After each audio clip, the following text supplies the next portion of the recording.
I still don't understand why I have to be here, Tsunade grumbled as she walked alongside Takuya. I'm still single myself, and yet here I am, attending someone else's wedding. It's miserable. Takuya chuckled, knowing exactly what was bothering her. Because you're part of Hidden Leaf Village's leadership. You're the princess of Hidden Leaf Village, as named by the daimyo. If no one else wants to show up, it falls on you and the Hokage to represent the village. Fugaku's wedding didn't absolutely require Tsunade's presence, but given her high status, she couldn't just skip it.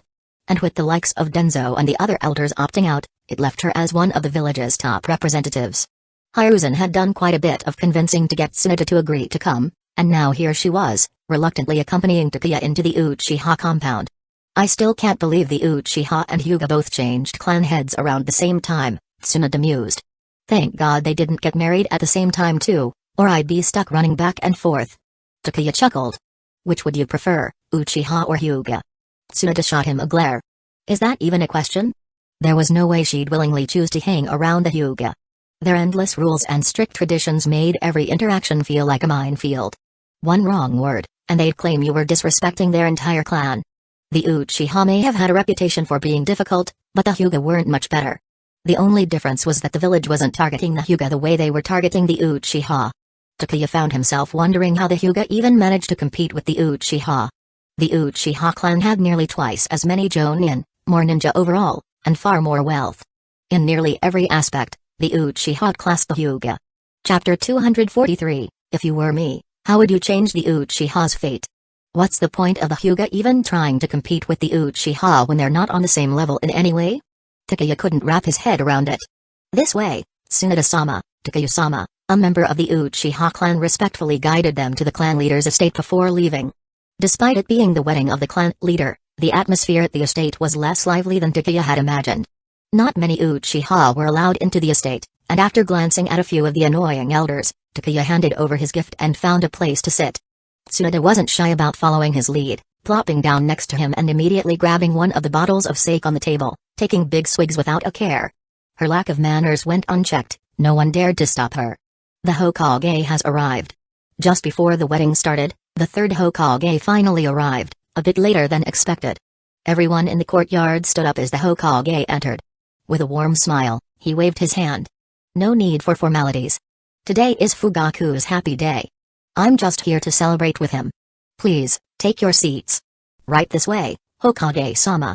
The Uchiha gave the third Hokage all the respect due, with the head elder personally rising to greet and seat him. If it weren't for the fact that Fugaku was the groom, he'd have been the first to greet the Hokage himself. The third Hokage smiled and nodded at Takuya and Tsunade before taking the seat prepared for him.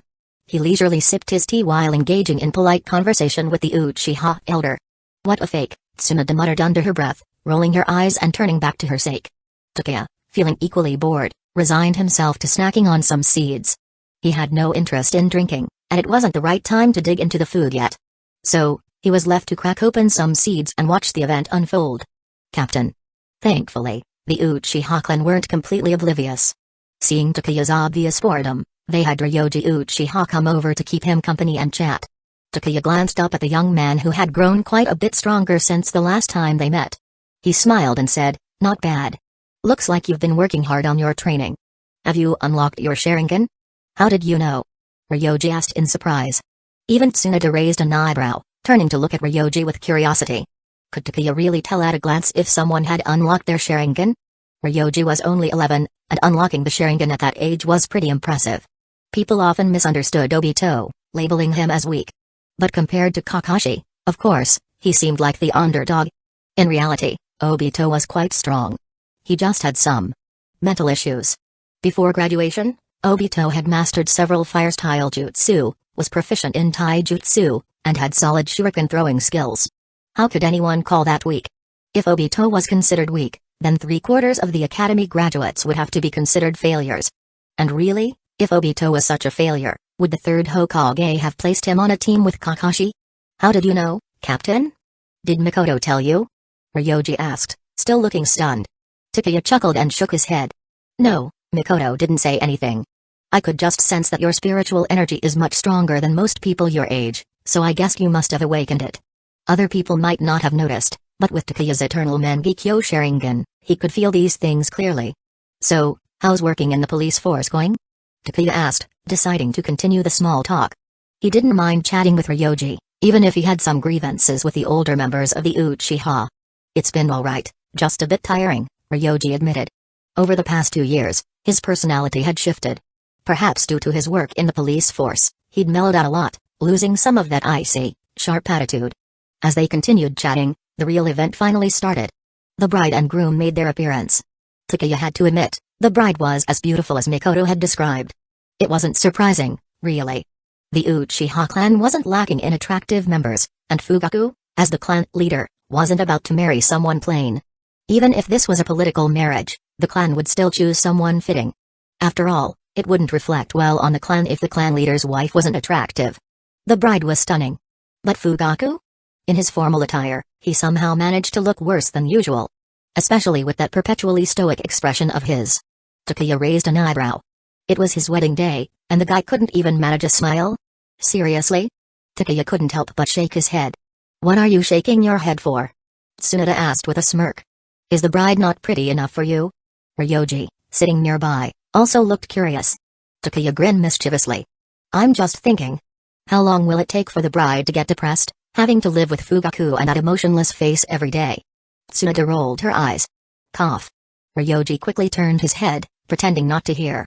Takuya might be bold enough to say such things, but as a member of the Uchiha, Ryoji wasn't about to risk repeating that. Even if his grandfather was an elder, if he was caught making fun of Fugaku, he'd be in deep trouble. Alright, enough with the jokes, Tsunade said, shooting Takuya a sideways glance. The poor guy's just getting married. She glanced over at Mikoto, who was serving as a bridesmaid, looking even more beautiful than the bride. Tsunade sighed. I still don't understand how you ended up with such good luck. The wedding dragged on with one ceremony after another, typical for a clan leader's wedding. Takuya found himself nodding off, stifling yawns. When everything was finally over, the third Hokage was one of the first to make his exit. And with him gone, the other guests began to leave as well. Captain, the clan leader would like a word with you, Ryoji said quietly, approaching Takuya just as he was about to leave with Tsunade. Of course, Tsunade grinned, settling back down with another bottle of sake. I'll wait for you. Don't take too long, or I might end up needing you to carry me home. Takuya chuckled and nodded. He was curious about why Fugaku wanted to talk. On his wedding day, no less. When Takuya entered the upstairs corner room, Fugaku had already changed out of his wedding attire and greeted him politely. I apologize for the location, but there are still a lot of people around. It's fine. It's quiet here. Congratulations, by the way. Your bride is beautiful, Takuya said, waving off the apology. At the compliment, Fugaku's stiff face awkwardly tried to form a smile. Takuya immediately wished he hadn't. The attempt at a smile made Fugaku look significantly less attractive. The guy went from looking a little plain to just straight up weird. Bro. Please stop smiling. You're killing me here. Takuya quickly took a seat, hoping Fugaku wouldn't try smiling again.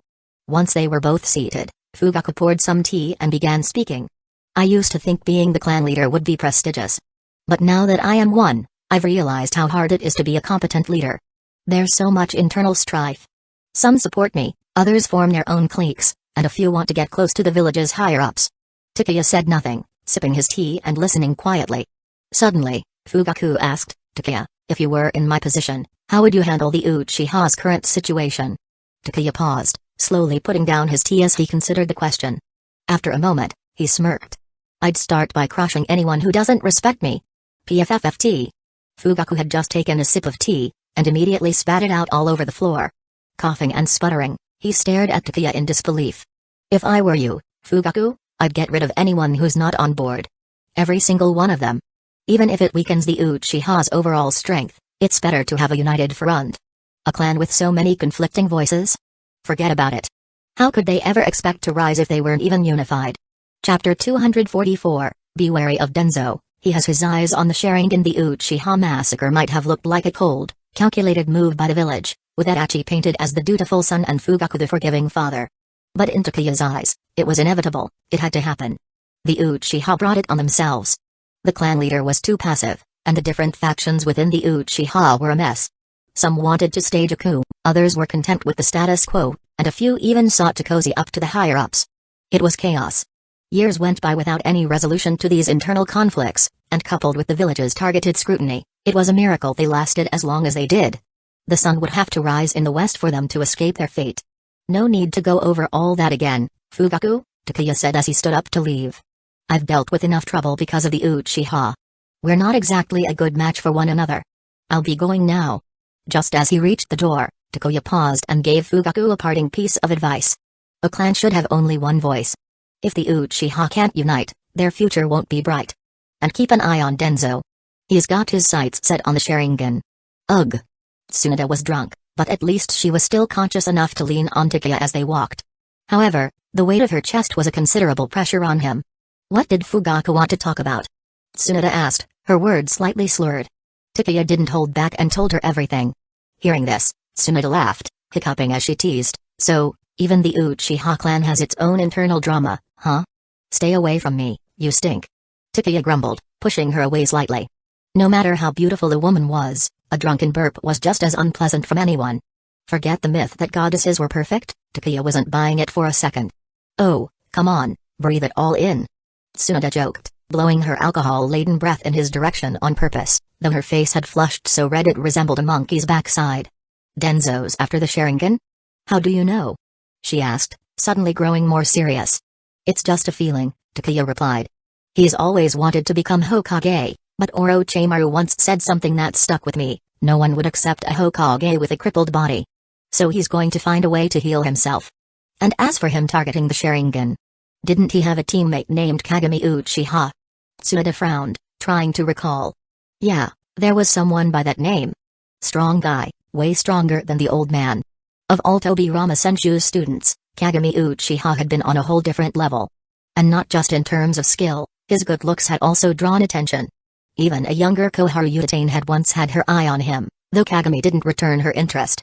So, tell me, Takuya continued, if they all had similar backgrounds, why do you think Kagami was just that much stronger than everyone else? Obviously because of his sharing. Tsunade trailed off, suddenly sobering up a little. She had been about to say Sharingan, but the implications hit her. Uchiha Jonin were known to be stronger than the average Jonin, a fact acknowledged across the ninja world. But could the third Hokage and the others really be considered average Jonin? They were more than capable of negating the advantages of the Sharingan. And yet, Kagami had still managed to outshine them.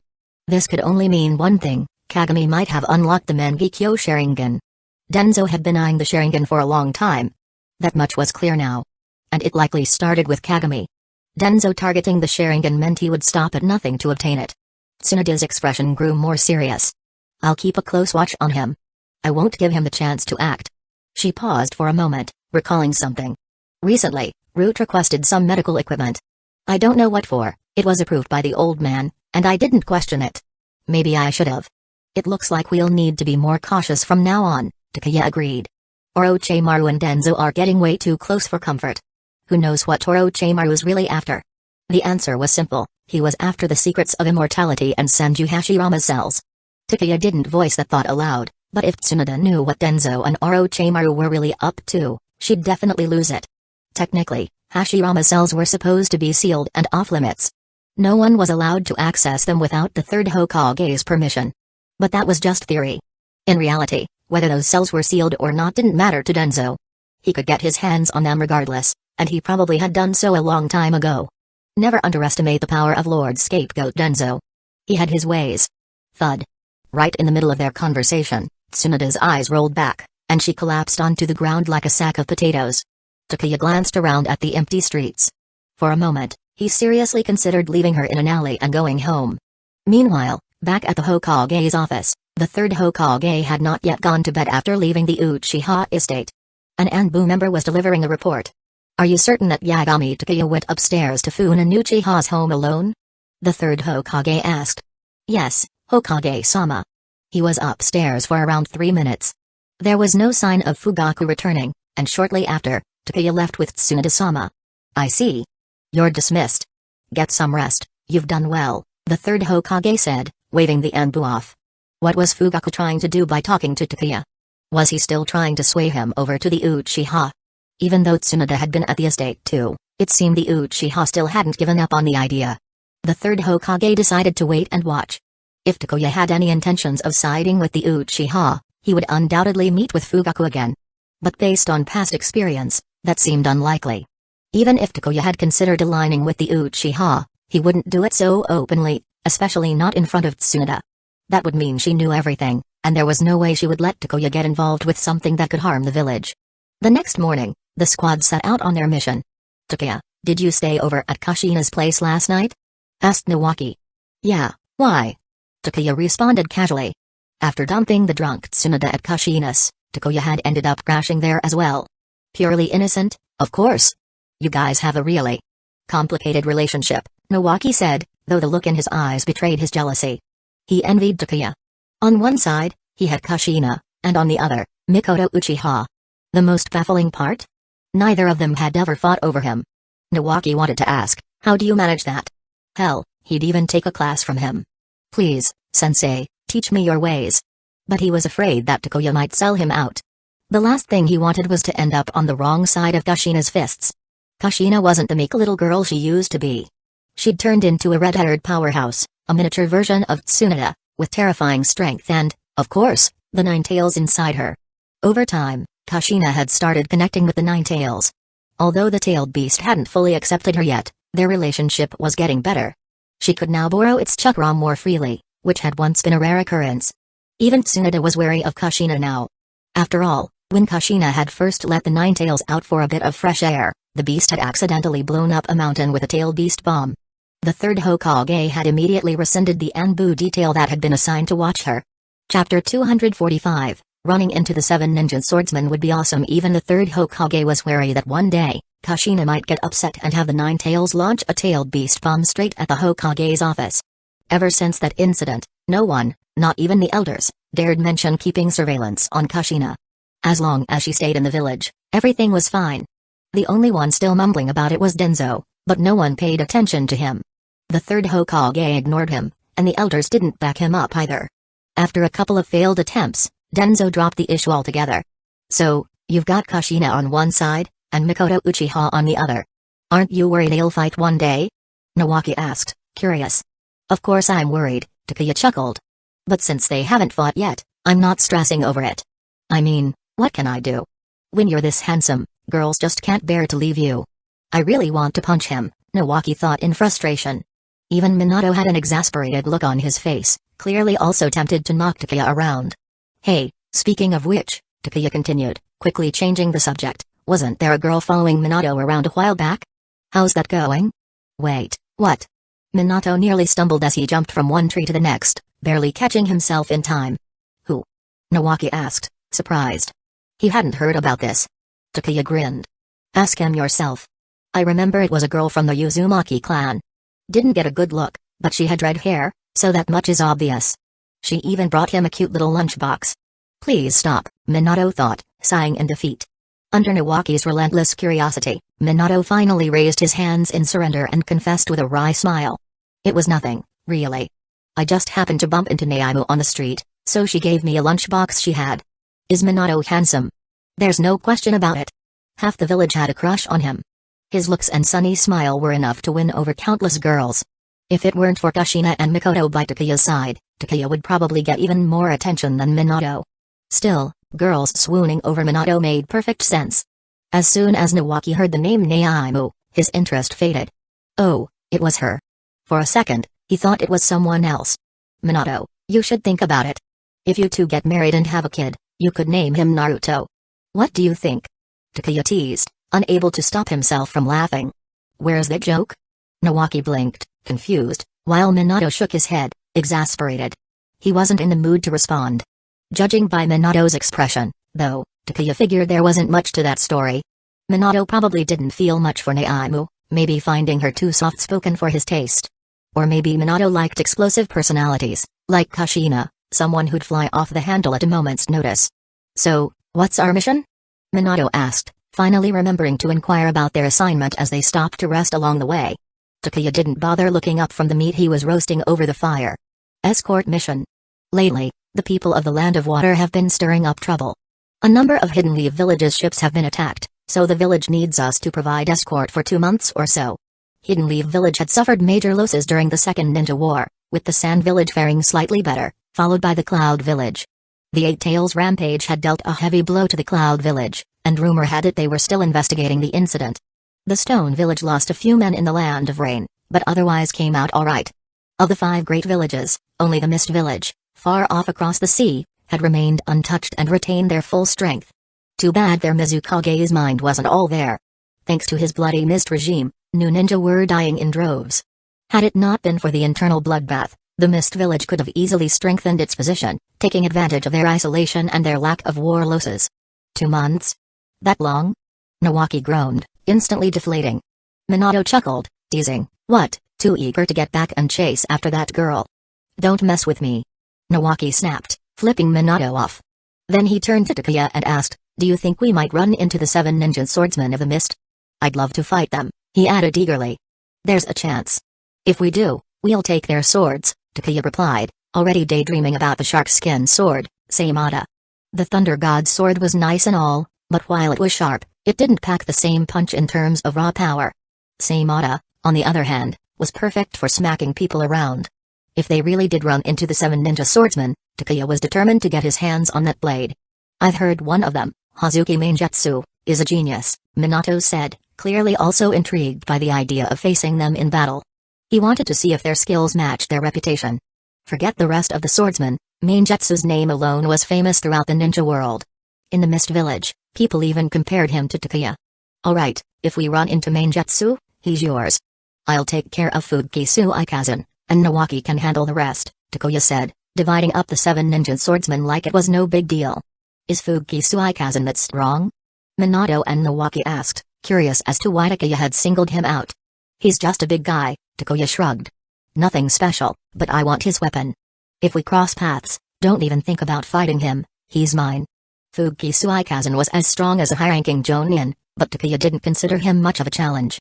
In fact, none of the 7 ninja swordsmen really impressed him, it was their swords that had piqued his interest. If they didn't cross paths, so be it. But if they did, Takuya would take their swords without hesitation. And it wouldn't be hard to justify. Attacking the Fire Nation's shipping lanes? That was a death wish. They wouldn't even need an excuse to retaliate. Hidden Leaf Village could take their swords, and if the Mist Village wanted them back, they'd have to come begging.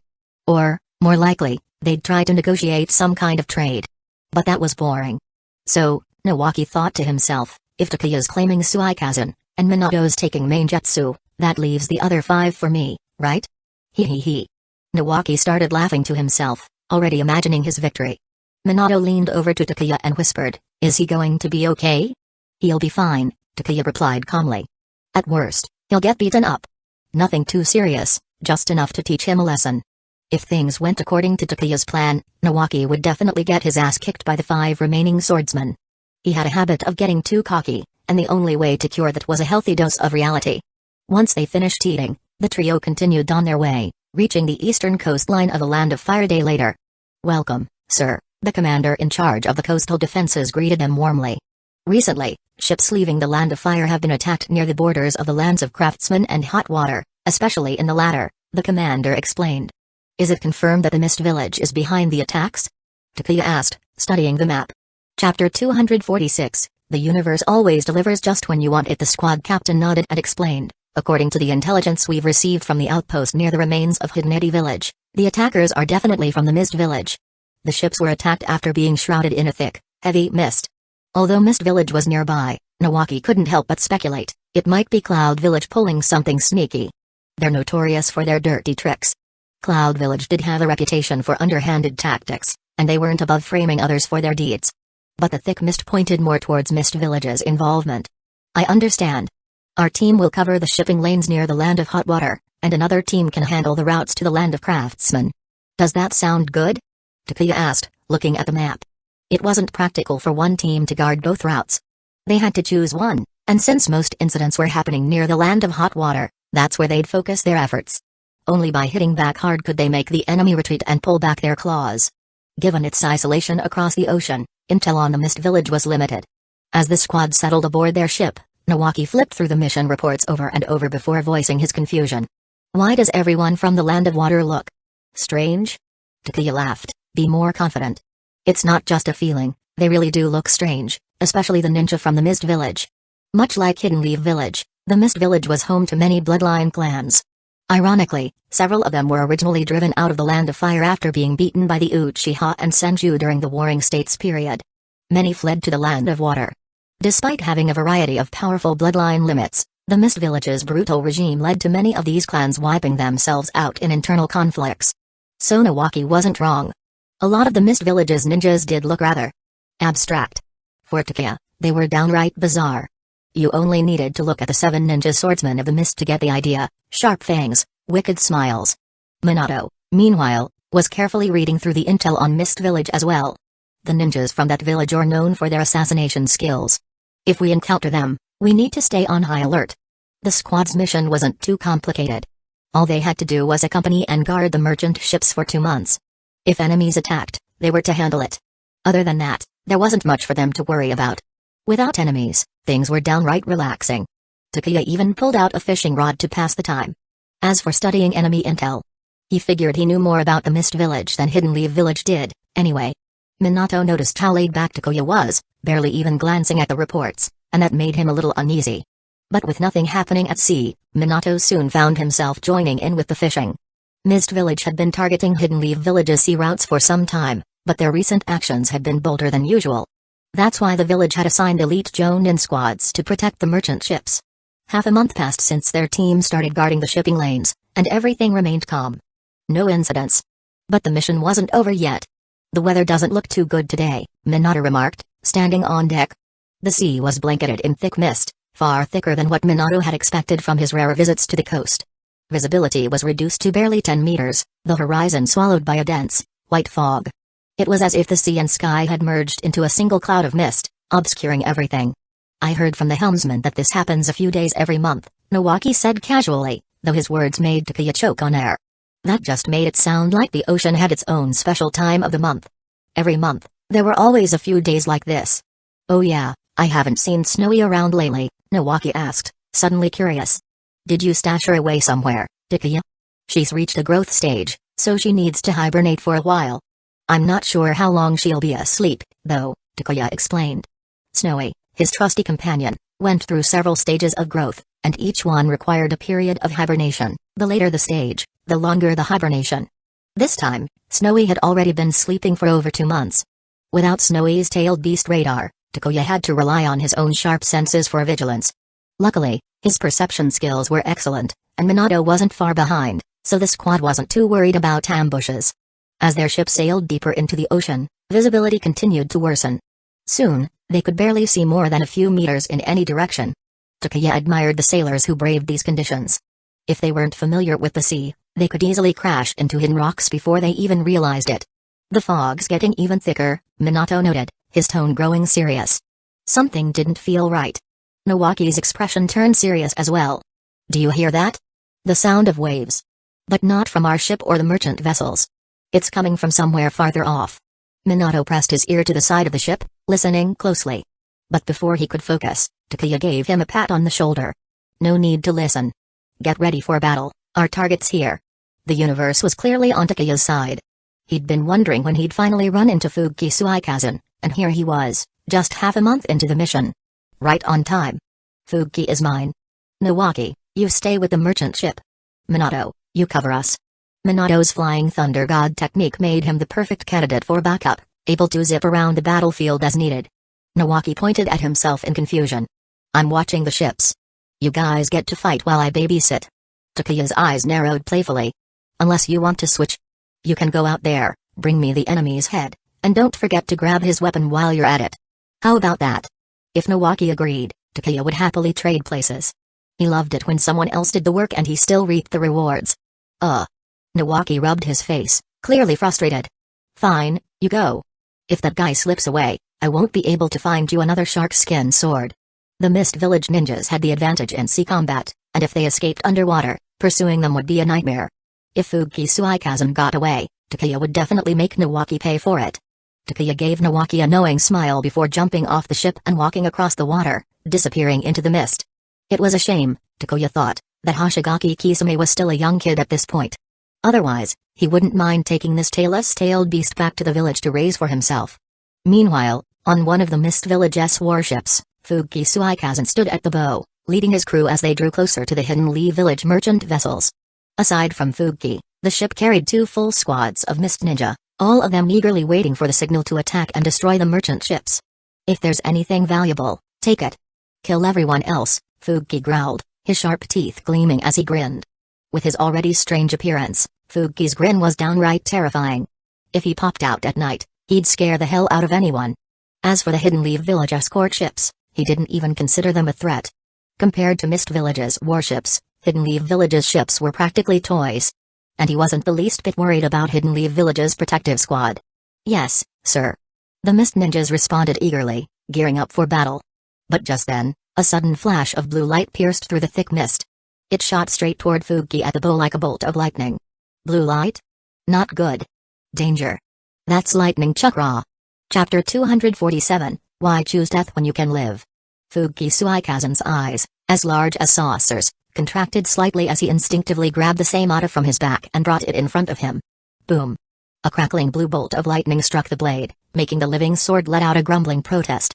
Its spiked scale sizzled, turning black in patches. That was close. Fuki didn't even have time to worry about Seimata's complaints.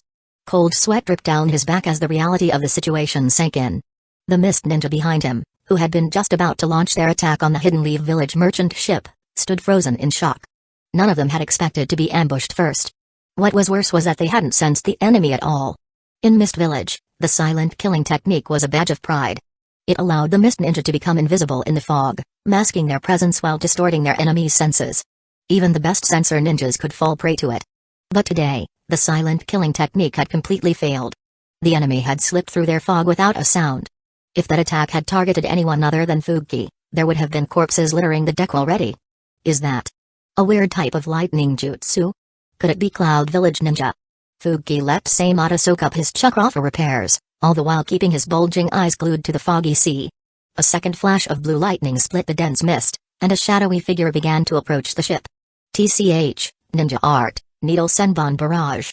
Still shaken from the initial attack, Fuki quickly formed hand seals, hoping to force the intruder out of hiding. He wanted to see exactly who had the audacity to attack them. His bright orange hair spiked up like a porcupine, each strand turning as hard as steel wire before launching out like a rain of needles. Oh? Takuya hummed in mild surprise as the barrage of needles closed in on him from the mist. The move reminded him of a certain most handsome and shameless frog sage. This technique was just like his, turning your hair into sharp projectiles and launching them in a barrage like some kind of spiky hedgehog. Unfortunately, it's a bit weak. Even Minato, who learned the move from Jiraiya, never really used it. In his words, it's too weak. Plus, there was always the risk of going bald. Honestly, Takuya wasn't trying to insult anyone in particular, but Fuki Suikazen? The guy was ugly. A body shaped like a barrel, a face like a pig, and to top it off, a hairstyle that was oddly feminine, long, orange locks trailing down his back, nearly as long as Seimata. The whole look was just off. Some might say Hoshigaki Kisame, the so-called tailless-tailed beast, looked weird, but compared to the 7 ninja swordsmen, Takuya thought Kisame looked positively charming. Or maybe it was just that nobody from the Land of Water seemed to have a decent face. Well, except Yagura, that little punk. He could definitely outshine most of them. Of course, Yagura only looked like a kid. In reality, he was around Takuya's age, maybe a tad older. Die. Fuki roared as his spiky hair attack covered Takuya's position in a lethal rain of needles. Is that all? Takuya shook his head, disappointment clear in his voice. That attack was almost laughable. Honestly, charging at me with Seimata would have been more effective. His Raijin sword burst into a dazzling glow of lightning as he easily deflected the hair needles, leaving the smell of burnt hair hanging in the air. Nani? Seeing Takuya emerge completely unscathed, strolling toward him as if this were some casual walk in the park, Fuki's eyes nearly bulged out of his skull. How had this man just shrugged off his attack like it was nothing? Just then, a flash of yellow streaked across the deck, followed by a chorus of agonizing screams. Blood sprayed everywhere, splattering across the wooden floorboards. Minato stood calmly, wiping the kunai in his hand and giving Fuki an appraising look. This guy is your target? He seems pretty weak. Fuki Suikazen. What the hell is this? These freaks just took out my entire squad in the blink of an eye. He stared at the bodies littering the deck, fear gripping his chest. The battle spirit he'd managed to muster up was rapidly evaporating. Takuya face-palmed. Yeah. He is a bit on the weak side. Guess I overestimated him. Fuki Suikazen wasn't even at his peak yet. He'd only recently joined the 7 ninja swordsmen. Seimata gave him a decent power boost, but without it, he was just another upper-tier jonin at best. And even at his peak, in front of Takuya, he wouldn't be worth much. Minato already considered him a weakling, so it wasn't like Takuya expected anything impressive either. Who are you people? Why attack a mist village warship? You idiot, Minato muttered under his breath. Takuya sighed, feeling the second-hand embarrassment wash over him. Put down Saimata, and I'll let you live. Did this guy even know what he was saying? The mist village was the one attacking the Fire Country's trade routes and merchant ships, and now he's asking why they're retaliating against mist village ships? Fuuki Suikazan, you're a joke. It was no wonder Hoshigaki Kisame later offed him and stole Saimata. He was practically begging for it. Die. Suddenly, Fuuki roared and lunged forward, swinging Saimata down at Takuya's head. Saimata was a unique weapon, and its fighting style was unlike any other heavy sword. But still. Why choose death when you can live? Minato sighed, sheathing his kunai as he stepped away to inspect the warship, wondering if there were any extra spoils they could grab. As for Fuuki Suikazan, even Minato didn't think the guy stood a chance against Takuya. With just a glare, Takuya could end him. And sure enough, that's exactly what happened. Takuya shot him a deathly look, and Fuuki froze mid-swing, eyes wide with fear. Even the strongest Kage-level opponents couldn't escape the paralysis of Takuya's Mengekyo Sharingan. What hope did a pathetic Fuuki Suikazan have? Had it been the third Mizukage standing there, Takuya might have put in a bit more effort. But Fuuki? He wasn't even worth it. Too weak to live, Takuya muttered, his rage and sword piercing through Fuuki's heart in an instant, the faint smell of burning flesh rising as the lightning scorched his wound shut. Not a single drop of blood spilled.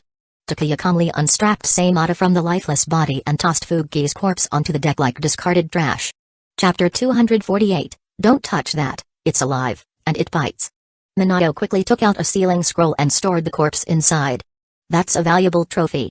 Once we get this back to the village, the interrogation department might be able to extract some useful intel, he remarked. Hidden Leaf Village's knowledge of the Mist Village was far too limited. Any useful information could be a big win. Behave. Takuya scolded. Saimata was now in his hands, but the moment he touched the handle, rows of sharp spikes jutted out, aiming to dig into his palm. Takuya immediately covered his hand in chakra, blocking the spikes. A surge of intense chakra erupted from his body, making the entire ship sway. The next moment, the defiant Saimata shrank back as if it had just met a predator, retracting its spikes and behaving itself. Some things just needed a little reminder of who's in charge, and Saimata was definitely one of those. After getting the sentient sword to calm down, Takuya fed it some of his chakra before sealing it in a scroll. This thing would need to be dealt with slowly. You're not going to use it? Minato asked, surprised. Takuya had been eyeing this weapon for ages, but now that it was finally his, he had sealed it away instead of wielding it. Takuya stored the scroll and leaped back onto the ship. If I don't seal it properly, the Mist Village could summon it back. I need to add several layers of sealing before I can use it. Without proper sealing, Saimata could easily be summoned back to the Mist Village. Takuya wasn't about to let the sword slip out of his hands right after obtaining it. Did you find anything else? He asked Minato. Yeah, it's definitely their doing, Minato said, his face darkening as he brought out items from the cargo hold. These are all stolen from Fire Country's merchant ships. While raiding merchant ships wasn't exactly uncommon, bringing warships to do the job was definitely crossing a line. If this kept up, who in their right mind would want to trade with the land of water? No wonder the place was broke, they couldn't even grasp basic economics. At this rate, nobody will want to do business with them, Minato agreed with Takuya's sentiment. If even Sand Village knows better than to raid merchants, these guys are just shooting themselves in the foot. Burn it. Send the scroll and the intel back to the village, and let them handle it from here. Our job's done, Takuya ordered. Once the goods and the enemy's remains were sent back, Hidden Leaf Village would take care of the negotiations. The Fire Daimyo would likely demand compensation from the Water Daimyo for the raids. How that played out was none of their concern. Leave it to me, Minato replied. He summoned a frog to deliver the scrolls and then set fire to the Mist Village's warship. Once the flames consumed the ship, both he and Takuya returned. How'd it go? Nawaki asked eagerly the moment they got back. Takuya shrugged and said, I was expecting more of a fight, but it turned out they were all just a bunch of weaklings. Minato wiped them out in a flash.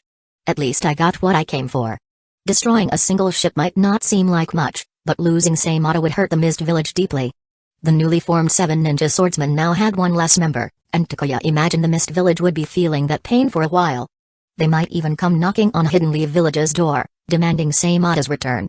Too bad, anything that ended up in Takuya's hands never left. Well, I didn't finish them that quickly. Some of them did try to put up a fight, Minato added modestly, scratching his head.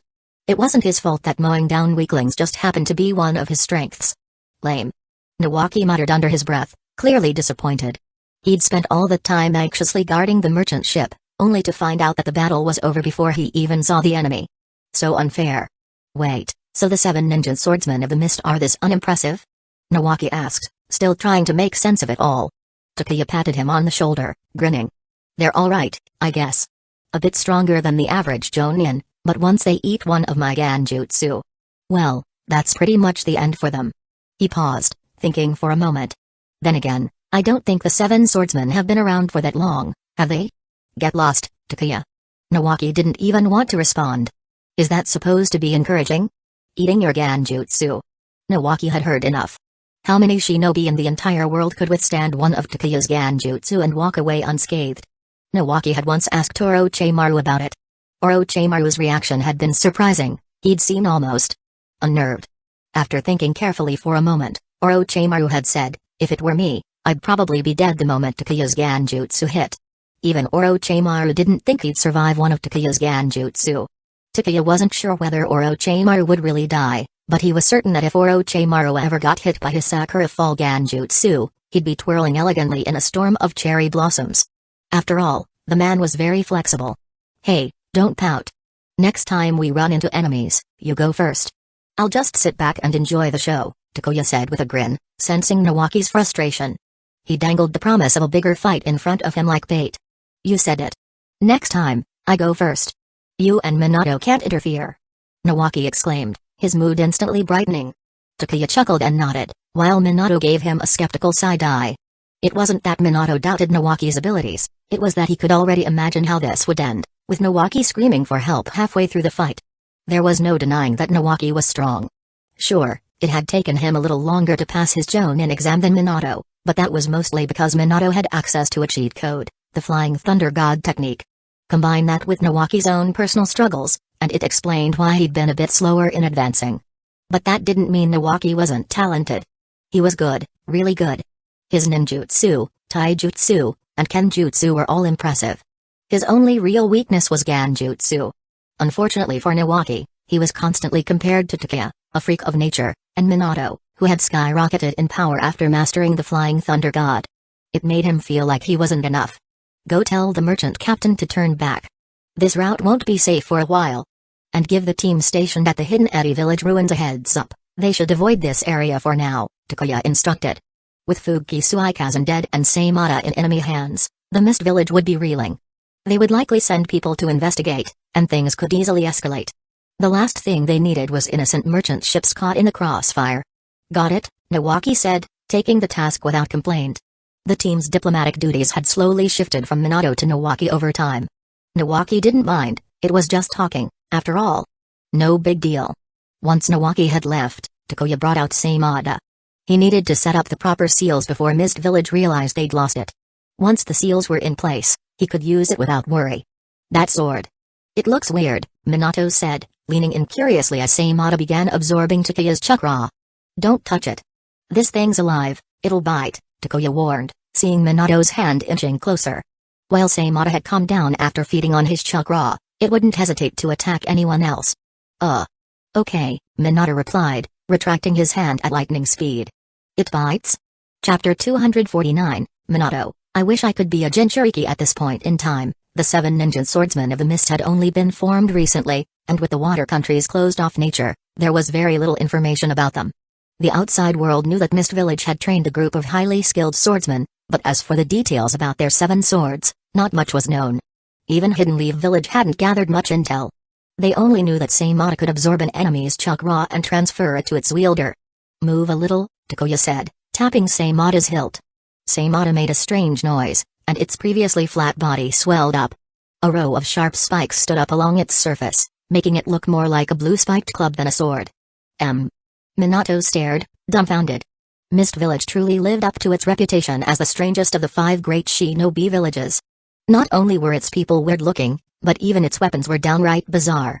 After retracting its spikes, Seimata's hilt greedily wrapped itself around Takuya's wrist, like it wanted more. It was obvious Seimata enjoyed absorbing Takuya's chakra. The mix of human and tailed beast chakra had left the living sword practically addicted. Looking at it now, It didn't even resemble a sword at all. No wonder Samada's attack style was more about shredding or smashing things. Minato shook his head, a bit troubled. Takuya, I feel like my fighting style is getting too predictable.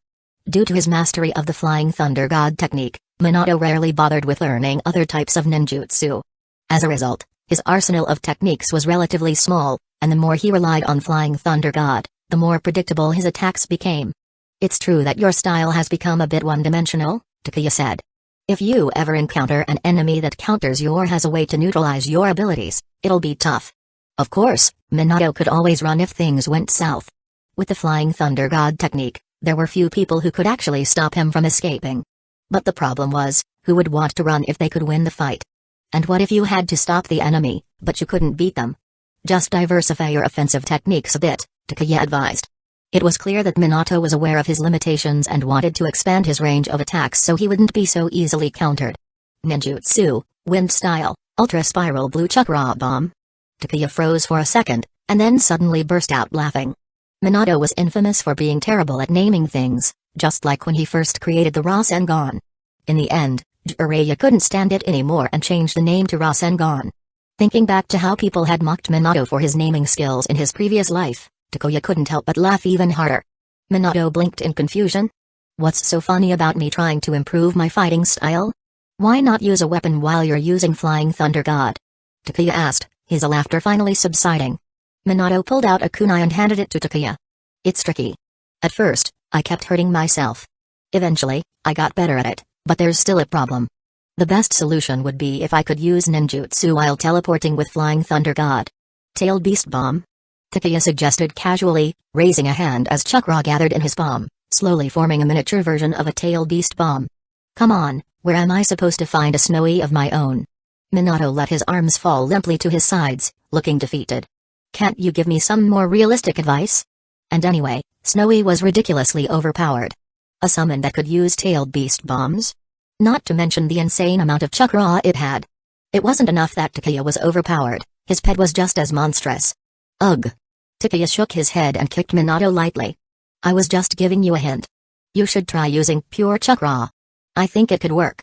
Takuya wasn't too interested in fiddling with a Rasengan or trying to modify it. For him, the spiral-tailed beast bomb was a lot more fun, a trick he'd developed by combining Snowy's chakra into a mini-tailed beast bomb, similar to a Rasengan. The only problem? The damn thing was a bit too dangerous. It was powerful, but not stable, and if he wasn't careful, it could blow him up along with everything else. It was definitely a move made more for showing off than practical combat. Even the smallest version of the attack made Minato envious. He'd been imagining how incredible it would be if he could pull off the same thing, teleport to his enemy with Flying Thunder God, then drop a tailed beast bomb on their heads before teleporting away, leaving behind an utterly confused enemy and a massive explosion. I've tried it, but I've never been able to get it to work, Minato admitted with a sigh. If only I had a Snowy, or maybe even a tailed beast. Then I could make a spiral-tailed beast bomb too.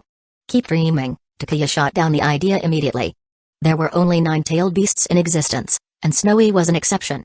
The fact that Minato was thinking of turning a tailed beast into a chakra battery was just insane. Was he seriously wishing to become a Jinchuriki? Most people were terrified of the idea, and here Minato was, actively wanting one. Where on earth was he going to get a tailed beast? Wait a minute. Takuya suddenly froze and turned to Minato. You're not afraid of becoming a Jinchuriki and being discriminated against? Minato shrugged casually. Does anyone dare to discriminate against Kushina? Well, no. Takuya was left speechless. It was true. Most people didn't even know Kushina's identity, and the ones who did wouldn't dare mess with her. The mountainside that Kushina and Ninetales had obliterated with a tailed beast bomb was still barren, with no plant life growing back yet. Piss off Kushina, and she'd just let Ninetales take over and throw a tailed beast bomb your way. Honestly, Takuya thought that given enough time, Kushina might even become a perfect Jinchuriki. Besides, you're the one who said it yourself, strength is what matters. If you're strong enough, nobody will dare discriminate against you, Minato said confidently. And you're not worried about going mad from it? Takuya asked, amazed at how serious Minato was about this Jinchuriki idea. I trust myself, Minato said, patting his chest. Big deal. Of course, Minato had confidence in himself. And why wouldn't he? Even Naruto had struggled to master becoming a Jinchuriki, but Minato? He sealed himself with half of Kurama's chakra, then emerged over a decade later as a perfect Jinchuriki. That kind of talent was something you couldn't help but admire. Kurama's Jinchuriki is Kushina, 8 tails and 2 tails are with Cloud Village, so no chance there. 1 tail is in Sand Village, and we can forget about 4 tails and 5 tails, Onoki won't let us near them. 3 tails and 6 tails are in Mist Village. 7 tails might be our only shot. Minato grinned mischievously. Hey, why don't we just go steal it? What do you say? It's true what they say, bad company corrupts good character. Growing up with Takuya had completely warped Minato's personality. He was mostly joking, but the fact that Minato even thought of stealing a tailed beast showed just how far he'd strayed. And the craziest part? Nawaki was even worse. What are you two talking about? Minato, why do you look so shady? Nawaki's voice interrupted as he returned to the ship. Seeing Minato grinning suspiciously made him want to roast him. Normally, Minato teased Nawaki for having a mischievous look. Now it was Nawaki's turn to get some payback. Minato wants to take me on a mission to steal a tailed beast and become a Jinchuriki, Takuya said, still laughing. Daydreaming. Nawaki gave Minato a withering look. Sure, count me in. I want to see how this plays out. Minato. Chapter 250, This is Mist Village provoking Hidden Leaf Village. In Hidden Leaf Village, Tsunade picked up a bottle of sake and started chugging. Her cheeks were slightly flushed, her gaze a bit hazy, clearly showing that she had already had quite a bit to drink. The table in front of her was littered with empty bottles. Jiraiya, drink up. You actually dared to call me a crazy old lady? She grumbled. Looking at the empty bottles scattered around, Jiraiya felt like crying. Sis. Can't I just call you sis?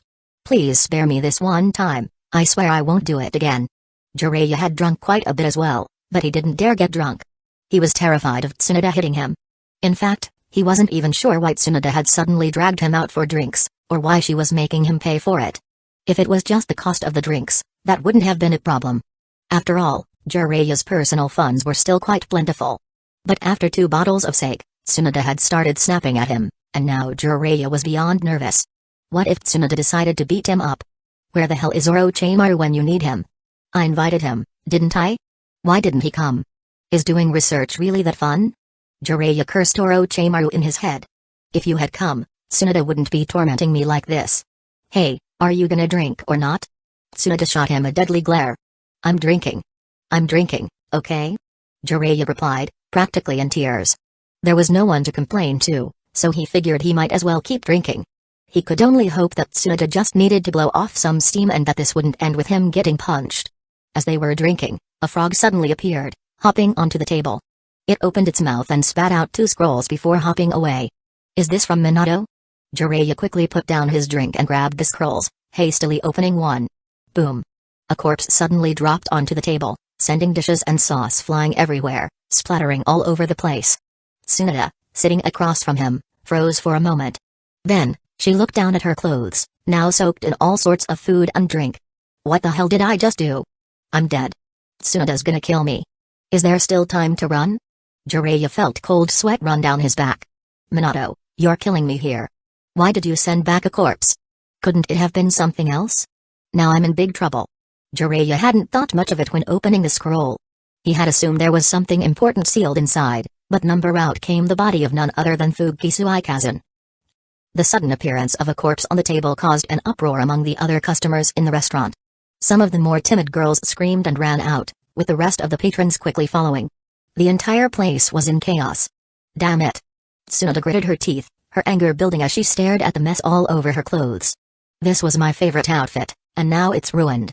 Jiraiya gulped nervously and quickly spoke up, Tsunade, wait. Don't get mad. That's a Mist Village ninja.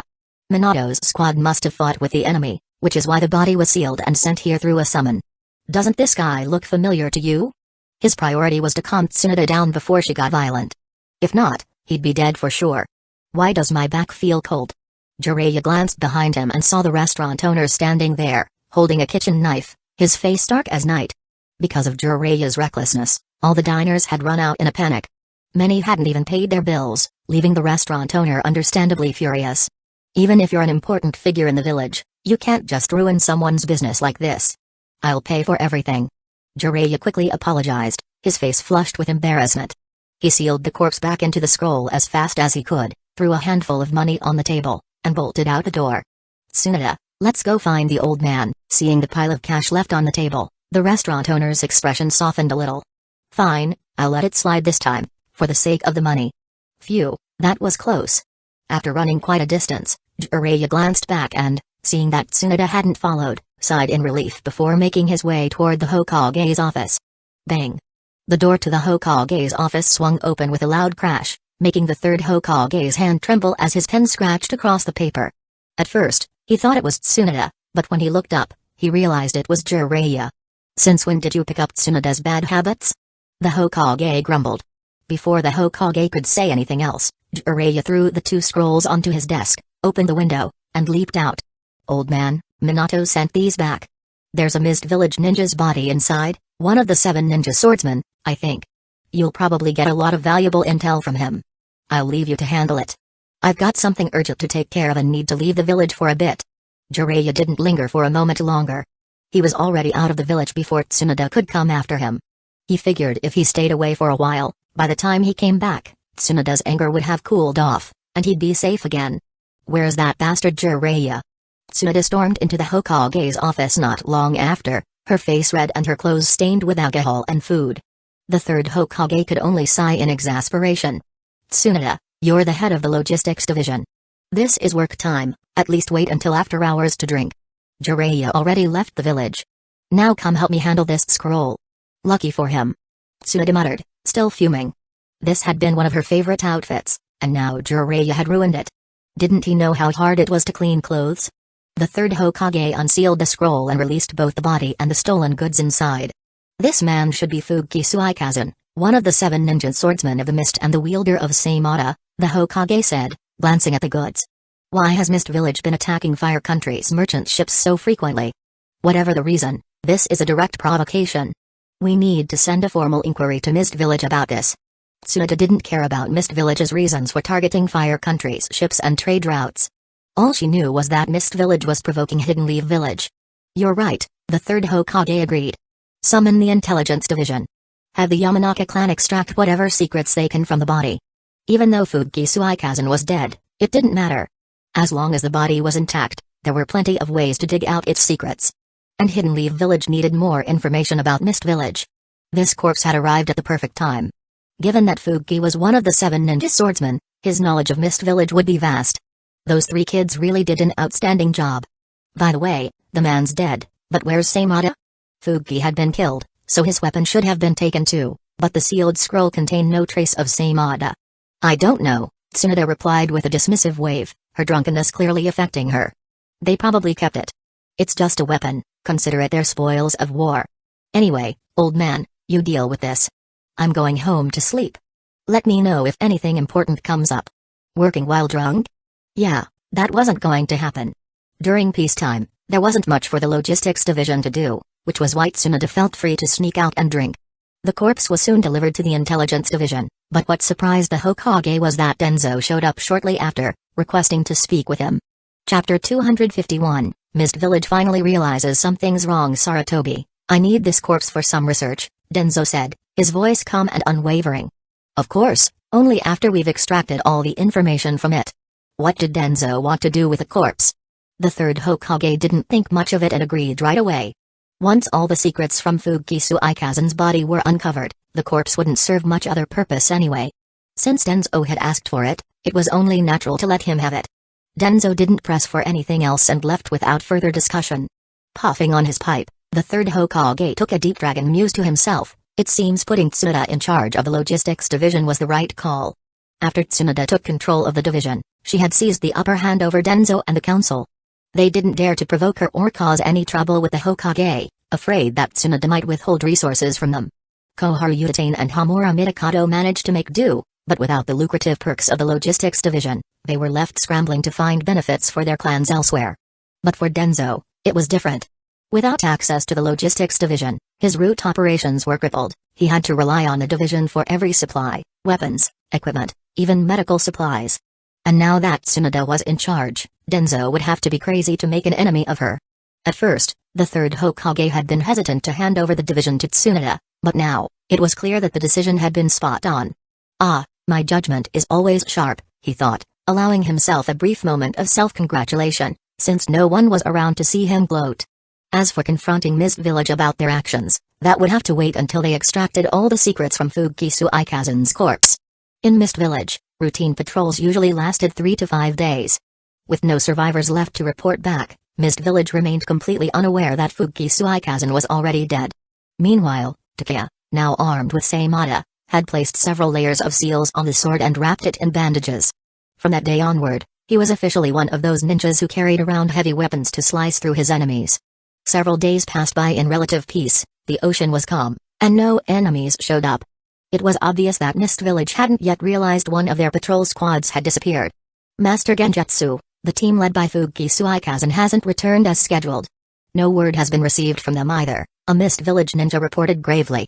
Upon realizing that Fuki's patrol team had failed to return, Mist Village finally began to take the situation seriously.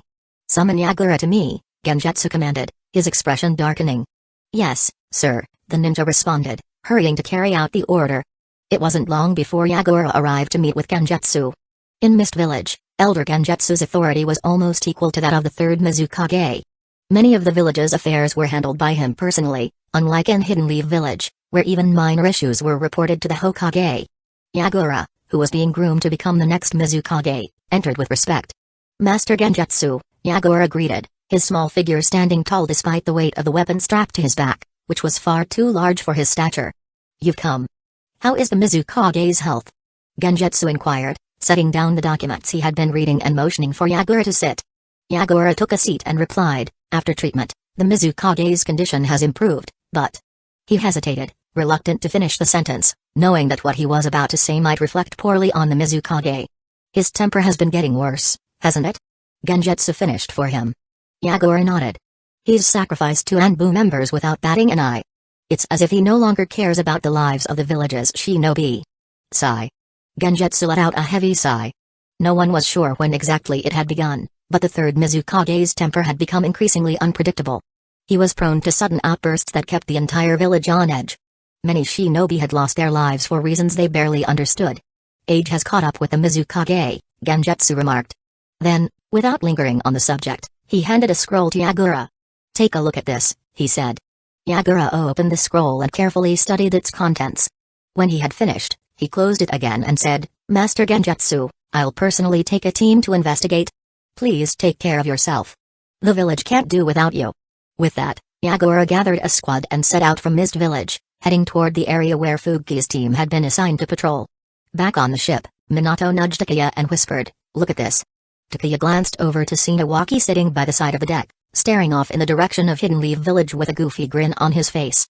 "Please don't let it be what I think it is," Takeya groaned inwardly.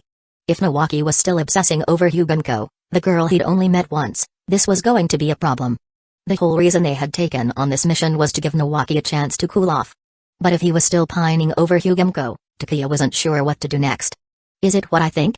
"He looks like a lovesick cat," Minato commented dryly. Cough, cough. Takeya choked on a laugh. "Minato, you usually play it straight, but this time, that comparison was spot on." "Got any solutions?" Takeya asked.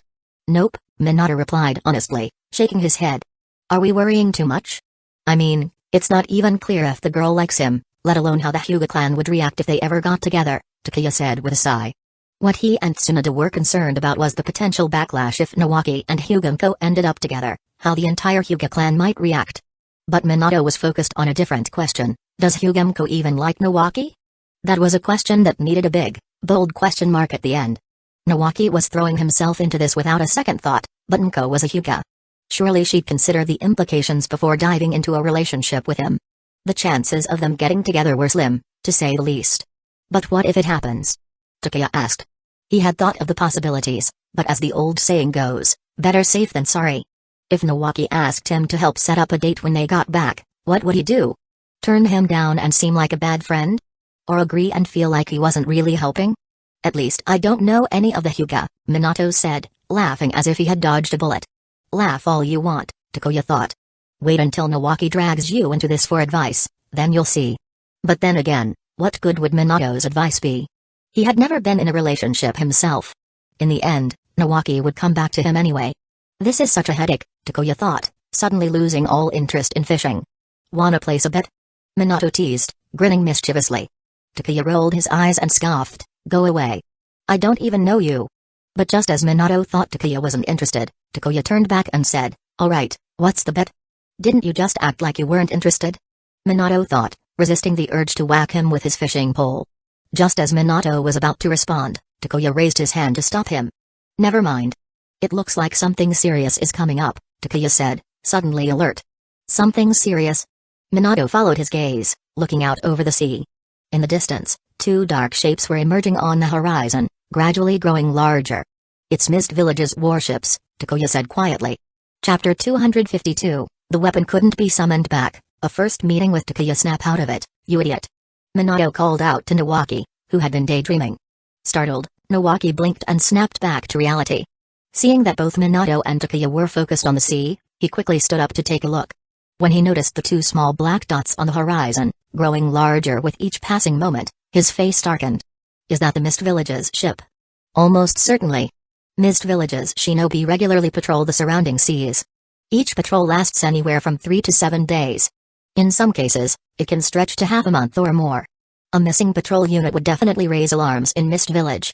Even more so because the leader of that missing unit was none other than Fuuki Suikazen, one of the 7 ninja swordsmen of the mist, and he had been carrying Seimada, a blade of utmost importance to the village. In other words, it might be acceptable for people to go missing, but not the weapon. The sword was far more valuable than its wielder. If someone were lost, Mist Village could always find a new shinobi to inherit Seimada. But if the weapon itself were lost, it would leave the 7 ninja swordsmen one sword short. And what would happen to their fearsome reputation if they had only 6 swords? The 7 ninja swordsmen? More like the 6, people would scoff, which would drive Mist Village crazy. On one of the Mist Village's warships, Yagura's face grew grim as he confirmed that the team led by Fuuki Suikazen had not returned. This could only mean 2 things: they had either defected or encountered an enemy far stronger than anticipated and been annihilated. Yagura wasn't just making wild guesses. Ever since the 3rd Mizukage initiated the Bloody Mist era, Mist Village had earned the highest defection rate among the 5 great shinobi villages, a fact no other village could compete with. Even Hidden Leaf Village, despite its internal political struggles, couldn't compare to the chaos in Mist Village. While the Uchiha clan had clashed with Hidden Leaf Village for decades, ultimately leading to their massacre, Mist Village had seen numerous bloodline limit clans wiped out in internal conflicts, long before the 5th Mizukage, Maitru Mummy, ever took power. Thanks to the 3rd Mizukage's oppressive policies, the rate of shinobi defecting from Mist Village was higher than anywhere else. In other villages, if you failed a mission, you might lose credit or receive a minor punishment. But in Mist Village? The moment you returned to the village, death awaited you. It was no wonder so many shinobi chose to flee. Strangely enough, when Yagura sought out the Hazuki clan to summon Seimada back, the summoning failed. Between defection and death, Yagura was more inclined to believe that Fuuki Suikazen had been killed. But an investigation was still necessary to confirm what had happened. Lord Yagura, ahead lies the Fire Nation's shipping route, and a Hidden Leaf Village warship is directly in our path, one of the Mist Shinobi reported, breaking Yagura out of his thoughts. Looking out at the seemingly insignificant Hidden Leaf Village warship, Yagura's eyes narrowed. Approach them, he ordered in a cold tone. Yes, sir, came the sharp reply. Despite Yagura's youthful appearance and slightly soft voice, the Mist Village shinobi didn't dare ignore his orders. Over the years, Yagura had personally eliminated many individuals while serving under the 3rd Mizukage. He might look small and innocent, but his hands were soaked in the blood of both enemies and his own comrades. Even more shocking, he was already a father. Although the Fire Nation had many coastlines, their warship construction couldn't compete with Mist Village's. Hidden Leaf Village's warship looked like a large toy compared to the more formidable Mist warships. Prepare for battle, Yagura commanded as the distance between the two ships shrank. Yes, Lord Yagura. The Mist shinobi on board began preparing for combat. Wait. As the two ships drew closer, Yagura spotted someone standing at the bow of the Hidden Leaf Village vessel. The figure had one foot propped on the ship's railing, casually observing the approaching Mist ship. Yagura's mind raced, piecing together the information he had on the figure before him. Everyone, move to the other ship. Do not approach without my command, and do not engage. Yagura suddenly ordered. The Mist shinobi exchanged confused glances. What? We're about to fight, and now we have to leave? Still, they didn't question Yagura's command. Yes, sir, they chorused, quickly boarding the second ship, which remained anchored at a distance. Only a few shinobi stayed with Yagura as he closed in on the Hidden Leaf Village warship. That's Seimada. So, it was Hidden Leaf Village after all, Yagura muttered darkly. Even from a distance, Yagura could clearly see the large, bandage-wrapped sword strapped to Takuya's back. Seimada's unique design, Especially its handle, made it unmistakable. Despite being wrapped in bandages, there was no mistaking it. Takeya was carrying one of Mist Village's 7 legendary swords, Saimata. Be careful. This one is no pushover, Yagura cautioned his remaining men. Just as Yagura had recognized Takeya had also identified Yagura. This was no ordinary Mist shinobi, it was Yagura, the personal bodyguard of the 3rd Mizukage, future 4th Mizukage, and host of the Three Tails. And a puppet of the Uchiha. That's right, just a puppet. Mist Village had been thoroughly manipulated by Madara Uchiha and Obito Uchiha. Although the original story never explained this in full detail, Takeya was convinced that Madara had tampered with the 3rd Mizukage's mind. Think about it, a Mizukage who once loved his village and his people suddenly turned cruel, kicking off the bloody Mist era, where his temper flared violently, and he killed anyone who displeased him. It was as if the 3rd Raikage had possessed him. But no, even the 3rd Raikage wasn't that brutal. At least the Raikage didn't slaughter his own people. But the 3rd Mizukage? He massacred his own shinobi with relentless cruelty. The direct proof of this manipulation came during the 3rd Shinobi World War, when Mist Village sealed the Three Tails inside Rin Nohara and sent her back to Hidden Leaf Village, intending for the beast to be unleashed and wreak havoc. Takeya couldn't help but raise an eyebrow at this. Was Mist Village out of their minds? The war between Hidden Leaf Village and Mist was already over, and peace talks were underway. Yet, Mist Village suddenly had the insane idea of sealing their own tailed beast inside a Hidden Leaf Village girl, hoping to create chaos in Hidden Leaf Village? Did they really think Hidden Leaf Village as shinobi were stupid? A Jinchuriki, especially one who had just been sealed, couldn't control the tailed beast's chakra. They'd be detected from miles away. Takeya could confidently say that even if Rin hadn't been killed by Kakashi, she never would have made it past Hidden Leaf Village's border checkpoints. The entire plan reeked of one purpose, to drive Obito Uchiha to madness, pushing him toward complete despair. Who else could possibly conceive such a senseless, cruel plan besides Madara Uchiha? Chapter 253, I took it fair and square, why should I give it back? In the end, Rin Nohara died, and Obito went mad. Then, with only one eye freshly awakened to the Mangekyo Sharingan, Obito easily took control of Yagura, the 4th Mizukage and Jinchuriki, shrouding Mist Village in an even more terrifying bloody mist. Does this plot sound familiar? Takeya could only say one thing, what the hell? The ships stopped when there were barely 100 meters between them, and Yagura's eyes locked onto Saimata strapped to Takeya's back. Yagami Takeya? Seems like your Mist Village isn't as isolated as people think. You're not bad, you actually recognize me. Not like that other meathead who refused to hand over his weapon even after I offered to spare his life. Takeya's voice was filled with mockery, though his lips curled into a false smile. Minato and Nawaki both twitched at the corners of their mouths. Silently, they saluted Yagura in their hearts. To be insulted like that and still keep your composure? They'd be boiling with rage if they were in his shoes. Yagura, however, remained expressionless, unshaken by Takeya's taunts. Instead, he questioned him coldly, Takeya Yagami, is Hidden Leaf Village planning to declare war on Mist Village? Wow, that escalated quickly, straight to declarations of war. Takeya couldn't help but laugh. Hey, how old are you again? Yagura. Don't laugh. We're professionals. No matter how ridiculous this gets, we won't laugh. Minato nudged Nawaki because his face had started turning red, a sign he was about to lose it. Minato himself was barely holding back laughter. One of Yagura's biggest insecurities was when people mocked his appearance or age. The second was when people made fun of his height. In other words, you could joke about almost anything, but not about his looks, his age, or his height. I heard you're in your 30s now, right? You've got kids running around everywhere, but what exactly made your wife marry you? Does she think she married a man, or is she just raising another son? PFFT. The worst thing in moments of silence is when someone breaks it with laughter, and that's exactly what happened. Takeya shot an exasperated look at Nawaki. Couldn't he hold it in just a bit longer? Yagura's youthful face turned pitch black in rage, then shifted to a shade of red, then purple. The rapid changes of color were so impressive that Takeya couldn't help but marvel. This is better than a mask-changing performance. I'm sorry, I couldn't help it, Nawaki said, wiping away tears from laughing so hard. Even Minato joined in, chuckling quietly. You couldn't blame them, the way Takeya had verbally dismantled Yagura's insecurities was just too sharp. He was cutting deep, repeatedly stabbing at Yagura's most sensitive spots. Compared to Nawaki and Minato, who were laughing their heads off, the Mist Village shinobi stared in stunned silence. They couldn't believe what they were seeing. It wasn't that no one had ever mocked Yagura before, but those who had were, well, dead. Long dead, in fact. Grass already covered their graves. Takeya Yagami. Yagura's face was contorted in fury, as though he was about to explode. He couldn't believe what he was hearing. He had simply asked a question, and now he was being verbally attacked by Takeya in the most humiliating way possible. "Don't try to scare me," Takeya said with a cold laugh. "What if I lose control and accidentally do something? Are you ready to declare war on Hidden Leaf Village? That's a bit too much responsibility for me." Yagura was furious, but unlike most people, he wasn't reckless. Despite his anger, he didn't charge in. If anything, his eyes betrayed an increasing wariness. If only Fugisu Ikazan had shown this much awareness and caution, maybe he wouldn't have died so miserably.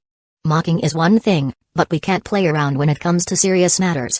Nawaki and Minato quickly composed themselves, their smiles fading as they kept a close eye on Yagura. At Takeya's signal, they would be ready to strike at any moment. If it's a fight or a war you want, just bring it on. Threatening me with war? Yagura, you're not even close to being qualified for that. Yagura's face turned an ugly shade of blue as he gritted his teeth. Hand over Saimada, and we'll forget about Fugisu Ikazan. Yagura was well aware of the atrocities committed by Mist Village. What he wanted now was to retrieve Saimada and avoid conflict with Takeya. Takeya's reputation, his arrogance, and the death of Fugisu Ikazan all signaled to Yagura that fighting Takeya would bring no benefit. Get lost. Takeya's reply was a single word. I earned this fair and square. Why should I give it back? Forget about it. Yagura wasn't even embarrassed by his ridiculous demand. He just didn't want to lose a legendary sword. Was a fight about to break out? Nawaki and Minato both readied themselves for battle. If things escalated, they would handle the rest of the Mist Shinobi while Takeya dealt with Yagura. But they were bound to be disappointed. Yagura was visibly enraged, but he didn't make a move. Instead, he let out a bitter laugh. Very well. I hope you don't regret this, Takeya Yagami. Goodbye. Don't let the door hit you on the way out. Let's go. Yagura barked as he lowered his arms from across his chest. Yes, sir. The Mist Shinobi quickly steered their warship away at top speed. That's it? I thought we'd be fighting. Nawaki scoffed, unimpressed. Looks like Yagura is all talk, just running his mouth. Why didn't you make a move? Minato shot back, smacking Nawaki on the back. Takeya glanced at them before turning his gaze to the retreating mist ship. I'm not that reckless. Killing Fugisu Ikazan is one thing, but Yagura? He's not someone you can just kill casually. Besides, do you think that little guy is so easy to deal with? Though Yagura had been furious on the surface, Takeya could tell he had been cautious the entire time. If Takeya had made a move, Yagura would have retreated immediately. And out here on the open sea, it would have been near impossible to track him down. Dealing with a Hazuki clan member was hard enough, but the sea was Mist Village's true domain. Why can't you kill him? Nawaki asked, rubbing his sore back. Is he that important to Mist Village? Pretty much. The sea breeze ruffled Takeya's hair as he narrowed his eyes. He's the fourth Mizukage to be, after all. Yagura's status wasn't the issue, it was the fact that the third Mizukage had already lost his mind. If Yagura died here, Takeya suspected that Mist Village might just declare war on Hidden Leaf Village for real. It wouldn't be a joke. The Third Shinobi World War had started just as messily, with Mist Village somehow dragging Hidden Leaf Village into a full-scale conflict. Mist Shinobi were still baffled by how their village had declared war on Hidden Leaf Village in the first place. A small fry like Yagura wasn't much of a threat, but Takeya was more concerned about the shadowy figures pulling the strings, Madara Uchiha and Black Zetsu. This was the time when they were most active because Madara Uchiha was running out of time. Just wait. Mist Village will definitely try to negotiate with Hidden Leaf Village to get Saimada back. Chapter 254, The Karatachi Clan. He's more terrifying than a tailed beast at this time. The person handling all the affairs in Mist Village was Genji, someone with authority nearly equal to the third Mizukage. Genji certainly didn't want Mist Village to provoke a conflict with Hidden Leaf Village. However, Saimada couldn't be left outside the village either, so diplomatic negotiations were inevitable. After all, it was the best way to recover Saimada. Unfortunately, Takeya wasn't the type to easily hand over something that had become his. Mist Village hoping to retrieve Saimada? That was nothing but a pipe dream. Future fourth Mizukage, huh? Isn't that the same as how things are now with Sakamo-senpai? Mizukage. Minato turned to glance back toward the direction of Hidden Leaf Village. Would his dream of becoming Hokage still come true? Sakamo Hatake was already wearing the Hokage's informal robes, a decision approved by both the Fire Daimyo and the third Hokage. In Hidden Leaf Village, most people believed that Sakamo Hatake was the clear candidate for fourth Hokage. As soon as the third Hokage's age began to show, Sakamo was bound to take the position. Even Minato had accepted this idea, which only showed how immense Sakamo's prestige was in Hidden Leaf Village at the moment. Even the Sannin had to step aside for him. Only Tsunade had enough sway to stand her ground, while Orochimaru and Jiraiya were completely outmatched. As the Mist Village's warship departed, Takuya relaxed and turned to ask, "Who told you that Sakamo-senpai is definitely going to be the fourth Hokage? You guys seriously overestimate the morals of the third Hokage, Denzo, and the elders. They were people willing to do anything for power. It looks like the time for Sakamo's incident is fast approaching," Takuya thought. "Everyone's saying it," Minato responded. "He's already wearing the Hokage's informal robes. Isn't it obvious?" "That's unlikely. If you don't believe me, we can bet on it." Takuya shook his head slightly. Even if Sakamo didn't die as tragically as in the original story, there was no way he'd become the fourth Hokage. Denzo and the others would never allow it. Even the third Hokage wouldn't hand over power so easily. Sakamo wasn't someone they could turn into a puppet like Minato. If Sakamo rose to power, there was no doubt he would seize full control. With his immense reputation and strength, it would be impossible to justify keeping power from him. At that point, Denzo and his group would surely find a way to tarnish Sakamo's reputation. That was exactly what they did in the original story. What they didn't expect, though, was that Sakamo would choose to take his own life, robbing Hidden Leaf Village of one of its greatest pillars. Sakamo's death had surely been a cause for celebration in other villages. Hidden Leaf Village was too powerful at the time, a situation none of the other villages were happy with. The more Hidden Leaf Village's strong figures perished, the better. "No bet," Minato said, turning his head, and even Nawaki remained silent. Just like Tsunade, neither of them had ever won a single bet against Takuya.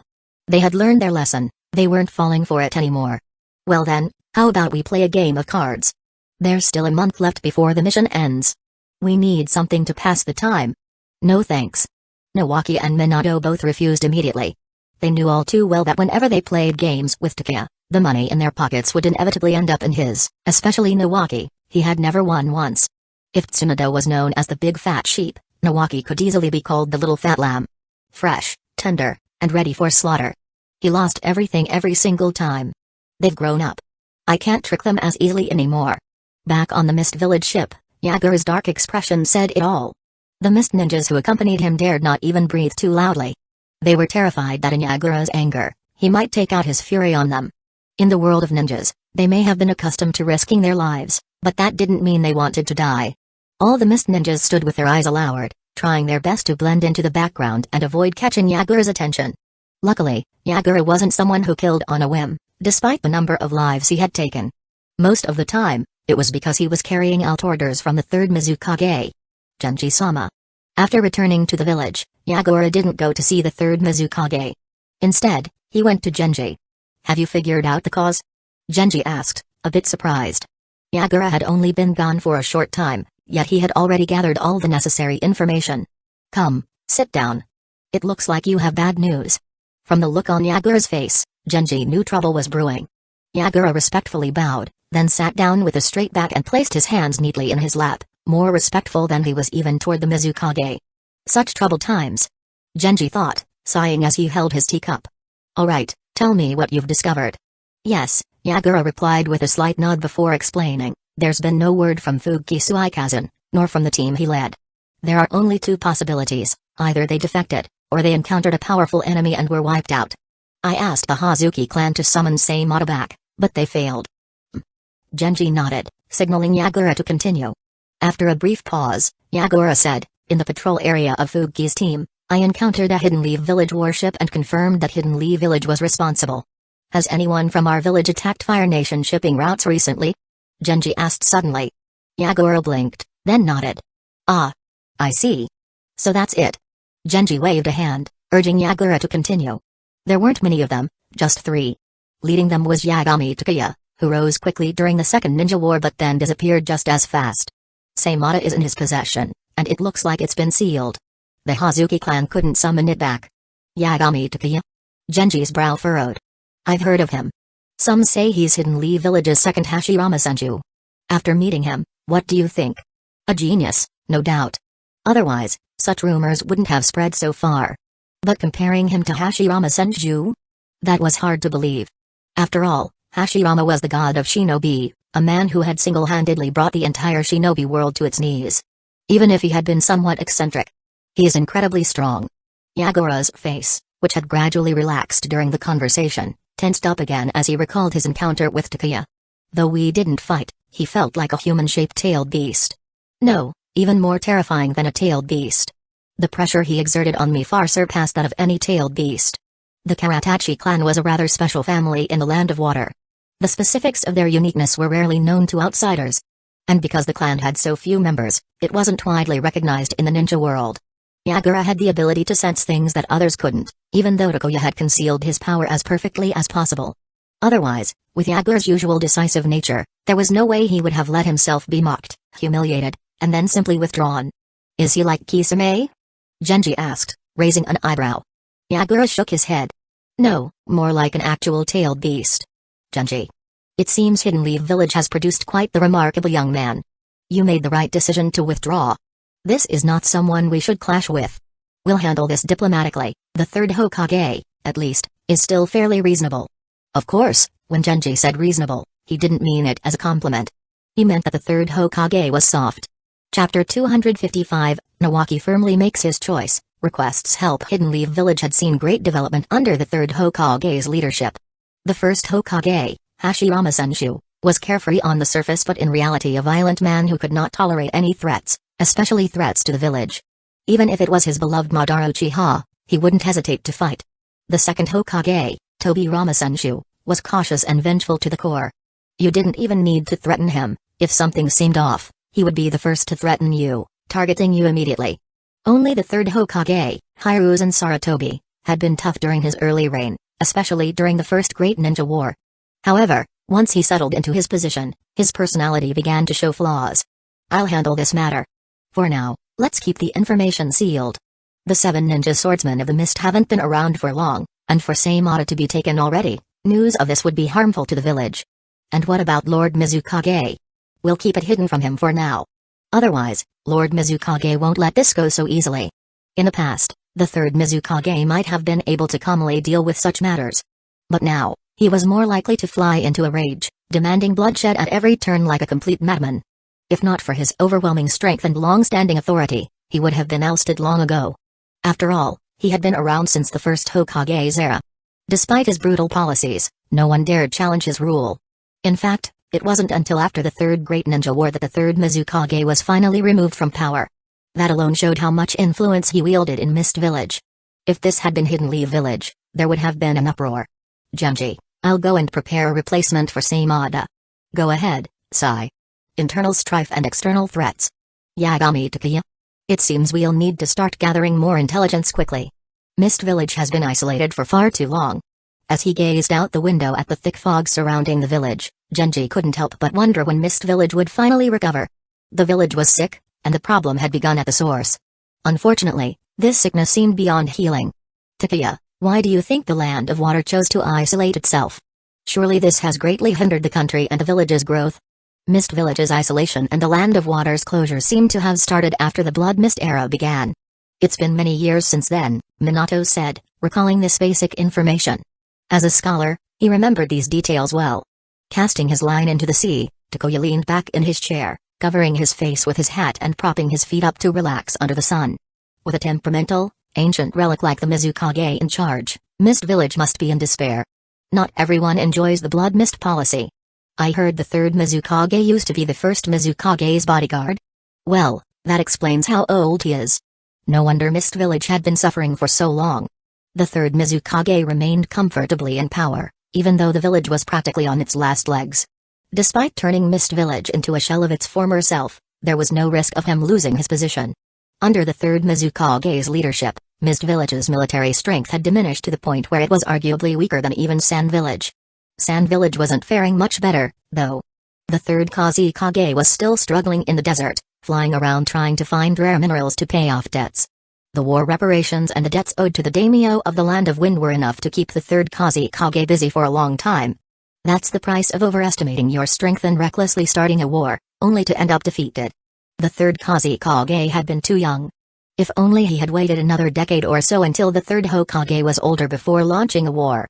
Even if he lost, he wouldn't have had to pay so much. But, of course, there's no medicine for regret in this world. Besides, the third Kazekage wouldn't live much longer. Soon, Sasori would target him. The death of Sakamo Hatake had been the signal. Tsukumo and the third Kazekage were the two people Saisari hated the most. One had directly killed his parents, and the other had indirectly caused their deaths. After Tsukumo's death, the third Kazekage would be next, and then Saisari would strike. In the end, the third Kazekage would die, and the third Great Ninja War would break out. Hidden Leaf Village, having lost many of its strongest shinobi, would be left struggling. In this lifetime, though, Tsunoda hadn't developed hemophobia, Orochimaru was conducting research but hadn't fully turned rogue, and while Jiraiya enjoyed traveling, he wouldn't stay away for long. If the third Great Ninja War still broke out, Hidden Leaf Village wouldn't suffer as badly as it did in the original story. As for Tsukumo's fate, that remained a question mark. Takuya had no idea if Tsukumo would follow the same path as in the original story. The most frustrating part was that Tsukumo's personality meant that any criticism or blame would push him toward an extreme decision. In Takuya's mind, the problem was this destructive samurai spirit. The Hatake clan had descended from a samurai family, but now they were a clan of ninjas. Somehow, they hadn't inherited the good parts of their samurai heritage, only the rigid, stubborn ideals. Tsukumo might seem cheerful and easygoing on the surface, but he was incredibly stubborn on the inside. Once he made up his mind, nothing could change it. This stubbornness, combined with the Hatake clan's traditions, ultimately led to Tsukumo choosing the most disgraceful and frustrating way to leave the world. He left behind a completely broken Kakashi to grow up alone. For someone like Tsukumo, even if you knew his fate in advance and tried to help him, it wouldn't necessarily prevent him from falling into that pit. It was like Orochimaru. Even though people knew he would eventually turn to forbidden experiments, no amount of reasoning or persuasion could stop him. "What are you staring at?" Takuya, who had been resting with his eyes closed, finally spoke up after noticing Nawaki staring at him for a long time. Unable to take it any longer, Takuya lifted the hat from his face and glared at him. "Sure, I'm handsome, but I'm not into guys. Why are you staring at me? Is there something on my face?" "Takuya, Nawaki's face flushed red as he stammered, unsure of how to ask for help. He wanted Takuya's assistance, but he felt embarrassed, unable to bring himself to speak his mind. "I want to ask for your help in asking go out." Minato pinched his nose and imitated Nawaki's tone and mannerisms. "Shut up. Go to hell." Nawaki's face turned beet red with anger, and Takuya burst into laughter while Minato snickered, moving away to avoid getting hit. "Nawaki, if you're going to ask for help, you need to be direct. You've been stammering, and Takuya's running out of patience. Careful, or he might kick you into the sea. You bastard." Flustered and furious, Nawaki wanted to punch Minato, but he knew he couldn't catch him. All he could do was stand there, grinding his teeth and glaring, trying to kill Minato with his eyes. Takuya shook his head, both amused and exasperated. "Nawaki, are you sure you've thought this through? You know how complicated things are with the Hyuga clan. And besides, there's no guarantee she'll even accept you." Being the grandson of the first Hokage brought Nawaki a lot of advantages, but it also came with complications. Chasing after a girl with a special status wasn't as easy as relying on his family background. After all, Nawaki was the one doing the pursuing, not Hashirama Senju. Come to think of it, Hashirama hadn't been great with relationships either. He had just gotten lucky with an arranged marriage, ending up with a princess from the Uzumaki clan. Nawaki wasn't likely to have that kind of luck. "I want to give it a try, no matter what happens." After wrestling with his thoughts for a long time, Nawaki finally gritted his teeth and said, "So I want your help. After all, you're the one who always says happiness has to be fought for. If I don't even try, then I'll have failed at life." Takuya chuckled as he watched Minato laugh. "What's so funny? You're no better." "Ugh. How did this end up involving me?" Minato scratched his head awkwardly, realizing he was no different. He had once liked Kushina but hadn't dared express his feelings. Luckily, time had passed, and all those feelings from his youth had faded away. Now, his affection for Kushina had become a distant memory, lost to the past. Chapter 256, Tsunoda, negotiation is fine, but returning the weapon? No way fine. What else could he say? Takuya smiled wryly. "I'll help you, but I can't guarantee success. After all, I've only met her once, and the first impression wasn't great. I'll try to arrange a meeting with Sazune.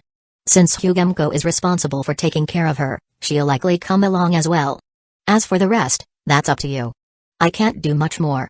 Setting up a meeting was the most he could offer. How Nawaki chose to pursue her was his own problem. Takuya had no further involvement. "Deal." Nawaki grinned from ear to ear. Could love at first sight really exist in this world?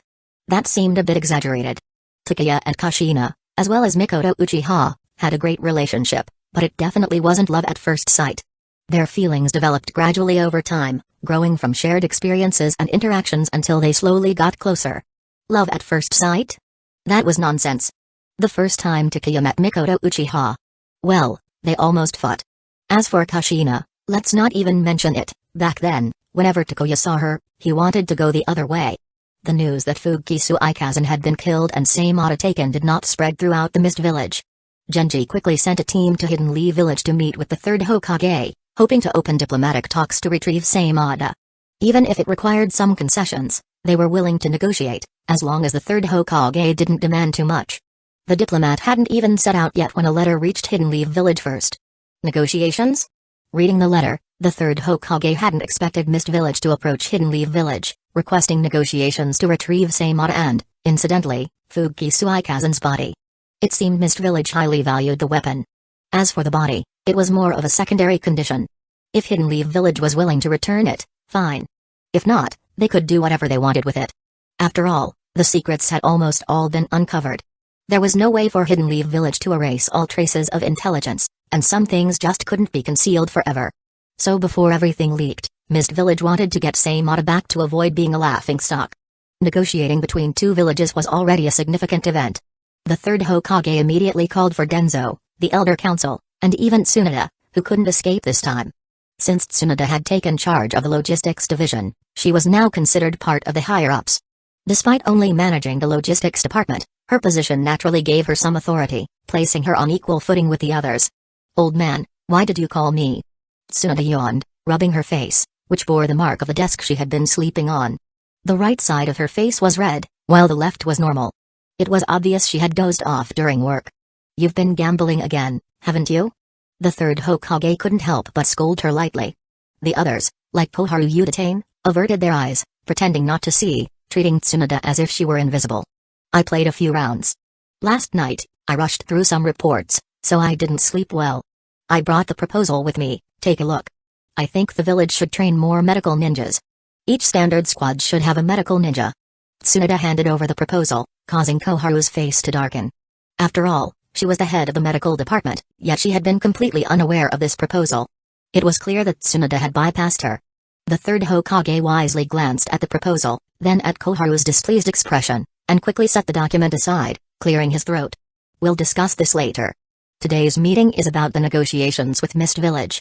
The third Hokage handed out the letter from Mist Village for everyone to review. Tsunade, who had been dozing off, perked up when she heard the word negotiation. Just then, Denzo handed the letter to her. "Mist Village is playing quite the game." After reading the letter, Tsunade scoffed. "Saimata is Takeya's war trophy. How could we just hand it over? Has Mist Village fallen to the point where they can't even afford to lose a single weapon?" "Ahem, Tsunade, diplomacy is important. After all, maintaining good relations with Mist Village could benefit Hidden Leaf Village as well," Mikado Hamura argued. "And how exactly would it benefit Hidden Leaf Village?" Tsunade shot back. "Mist Village may be closed off, but they've constantly harassed and plundered Fire Nation's sea routes. The daimyo has already complained several times. Have you forgotten about that? Why did Takeya's team head out to sea? It was because Mist Village has been too bold. They've been attacking our ships and disrupting our routes, so they're enemies. And enemies' belongings are war trophies. They want to get Saimata back because they're embarrassed. Since when have we ever returned intelligence we've gathered from other villages? Negotiations? Sure. But returning the weapon? Absolutely not. Mikado Hamura. Did she really have to shut me down so hard?" The third Hokage was speechless, while Koharu felt a strange sense of relief. Thank goodness she hadn't spoken. Otherwise, she would have been on the receiving end of Tsunade's wrath. As for Denzo, he kept his eyes down, minding his own business. He wasn't concerned with the village's affairs at the moment, only his personal research. "Everyone." Tsunade slammed her hand on the table in frustration. "We just wiped out a Mist Village ninja squad and took their weapon. Now they come begging for negotiations to retrieve it, and Hidden Leaf Village is supposed to just hand it over? What would the daimyo think?" "So you're saying the negotiations aren't necessary?" the third Hokage asked. Tsunade shook her head. "No, we should negotiate. Let's see what Mist Village has in mind. But as for returning the weapon, that's not happening. They can come talk about it after they've made up for all the losses they've caused the Fire Nation over the years." While the merchant ships had no direct connection to Hidden Leaf Village, they were tied to the daimyo's estate. If Hidden Leaf Village returned Saimata to Mist Village, how would the daimyo react? What about future funding? After all, The daimyo was Hidden Leaf Village's main financial backer. A little face and respect needed to be shown. There was some logic in Tsunada's reasoning. Even if Mist Village wanted to offer compensation, they didn't have much to give, they were too poor. And Hidden Leaf Village didn't really need their compensation either. The third Hokage thought for a moment, then nodded. Alright. Tsunada, you'll handle the negotiations. What's your take on the situation with Mist Village? It was a headache, but Saimata was in Bakuya's possession, so Tsunada couldn't refuse the task. At least the negotiations would take place in Hidden Leaf Village, so she didn't have to travel. The third Mizukage has gone mad. Koharu could only sum up the situation this way. After reviewing the intel extracted from Fukisu Ikazun's mind, Koharu had felt a chill down her spine. She couldn't imagine how Mist Village had survived these past few years. Without external enemies, their own third Mizukage's tyrannical rule had been enough to weaken the village year by year. Chapter 257, Koharu Uchiha and Denzo's nefarious collaboration. The newly graduated young ninja were allowed to stay, with barely half remaining. But what's the deal with your constant killing sprees? When did the third Mizukage become so bloodthirsty? No one would have ever thought that the courteous bodyguard who followed the first Mizukage during the first Hokage's era would end up like this. It's only because the third Mizukage's seniority and strength are formidable that he hasn't been overthrown yet. In the Mist Village, assassination attempts on the Mizukage come one after another, and it's nothing short of a miracle that the third Mizukage has survived until now. Regardless, the Blood Mist's reign has caused the Mist Village's strength to decline continuously, which is beneficial to us in Hidden Leaf Village. Even though the Mist Village is across the sea, they've never been peaceful neighbors. Over the years, they've clashed frequently with both the Cloud Village and the Sand Village.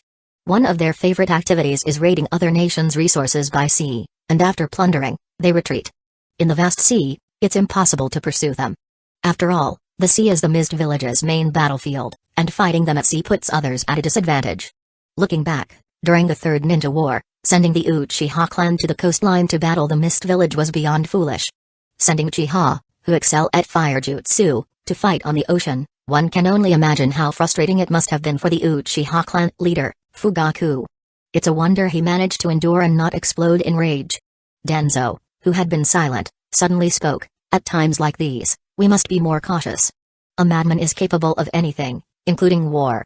Stop talking nonsense, Tsunada snapped irritably, tapping her fingers on the table. The one handling matters in the Mist Village is their elder, not the third Mizukage. Clearly, they too are worried about the third Mizukage doing something reckless. It's fortunate that the elder holds significant power, or else no one knows what direction the Mist Village would be headed in. Given the third Mizukage's erratic behavior, he could easily provoke war with either the Cloud or Stone Village over the smallest dispute, dragging the Mist Village into the abyss. That may be true, but we still need to be prepared. I suggest we increase manpower at our outpost in the Land of Whirlpools. We should also send people to infiltrate the Mist Village to gather more intelligence. I second that. Koharu Uchiha and Hamura Midokado exchanged glances and supported Denzo's proposal. Tsunade considered for a moment and didn't object. It would be beneficial to Hidden Leaf Village. Increasing the manpower at the outpost would allow them to keep a closer watch on the Mist Village. Sending spies to gather intel from within the Mist Village was also a wise move, though the question remained, who should be sent? Since no one objected, the third Hokage made the decision and finalized the matter. As for gathering information, that would take time. I'll handle the arrangements for the outpost. As for dealing with the Mist Village's envoys, that will be your responsibility, Tsunada. I'll take care of it, Tsunada said with a nod before rising and leaving the Hokage's office. Denzo also stood and left but gave a look to Koharu Uchiha and Hamura Midokado before departing. The two exchanged a knowing glance, then bid farewell to the third Hokage and left. Arriving at their usual meeting spot, the impatient Koharu Uchiha was the first to speak. Denzo, why did you call us here? Since Tsunada had taken over the logistics department, Denzo had mostly stayed in the route headquarters, rarely leaving. After several years of silence, even Koharu and Hamura had scarcely seen him. As for the Eri route headquarters, neither Koharu nor Hamura were eager to visit. What's the matter? Has Tsunada subdued you too? No one expected Denzo to open with a taunt. Bang! Koharu, trembling with rage, slammed the table and stood up, pointing a shaking finger at Denzo. What do you mean by that, Denzo? When have we ever been subdued by Tsunada? If they offended Tsunada, things would be tough for them. She could cut off their resources. But if Tsunada offended them, they would simply take their grievances to the third Hokage. Thus, everyone had been minding their own business for the past few years, with no one stirring up trouble. But Denzo's words instantly enraged Koharu. Hamura's expression also darkened. Denzo, we've always had a mutual understanding with Tsunade. She doesn't provoke us, and we don't antagonize her. As for being subdued, the least assertive one here is you, Denzo. We still cross paths with Tsunade often, but you've been hiding in the root headquarters for years. How dare you accuse us? Ignoring their retorts, Denzo carried on as if he hadn't heard them. The greatest threat has already arrived, yet you two are acting as if nothing is wrong. What, should we go crying to Hiruzen and have him removed, Tsunade? No wonder Tsunade thinks you're stupid, because you really are.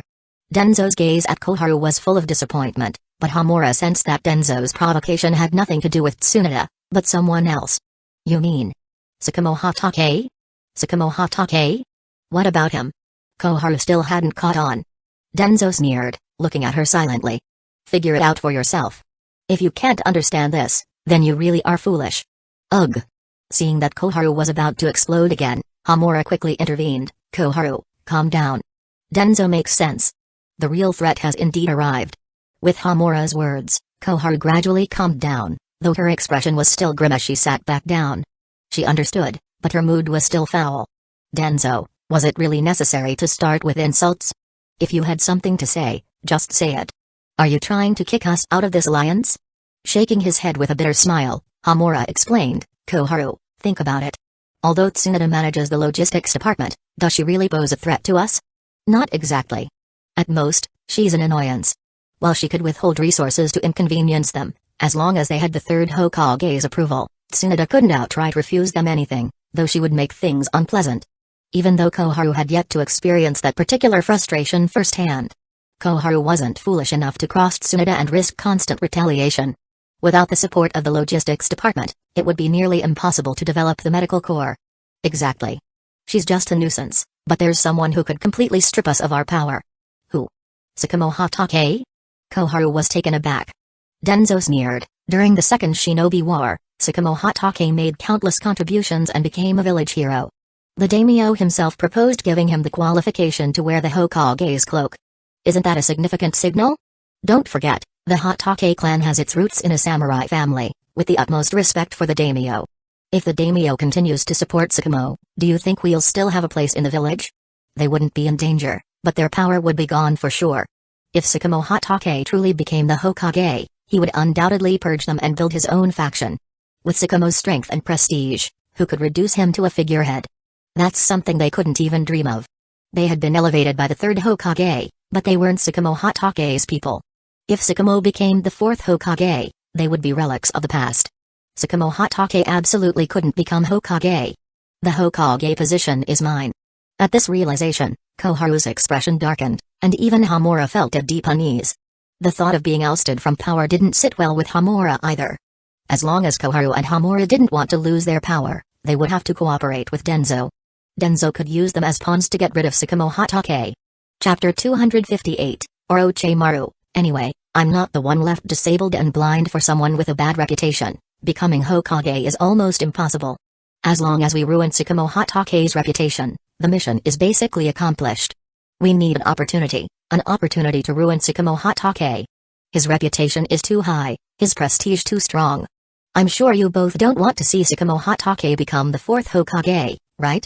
Sakamo Hatake may not be part of the inner circle of power, but with the daimyo's support, he already has enough influence to affect the Hokage selection. We will cooperate with you. After hearing Denzo's plan, Koharu Uchiha and Hamura Midokado considered for a moment before agreeing. Ruin Sakamo Hatake's reputation? That's not a big deal, it's not like they're killing him. This could be a worthwhile collaboration. Then I look forward to a successful partnership. With his goal achieved, a gleam of excitement flashed in Denzo's eyes. The position of Hokage is mine, and no one can take it from me. In the dimly lit underground laboratory, Orochimaru was busy. The room was filled with advanced research equipment, and several glass containers housed Orochimaru's experimental subjects. Hearing the sound of a cane approaching from behind, Orochimaru didn't even turn around as he asked, "Did the old man summon you today? I thought you only cared about your research." Denzo, leaning on his cane, slowly walked into the room. "No, I care about other things besides research. By the way, I need some tools and experimental materials. Please prepare them as soon as possible, or my research will come to a halt. I believe you don't want to see that happen, do you?" Staring at the specimen on the operating table, Orochimaru's eyes glowed with madness. How perfect, truly perfect? Even after all these years, these cells were still active, still dividing, just like cancer cells. Hearing Orochimaru complain again about the lack of tools and materials, Denzo's good mood vanished instantly. He had already spent significant effort setting up this underground lab, providing all the latest equipment, almost draining his personal resources. Many of the supplies even came from the support of the Shimura clan. And now Orochimaru wanted even more advanced equipment. Denzo was in a difficult position. Orochimaru, I think you should restrain yourself. Tsunade is currently in control of the logistics department, and without Sarutobi's approval, I can't just take whatever you need from there. At Denzo's words, Orochimaru paused, turned his head slightly, and smiled. That's your problem. I'm only responsible for the research. Everything else has nothing to do with me. If you're not afraid of delaying your progress, then I don't mind. After all, you're the one trying to restore your body, Denzo, not me. If you're okay with slowing down, then just make do with what you have. I'm in no hurry. Successfully outmaneuvered by Orochimaru, Denzo remained silent for a moment. I'll figure something out, but I want to see some real progress from you. Also, your promising student has been very active at sea lately. The Mist Village is sending representatives to Hidden Leaf Village for negotiations because the 7 ninja swordsmen had their weapons stolen. I'm quite pleased. Orochimaru smiled but had no intention of continuing the conversation with Denzo. He returned to his work, treating Denzo as though he were invisible. Humphrey. After standing there for a while, realizing Orochimaru was ignoring him, Denzo could only grunt in dissatisfaction before leaving the lab. As Orochimaru gazed at the specimen on the table, he chuckled softly. What a perfect existence. If Tsunade saw this, she'd go mad with rage. The news of the Mist Village's upcoming negotiations with Hidden Leaf Village was relayed to Takuya by the intelligence division under Tsunade's orders. After taking the scroll delivered by a ninja hawk and letting it fly away, Takuya opened it, and both Nawaki and Minato leaned in. The Mist Village wants to negotiate with Hidden Leaf Village to get back Saimada? Nawaki exclaimed, looking at Takuya. He was curious about what Takuya thought of this. After all, Saimada was Takuya's spoils of war. If the Mist Village managed to reclaim it through negotiations, Takuya would be at a loss. At most, the village would award Takuya some merit, but Takuya didn't care about that. Haha. Takuya couldn't help but laugh as he handed the scroll to Minato and said, the Mist Village is quite clever. They know they can't simply take it back by force, and they don't want to escalate the situation too much. So, they chose to retrieve the weapon through diplomatic negotiations between the villages. A smart move. But what about Saimada? Minato hesitated to finish his question. Takuya scoffed, Saimada is my spoils of war, not the village's property. Even if Hidden Leaf Village negotiates with the Mist Village, it's still up to me whether to give it back or not. And since Tsunade is in charge of the negotiations, there's no way the Mist Village is getting Saimada back. Even if I don't use it, I'll keep it just to spite them. What can they do about it? Fight me if they dare. The Mist Village played a smart game, but they didn't realize the spoils belonged to Takuya personally, not to Hidden Leaf Village. It doesn't matter if Tsunade is in charge of the negotiations, Takuya wouldn't hand it over, regardless of the village's decision. Let them deal with it however they want. There's no way I will hand over what's mine. If they can't get Saimada back through negotiations, the Mist Village will probably be furious. The 7 ninja swordsmen will be reduced to the 6 ninja swordsmen, Nawaki joked, already renaming them. Ha ha ha. Minato burst out laughing. Takuya joined in too. In the future, when the 7 ninja swordsmen went on missions and encountered ninjas from other villages, the enemy would gasp in shock. What? The enemies are the 6 ninja swordsmen? 7 ninja swordsmen. Run. The 6 ninja swordsmen are coming. 7 ninja swordsmen, MMP. If the Mist Village couldn't get Saimada back through negotiations, they would surely resort to other methods. But by then, Takuya's mission would be over, and he'd be back in Hidden Leaf Village. He didn't believe the Mist Village would dare to come to Hidden Leaf Village to cause trouble and steal the weapon back. In the dark underground space, Black Zetsu slithered in. Master Madara, the 3rd Mizukage's emotions are becoming increasingly unstable and erratic. He's just a useless pawn. Sitting on a stone chair, Madara Uchiha, with his white hair, aged face, and wrinkled skin like dried bark, showed no concern for the 3rd Mizukage. Black Zetsu grinned, however, if the 3rd Mizukage continues to lose control, it could become a problem. No matter. A pawn is still just a pawn. Madara Uchiha lifted his head to look at Black Zetsu. Have you found a suitable target yet? Chapter 259, Trying to Get Something for Nothing? Mist Village, you've got some nerve as long as it didn't affect his plans. Madara Uchiha didn't care whether the 3rd Mizukage lived or died. What mattered to him was whether Black Zetsu had found a suitable candidate. He was eager to find someone from the Uchiha clan to take his place, someone who could pretend to be him and carry out his plans in the ninja world. I haven't found a suitable candidate yet, Black Zetsu replied, troubled by the high standards Madara Uchiha had set for the selection. In order to revive his mother, Kaguya Otsutsuki, Black Zetsu couldn't just randomly grab anyone. This left him still searching for the right person. The only one close enough would be Yagami Takuya, who was once seen alongside Nagato. But that kid isn't easy to control. Yagami Takuya? A half-blood? Madara Uchiha frowned slightly. He needed a full-blooded Uchiha, not someone of mixed lineage. I'll keep looking, Black Zetsu said. There were plenty of Uchiha clan members, but finding one that met Madara Uchiha's criteria wasn't easy.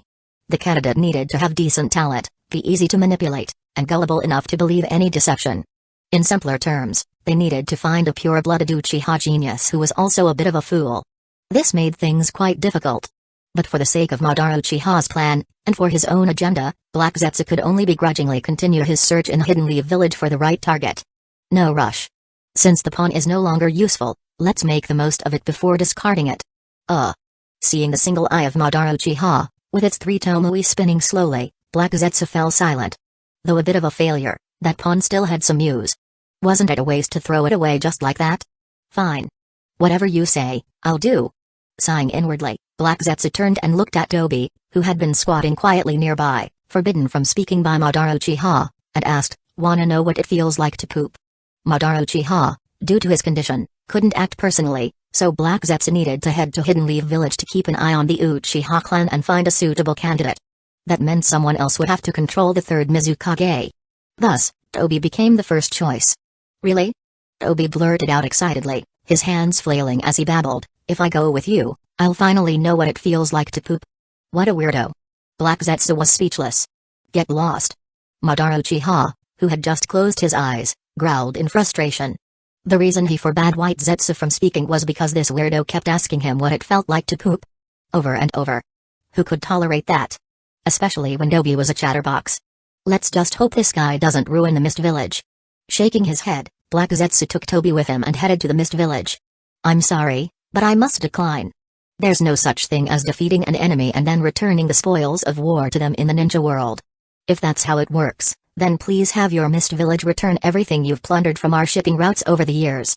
Otherwise, Hidden Leaf Village won't be handing over Saimada. Facing the Mist Village's envoy, Tsunada's words instantly shut him down. After all, how could you cough up something you've already swallowed? Was that even possible?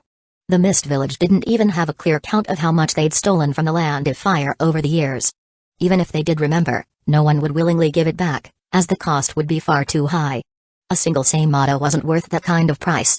With just a few sentences, Tsunada had thoroughly blocked the Mist Village's envoy. I demand to see the Hokage. Realizing that negotiations with Tsunada were getting nowhere, the envoy insisted on seeing the third Hokage. He wanted to speak directly with him rather than wasting more time with Tsunada. As you wish, Tsunada said, indifferent. If she didn't have to waste her breath on this, all the better.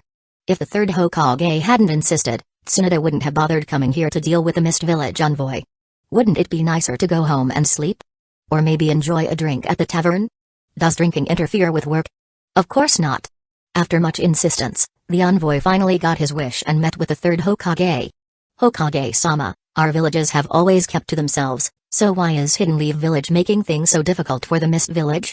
Surely, you understand what Saimada means to us? As soon as they met, the envoy bombarded the third Hokage with accusations. The smile on the third Hokage's face froze, and the expressions of Koharu Utatane and Hamura Mitakato, who were also present, darkened. If your village and Hidden Leaf Village have always stayed out of each other's way, then who's been attacking our shipping routes and plundering our ships? Koharu demanded sharply. Where do you get the nerve to say something like that? Claiming the two villages have never interfered with each other was a joke. Under Koharu's pressure, the Mist Village envoy's face showed a hint of discomfort as he struggled to explain, how can a few merchant ships compare to the importance of Saimada? Hokage-sama, elders, Hidden Leaf Village's actions could damage relations between our two villages. It's just a weapon. Even if it's a war prize, it can still be exchanged. What does the Mist Village plan to offer in exchange for Saimada? Since all you've been talking about is Saimada, I'd like to know, what can your Mist Village offer? A few merchant ships are nothing? Koharu scoffed. It was no wonder Tsunada didn't like dealing with the Mist Village. Their tone didn't sound like negotiations, but more like they were provoking Hidden Leaf Village. Finally, the third Hokage spoke, signaling that there might be room for negotiation. The envoy's face lit up with hope as he hurriedly said, "Hokage-sama, the Mist Village has come to Hidden Leaf Village with sincere intentions. It was wrong of us to attack your ships, but it wasn't all us. Keep in mind, the shipping route is near the Land of Lightning, and the people of Lightning have also been engaging in such acts." That nearly made the third Hokage laugh in disbelief. The Cloud Village was a major trading hub, with the most developed trade routes of any of the 5 great villages. They'd be the last ones to engage in such activities, especially given the immense revenue they collected from trade taxes every year. "I can promise you, Hokage-sama, that if Hidden Leaf Village returns Samada and a body of Fukusuikazan, the Mist Village will cease all attacks on your shipping routes. What do you think of this offer? What a blatant attempt to get something for nothing." Homura laughed out of frustration. "If those are the only terms, then you may leave. Hidden Leaf Village will not accept such conditions, and we will defend our shipping routes without needing the Mist Village's involvement. You really think you can just talk your way into getting what you want? Mist Village, you've got some nerve. Are you not afraid of souring relations between our villages? Don't let the door hit you on the way out. Trying to get something for nothing, and then resorting to threats when it fails?" Even the third Hokage couldn't help but snap. Hidden Leaf Village does not fear deteriorating relations with any village. If your Mist Village seeks retaliation, Hidden Leaf Village will be ready. And when you return, tell the third Mizukage that it's not only the Land of Fire with shipping routes. The Land of Water has them as well, and if anything like this happens again, Hidden Leaf Village will choose to retaliate. You come to my turf to threaten me? You think I won't stand my ground? Chapter 260, The Three Seek an Opportunity, pushing out Sakamo Hatake to hell with it, who cares about your Mist Village? If you want to retaliate, go ahead. Don't think Hidden Leaf Village is afraid of the Mist Village. After an unproductive exchange, the Mist Village envoy was swiftly sent packing. As for any retaliation from the Mist Village, the third Hokage didn't believe they would dare wage war on Hidden Leaf Village over a few words. Bang! Mist Village is getting bolder and bolder. Hiruzen, are you just going to let them trample all over us? Denzo stormed in after hearing the news, slamming his hand on the table and questioning the third Hokage. Do you want me to declare war on the Mist Village? The third Hokage snapped. What's the meaning of this, Denzo? I wasn't afraid of their retaliation and sent them packing, and now you come in here whining? Seeing the third Hokage's irritation, Denzo merely huffed, saying nothing more, but cast a glance at Koharu Uchiha and Homura Mitokado. The two of them immediately picked up on the cue. Homura joined in, saying, Hiruzen, Denzo isn't wrong. Mist Village is becoming more audacious, even threatening us with war. This isn't a good sign. No matter what, I believe the village's intelligence on the Mist Village is too limited. We should start preparing. Hidden Leaf Village must not put itself in a vulnerable position, added Koharu Uchiha. If it had been only Denzo speaking, the third Hokage probably wouldn't have taken it too seriously. But with both Koharu and Homura echoing the concern, it caught his attention. After giving it some thought, he realized the village's intelligence on the Mist Village was indeed lacking. If not for Takuya killing Fukusuikazan and bringing back his corpse, Hidden Leaf Village would have had no idea about the recent changes in the Mist Village. After a moment of contemplation, the third Hokage nodded and said, I will make arrangements for this. But as for the personnel, the Mist Village had been sealed off for a long time, and with it located far out at sea, its people looked quite different from those in the Land of Fire. Infiltrating for intelligence was no easy task, and planting a spy there would be challenging. Inserting a spy wouldn't be ideal. The best approach would be to send a strong individual to infiltrate and gather intelligence directly, Denzo suddenly suggested. The Mist Village has been isolated for too long, and given that it's far from the mainland, their appearance is very different from people in the Land of Fire. The village needs immediate intelligence, and sending a spy would take too long, he explained. So we need to send a strong individual instead. Denzo's argument was sound, and the third Hokage couldn't find any fault with it. So, who do you think is suitable for this mission? Asked the third Hokage. Denzo remained silent, letting Koharu take the lead in suggesting someone to avoid raising suspicion. They had all known each other for decades. If Denzo were to make the suggestion, the third Hokage might get suspicious, but if Koharu did it, things would go much more smoothly. Having already joined forces with Denzo, Koharu had no choice but to play along, even if she didn't like it. She offered her thoughts. The Sannin are not suitable for this. Tsunoda needs to stay in the village to manage the logistics department. Jiraiya has already left the village, and who knows when he'll return. As for Orochimaru. Ahem. The third Hokage awkwardly cleared his throat when his three disciples were mentioned. Orochimaru was too engrossed in his experiments, He didn't even want to take on missions, let alone spy work. The third Hokage didn't want to force him, and Tsunade had to manage the logistics department in the medical corps, so she couldn't leave. Jiraiya had long gone. This meant 3 suitable candidates were already out. What about having Tsukumo Hatake go on the mission? Koharu suggested. I agree, Hamura added, pushing up his glasses. His strength is among the best of the new generation, and he has extensive reconnaissance experience. I'm sure he can complete this mission smoothly. If it weren't for the heavy losses Root has suffered, this kind of mission would have been handled by Root, Denzo said, feigning indignation as he stormed out of the Hokage's office. Koharu and Hamura exchanged awkward glances. The third Hokage, meanwhile, lit his pipe and took a deep drag. Don't mind him. Root's recovery will take time and resources, which the village cannot fully support at the moment. It's fine. That has nothing to do with us. We've already helped Denzo with his agenda, but Root's development doesn't concern us. Root is Denzo's personal faction, and it has no direct ties to the Council of Elders. At least with the Anbu, they could exert some influence, but Root. Not so much. That's a department even the third Hokage has difficulty controlling. Of course, this situation hadn't yet occurred. For now, Root's ninjas still followed the third Hokage's orders obediently. But every command was first reported to Denzo before being executed. 2 months passed in the blink of an eye, during which time the team hadn't encountered any Mist Village forces along the Land of Fire's shipping routes. After bidding farewell to the team that came to replace them, the 3 of them set off on the road back home. It feels so good to be on solid ground again. After living on a ship for so long, I feel like I'm still swaying even when I'm not moving, Nawaki exclaimed dramatically, spreading his arms and wiggling his hips as they walked. Takeya and Minato quickly stepped away from him, not wanting to be seen with the overly dramatic Nawaki. Your face. I really want to darken it a little, Minato muttered, staring at Takeya's face. After spending 2 months at sea, both Minato and Nawaki had gotten noticeably darker from the sun. Especially Nawaki, his skin was already dark to begin with, and now, you could almost mistake him for being from the Land of Lightning instead of the Land of Fire. Even Minato had gotten a tan, but Takeya, on the other hand, looked exactly the same as when they had left. The only noticeable difference was that he looked a bit tired. Takeya shot them a glance, his hands resting behind his head as he leisurely walked along. Huh? Suddenly, Takeya turned his head toward the forest on their left. Noticing this, Minato immediately became alert. Even Nawaki, who had been inhaling the fresh air with exaggerated enthusiasm, quickly adopted a serious expression and focused on the forest. It's one of our own, no need to be so tense, Takeya said, patting them on the shoulder to ease their nerves. You've still got that strong sense, huh? Said a voice from above. Tsukumo Hatake, wearing his signature short-sleeved Hokage vest, leaped down from a large tree, landing steadily in front of Takeya. He motioned with his hand over Takeya's head and smiled, time flies. It seems like you've all grown up. Sensei, Minato and Nawaki greeted him respectfully, lowering their guard. Are you on a mission, Sensei? Takeya asked casually, much more relaxed than the others. Tsukumo chuckled and nodded. Yes, the village has assigned me a mission. I didn't expect to run into you on the way. How have the shipping routes been lately? He couldn't disclose the details of the mission, and Takeya didn't pry either. They've been quiet. We haven't encountered anyone from the Mist Village. It seems they've been avoiding the shipping routes, Takeya explained.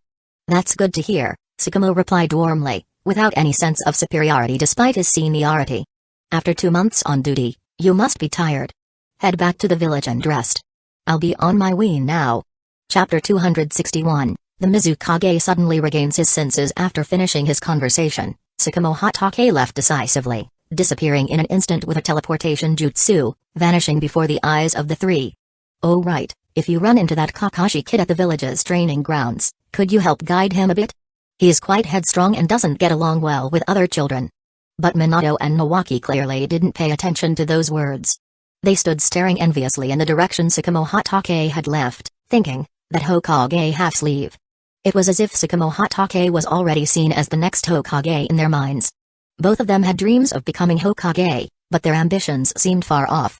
Not only was the third Hokage still in his prime, but Tsukumo Hatake and the 3 Sannin stood as towering obstacles on the path to their dreams, making it seem almost impossible to overcome. Snap out of it. Takeya called out to the 2. Hokage half-sleeve, huh? Nawaki muttered, clearly envious. Wait, what was that he said about someone named Kaka something? Takeya thought it was best not to let Kakashi get too close to Nawaki. Otherwise, Kakashi might end up developing the same foolhardy personality. Land of Water, Mist Village, Mizukage's office. Yagura rubbed his eyes, thinking he must have been mistaken when he saw the third Mizukage sitting calmly in his chair, with no sign of his usual madness or chaotic aura. Mizukage-sama, you've recovered? The moment the third Mizukage lifted his head, Yagura became visibly excited. Recovered? The third Mizukage raised his hand, instinctively wanting to touch his face, but stopped midway and quickly lowered it. His tone was strange as he replied, "Yes, I've recovered." "That's wonderful. Master Genjutsu will be overjoyed to hear this news," Yagura exclaimed. For Mist Village, having the once delirious and crazed third Mizukage back to his senses was undoubtedly great news. At least that's what Yagura believed. The madness and murkiness in the third Mizukage's eyes had vanished, replaced by a clarity that hadn't been seen in years. It was as though everything had reverted to how it was over a decade ago. "Ahem, there's no need to spread the news that I've recovered. I'm just going to use the restroom first," the Mizukage said, standing up and heading toward the bathroom. Yagura, overwhelmed with joy, punched the air in celebration, completely oblivious to how off the Mizukage's behavior was. "Damn it. Why can't it go?" The third Mizukage sat on the toilet, one hand resting under his chin as he gritted his teeth, straining in vain. No matter how hard he tried, not a single fart escaped, let alone anything else. Good thing Black Zetsu had already left, or he'd be coughing up blood if he saw this scene.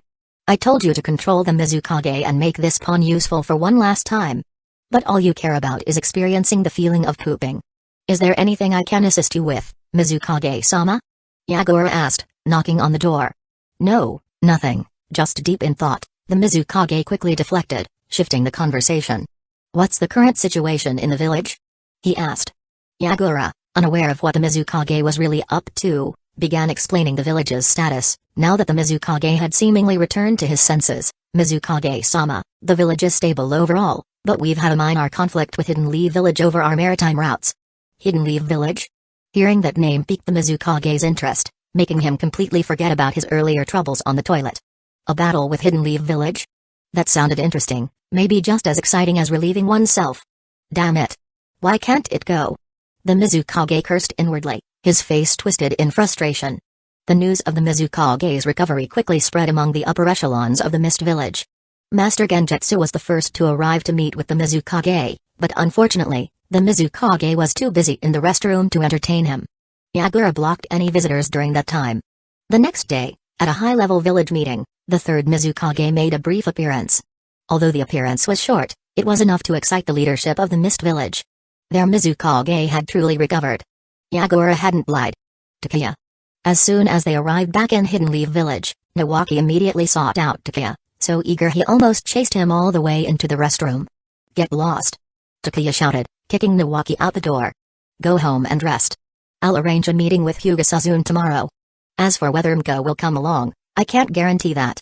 Whether things work out for you depends on your own effort. If you keep pestering me, you'll get a thumping stick for sure. Told you I'd help, but can't you give me some breathing room now that we're back in the village?" Nawaki's acting like a madman. Hey. As Nawaki shuffled back home, rubbing his sore backside, he heard someone laughing. Looking up, he saw Minato leaning on the second-floor balcony, winking playfully as if to say, "See? Now you know how it feels.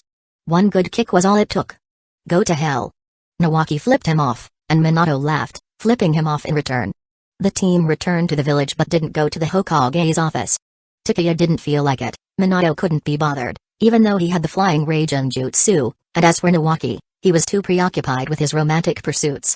This left the third Hokage waiting in vain at his office.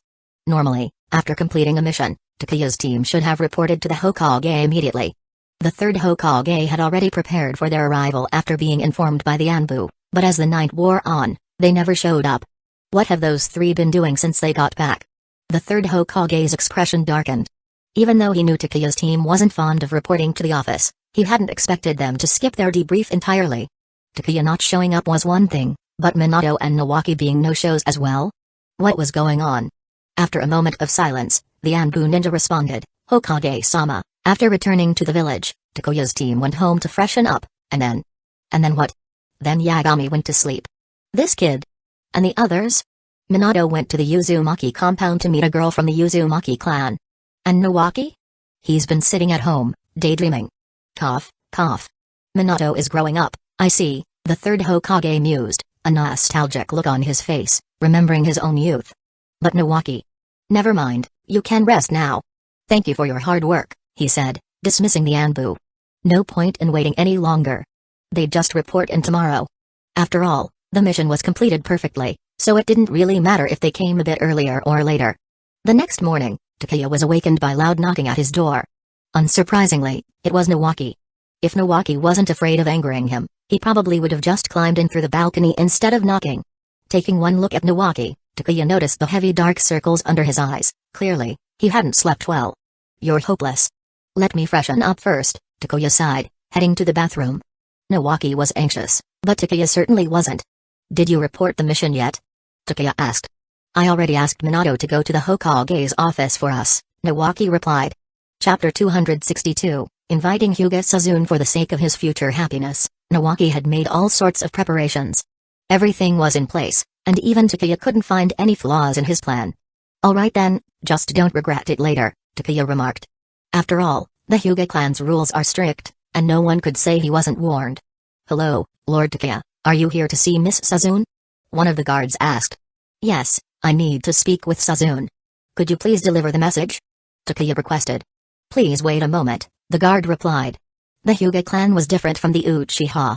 While the Uchiha clan didn't have people guarding their compound, the Hyuga clan did. However, the guards were all from the branch family. The official reason for their patrols and guards was to protect the safety of the main family members. A flimsy excuse, but that was how the Hyuga clan operated. At the main family's residence, Hyuga Sazune and her father, the Hyuga elder, were having a meal. When she received the message, Sazune blinked in surprise. Captain's looking for me. Father, she said, looking to her father for permission. Without hesitation, the Hyuga elder nodded. Go ahead. There may be something important. Yes, father. Receiving his approval, Sazune stood up, placing her hands gracefully in front of her, and walked away in her wooden sandals with a soft clatter. Her personal attendant, Hyugunko, followed her. Captain, were you looking for me? Sazune asked when she saw Takeya. It seemed that Hyugunko, as expected, had followed her out as well. Takeya needed to find a reason to shake off Mko, but first, they had to leave the Hyuga compound.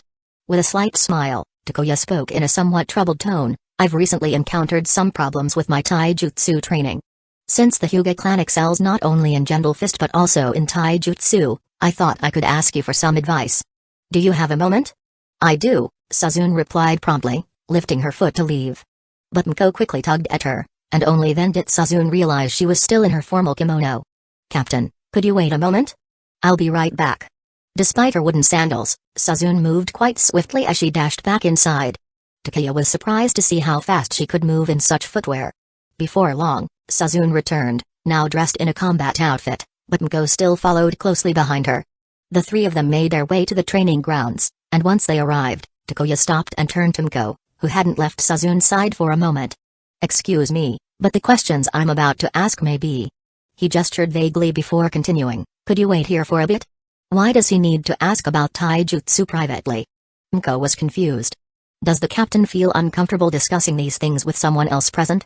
Sazune, on the other hand, never imagined that someone as strong as Takeya would one day ask her for advice. So she said to Mko, the captain might feel embarrassed, which is why he wants you to wait here. Don't worry, I'll be back soon. Understood, miss. Although Mko felt uneasy, she couldn't refuse Sazune's request. Besides, Takeya didn't seem like the type of person who would do anything inappropriate.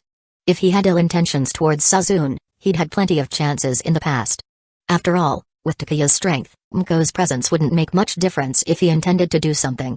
I've done all I can for you, Nawaki. Now it's up to you, Takeya thought with a sigh, glancing at where Nawaki was hiding in the shadows. He then shook his head and led Sazune into the training grounds. In a secluded corner, Takeya sat cross-legged on the ground, and Sazune followed suit, sitting gracefully with her hands on her lap, waiting for Takeya to raise whatever question he had.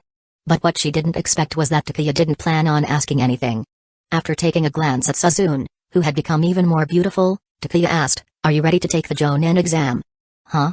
Sazune was confused. Wasn't the captain going to ask her something? Why is he asking about this? Though puzzled, she answered obediently, Father says my strength is sufficient to take the exam, but as a member of the main family, I don't need to take such an exam. Plus, I'm a girl, so you'll be promoted automatically, right? Ah, the perks of being from a noble clan. The Hyuga, Uchiha, Inoshikacho, Shimura, Saratobi, these big families all had special privileges.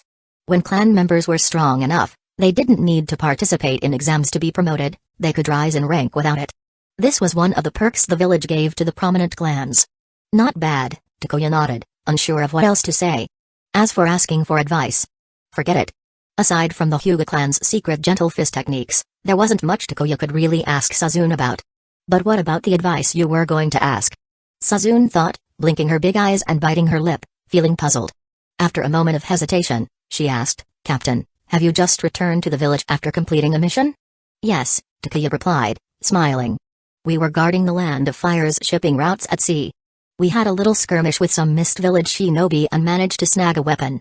The mission is almost over. You once promised to take us out, but you didn't, Sazune said quietly, her tone a little downcast as she recalled the past. Takuya felt embarrassed, a slight blush warming his cheeks. This was awkward. He had indeed promised to take his team out to gain some experience, but after clashing with the higher-ups, he had refused to work, and the whole plan had fallen through. Now that Sazune had brought it up, Takuya felt awkward. Ahem, there will be opportunities in the future, he said awkwardly. In that case, Captain, you'll have to tell me all about your recent mission as compensation, okay? Sazune suggested with a playful smile. Ah, the downsides of being born into a noble clan. Takuya sighed and started recounting his mission in detail, almost as if he were telling a story. Sazune listened attentively, hanging on every word. Meanwhile, outside the training grounds, Miko stood with her arms crossed, growing increasingly impatient. Time passed, and still, neither Takuya nor Sazune had come out. This made her even more frustrated. It had been over an hour, why hadn't they come out yet? Did they really have that many questions to go over? An elite Jonin asking a Chunin, one who he had once led, for advice, what sense did that make? Miko was starting to suspect that Takuya had ulterior motives. Using training as an excuse to invite Sazune out, only to ditch her, what was he really up to? Ugh. So annoying. Lost in her irritation, Miko didn't notice someone approaching her. Hello there. My name is Nawaki. What's yours? A voice said, interrupting her thoughts. Irritated by the disruption, Miko looked up, frowning. She was in no mood for pleasantries and replied coldly, you must be a guest from the Cloud Village. If you're looking for a guide, please find someone else. I'm busy. Nawaki, who had worked up all his courage to approach and introduce himself, stood there like he'd been struck by lightning. The rejection hit him like a bolt from the blue, leaving him frozen in place. A guest from the Cloud Village? Chapter 263, A Misstep Leads to Misunderstanding. Hyuga Sazune gets the wrong idea. A guest from the Cloud Village? I'm a born and bred Hidden Leaf Village resident. PFFT Minato, who was secretly spying from the shadows, almost burst out laughing. He knew Takuya was helping Nawaki set up this meeting, so he followed secretly to watch the drama unfold. Nawaki had been agonizing for over an hour before finally mustering the courage to say hello, which had been driving Minato crazy with impatience. But Nawaki's clumsy way of introducing himself had caused a huge misunderstanding. A guest from the Cloud Village? Ha, this is killing me. I can't laugh. If Nawaki finds out I'm spying, he'll kill me. But it was just too funny. Minato covered his mouth, his face turning red from trying to suppress his laughter. Tears welled up in his eyes, streaming down as he tried his best to laugh silently, but it was a struggle. No, I'm not from the Cloud Village. I'm from Hidden Leaf Village. My name's Nawaki, from the Senju clan, and Tsunade is my sister. Nawaki stammered, desperately trying to explain. Hyuga gave him a suspicious look for a few seconds. Tsunade's younger brother? You're that silly one from before.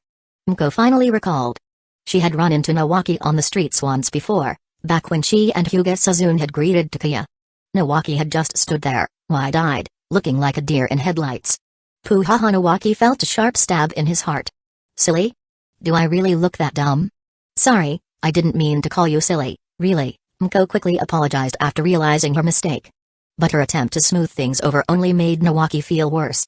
Haha. All Nawaki could do was scratch his head and laugh awkwardly. I'm Hyuga, Sazune-sama's attendant. If there's nothing else, could you please leave? I'm waiting for Sazune-sama, Miko added coldly, her tone polite but distant. The message was clear, leave quickly, I don't have time or patience to chat with you.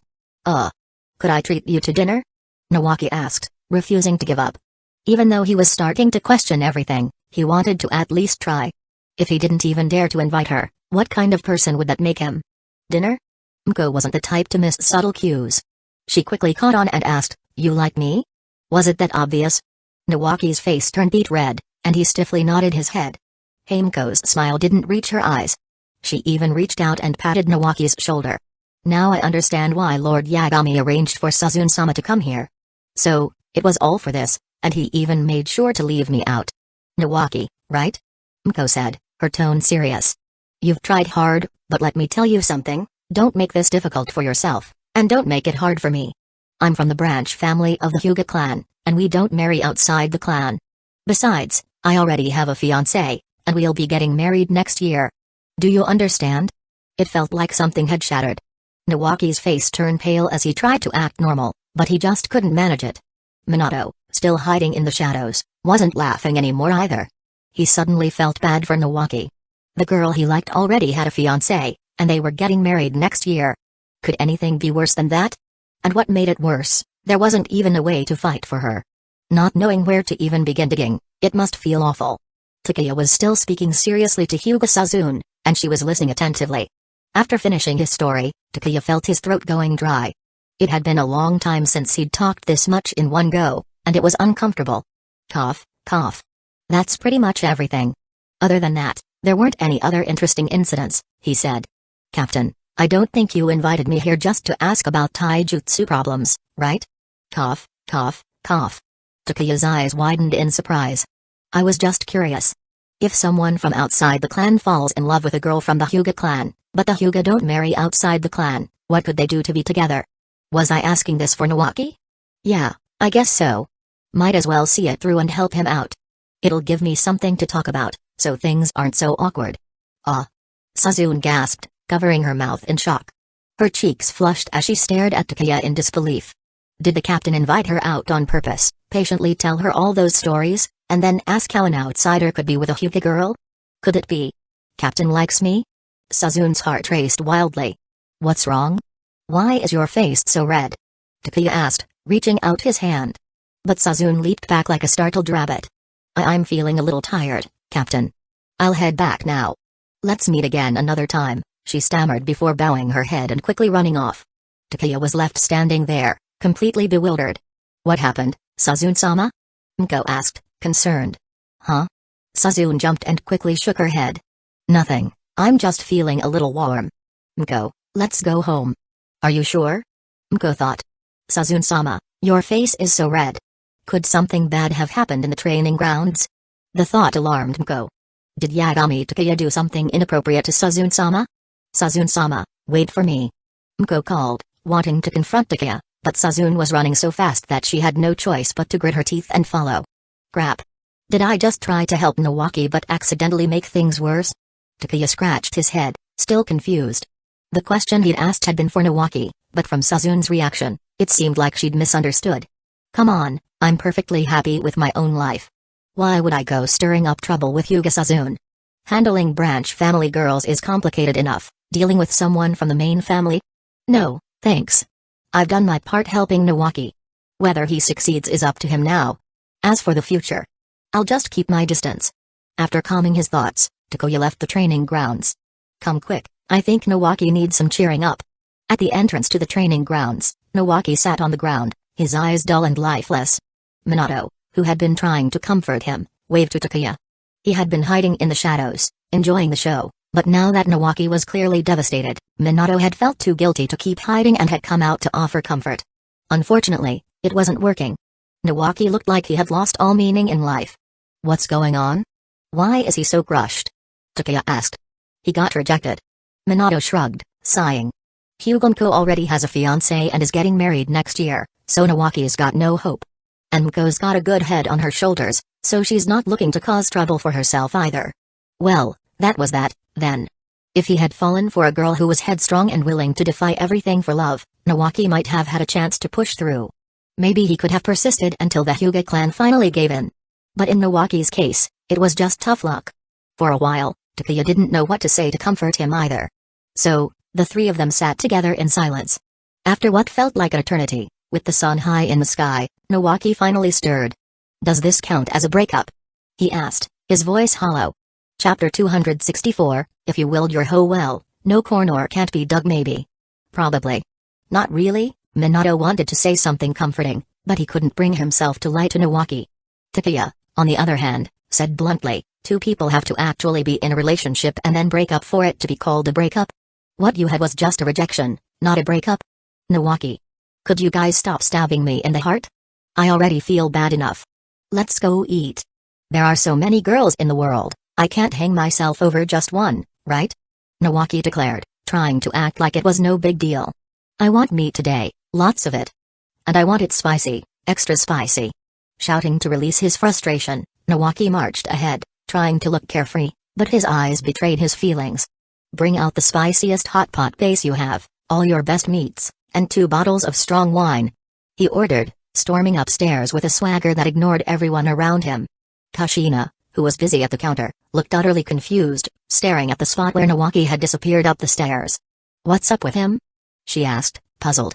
I'll go check, Minato said quickly, worried he wouldn't be able to hold in his laughter any longer. Takuya rubbed his face, his expression awkward as he explained. He said he's heartbroken, but honestly, it's just that his confession got rejected. The girl already has a fiancé, so he doesn't stand a chance, and now he's all torn up about it. That's it? Kushina asked, raising an eyebrow. I thought something serious had happened. She shrugged. Is that even considered heartbreak? Doesn't seem like it. Well, Minato's been trying to comfort him for a while, but it doesn't seem to be helping. Maybe you should give it a shot? Takuya suggested, grinning. No way, Kushina quickly refused. I'm not good at that sort of thing. What he really needs right now is Tsunade. Riddle E, go find Tsunade and tell her that Nawaki confessed and got rejected, and now he's planning to drink himself into a stupor. Got it. Isn't calling Tsunade a bit overkill? What if she shows up and smashes things? Poor Nawaki might end up even worse off. Hey, Takuya, how exactly did Nawaki get rejected? Kushina asked, curious. Wait, aren't you supposed to be concerned about him? Takuya thought, amused. Now it seemed Kushina was more interested in gossiping. He chuckled and said, I don't know all the details, Minato told me. Basically, he got turned down because the girl didn't want to date outside the clan and already had a fiancé. That's about it. I'd better go check on him, make sure he doesn't overdo it with the drinking. Takuya waved as he headed upstairs. In the private room upstairs, Minato was sweating profusely, trying his best to comfort Nawaki. Nawaki, stop drinking so much. You just had a crush, it's not like you're going through a breakup. Why are you so upset? There are plenty of pretty girls in Hidden Leaf Village. Why get hung up on Hugumko? What do you mean it was just a crush, not a breakup? Have you ever been heartbroken? Nawaki shot back.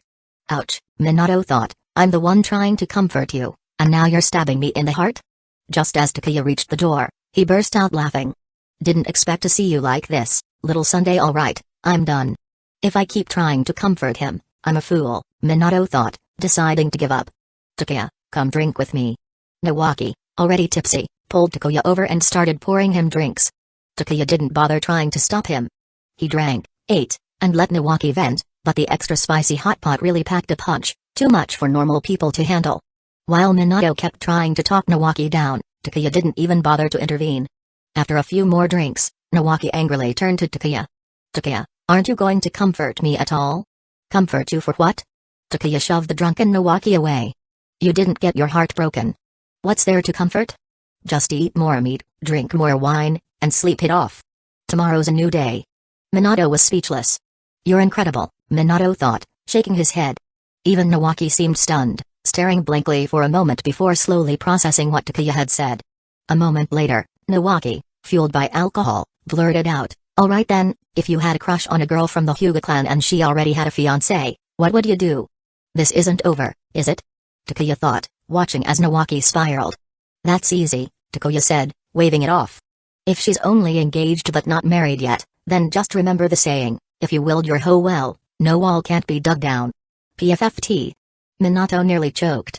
Nawaki's eyes widened. That actually made sense to him. She's only engaged, not married yet. What about the Hyuga clan's rule about not marrying outside the clan? Nawaki asked, still pressing. Simple. You fight your way in. Beat anyone who stands in your way until they give in. The Hyuga clan's old ways are outdated anyway. Alright, that's enough. Tsunade stormed in, glaring at Takuya. What nonsense are you spouting? What if Nawaki actually believes you? Minato quickly made room for her as Tsunade sat down next to her brother, throwing an arm around his shoulders. I heard you got rejected today, huh? Well, Big Sis is here to get drunk with you. Nawaki froze as Tsunoda's arm tightened around his shoulders. Even drunk, the power of their shared bloodline had an effect, and Nawaki instantly became meek as soon as Tsunoda arrived. Maybe not, sis. Don't you have work to do? He asked nervously. Work? What work? Tsunoda said boldly, chugging from a bottle of sake without even using a cup. My brother's feeling down. If I ditch work to get drunk with him, who's going to stop me? Even the old man wouldn't dare say anything. Come on, let's toast. You're finally growing up, learning what it's like to chase after a girl. Nawaki couldn't bear it. I'm not drinking anymore, okay? Sis, my neck's about to snap, please let go. Under Tsunoda's forceful encouragement, Nawaki had no choice but to drink with her, and soon he was passed out on the table. If not for Tsunoda holding him up, he might have slipped under the table by now. Alright, all taken care of, Tsunoda said with a sigh of relief before grabbing some chopsticks and digging into the meal. Don't worry. He'll be fine after a good night's sleep. Trust me, I've been through this. Tsunoda patted her chest confidently. You sure talk like you have tons of experience with this, Takuya thought, wanting to roll his eyes but deciding against it. He knew better than to provoke Tsunoda. She was not someone you wanted to upset. I'll take Nawaki home to rest, Takuya said, deciding it was time to move the drunken mess of a boy before things got any worse. Chapter 265, Tsukumo Hatake assassinating the third Mizukage. Tsunoda's face began turning red, and Minato wisely decided it was best to leave early. So, he volunteered to take Nawaki home to rest. Can you be any more cowardly? Takuya thought, rolling his eyes. As if Tsunoda would actually eat you alive. But Minato, pretending not to notice, hoisted Nawaki up and vanished from the room in an instant. TSK. No doubt about it, he really is the fastest man in the shinobi world. When Minato decides to leave, he's gone in a flash. Feeling jealous? Tsunoda raised an eyebrow. Takuya rolled his eyes again. Yeah, right, as if you could learn the Flying Thunder God technique. We're on the same level, so let's not compare, okay? The Flying Thunder God technique, before all the legends started sprouting up, was practically like having a cheat code. If Takuya had the talent to learn it, he'd gladly do so. But unfortunately, it wasn't within his grasp, which was just frustrating. The opportunity was right there, but he simply couldn't learn it. By the way, I've heard people have been sending you flowers at the logistics department every day recently. What's it like, being chased after? Takuya teased. Don't even mention it. It's a nightmare, Tsunoda grumbled. It's attracted a whole bunch of gossip, people whispering nonsense behind my back. Just thinking about it put her in a foul mood. After Nawaki got injured and she took over managing the logistics department to stop the higher-ups from meddling too much, Tsunoda hadn't gone to the front lines during the war. This, of course, meant Kato-dan, who had never gotten over her, lost his chance. In his pursuit of her, Kato tried everything he could, but Tsunoda wasn't interested. Taking a long gulp of her drink, Tsunoda clenched her fist, vetting, I warned him last time, if he sends me anything again or asks me out for dinner, I'm going to punch him. He's been quiet for a while now, though. Maybe he finally gave up. Despite chasing after her for years, which Tsunoda had to admit showed perseverance she admired, there simply was no spark between them. Meanwhile, in the Mizukage's office in the village hidden in the mist, Yagura asked nervously, Lord Mizukage, are you really alright? I'm fine. I'll be done in a bit, the third Mizukage replied from his spot on the toilet.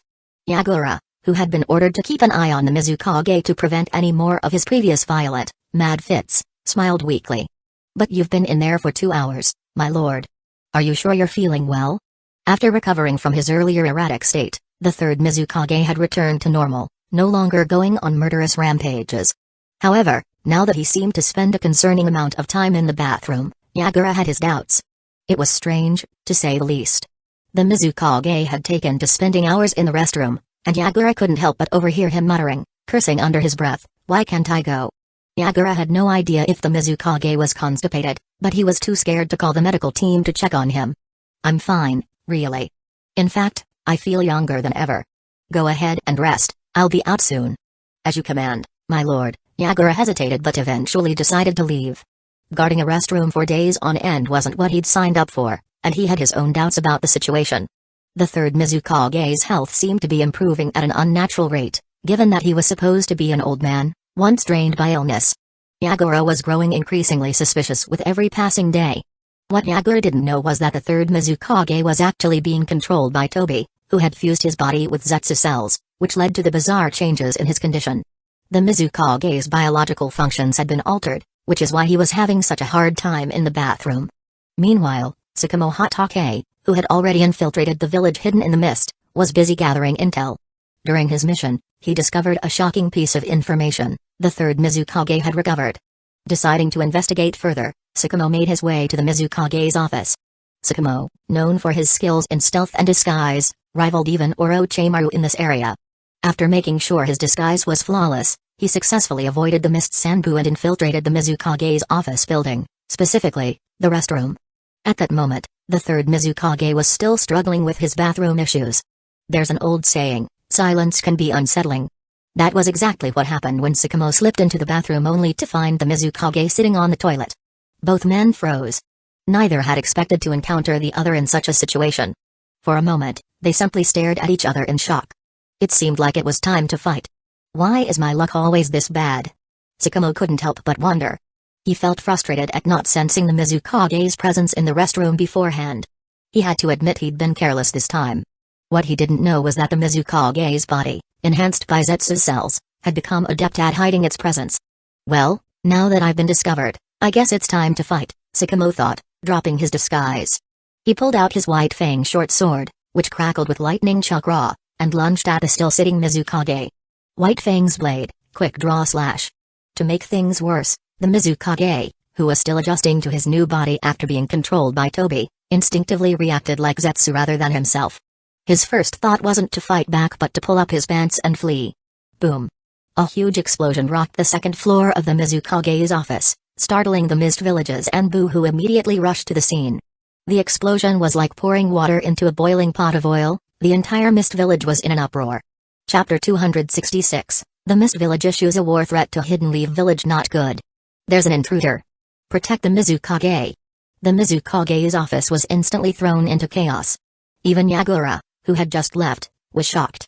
Who would have the guts to infiltrate the hidden Mist Village and try to assassinate the third Mizukage? Without wasting time, Yagura rushed back to the office with his men. Mizukage-sama. The first to arrive at the scene were the Anbu guards, but they were greeted by an unexpected sight. A figure stumbled out from the dust, looking flustered and, bizarrely, holding up his pants. Seeing the group of Anbu ninjas rushing to protect him, the third Mizukage finally came to his senses. I'm not White Zetsu, I'm the third Mizukage. Realizing that his first instinct when facing an enemy had been to flee while holding his pants was mortifying. If word got out, it would be beyond embarrassing. Damn it. The third Mizukage cursed loudly, his face full of rage. It was Hidden Leaf Village's White Fang, Tsukumo Hatake. He infiltrated the building and tried to assassinate me. What? The shocked Anbu quickly shook off their disbelief, ignoring the embarrassing scene they had just witnessed, and immediately surrounded the area. But it was too late, Tsukumo Hatake was already gone. Having been discovered, Tsukumo had no choice but to retreat. Despite the strangeness of seeing the Mizukage running while holding his pants, there was no time to dwell on it. If he didn't escape soon, he'd be surrounded by Mist Village forces, making it nearly impossible to flee. What a stroke of terrible luck. He had chosen what he thought would be the easiest place to infiltrate, only to find the Mizukage sitting on the toilet. If Tsukumo had known the Mizukage had been sitting there for hours, he might have coughed up blood from frustration. Why on earth would the Mizukage spend hours in the bathroom instead of being in his office? Still, this mission hadn't been a total failure. Tsukumo had gathered valuable intelligence, and now it was time to leave. He quickly fled along his designated escape route. What happened? Yagura asked, arriving at the chaotic scene at the Mizukage's office. Several Anbu ninjas were already present and bowed to him immediately. Yagura-sama, someone infiltrated the Mizukage's office and attempted to assassinate Mizukage-sama. How bold. Yagura's face twisted in anger. He had just left, and now there had been an assassination attempt on the Mizukage. This was a direct slap to his face. Who did it? He demanded. According to Mizukage-sama, the infiltrator was Hidden Leaf Village's White Fang, Tsukumo Hatake. After discovering the Mizukage, Hatake immediately launched an attack and then quickly retreated. Tsukumo Hatake. Yagura's face burned with fury. You lot stay here and protect Mizukage-sama. The rest of you, follow me. With clenched teeth, Yagura barked his orders. If he dared to sneak into the Mist Village to assassinate our Mizukage, then Tsukumo Hatake must stay here forever. Yagura had avoided clashing with Takeya at sea earlier, knowing it wasn't worth the trouble. But Tsukumo Hatake? He wouldn't let this go. Tsukumo's assassination attempt wasn't just an attack on the Mizukage, it was an insult to the entire Mist Village. No one could have predicted that what began as a covert intelligence mission would escalate into an assassination attempt on the Mizukage. And as word spread, more and more people learned of the incident. Even clans with internal conflicts temporarily set aside their differences to join in the hunt for Tsukumo. Thousands of Mist ninjas followed the trail Tsukumo left behind, some searching for any sign of him within the village. The fact that an enemy had infiltrated the village and targeted the Mizukage was a significant breach of security, and many would face consequences for this failure, especially Yagura, who oversaw security. The Mist Village must be going mad, Tsukumo muttered to himself as he evaded yet another group of Anbu pursuing him. He hadn't expected things to spiral out of control like this. Thankfully, he had planned his escape route before collecting any intelligence, otherwise, his chances of survival would have been slim. With thousands of enraged Mist ninjas chasing him, even someone as skilled as Tsukumo couldn't afford to slip up. He had no choice but to keep running, while the Mist forces showed no signs of giving up. They were determined not to rest until Tsukumo was captured. Still, thanks to his meticulous planning, Tsukumo managed to evade capture and continued his flight toward the Land of Fire. The only thing on his mind was escape. "How dare they!" shouted Mist Village elders during a meeting. Is Hidden Leaf Village declaring war on the Mist Village? An assassination attempt on a village leader was one thing, but to do it in the Mizukage's own office? That was an outright provocation. Tsukumo, however, stuck to his plan and avoided any unnecessary risks. He soon reached the Land of Lightning, intentionally avoiding the Land of Fire, where he might have been expected to flee. After several attempts to track him, the Mist forces eventually lost Tsukumo's trail.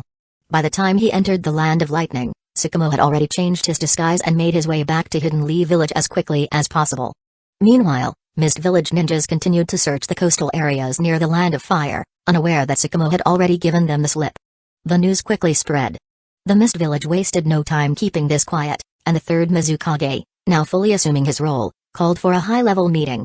During the meeting, the enraged Mizukage demanded an explanation from Hidden Leaf Village, threatening war if they didn't comply. "Did you suggest this?" the third Hokage asked, utterly bewildered when he heard the news in his office. "What is going on?" Tsukumo's mission had been to gather intelligence from the Mist Village, not assassinate the Mizukage. And now, the Mist Village was demanding an explanation from Hidden Leaf Village, threatening to go to war if they didn't receive a satisfactory answer.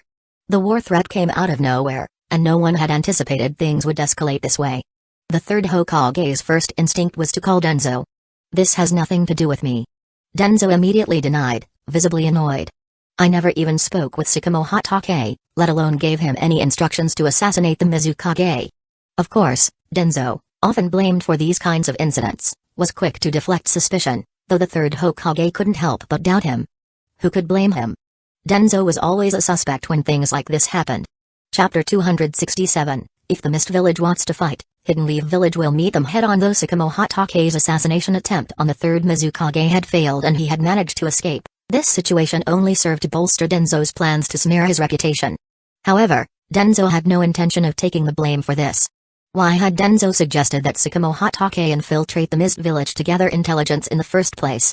It was because he wanted Tsukumo to make a mistake, one that Denzo could use to tarnish his reputation through public opinion.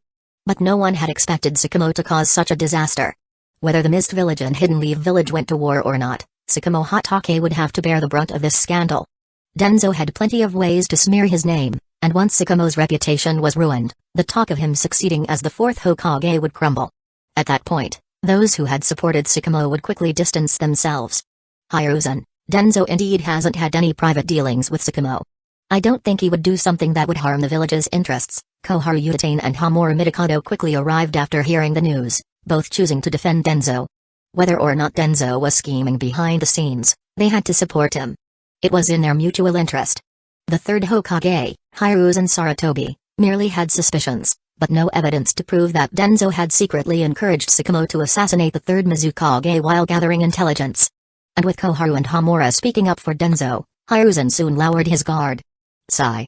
The third Hokage sighed and said, "Summon Tsunade." This matter was neither too small nor too large. On a small scale, it was simply an attempt to remove the leader of another village, weakening their strength. On a larger scale, it could provoke the Mist Village and lead to war between the two villages. Tsunade soon arrived at the Hokage's office. "First, I want to know if anyone has contacted Tsukumo Hatake and instructed him to assassinate the third Mizukage," the third Hokage asked. Tsunade rested her chin on her hand, showing no desire to answer. She was the least likely person to do such a thing. If no one else had contacted Sakamo, it would indicate that this was a personal decision on his part and had nothing to do with the higher-ups in the village. After all, the village had sent him to gather intelligence, not to assassinate the third Mizukage. No one responded, so the third Hokage continued, "Now the Mist Village is demanding a reasonable explanation from Hidden Leaf Village, or else they will launch a war against us. If a war broke out over this, it would be a significant problem for Hidden Leaf Village." The Second Shinobi World War had ended only a few years ago, and the third Hokage had no desire to engage in another war. This was certainly not good news. Koharu and Hamura wore serious expressions, while Denzo sat expressionless, quietly planning his next move once Sakamo returned. Tsunade, however, was entirely unconcerned by the Mist Village's threats. "Then let them fight," she said. "A village's leader gets assassinated, and they want to start a war over it? If that were the case, the world would have been destroyed long ago. Even if a war does break out, Hidden Leaf Village won't fear any enemy." She spoke as if Hidden Leaf Village's Hokage was never a target for assassination attempts. Even the legendary first Hokage, Hashirama Senshu, had once been hit by a kunai thrown from 800 miles away.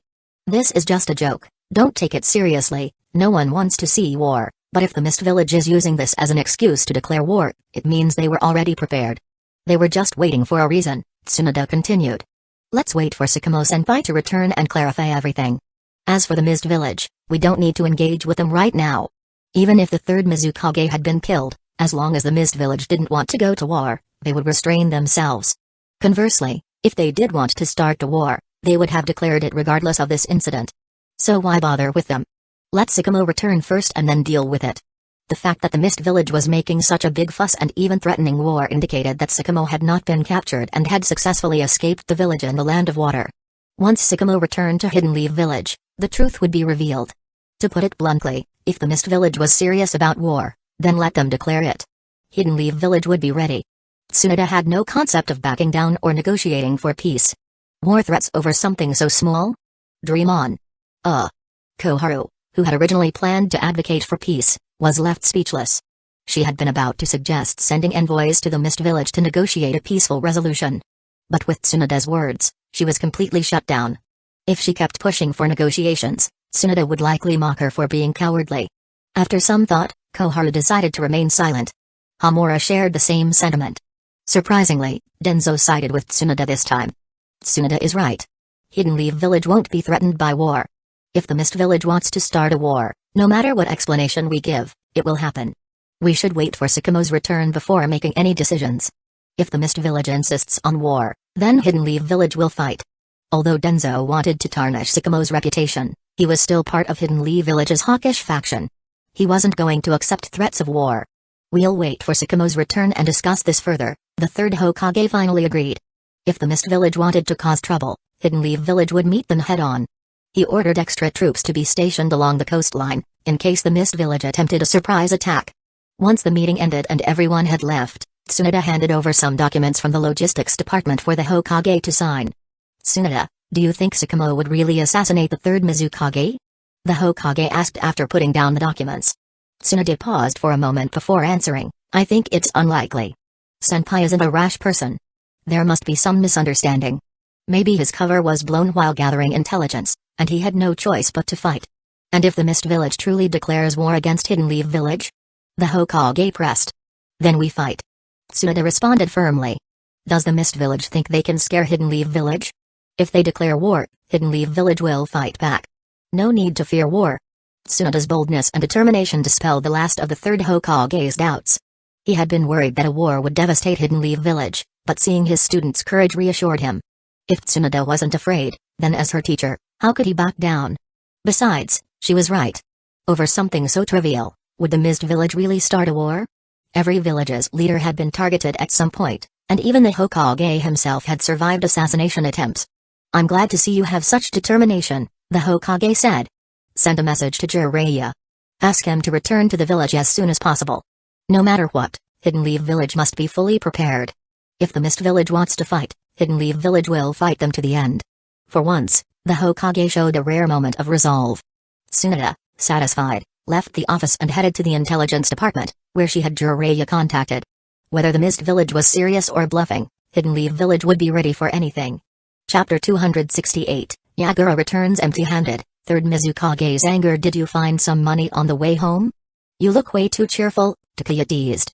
Despite Tsunoda's position as head of the logistics department, now one of the higher-ups in the village, going to work was still a miserable task for her. Usually, she came home looking completely exhausted, but today she seemed full of energy. If it weren't for the fact that stimulants were mostly useless for shinobi, Takuya might have suspected Tsunoda had taken a dose of something. That cheerful mood didn't last long. The moment she got home, it was destroyed by Takuya's words. And why, after you finished work, didn't you go home, but instead came straight to lie on my couch? Takuya continued. Your house is only like 30 meters away from mine, what's the big deal? She retorted. Just stay for dinner, then go back, Takuya sighed. Tsunoda resisted the urge to punch Takuya and instead rolled her eyes at him. Because the old man actually showed some backbone today, wasn't swayed by those old farts, and that put me in a good mood.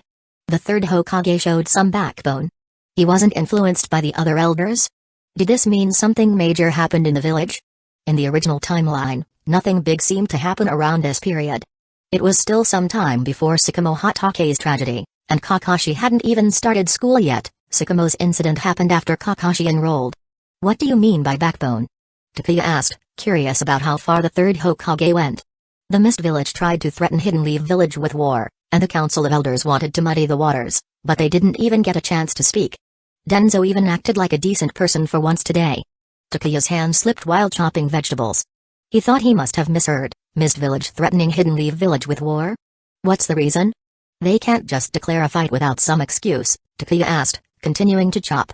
Was Mist trying to rise up suddenly? To threaten Hidden Leaf Village with war, what a bizarre move. The bigger question was, what kind of conflict led Mist to make such a declaration? Takuya figured the situation must be complicated. What else could it be? Tsunoda replied casually while she settled in, making no effort to hide the truth. Tsukumo Hatake took on a mission to infiltrate the Mist Village to gather intel, but Mist suddenly sent a formal letter accusing Hidden Leaf Village of sending him to assassinate the third Mizukage. They want an explanation, or else they'll declare war. Tsukumo Hatake? Assassinate the third Mizukage? Goodness. Takuya remembered running into Tsukumo Hatake on their way back to Hidden Leaf Village a few days ago. It seemed Tsukumo was on his way to the Mist Village at that time. Assassinate the Mizukage? Unless the third Hokage had gone insane, there was no way he'd give such an order. It wasn't that Hidden Leaf Village couldn't assassinate another village's Kage, but the third Hokage's personality simply wasn't that reckless. Targeting other villages' tailed beasts or Jinchuriki was already a bold enough decision. Attempting to assassinate a Kage was entirely different. That sort of action could either be a small diplomatic hiccup or the spark of a full-blown war, it all depended on the other side's response. If the Mist were upset enough, it could become the cause of a major conflict. Otherwise, it could be just another diplomatic squabble. The third Hokage wasn't someone who'd give such a reckless command. And besides him, there was no one else in the current leadership of the village who could directly issue orders to Tsukumo Hatake. After some thought, Takuya said, maybe it was an unfortunate coincidence. For example, Tsukumo might have bumped into the third Mizukage while gathering information, his identity was compromised, and he had no choice but to engage, leading Mist to accuse Hidden Leaf Village of attempting an assassination. Takuya would rather believe in a coincidence like that than think Tsukumo Hatake had somehow gone rogue and taken it upon himself to assassinate the third Mizukage. What Takuya couldn't have guessed was that Tsukumo had literally run into the third Mizukage, in the restroom of the Mist Village's administrative building. That must have been a sight to see. That's what I think too, Tsunoda replied. So we're ignoring Mist for now. We'll wait until Tsukumo gets back to clarify everything. If the Mist Village was using the threat of war, it meant Tsukumo managed to escape. He was probably just heavily injured, and his return to Hidden Leaf Village was delayed while he recuperated. But once he was back, everything would become clear. Until then, the best course of action was to ignore the Mist Village and let them rant and rave all they wanted. Worst case scenario, if war did break out, they'd just fight it out.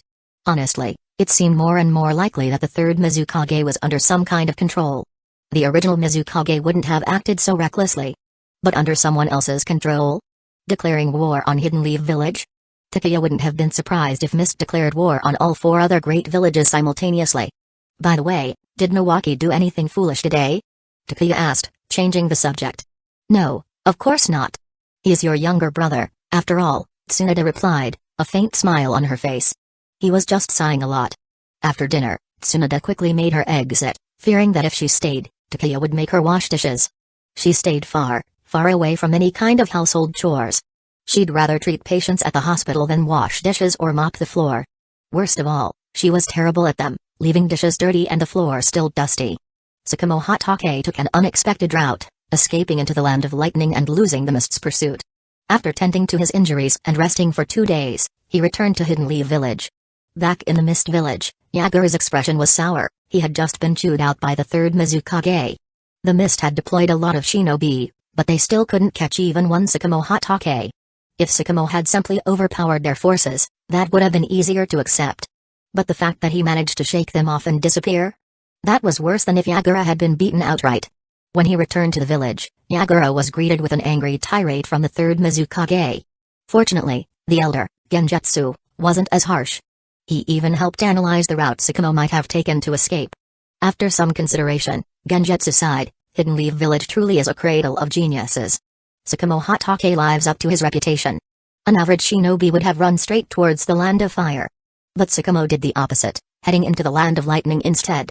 And now, hundreds of mist shinobi had been searching the sea for days, without even a glimpse of Tsukumo's shadow. No wonder he's called the White Fang of Hidden Leaf Village. If only such a talent had been born in the mist, Genjutsu lamented. Yagura said nothing, his face still dark. The whole situation had been humiliating. Chapter 269, Unplanned Assassination Incident. Just as Yagura left the Mizukage's office, the enemy infiltrated and directly attacked the third Mizukage. Afterward, Yagura led a group in pursuit, but they never even caught sight of Tsukumo Hatake. This gave those with grudges against Yagura a chance to mock him. Yagura is ruthless when it comes to pursuing his own people, but when it's a ninja from another village, he turns into a coward, they said.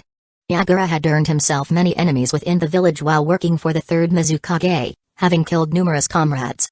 These detractors were more than willing to kick him while he was down. Genjutsu, aware of Yagura's frustration, offered no words of comfort. Instead, he lamented how Hidden Leaf Village seemed to produce one genius after another. Each generation had talents famous throughout the ninja world. In contrast, the Mist Village produced such talents rarely. And even when they did arise, they were often snuffed out in their infancy, usually by their own people. Compared to Hidden Leaf Village, with its legendary shinobi from each generation, the first Hokage, Hashirama Senshu, Madara Uchiha, Tobi Ramasenshu, the second generation's third Hokage, Denzo, Kagami Uchiha, the third generation Tsukumo Hatake and the Sannin, and now Takeya, Minato, and others who were already thriving, the Mist seemed lacking. Even Cloud Village and Stone Village, which had military strength comparable to Hidden Leaf Villages, fell short in producing remarkable talents in every generation like Hidden Leaf Village did. Tsukumo Hatake chose to flee into the land of lightning, while our men wasted time searching the seas towards the land of fire. By now, he's probably already back in Hidden Leaf Village, Genjutsu remarked. Is Mizukage-sama still insisting on starting a war? Genjutsu sighed. Before the third Mizukage's recovery, he had been like a bloodthirsty madman, killing whoever displeased him. And now that he had recovered, he was insistent on going to war with Hidden Leaf Village over Tsukumo Hatake's infiltration. Yagura nodded solemnly. He had tried to dissuade the Mizukage and had been thoroughly scolded for it. Losing Tsukumo was one thing, but this was another level of frustration. Something isn't right with the Mizukage. Yagura thought, but he kept it to himself after much hesitation. He had no evidence, just suspicions. Without proof, voicing such concerns would only make it seem like he was bitter about his earlier failure, leading others to think he resented the Mizukage for reprimanding him. Let's just hope this ends well, Genjutsu sighed. The third Mizukage was determined to go to war, and there was nothing they could do to stop him. Despite Yagura's authority, the Mist Village was ultimately under the rule of the Mizukage. Genjutsu could only hope that Hidden Leaf Village would send a delegation for negotiations, to avoid the outbreak of war. A war would benefit neither Hidden Leaf Village nor the Mist Village. It had only been 2 or 3 years since the Second Great Ninja War ended, and Hidden Leaf Village was still focused on rebuilding. The Mist Village was in no better condition. Though they hadn't participated in the previous war, the brutal blood mist policies had caused significant losses among their shinobi. Starting a war now? Forget teaching Hidden Leaf Village a lesson. It would be a miracle if they weren't the ones getting chased down by Hidden Leaf Village. The war might even end with the Mist Village having to pay heavy reparations. Even though Hidden Leaf Village had just been through the Second Great Ninja War, Genjutsu was under no illusion that the Mist could actually win a conflict against them. Back in Hidden Leaf Village, Tsukumo Hatake had finally returned safely. His heart was full of mixed emotions. Never in his wildest dreams had he imagined that his infiltration would lead to a direct encounter with the third Mizukage, especially in the restroom. The atmosphere at that moment had been indescribable. Hokage-sama, Sakamo said as he entered the Hokage's office, even though it was the middle of the night. You've done well, the third Hokage greeted him. The moment Sakamo returned, the Anbu had informed the Hokage, who then summoned Tsunade, Koharu Uchiha, and the others to the office. The mist had pushed for a response multiple times. It was time for this matter to be settled. Rest for a bit first. We'll start once everyone's here, the third Hokage said. It was evident that Sakamo was exhausted, and the Hokage allowed him some time to rest. Despite her irritation, Tsunade put on her clothes and came to the office. The others had arrived before her, making her the last to join. Now that everyone's here, Sakamo, please tell us what happened in the Mist Village, the third Hokage instructed. The members of the Council of Elders weren't many. Besides Koharu Uchiha and Hamura Mitokado, there had been Torafu Akimaki and the late Kagami Uchiha. With Kagami gone, Torafu had no interest in getting involved and preferred a quiet life, which left Koharu and Hamura as the de facto representatives of the council. They had the authority to make decisions on behalf of the council. Before we begin, I have a question, Koharu said, looking at Sakamo. Sakamo, the village assigned you a mission to gather intelligence. Yet, the Mist sent us a letter accusing you of attempting to assassinate the third Mizukage. What do you have to say about that? I did not attempt to assassinate the Mizukage, Sakamo replied firmly. During the infiltration, I accidentally ran into the third Mizukage and had no choice but to engage. I then fled the Mist Village as quickly as I could. Then. Enough with the questions. Let the man finish first. Tsunade interrupted, leaping to her feet. Let him finish, then ask whatever you want. Seriously, acting all high and mighty just to show you have authority. Koharu hadn't expected Tsunade to openly oppose her. Before she could retort, the third Hokage intervened. Enough. Save your questions for after Sakamo has finished, the Hokage said, trying to ease the tension. Sakamo knew all too well about the tension between Tsunade and the Council of Elders, but he hadn't expected their relationship to be this strained. Not that he minded, he wasn't fond of being badgered by Koharu either. Couldn't she wait until he was done before grilling him? With the third Hokage stepping in, both Tsunade and Koharu fell silent. Sakamo then began his report. I took on the village's mission and infiltrated the Mist Village.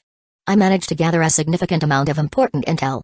The third Mizukage appears to be physically weakened, with a fragile mental state, prone to fits of rage and violence.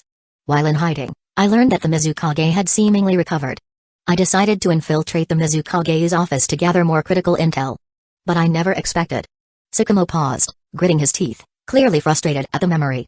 Chapter 270. His speed pulling up his pants was faster than my blade. The third Hokage noticed that Sakamo Hatake seemed a bit embarrassed to speak, so he encouraged him gently. Sakamo, just speak frankly, there's no need to feel burdened.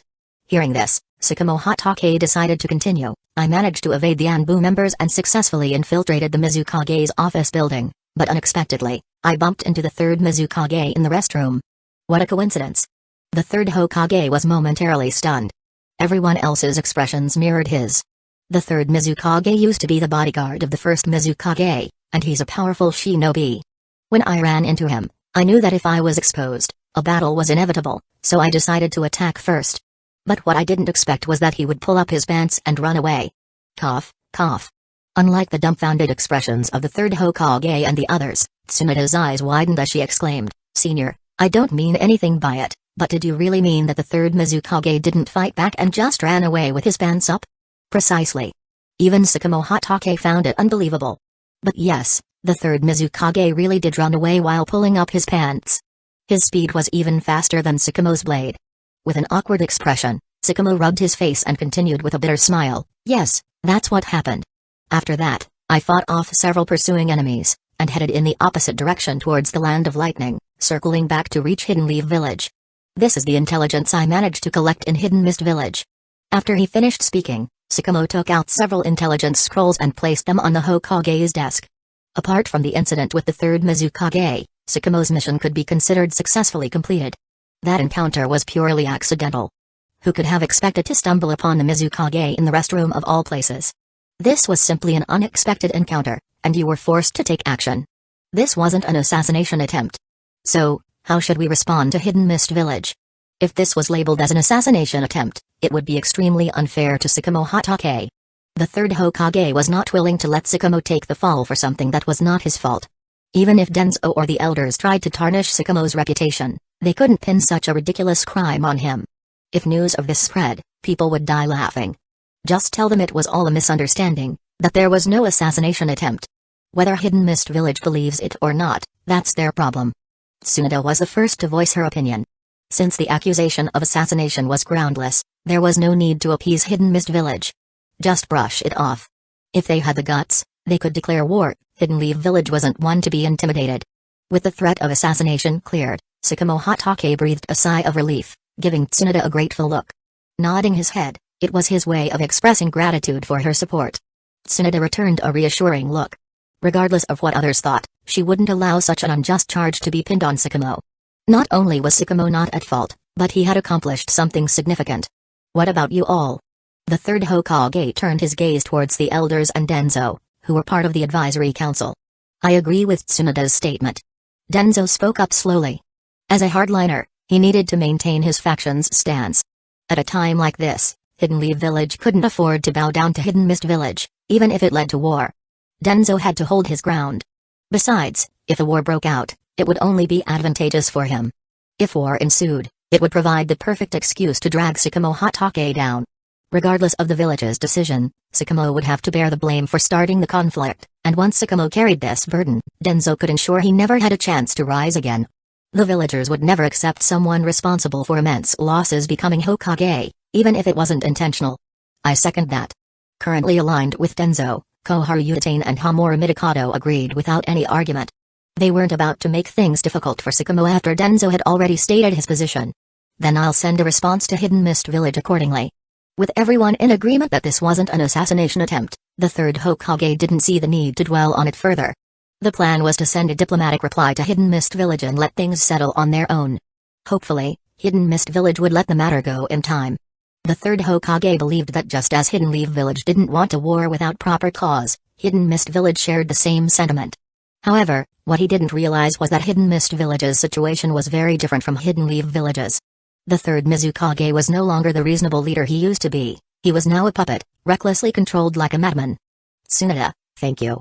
No need to thank me, senior. This was just what I ought to do. Tsunade knew Tsukumo's personality. She understood he wasn't the type to say elaborate words of gratitude. He kept gratitude in his heart and would repay it when the time came. But expressing it in flowery words was not his strength. Waving her hand, Tsunade smiled. You accomplished an incredible feat this time, and it hasn't been easy going back and forth like this. Go rest and spend some time with Kakashi. All right. Tsukumo didn't refuse. Smiling, he nodded and turned to leave. Although he was a few years older than the Sannin, they had grown up in the same era and knew each other well. After being away from the village for a while, he really did miss his son. I wonder how Kakashi has been lately. Maybe it was time to find a teacher for him.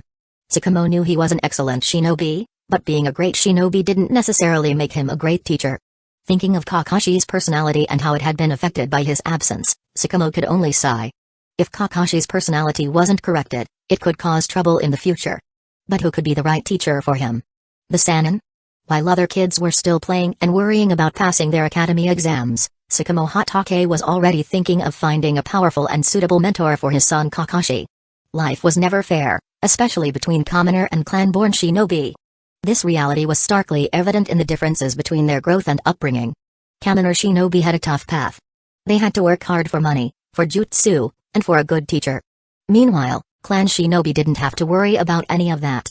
Backed by their clans, they received the best resources and could find the best teachers to guide them. Hidden Leaf Village's response reached Hidden Mist Village. However, the response didn't satisfy Hidden Mist Village.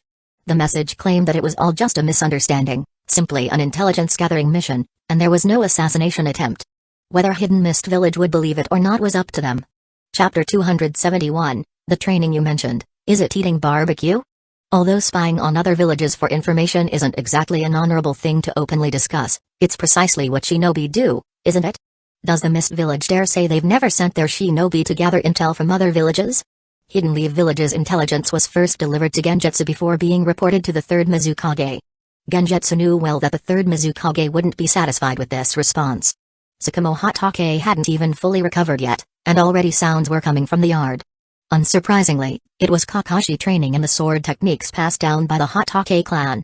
Despite his young age, not even old enough for school yet, Kakashi's reputation as a genius had already spread, thanks to his connection to Tsukumo Hatake. Kakashi, training is about balancing effort and rest. Overworking will be a burden to your body. Yes, father.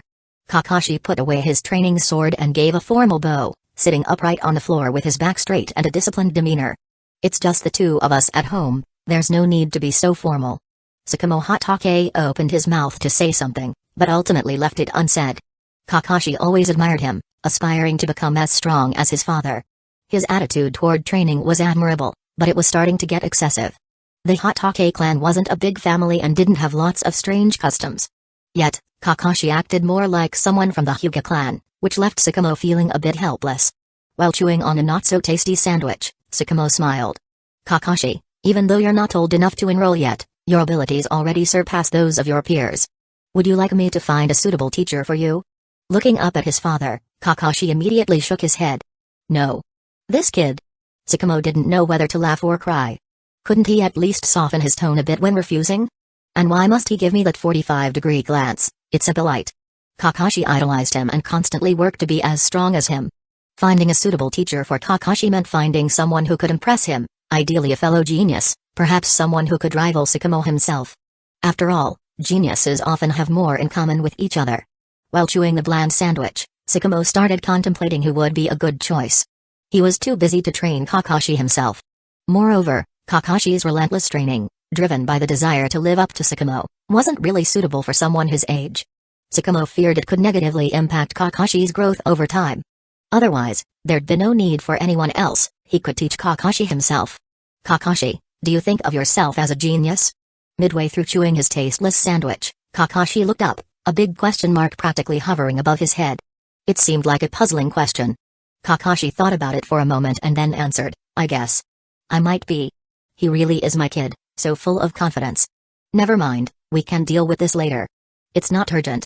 I need to go out for a bit, and I won't be home for dinner tonight. Want to come along? Tsunade had been supportive of him, so it was only right to treat her to dinner. Tsukumo wasn't one to procrastinate, he decided to head to the logistics department to find Tsunade. After glancing at the half-eaten sandwich in his hand, Kakashi decided to put it down. Though he wasn't a picky eater, his father's sandwiches were particularly bad. You brat. Seeing his food being rejected, Tsukumo playfully scolded with a smile. When Tsukumo brought Kakashi to the logistics department and told Tsunade he wanted to treat her to dinner, she couldn't help but laugh. He was persistent, so eventually, she agreed. Hey kid, you've grown up fast, huh? Almost ready for school? Tsunade placed a hand on Kakashi's head, ruffling his hair. Kakashi rolled his eyes but stayed still, tolerating it. If it had been anyone else, he would have dodged the gesture. But since it was Tsunade, Kakashi endured it, even though he disliked it. Almost, Tsukumo said with a smile. Although he's not old enough yet, I think I'll send him to the academy this upcoming term.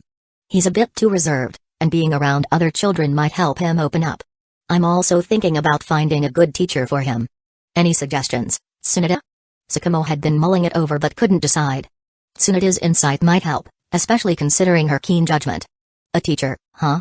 Tsunade hadn't expected Tsukumo to be considering this already, given that Kakashi was only 4. It wasn't an easy decision, especially for Kakashi. With Tsukumo backing him, whoever they picked was unlikely to refuse, even if it was one of the Sannin. It's not really my area, she admitted. I'm better at taijutsu and medical ninjutsu, and I can't really guide him myself. You'd need someone well-versed in kenjutsu or sword techniques. And personality matters too. Definitely not Jiraiya or Orochimaru, though, Tsunade added with a grimace. Orochimaru was becoming someone even Tsunade felt uncomfortable around, and as for Jiraiya, who knows where he was off gallivanting now. Yeah. Not the best fit, Tsukumo said, giving an awkward chuckle. He would have to keep looking for the right person. Finding the right mentor for Kakashi meant considering not only their skills but also potential factional implications. It wasn't a decision to be taken lightly. At the BBQ restaurant, the familiar smell of grilled meat greeted them.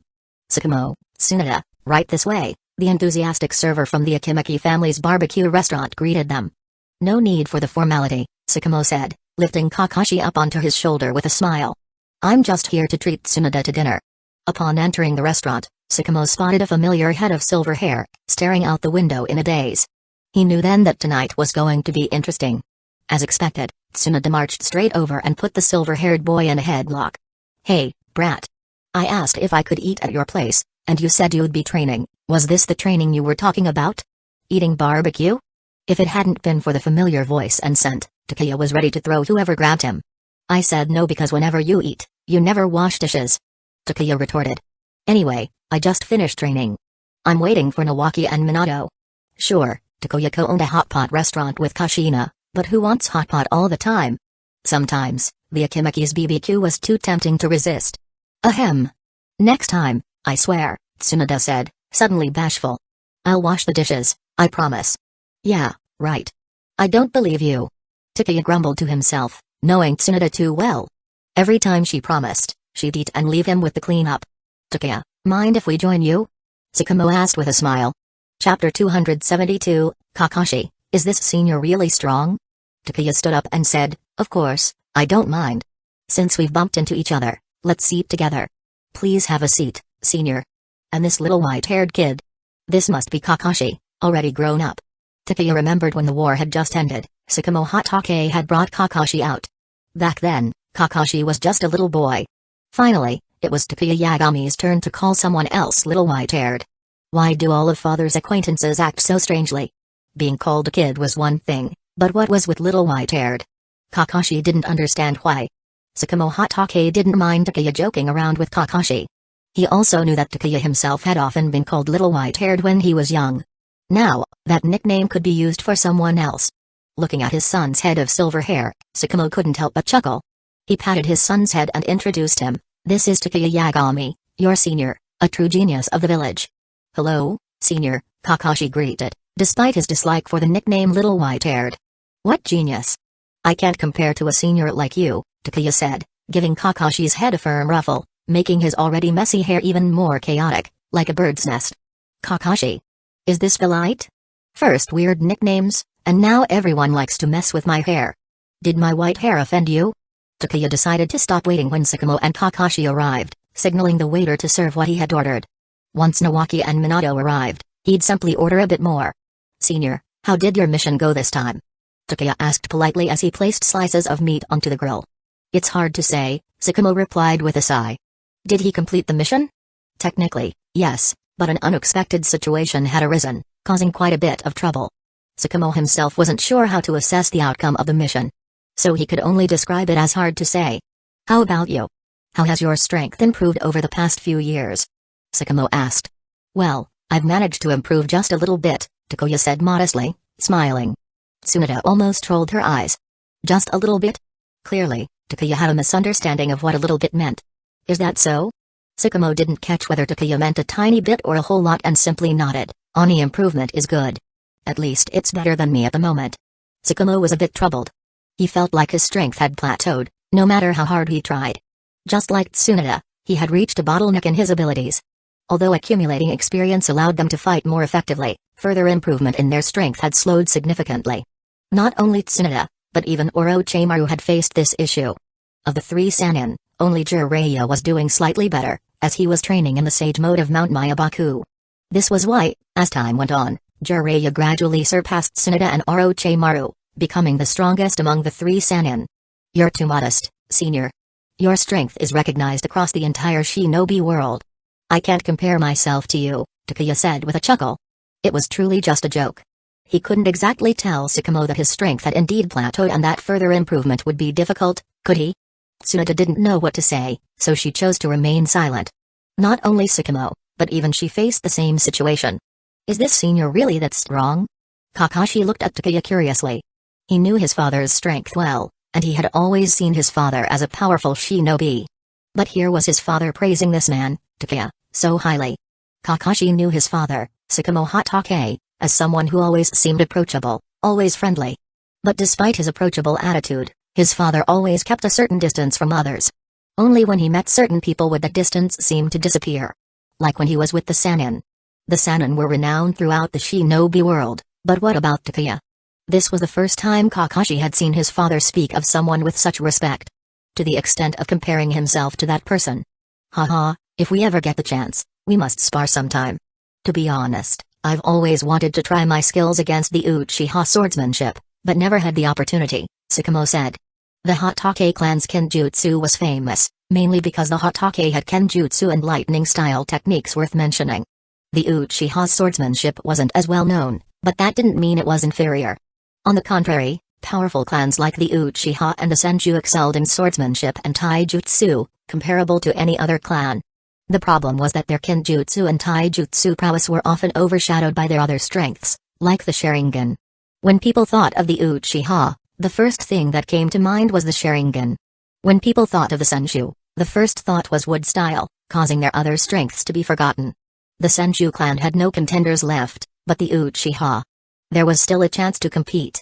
But given the strained relationship between the village and the Uchiha, Sakamo couldn't just approach them for a friendly sword duel. Unless he had lost his mind. In this situation, sparring with Takuya was the best choice. "We'll definitely have to spar if we get the chance, Senior," Takuya said, smiling. The delicious smell of grilled meat surrounded them as Kakashi and Tsunade enjoyed their meal. The young boy ate while sneakily observing Takuya. Meanwhile, Takuya and Sakamo chatted about training and swordsmanship while eating. When the meal ended, everyone went their separate ways. Sakamo hurriedly paid the bill and left with Kakashi. Takuya and the others waited in vain.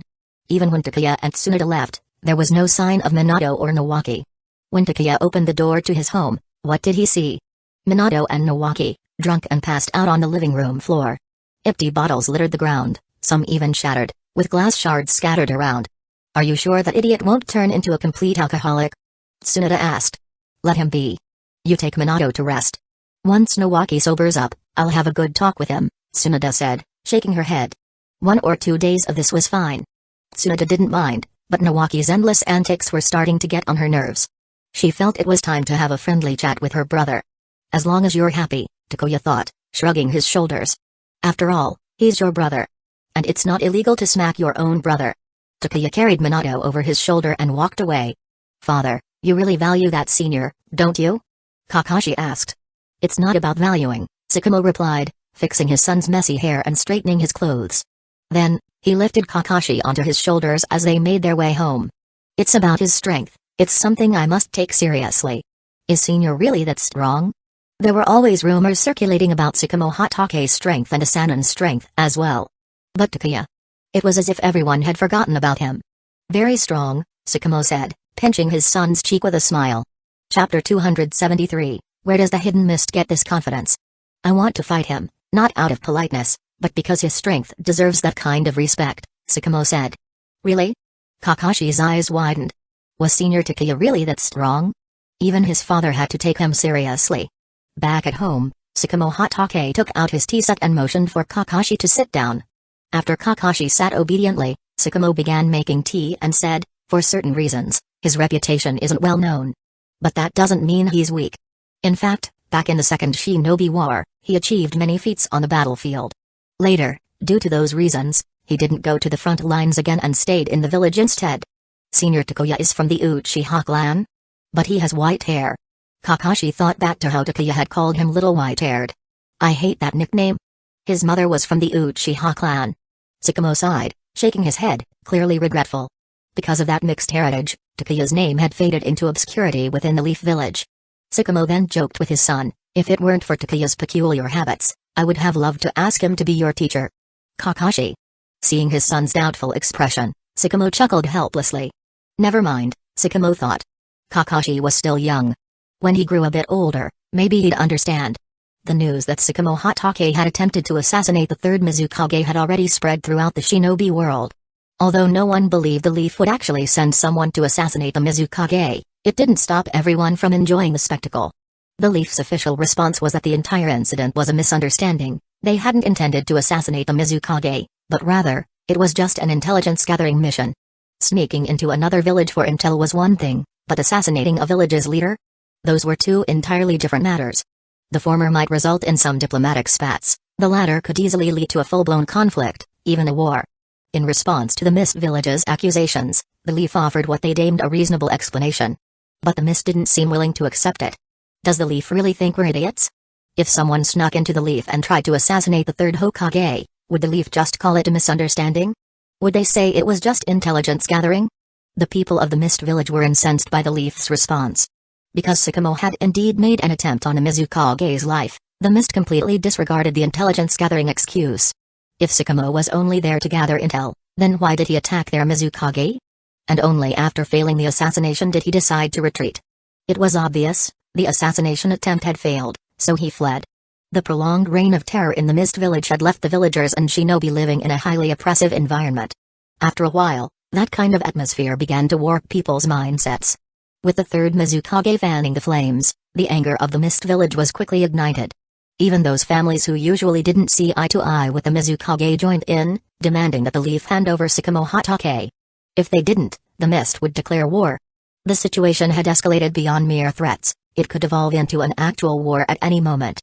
The elder, Genji, who wished to avoid war, felt powerless. He wanted to prevent the conflict but couldn't find a suitable way to calm the villagers and the shinobi of the mist. They must hand over Sakamo Hatake, or the mist will declare war on the leaf. Takeya couldn't help but chuckle at this. The third shinobi war hadn't even started yet. Even though the leaf was recovering from the second shinobi war, they were still formidable. Not even the famously headstrong third Raikage would demand that the leaf hand over one of their top shinobi under threat of war. The hidden cloud wouldn't even dare do something like this. Where does the hidden mist get this kind of courage? The news spread, causing a huge stir throughout the shinobi world. Many simply sat back and waited to see how the leaf would respond. Faced with the Mist Village's war threat, the leaf convened a major meeting. Unlike usual meetings with just a few key individuals, this one had a much larger attendance. Nearly every jonin in the village was present. Takeya, Minato, and Nawaki were among them, having arrived with Tsunade.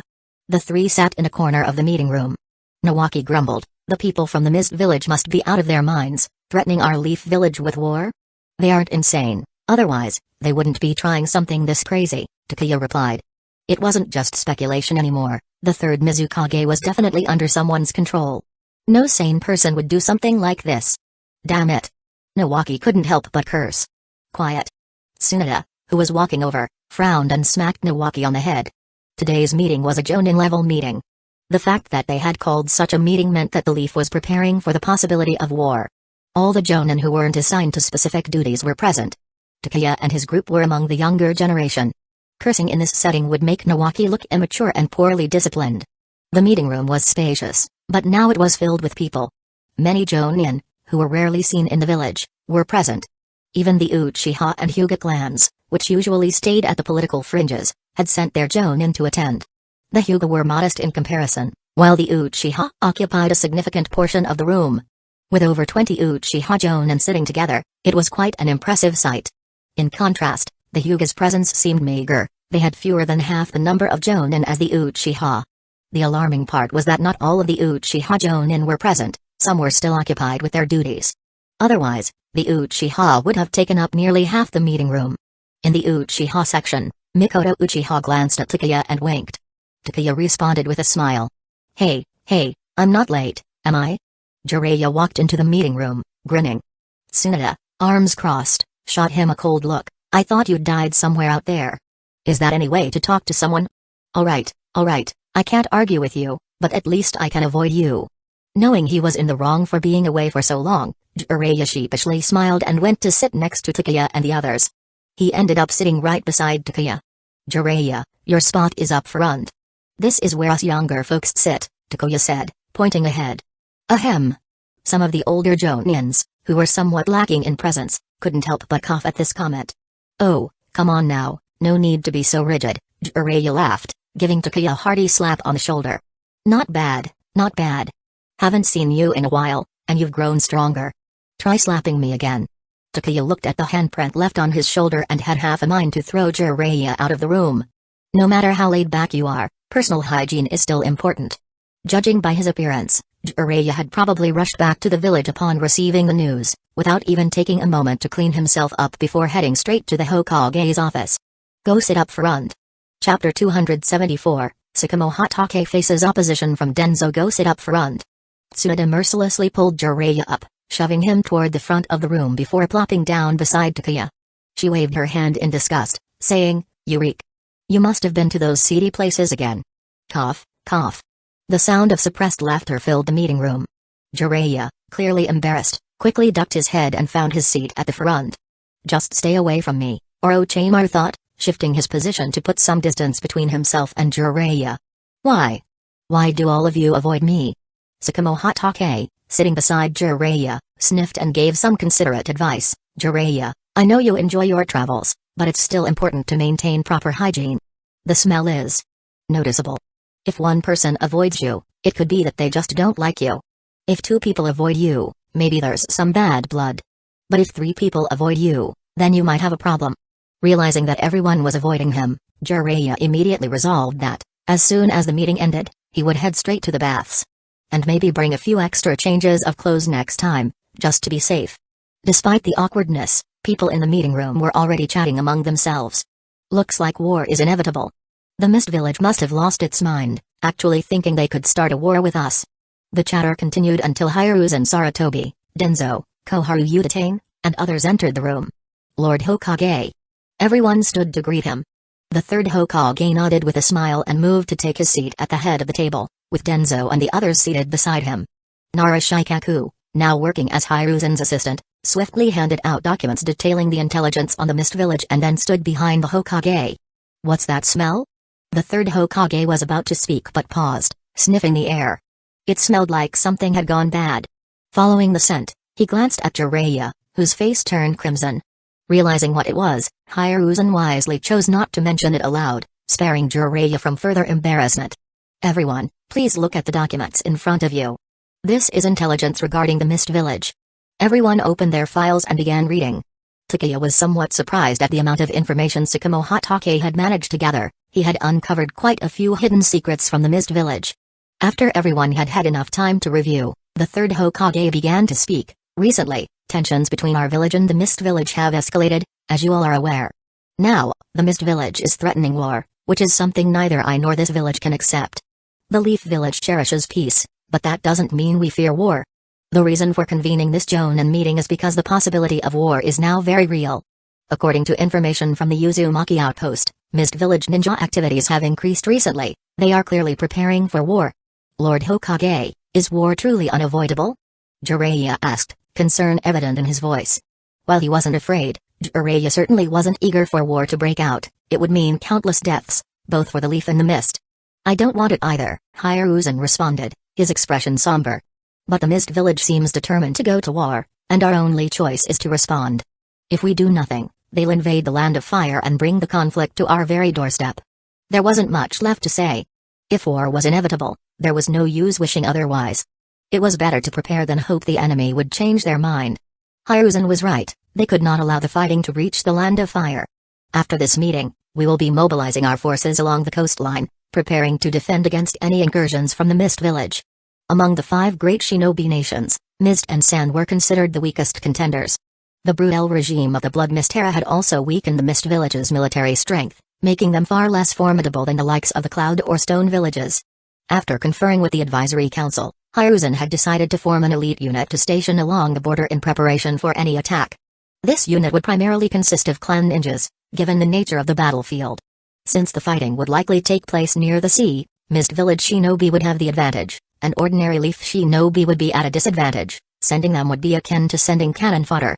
Lord Hokage, since this conflict started because of me, I volunteer to go to the border and lead the fight against the Mist Village. Tsukumo Hatake suddenly spoke up, though no one blamed him. Mist Village was merely looking for an excuse. Tsukumo couldn't justify staying in the village.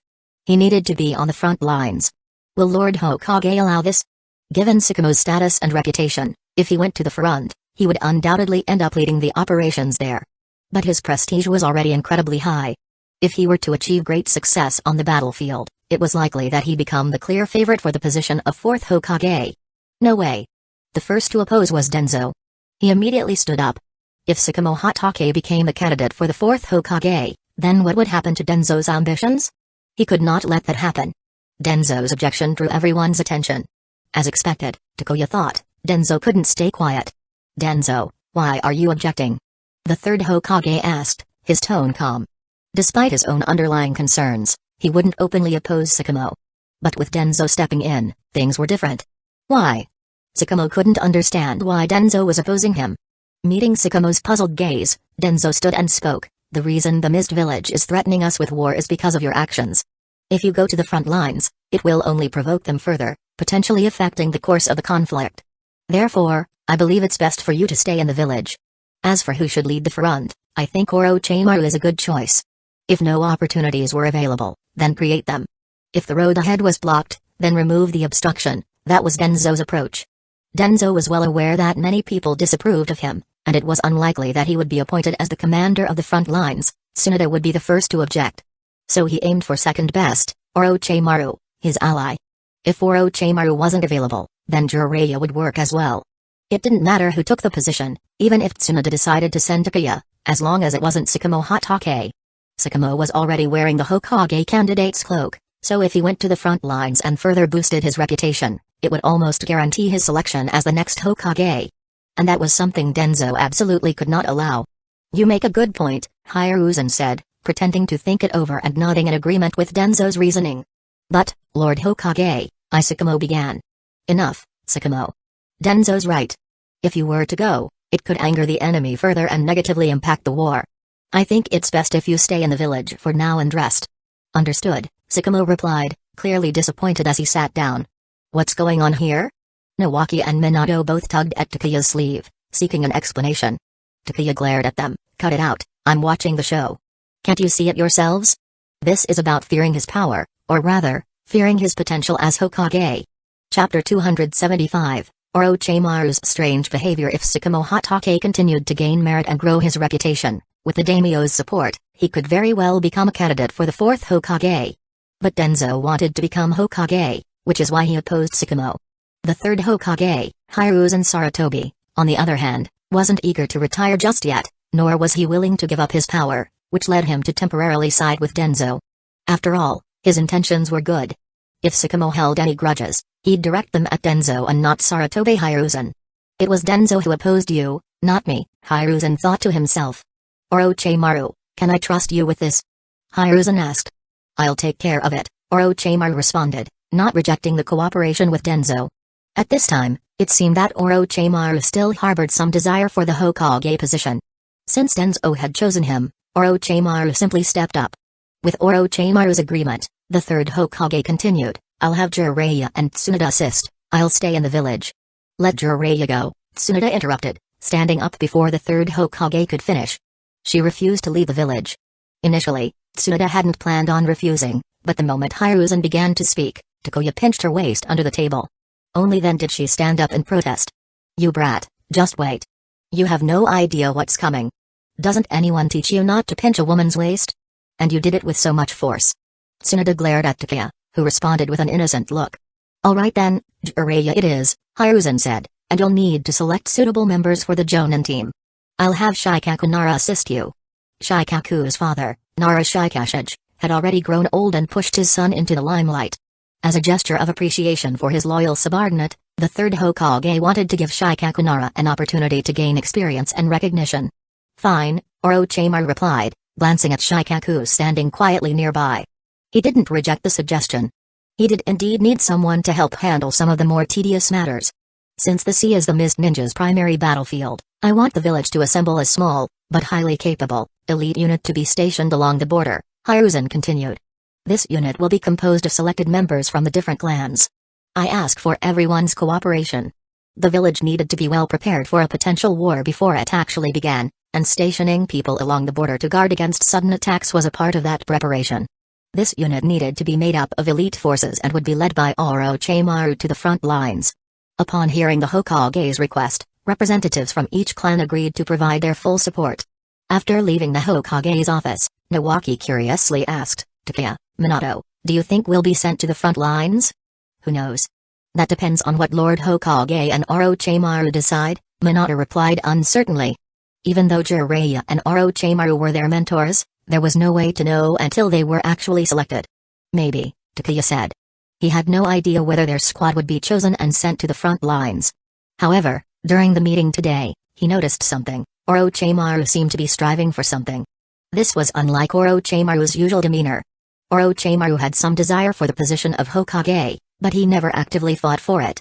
In the original story, even when he found out that the third Hokage had chosen Minato, he didn't say a word. He simply continued down his darker path. But now, Orochimaru was trying to attain something he didn't care for in the original story. It was strange. Could it be that Orochimaru decided to give it his all and fight for the position of the fourth Hokage? The thought amused Takuya. Well, people change, after all. Perhaps Orochimaru had seen things differently now. Although, to Orochimaru, becoming Hokage was probably still less interesting than his research. What do you mean, maybe?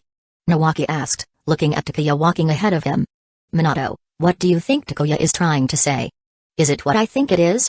Minato also found Takuya's use of maybe a bit telling. I think he means that we may not be chosen, Minato replied. Why? Nawaki was confused. Our team is strong, especially Takuya. He's adept at lightning style, he'd definitely be able to suppress the enemy in battle. Why wouldn't they choose us? Is it because of the Hokage?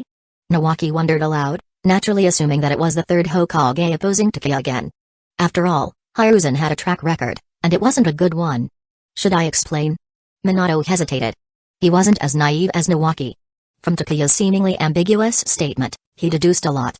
The real issue wasn't with the third Hokage, it was with Orochimaru. I think what Takuya meant was that Orochimaru may not choose us, Minato said. Nawaki was even more bewildered. Our teacher wouldn't choose us? Now Nawaki was thoroughly confused. He could understand if the third Hokage didn't want to choose their squad, but Orochimaru? There was no animosity between him and Takuya. They had no bad blood. Why don't you go and ask him? Minato said with a mischievous grin, trying to provoke Nawaki into confronting Orochimaru. Nawaki stared at him. Do you think I'm stupid? Is that something you can just ask? Ignoring the two of them, Takuya walked off on his own to the hot pot restaurant's second floor. He poured himself some tea and waited. After a while, the door to the private room opened, and Tsunade walked in, sitting in the chair across from Takuya. You were worried that if I went to the front lines, some people would start acting out in the village? Tsunade asked. She had initially planned to assist Orochimaru, but after Takuya's hint, she chose not to go. Instead, she pushed Jiraiya to take on the role. Not just that someone might act out, I'm certain some will, Takuya replied. What had started as a mere suspicion had turned into a certainty. If Tsunade left, certain individuals would undoubtedly cause trouble. Turning to look out the window, Tsunade frowned. Those old geezers. She said, I'll keep a close watch. They won't have a chance to take anything that doesn't belong to them. I'll personally inspect everything that leaves the logistics division. Previously, Tsunade hadn't cared much. But now that she held the position of head of the logistics division, anyone who tried to get around her would find themselves out of luck. She wouldn't give them the opportunity. What about those two boys? She asked, looking around, sensing for Chakra. She couldn't find Nawaki or Minato anywhere. Turning back, she gave Takuya a questioning glance. Takuya shrugged. They're still discussing whether our squad will be chosen to go to the front lines. Oh, Tsunade said, amused. Having been around Takuya long enough, she was one of the few who understood him well. Just from his tone, she could guess what he was thinking. She teased him, you think Orochimaru won't choose you? Unless the situation becomes very intense, I doubt it, Takuya replied casually. There was no need to hide it, after all, he wasn't bad-mouthing Orochimaru. Orochimaru made me think about a lot of things today, Takuya added. What about him seemed off? Tsunade asked. She hadn't noticed anything. To her, Orochimaru seemed like the same old Orochimaru. It's just that the aura around him, the one she disliked, was growing heavier. If anything was off, only Orochimaru would know for sure. Perhaps Denzo knew something too. Just as Takuya suspected, Orochimaru chose several members from the various clans, including some elite civilian ninjas. But Takuya's team wasn't among those selected.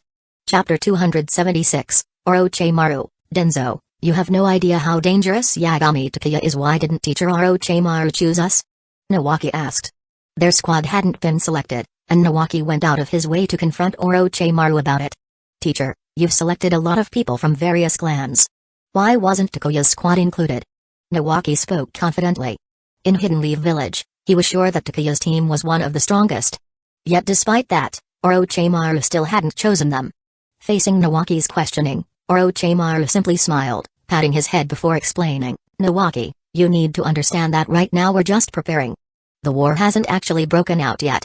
For this round of selection, only a few hundred shinobi were chosen.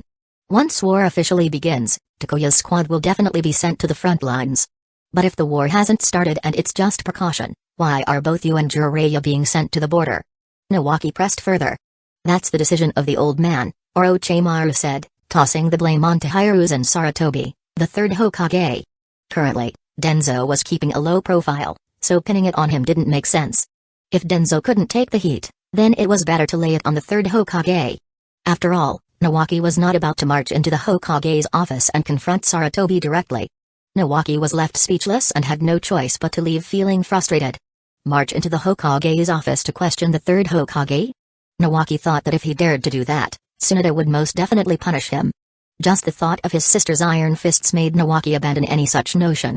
Better to just wait and see how the situation developed. After Nawaki left, the smile on Orochimaru's face slowly faded.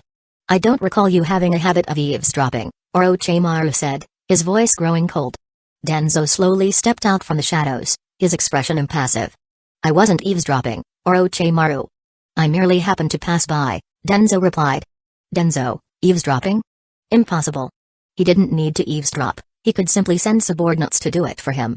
You wouldn't do it yourself, but you would send others to spy.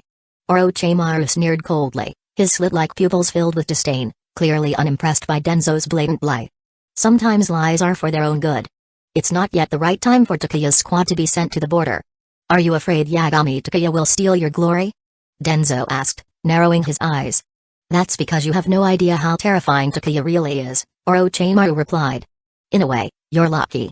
Lucky that Takuya's mother holds a deep sense of loyalty to Hidden Leaf Village. Otherwise, with what you've done, dying 10 times over wouldn't be enough. Humphrey.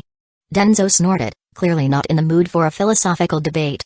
He refused to believe that Takuya would dare to kill him, even though he knew that Takuya had covertly dealt with members of both Root and the Anbu. Denzo was a village elder, an advisor to the Hokage. With such status, no ordinary person would dare touch him. You can go ahead and rely on your status. One day you'll run into Takuya, and that's when you'll realize he's not afraid of you. Orochimaru knew better. He didn't believe for a second that Takuya would hesitate because of Denzo's position. If given the right opportunity, Takuya would definitely make his move. Since you're determined to become the 4th Hokage, some plans will have to be advanced sooner than anticipated. Tsukumo Hatake is an obstacle in your path, Denzo said. That's your business, not mine, Orochimaru replied indifferently. Don't think I don't know about your ambition to become Hokage, Denzo. I'll take what I want by defeating my competition fair and square. I don't need to smear my opponents. Stubborn fool. Denzo huffed, storming off, clearly displeased by Orochimaru's unwillingness to participate in his schemes. After Denzo left, Orochimaru chuckled coldly before returning to his work. Takuya wasn't wrong, nor were his suspicions misplaced. Orochimaru indeed had a growing interest in becoming the 4th Hokage. The root of this sudden ambition lay in being pushed too far by Tsunoda. In the original timeline, Denzo had used the cells of Hashirama Senju as bait to lure Orochimaru into collaboration. Together, they shared resources, money, equipment, and most importantly, human subjects. Under these conditions, Orochimaru had no desire for the Hokage position. He would have been happy to be the Hokage, but not getting it wasn't a big deal. But now things were different. With Tsunoda serving as the head of logistics, she had severely restricted the supply chain that Denzo and his fellow elders relied on. Even the 3rd Hokage would occasionally audit the treasury, leaving Denzo with neither funds nor equipment. The losses sustained by Root had yet to be fully recovered, leaving them even more vulnerable. This meant Denzo's underground research facility was lacking everything: funds, equipment, supplies, and even human test subjects. This infuriated Orochimaru. He had projects he was obsessed with, things that fascinated him, possibly the secret to immortality itself, but all of it was hindered by a lack of resources. Whenever he sought Denzo's help, Denzo would simply brush him off.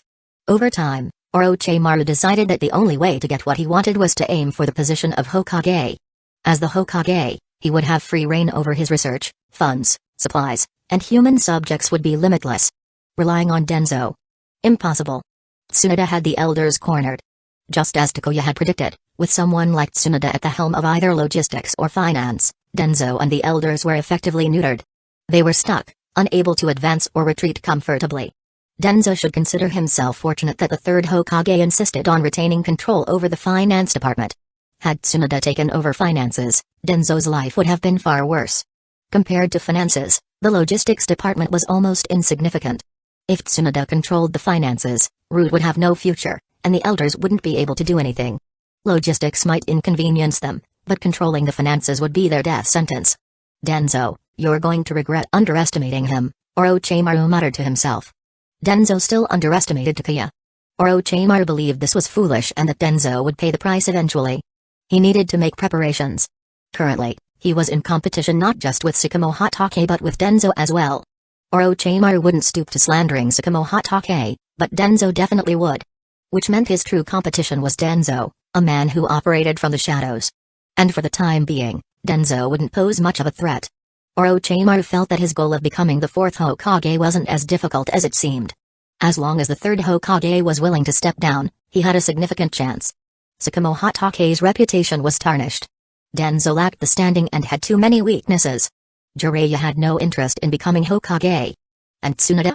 She showed no desire for the position either. That made Orochimaru the best candidate for the fourth Hokage. The thought of becoming Hokage and finally being able to conduct his experiments freely filled Orochimaru's cold heart with anticipation. Chapter 277, Mist Village declares war. Other villages wait for opportunity. He believed that he could grasp the secret of immortality. The cells of Hashirama Senju were the key to opening the door to eternal life. Orochimaru wanted to become Hokage, which for Denzo meant yet another potential enemy. But Denzo had no intention of targeting Orochimaru. On the contrary, he would help Orochimaru eliminate his rivals, eventually pushing him into the position of the fourth Hokage.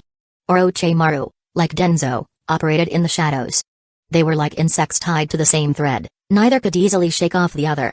For Orochimaru to secure the Hokage seat, Denzo's assistance would be crucial. In return, Denzo would receive some benefits, allowing him to solidify his influence and start laying down his plans. And once the time was right, Denzo would ensure that Orochimaru was taken down. Taking down Orochimaru wouldn't be difficult, after all, his activities were far from clean. If the truth about their deeds was ever exposed, no matter if Orochimaru was Hokage or not, there would be no place for him in Hidden Leaf Village. The bigger threat to Denzo was if Tsukumo Hatake managed to take the role of Hokage. Thus, discrediting Tsukumo was necessary, regardless of whether Orochimaru was involved or not. Denzo was determined to do it. 2 days later, Hidden Leaf Village's advance forces, led by Orochimaru and Jiraiya, left the village. They headed for the coastline near the Uzumaki clan's former settlement, where Hidden Leaf Village would set up a defensive line. If Mist Village dared to attack Hidden Leaf Village, this area would become the main battlefield. The goal was to keep the fire of war away from the Land of Fire. The former Uzumaki clan territory, the surrounding islands, and the sea itself would serve as the battleground. Hidden Leaf Village's response was strong. They refused to hand over Tsukumo Hatake and even sent more troops to the border, clearly preparing for any sudden assaults from Mist Village. The damage from the ambush during the Second Shinobi World War by Sand Village was still fresh, and Hidden Leaf Village was determined to avoid a repeat of such losses. With tensions escalating, the whole Shinobi world turned its attention to the direction of the Uzumaki territory. Hidden Leaf Village moved quickly, but Mist Village was not far behind. As soon as Hidden Leaf Village's advance forces arrived, a shocking announcement spread across the Shinobi world. Mist Village, led by the third Mizukage, had officially declared war on Hidden Leaf Village. In a hidden underground chamber, Black Zetsu phased through the wall, slipping into the room. Lord Madara, it seems Toby has gone a bit too far. He's declared war on Hidden Leaf Village. Oh? The sleeping Madara Uchiha slowly opened his eyes, sounding a bit surprised. He didn't expect Toby to be so bold. He had said to make use of any means, but Toby had pushed it all the way to open warfare. If this becomes a prelude to other conflicts, perhaps it will spark a broader war, weakening all the great shinobi villages. That would be helpful for my plans, Madara mused. Let him play his games then, he concluded. Whether Mist Village fought against Hidden Leaf Village or not, Madara didn't care. As long as his plans proceeded without a hitch, nothing else mattered.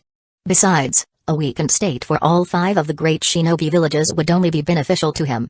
Having said that, Madara closed his eyes again.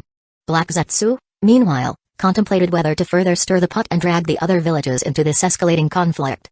Currently, Mist Village and Hidden Leaf Village were mobilizing their forces, while Sand Village, Stone Village, and Cloud Village watched intently from a distance. They were watching, waiting for the right opportunity. Stone Village and Cloud Village had long coveted the fertile lands of the Land of Fire, but they had never found a suitable moment to strike. Now, opportunity seemed to be knocking at their door. As for Sand Village, they were the most likely to make the first move. They were growing tired of paying war reparations. In just a few years, it was impossible for them to compensate Hidden Leaf Village with such vast sums of money. The third Kazekage had tightened the village's belt, scouring for precious minerals to repay debts, but life in Sand Village was becoming increasingly difficult. Mist Village's declaration of war gave the third Kazekage an opening. If war broke out, the reparations agreement would be null and void. Sand Village wouldn't need to pay Hidden Leaf Village another cent. And if they could see some fertile land from the Land of Fire, it would be an enormous gain for them. Though tempted, the third Kazekage restrained himself. He knew Sand Village couldn't face Hidden Leaf Village alone. He needed to wait for the right moment. The third Kazekage waited, And so did Onoki and the third Raikage. If Hidden Leaf Village crushed Mist Village quickly and emerged largely unscathed, they would remain on the sidelines. But if Hidden Leaf Village found itself stuck in a quagmire, that would be their moment to strike. The sudden onset of war caught many by surprise. Though Hidden Leaf Village had made some preparations, the abruptness of the conflict left its villagers confused and uneasy. Most people's first thought was, are we really going to war again? After all, it had only been 3 years since the end of the Second Shinobi World War. The shadows of that conflict still loomed over them, and now a new war was knocking at their doors. For countless villagers, this was far from good news. Why do we have to go to war again? The last one just ended a couple of years ago, and now this, someone lamented. Tell me about it. Many merchants have already packed up and left, another chimed in. I went to buy groceries this morning, and prices have gone up a lot, someone else complained. For the shinobi, war wasn't unexpected. The life of a shinobi was dangerous, but it came with high rewards. For the average villager, however, a looming war was nothing but trouble. It would disrupt their daily lives, and the thought of war spreading fear among them was unavoidable. Even businesses like the hot pot restaurant were seeing fewer customers. War was on the horizon, and things were changing in Hidden Leaf Village. More and more shinobi were being sent to the front lines to guard against a large-scale Mist Village invasion. Hidden Leaf Village, however, faced a critical issue. The Fire Country's warships were insufficient in number and inferior to those of Mist Village. This left Tsunoda with a major headache. The Land of Fire was inland and rarely needed warships, but during times of war, the lack of proper ships posed a significant problem. To make matters worse, both the third Hokage and the daimyo of the Land of Fire wanted to keep the conflict away from the Land of Fire's borders. They insisted that even if there was war, it must not reach their land. This left Tsunoda and the third Hokage at odds again over how to handle the battlefield. The daimyo insists that the battlefield must not be on the Land of Fire's territory. During the Second Shinobi War, the Sand Village's invasion caused enormous damage. The daimyo is afraid of history repeating itself, the third Hokage explained, frustration evident as he spoke. The Mist Village had only just declared war, and even before Hidden Leaf Village's main forces reached the front lines, the daimyo had already sent his orders. He wanted the battle fought outside the Land of Fire, preventing it from reaching his domain. It was unreasonable, and yet... Well, let him try to keep it out, Denzo scoffed. He had long since been fed up with the daimyo. If it weren't for that old fool, Tsukumo Hatake wouldn't have had even a chance at the Hokage position. If he doesn't want the flames of war in his domain, how does he expect us to fight it? Does the Land of Fire have a fleet of warships at the ready for us? If not, then he should stay out of it, Denzo snapped. The third Hokage sighed, exasperated. He knew Denzo had a long-standing grudge against the daimyo, but he hadn't expected him to speak so irresponsibly. This isn't practical, Tsunoda said, shaking her head as she looked at the map. Chapter 278, Hidden Leaf Village on the defensive. Orochimaru changes strategy. Fighting against the Hidden Mist Village was far more troublesome than fighting against the Hidden Sand Village. With the Sand Village, the battle could simply take place in the Land of Rivers. But against a Mist Village? An endless ocean? How do you even fight there? Currently, Hidden Leaf Village's main forces were stationed in the former location of Hidden Eddy Village. Meanwhile, the Mist Village kept sending forces to harass them at sea without launching a full-scale attack. They were clearly taking advantage of Hidden Leaf Village's limited number of warships. As much as it was frustrating, Tsunoda had to admit that Yagura, that brat, was capable. The lack of sufficient warships meant that Hidden Leaf Village found it challenging to engage the Mist Village at sea. Without naval support, any skirmish would inherently favor the Mist Village. Mist Shinobi would love nothing more than for Hidden Leaf Village ninjas to take the fight to the open sea. The most frustrating part was that on the vast ocean, the Mist Village could attack from any direction. Hidden Leaf Village had positioned its forces in Hidden Eddy Village? Fine. The Mist could attack from the direction of the Land of Craftsmen. Or they could even take a longer route and attack from the direction of the Land of Rivers. How could Hidden Leaf Village possibly defend against that? The Mist Village had the advantage of the sea, meaning they could launch attacks from multiple directions while Hidden Leaf Village could only try to predict their moves. To add to the problem, since declaring war, the Mist had been destroying ships everywhere, making sure Hidden Leaf Village couldn't gain the upper hand at sea. The message was clear: Hidden Leaf Village should just prepare to get hit, and the Mist would strike from every possible direction.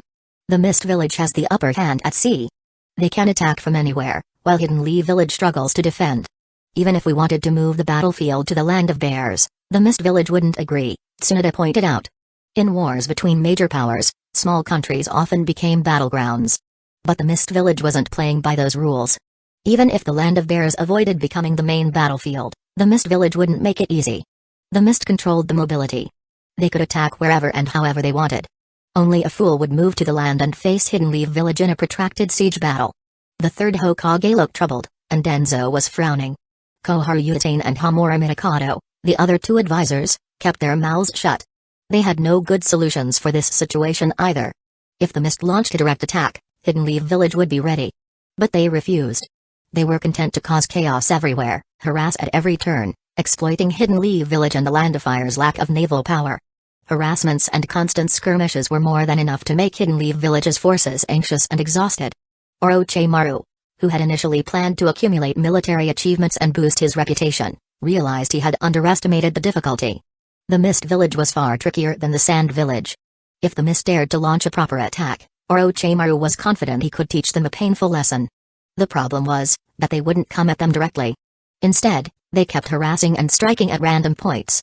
How annoying. Hidden Leaf Village could try to station forces everywhere, but how effective could that be? They could even try to sneak attack the Mist Village, but with the limited ships the Land of Fire possessed, any attempt would be met by a water-style jutsu combo that would leave them feeding the fish. After half a day of discussion, no real solution was found. In the end, they decided to proceed with caution, taking a wait-and-see approach until the Mist made a definitive move. No one had expected that the war against the Mist Village would see Hidden Leaf Village falling into such a passive position so quickly. As expected, wars have a huge impact on the lives of the villagers. Takuya walked through the streets, carrying groceries in his hand. Recently, the cost of goods in Hidden Leaf Village has increased significantly. The number of visitors to the village had also decreased, with many merchants deciding to leave. The invasion by the Sand Village a few years back had caused significant losses for many of them. And now, only 2 or 3 years later, another war was starting. Once bitten, twice shy, the merchants' first reaction was to leave Hidden Leaf Village. They would go somewhere without war and continue making money. Of course, there were also some daredevils, hoping to make a fortune from the war. After all, during wartime, prices skyrocketed, and goods transported from other places could be sold at a high profit, giving them the opportunity to make a killing. Uncle, same as usual, 1 bowl of plain ramen. At Akiraku Ramen, Takuya entered, set down his groceries, and called out.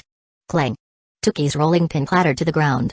After staring blankly for a few seconds, he picked it up and swung it towards Takuya. I told you, I'm not that old. And stop calling me uncle. Alright, I'll change it next time, Takuya laughed. Tuki, who had acted like he was going to hit Takuya, put down his rolling pin and asked, you want extra noodles? Of course, Tuki wouldn't really hit him, it was just a scare tactic. Unfortunately, Takuya wasn't fazed by it at all. No, just the regular portion.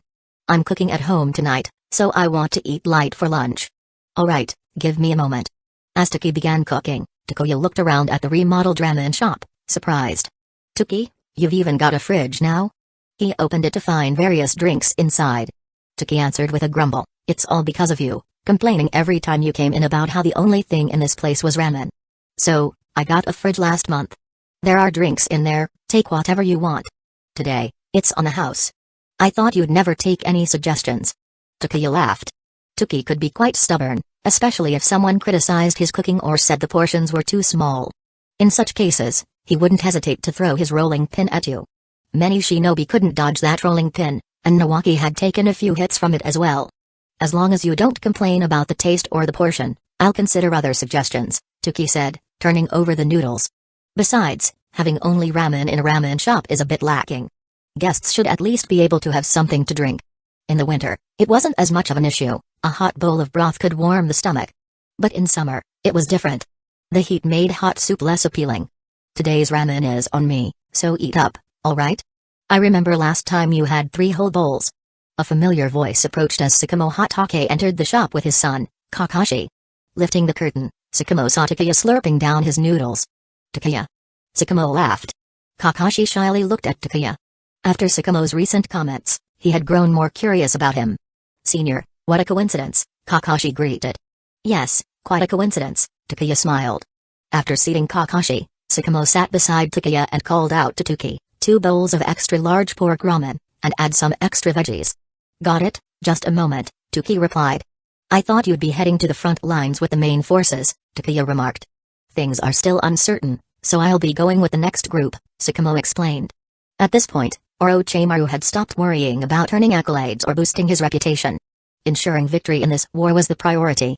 The Mist Village wouldn't be easy to deal with. Chapter 279, Why didn't your father say I'm a hexagonal warrior? Really? Sycamore's eyes dimmed for a moment, but he quickly pulled himself together and forced a smile. That might not be too far off. After all, the Mist Village is surrounded by the sea, and they excel at naval battles, whereas we're at a disadvantage in that regard. Plus, their mobility is high. It's easy for them to launch surprise attacks from all directions. I imagine Orochimaru must be having quite a headache right now. In terms of strength, Sakamo Hatake was almost at the pinnacle of ordinary shinobi, and he wasn't lacking in battle command either. He was outstanding in all aspects. If there were any shortcomings to point out, Takeya would say it was Sakamo's lack of political insight, to be precise, a lack of political acumen. Pretty much, Takeya said with a smile. From what I heard from Tsunade, it's been a hassle. The Mist Village doesn't engage in direct combat, they just keep harassing us, building military installations on small islands in the sea.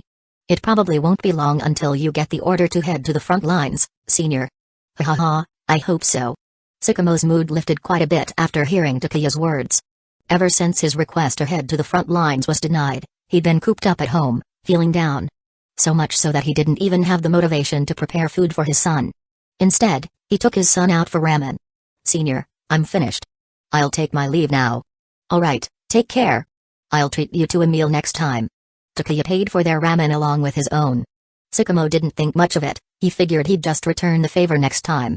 There was no need to insist. Takeya waved to the busy Tuki and leisurely headed home, carrying his groceries. He couldn't help but wonder when Sakamo would finally come to realize the situation. The Hokage's half-sleeve appointment was a mark of recognition from both the village and the daimyo for Sakamo Hatake, but it also marked the beginning of his suppression. Hiruzen Sarutobi's acceptance of Denzo's suggestion was the clearest evidence. That was why Takeya considered Sakamo's political sense so poor. The Hokage half-sleeve was suggested by the daimyo, and the third Hokage couldn't refuse it, which led to Sakamo accepting it gleefully. The daimyo was happy, thinking Sakamo was someone worth pulling in. But it put the third Hokage and the other high-ups in a difficult position. Setting aside power struggles, which side did Sakamo Hatake align himself with? Whose side was he on? Unfortunately, regardless of his stance, people like the third Hokage would target him anyway. As one of the involved parties, Takeya knew this all too well. Would Sakamo still be targeted and slandered? Takeya wasn't sure if Denzo would try such underhanded tactics during the war. And the bigger question was, would Sakamo still die? That was a concern. From a personal standpoint, Takeya naturally hoped Sakamo wouldn't die, especially since they had a decent relationship. As Takeya walked, he came to a stop at a park and turned around, sighing. Hey, kiddo. You've been following me for a while now. Are you not planning to come out? Hidden among the bushes, Kakashi froze. Had he been found out? He'd tried so hard to conceal his presence, but Takeya had still noticed. Seeing Kakashi not coming out, Takeya chuckled. Kid, didn't anyone tell you your stealth skills are quite lacking? Anyone with a bit of sensory ability would notice. Or are you trying to play hide-and-seek with me? Takeya spun a few kunai in his hand. Hide-and-seek can be dangerous, you know. Who plays hide-and-seek with kunai? Kakashi quickly jumped out, awkwardly bowing. I'm very sorry for disturbing you, senior. You followed me. Did you need something? In the original story, Kakashi was known for his cold demeanor. But as a child, while Kakashi was somewhat reserved, he wasn't that cold. Though even at this age, he had already developed the habit of looking at people from a 45-degree angle, a habit that made people want to smack him. After Sakamo Hatake's death, Kakashi's personality drastically changed, and he shut himself off emotionally. As he grew up, the presence of cheerful Obito and caring Rin helped him gradually open up again. But just when he hadn't fully opened up, Obito's incident happened, and Rin died. Kakashi's emotional walls closed again, this time for over a decade, until Naruto graduated. Due to Naruto and Sasuke, Kakashi once more opened up, only for Sasuke to betray the village and Naruto to leave with Jiraiya. Kakashi's life was truly a series of tragedies. I want to ask you to be my teacher. Please accept me as your student. Nani? Kakashi suddenly gave a deep bow and asked to be taken as a disciple, catching Takeya completely off guard. He stepped back several times. Did you forget to take your meds today, kid? Isn't your father the person you admire the most? He's the one teaching you, so why are you asking me to be your mentor? Kakashi is really straightforward. Looks like Takeya got quite a shock, Sakamo Hatake muttered as he watched secretly from afar. His son had quickly finished his ramen, then made up an excuse to leave. Sakamo knew Kakashi was lying. So, he followed along and ended up seeing this drama unfold. I hope he doesn't get too discouraged. Sakamo had mentioned before that if possible, he wouldn't mind swallowing his pride and asking Takuya to take Kakashi as a student. But he hadn't said that Takuya had a strict policy against accepting students. Thus, Kakashi had come by himself. Why do you want to do this? Takuya rubbed his nose, chuckling.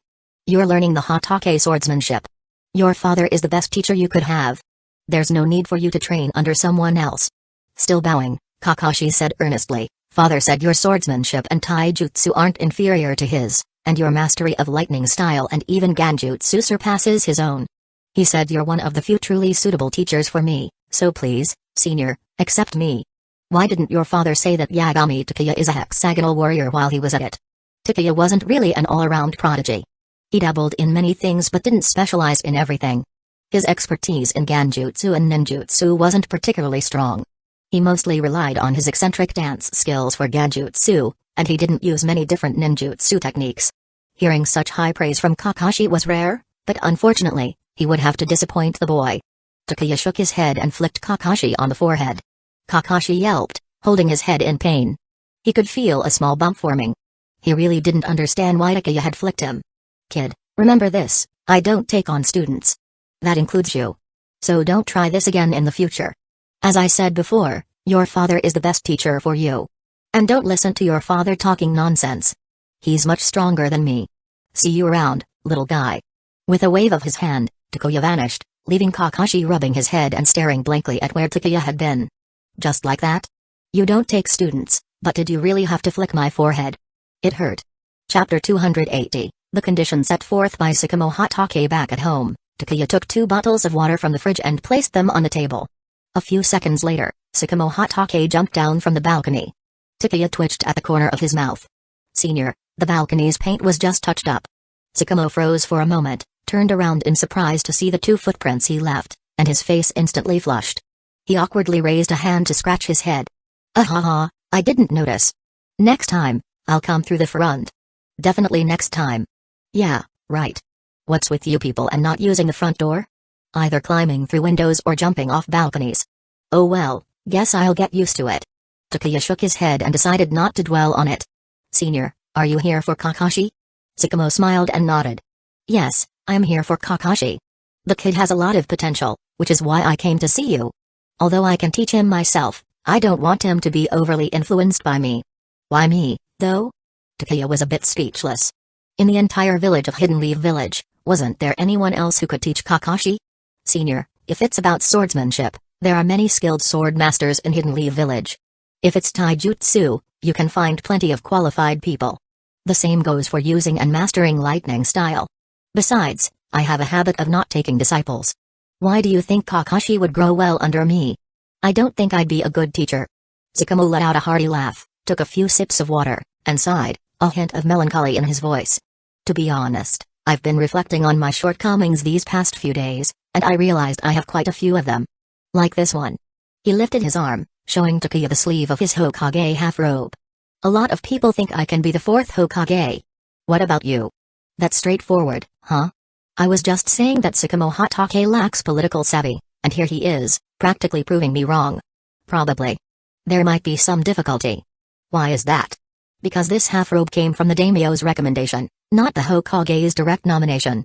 There's quite a difference between the daimyo and the Hokage. Besides, senior, you must have noticed that Orochimaru has certain ambitions regarding the Hokage position, which wasn't the case before. True. Sakamo couldn't help but smile wryly.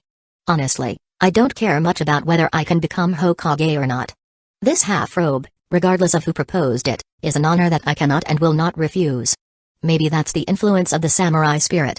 The Hatake clan was originally a samurai family, which later transitioned into a ninja clan, but the samurai spirit remained ingrained. A lack of political insight doesn't mean Sakamo is an idiot. After some deep reflection over the past few days, he seemed to have realized his own shortcomings.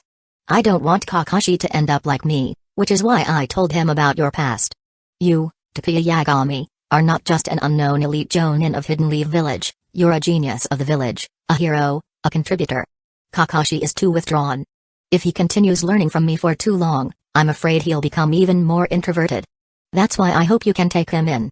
Every parent wants the best for their child, to receive the best education and growth, and Sakamo was no exception. Moreover, The Hotake clan didn't have strange, rigid traditions. Otherwise, Sakamo wouldn't be trying so hard to find a suitable teacher for Kakashi, hoping to change his son's personality for the better. He didn't want Kakashi to grow up with flaws. I understand your concerns, senior. Takuya rubbed his face and asked, with a wry smile, but why me? There are many suitable candidates in Hidden Leaf Village, aren't there? Because of your strength, Sakamo said seriously. And because of your good relationship with Tsunade and your closeness to Kushina. If I approached someone else, they might show favoritism toward Kakashi because of me. That's not what I want. So I ask you to take in Kakashi. I know you have a habit of not taking disciples, and I know why you're not interested in teacher-student relationships. But if you do choose to take Kakashi as your disciple, it means that the Hotake clan will stand by your side. Unless you defect from Hidden Leaf Village, the Hotake clan will be your ally. It seemed Sakamo was already aware of his and his clan's current situation. Taking on a disciple in exchange for gaining the support of a powerful ally, was it worth it? I'm sorry, senior. In the end, Takuya still refused Sakamo. Despite how tempting the offer sounded, Takuya had no intention of taking anyone as a disciple. As for the Hotake clan's friendship, to be honest, Takuya didn't really need it. If Takuya had ambitions for the Hokage position, then Sakamo's proposal would undoubtedly be attractive. But he never had such aspirations. As for Tsunade. Come on, if Tsunade really wanted to be Hokage, it wouldn't matter whether she had Sakamo's support or not, the result would be the same. There was hardly anyone who could compete with her, not even Orochimaru would have a chance. No problem. I guess I was overthinking it. Since that's the case, I won't bother you any longer. Having been refused, Sakamo felt a sense of regret. He didn't linger, standing up decisively to leave. Did Senior leave? Not long after Sakamo left, Tsunade arrived. Their houses were next to each other, so Sakamo's visit hadn't escaped the attention of Tsunade, who had been lazing around at home. He's gone. Takuya tidied up the table and said, he wanted me to take Kakashi as a disciple and partner with the Hotake clan. Wouldn't refusing be a bit inappropriate? I'm not aiming to become Hokage. What would I need supporters for? Takuya was exasperated. If this kind of support was offered to Orochimaru, it might have been useful. No, even Orochimaru wouldn't accept it. Because as long as Sakamo couldn't let go of his samurai spirit, almost no one would choose to work with him. Takuya had no such intentions, and Tsunade hadn't shown any interest in competing for the Hokage position either. Besides, the third Hokage was still perfectly fine, it wasn't like he'd give up his position anytime soon. Instead of dwelling on useless thoughts, why not do something fun, like, Takuya, call Kushina and Minato over, let's play mahjong. Tsunade hadn't even gotten over her obsession with poker and run fast, and now she was hooked on mahjong. Takuya somewhat regretted introducing these games. His intention had been to give Kushina something to do in the village so she wouldn't be bored and could pass the time by playing cards. Chapter 281, Orochimaru, Takuya's squad, the battlefield Niju. As a result, Kushina only played occasionally, while Tsunade, the big spender, got completely hooked. Orochimaru-sama, this is the information collected by the Anbu. According to the intel, a large number of Mist Village ninja are gathering and constructing military facilities on several islands, clearly preparing to defend against us using the islands as stepping stones to attack Mist Village. Is there any new information from the Land of Rivers? Orochimaru stared at the map, his pale face etched with exhaustion. From preparing for war to now, where both sides were constantly testing each other, everything had gone beyond his expectations. Mist Village had been incredibly cunning, more specifically, Yagura, that small guy, was extremely crafty. He never engaged Hidden Leaf Village directly, just resorted to constant harassment and underhanded tricks. Taking advantage of the fact that the Land of Fire and Hidden Leaf Village lacked sufficient warships, they kept ambushing Hidden Leaf Village forces. To prevent Hidden Leaf Village from using the islands as stepping stones for an attack, they were even building military installations on the islands, linking them together like a chain. If Hidden Leaf Village dared to use the islands as a springboard, they would be immediately surrounded by Mist Village's army. To make matters worse, with the onset of war, the sea was constantly shrouded in mist. Not only was visibility limited, but even Hidden Leaf Village's sensory ninja were significantly affected. There's nothing new as of now. Narashikaku hadn't expected the war to evolve like this either. Mist Village was indeed too cunning. There hadn't been a proper battle yet, but many areas were already suffering from Mist Village's sneak attacks. There were even signs of Mist Village ninja activity near the Land of Rivers. With Mist Village holding the initiative, Hidden Leaf Village was struggling to respond. They had to find a way to destroy Mist Village's warships. Even if they couldn't destroy them all, they needed to take out at least some of them. Relying solely on the village to build warships wouldn't be enough. and commandeering merchant ships wasn't a wise option either. Mist Village would love nothing more than for Hidden Leaf Village's ninja to head out onto the open sea to fight them. If Hidden Leaf Village fell for the trap, Mist Village would be laughing in their sleep. Sitting back and taking the hits wasn't Orochimaru's style either. They needed to force Yagura into a direct battle. Hidden Leaf Village had no fear of a head-on clash with Mist Village. Even if the sea was Mist Village's home turf. What Hidden Leaf Village feared was Mist Village launching random attacks here and there, with the initiative in Mist's hands. This would keep Hidden Leaf Village on the defensive. Forcing Mist Village into a large-scale battle wasn't difficult. If Mist Village wanted to hide, Hidden Leaf Village could just push forward. Or they could find a way to destroy some of Mist Village's warships. If their warships were destroyed, Mist Village wouldn't be able to build replacements quickly, leaving them no choice but to engage Hidden Leaf Village directly. Seems like everything has gone beyond my expectations. Suddenly, Orochimaru let out an inexplicable chuckle. Shikaku, his assistant, was utterly confused. What had gone beyond his expectations? Orochimaru-sama, could you please not talk to yourself like that? It's really hard for me, as your subordinate, to follow. Even with my high IQ, it's difficult to guess what your self-mutterings mean. Working for Orochimaru was truly exhausting. Shikaku. Orochimaru-sama. Nara Shikaku straightened up and stepped forward in response. Send a message to the village. Tell the third batch of ninja reinforcements to depart as soon as possible. Also, inform the old man to send Takeya's squad over. I need their support. Yes, sir. Shikaku opened a blank scroll and began writing while keeping an eye on Orochimaru. He wondered whether Orochimaru would choose to have Sakamo Hatake sent over. To be blunt, if anyone could deal with the Mist Village ninja, Sakamo Hatake would be the one to give them a hard time. But unfortunately, Orochimaru had no intention of calling on Sakamo. He only needed Takeya's squad to assist him, along with a third batch of reinforcements from Hidden Leaf Village. On Hidden Leaf Village's side, Orochimaru was feeling troubled, but things weren't much better on Mist Village's end. Since the third Mizukage had declared war on Hidden Leaf Village, many of the Mist Village ninja were prepared for an all-out fight with Hidden Leaf Village. But when Yagura was appointed as the frontline commander, he had no intention of engaging Hidden Leaf Village directly. Instead, he kept sending people on harassing raids and sneak attacks, using hit-and-run tactics. As time went on, more and more people in the village grew dissatisfied, particularly the 7 ninja swordsmen.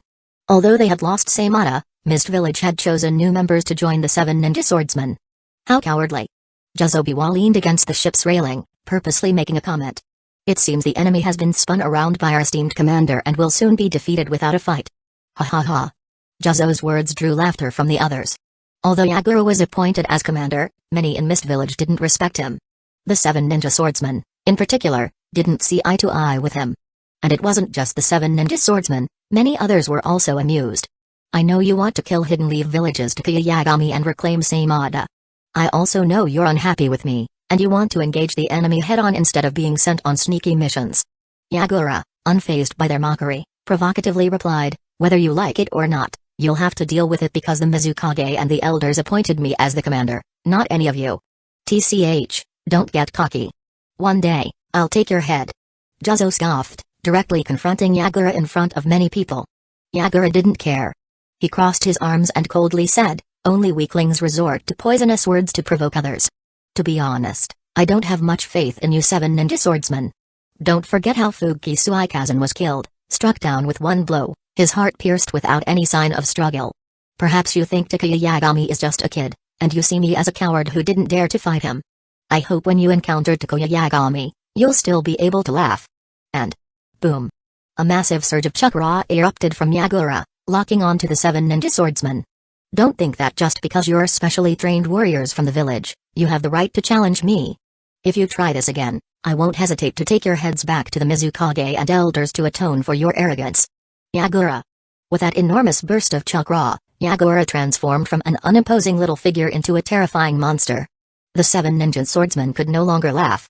Each one eyed Yagura warily, secretly preparing for anything. With the growing influence of the Bloody Mist regime, it was no longer uncommon for Mist Ninja to suddenly turn on their comrades. It had become so frequent that it was barely noteworthy. After all, many ninja were guilty of such acts. Speaking of turning on their comrades, the 7 ninja swordsmen remembered that Yagura was the most truthless when it came to taking down his own. Chapter 282, isn't his targeting the Uchiha too obviously? Despite only following orders to chase down targets, the 7 ninja swordsmen didn't continue to provoke Yagura. As much as they didn't want to admit it, Yagura was genuinely stronger than them. If they pushed Yagura too far and he decided to deal with them first, it wouldn't be fun anymore. As much as they loved to provoke, their lives were still important. Even so, Juzobiwa remained stubborn. You won't live to see that day.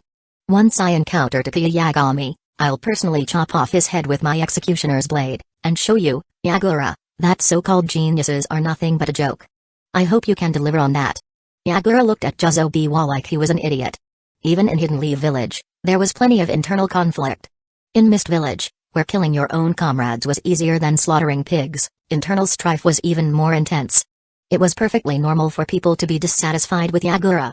If everyone obeyed Yagura without question, that would be the real surprise. Yagura was fully aware that many didn't respect him, but he didn't care. Because he held the power. As long as these people didn't cross a line, he would simply ignore them. The door to the Hokage's office swung open as Tsunade walked in, yawning. Old man, what's so urgent? The logistics department is going crazy. If it's not important, don't bother me. Usually idle, but during wartime, constantly busy, that was the nature of the logistics department. During war, every piece of supplies needed Tsunade's personal oversight. Not to mention, Takuya had instructed her to keep a close watch on things, leaving no room for Denzo to seize any advantage. This only made Tsunade's workload heavier. You're doing a great job. However, Orochimaru sent a message requesting that Takuya's squad accompany the third batch of reinforcements to the front lines. He needs Takuya's squad as the spearhead to break through Mist Village's chain of defense and force them into a direct confrontation. The third Hokage handed Tsunade the scroll from Orochimaru. Tsunade opened it, skimming the contents while making a sarcastic remark. Is Orochimaru not worried about someone stealing his glory this time? Cough cough. The third Hokage cleared his throat, pretending not to hear that. After his compromise with Tsunade, the third Hokage stopped interfering with anything related to Takuya. He also stopped any attempts to target Takuya. In fact, whenever Takuya was involved in something, he directly approached Tsunade rather than contacting Takuya himself. As for Orochimaru's ambitions, the third Hokage knew but chose not to address them. It wasn't strange that Orochimaru wanted to compete for the Hokage position. After all, Orochimaru was his disciple. Was there anything wrong with him wanting to compete for Hokage? This was expected. The third Hokage also favored Orochimaru's potential. At least, until Tsunade made a move, Orochimaru had a strong chance. Though, truth be told, the third Hokage had no intention of retiring anytime soon. I understand. I'll go talk to them. That's all. I'm so busy and exhausted, Tsunade said, waving dismissively as she took the scroll and left the Hokage's office. Let's hope everything goes smoothly, the third Hokage muttered, glancing in the direction of the coastline. This war had come too suddenly, and Hidden Leaf Village had no choice but to fight Mist Village head-on. If Mist Village wanted a fight, Hidden Leaf Village would oblige. Surrender? Hidden Leaf Village wouldn't bow to anyone. When Tsunade opened the door, the aroma of food immediately greeted her, jolting her out of her drowsiness and reviving her spirit. This is from Orochimaru. He needs Takuya's squad to accompany the third batch of reinforcements to the front lines to assist in the battle. Takuya watched as Tsunade grabbed his chopsticks and started eating without hesitation, as if she hadn't eaten in days. Her ravenous display shocked Kushina, Minato, and Nawaki. Feeling a little concerned, Nawaki gently offered his sister a piece of meat and cautiously asked, Sis, how long has it been since you ate? Get lost. Tsunade glared at him, her cheeks puffed out with food, scaring Nawaki into retreating to sit beside Minato. He didn't dare get close to Tsunade again. Tsunade didn't care and mumbled while eating, these past few days have been hell. I barely had any food since last night, and I haven't slept either. I finally got some time to rest, but as soon as I fell asleep, I was woken up and had to go to the Hokage's office. I need a good meal, then some sleep before I get back to work, or I'll collapse. You're usually the most relaxed, but during war, you're the busiest. Being the head of the logistics department is really not an easy job. The third batch of reinforcements will include quite a few Uchiha members, right? Takuya remembered Tsunade mentioning that apart from the vanguard, the second and third batches of reinforcements included a significant number of clan members.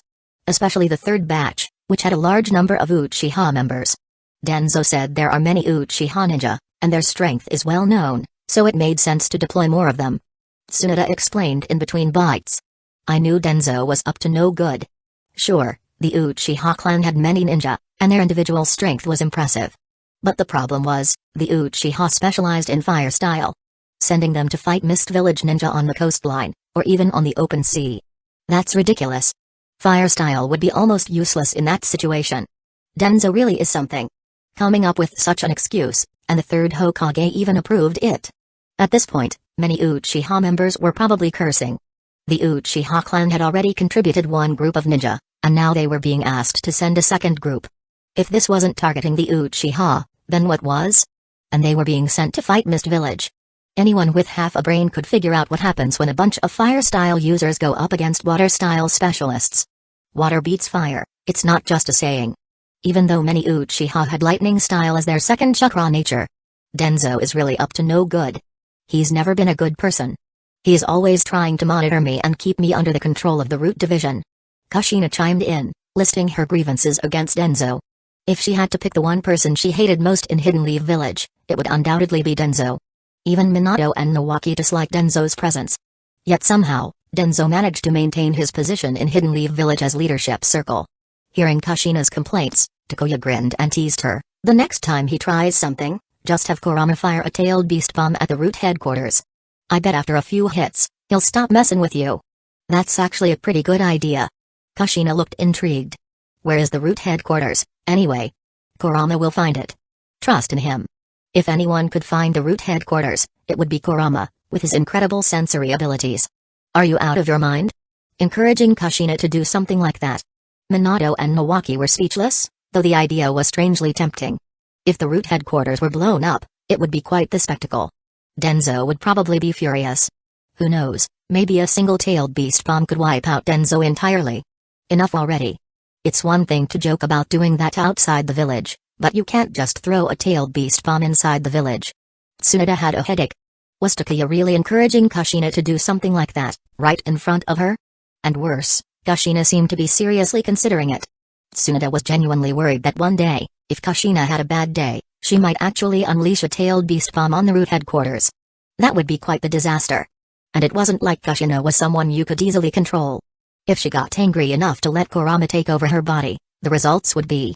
well, let's just say it wouldn't be pretty.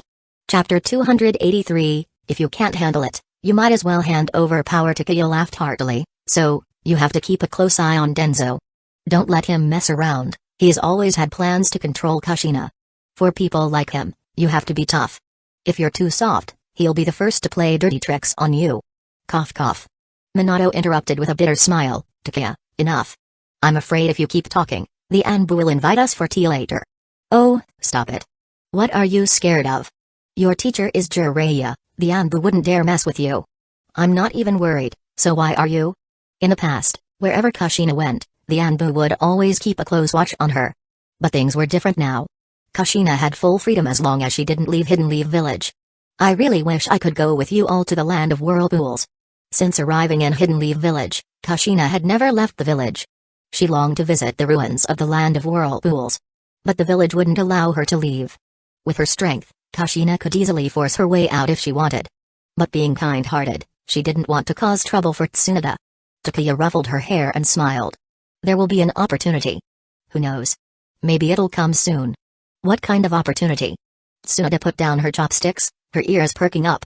Not just her, but Minato and Nawaki also looked over curiously, while Kushina grew even more excited. Seeing their curiosity, Takuya acted mysteriously. Heaven's secrets cannot be revealed. Ugh. Minato and Nawaki instinctively flipped him off. Kushina and Tsunade rolled their eyes in sync. Is he messing with us? Heaven's secrets cannot be revealed? Seriously? After a few years apart, Takuya's squad was finally reunited and headed back to the battlefield. The three of them left Hidden Leaf Village alongside the third wave of reinforcements heading to the front lines. What surprised Takuya was seeing Mikoto Uchiha among the support forces. You're coming too? Even though Mikoto had the strength of a Jonin, Takuya didn't think the Uchiha would be desperate enough to send someone like her, who usually handled administrative tasks, into war. Because you're going to the front lines, I arranged with the clan to switch roles. Besides, I haven't been out of the village in a few years. Mikoto smiled gently as she opened a lunchbox she had brought. You probably haven't eaten yet, right? Here, have something to eat. There might not be much time to rest on the road. Always so thoughtful, Mikoto. You know I haven't had a chance to eat. As long as you like it. Mikoto smiled sweetly. Not far away, Minato and Nawaki felt like they were full before they even started eating. Dear heavens, if I've committed a sin, just strike me with lightning as punishment. Don't make me suffer through watching these two shove their affection in my face. I'm going to burst from all this forced sweetness. Minato, Nawaki, come on, I made some for you too. Sigh coming. Who cares about being single? Fill the stomach first, then worry about it. As much as the love was overwhelming, hunger was a real problem. What a couple of hopeless fools. Takuya looked at them with disdain. Just moments ago, they were acting all disgusted, pretending to cringe. But now, as soon as they heard there was food, they rushed over without hesitation. Nawaki being a clown was expected, but even you, Minato? Turns out, being a clown is contagious. Due to the large number of people, it would take the entire group 2 days to reach the front lines in the land of whirlpools. If it were just a small squad traveling at full speed, they could have made it in a day. Takuya, could we talk for a moment? On the way, Funin Uchiha, who was personally leading the support troops, approached Takuya. Sure. At this point, Takuya no longer needed to avoid being associated with the Uchiha clan. As long as he didn't officially rejoin the clan, the third Hokage wouldn't use against him. I heard your wife gave birth to a healthy baby boy. Yeah. Mentioning this brought a rare, warm smile to Fugaku's usually stoic face. Itachi. His name is Itachi Uchiha. Without Mikoto, Funin Uchiha had gotten married much earlier than in the original timeline. So, their child was born earlier too. Perhaps it was fate. The dutiful son had still come into this world and was named Itachi Uchiha. Though now, Itachi was a little older than he was in the original series. He was about the same age as Shizue Uchiha. Ignoring the looks from the nearby Anbu ninja, Fugaku and Takuya distanced themselves from the group, walking at a leisurely pace. Looking up at the blue sky, Fugaku sighed deeply. I once thought my father was too stubborn, that he mishandled many things, especially the relationship between the village and the clan. But now that I'm in his position, I realize things aren't nearly as simple as I imagined. A family with 3 different factions, how could it be simple? Takuya couldn't help but admire the Uchiha's complexity. But if the Uchiha could unite as one and Fugaku stopped being so cautious, would the village still dare to target them so blatantly? At that point, even the third Hokage wouldn't be able to sleep peacefully. For example, if the Uchiha caused some unrest during the war, the higher-ups would be in big trouble. During wartime, many of the village's strongest fighters were away, battling outside. If the Uchiha stirred up trouble at that moment, the village wouldn't be able to respond harshly. If things got out of hand, it could lead to mutual destruction.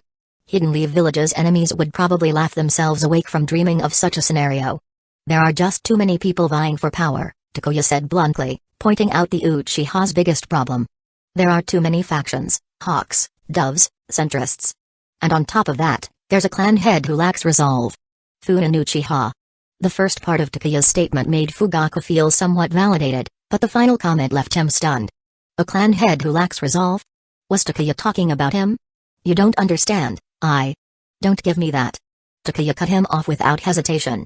Look, I don't like some of the old men in the Uchiha clan, but they're still my mother's family, so I'll give you some advice. If you keep compromising, certain people will just take advantage and push you further.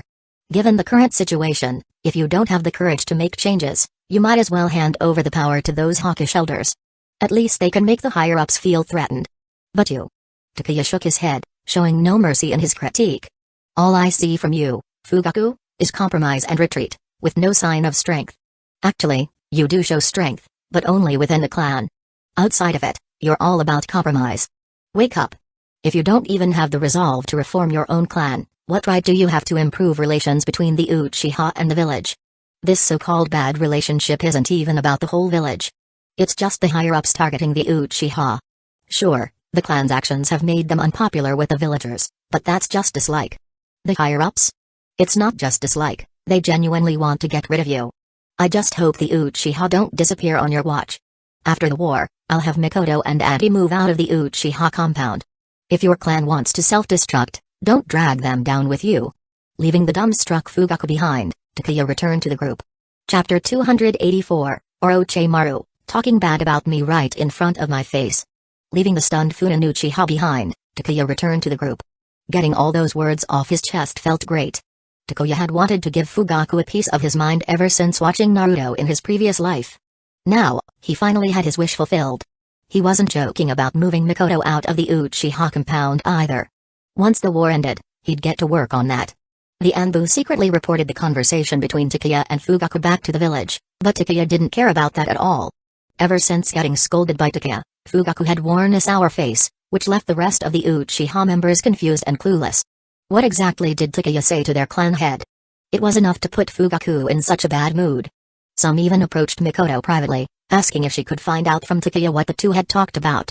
Unfortunately for them, Mikoto refused. She had no interest in what Takeya and Fugaku discussed. If Takeya didn't bring it up on his own, she wasn't going to ask. The group marched on, neither too fast nor too slow, arriving at the coastline camp 2 days later, just as expected.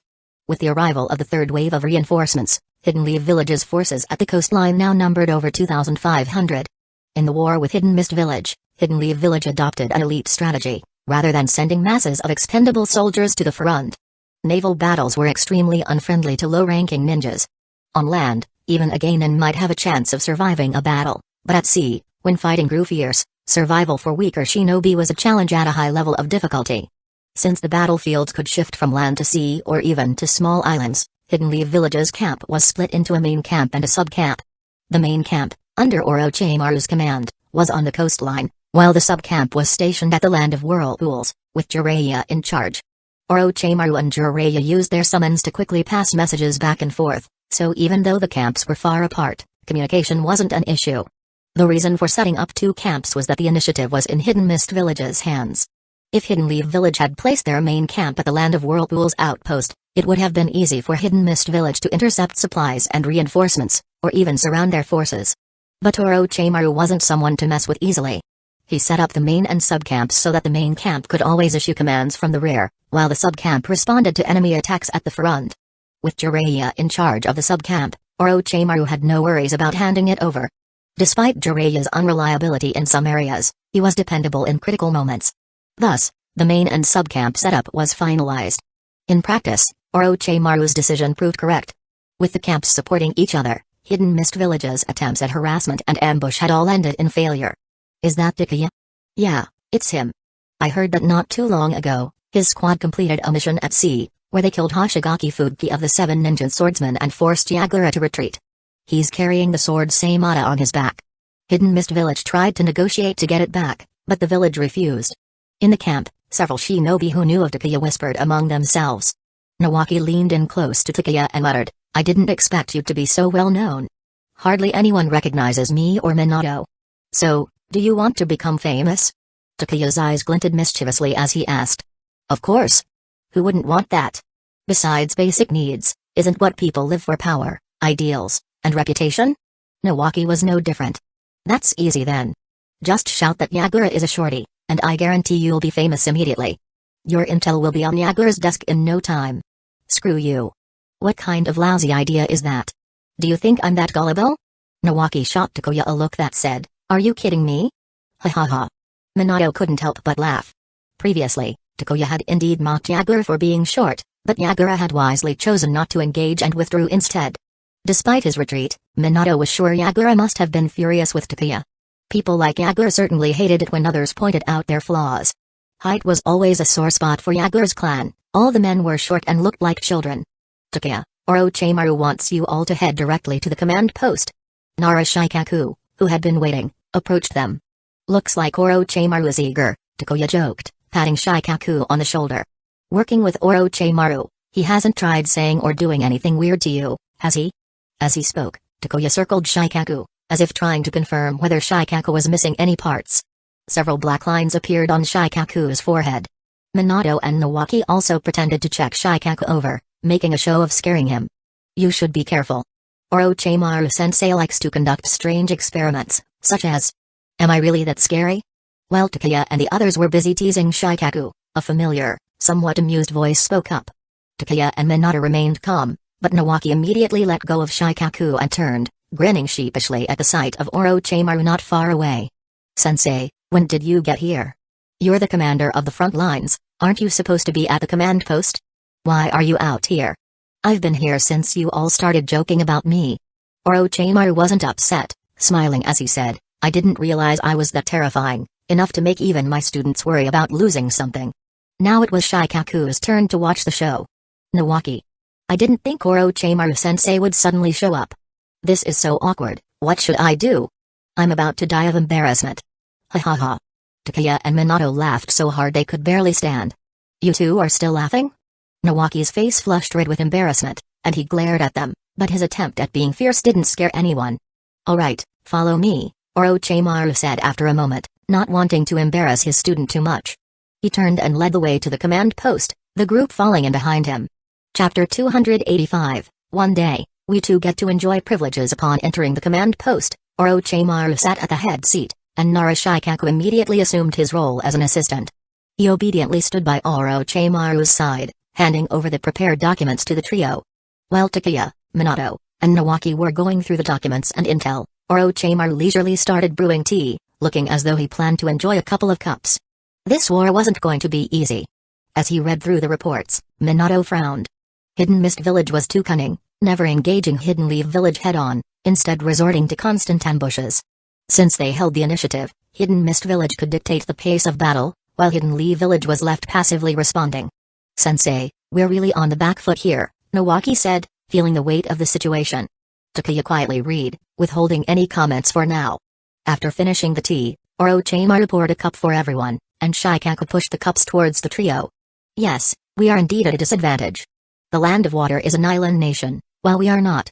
This means that Hidden Leaf Village lacks sufficient naval vessels, putting us on the back foot whenever a war comes to the sea," Orochimaru said slowly, sipping his tea with a slight smile. There wasn't the faintest hint of anxiety on his face. After putting down the documents, Takuya spoke up, having figured out Orochimaru's plan. "You want to break Hidden Mist Village's chain of islands, right?" Hidden Mist Village had constructed military facilities across many small islands, precisely to prevent Hidden Leaf Village from using them as stepping stones for an invasion. No matter who held the initiative, if Hidden Leaf Village launched a direct attack on Hidden Mist Village, Yagura would be forced to abandon his advantage and return to defend. At that point, Hidden Mist Village would lose the upper hand. Other than ambushing and disrupting the rear lines, they would no longer have any major advantages. Instead, they'd need to worry about defending against Hidden Leaf Village's full assault. "Exactly," Orochimaru nodded, confirming Takuya's guess.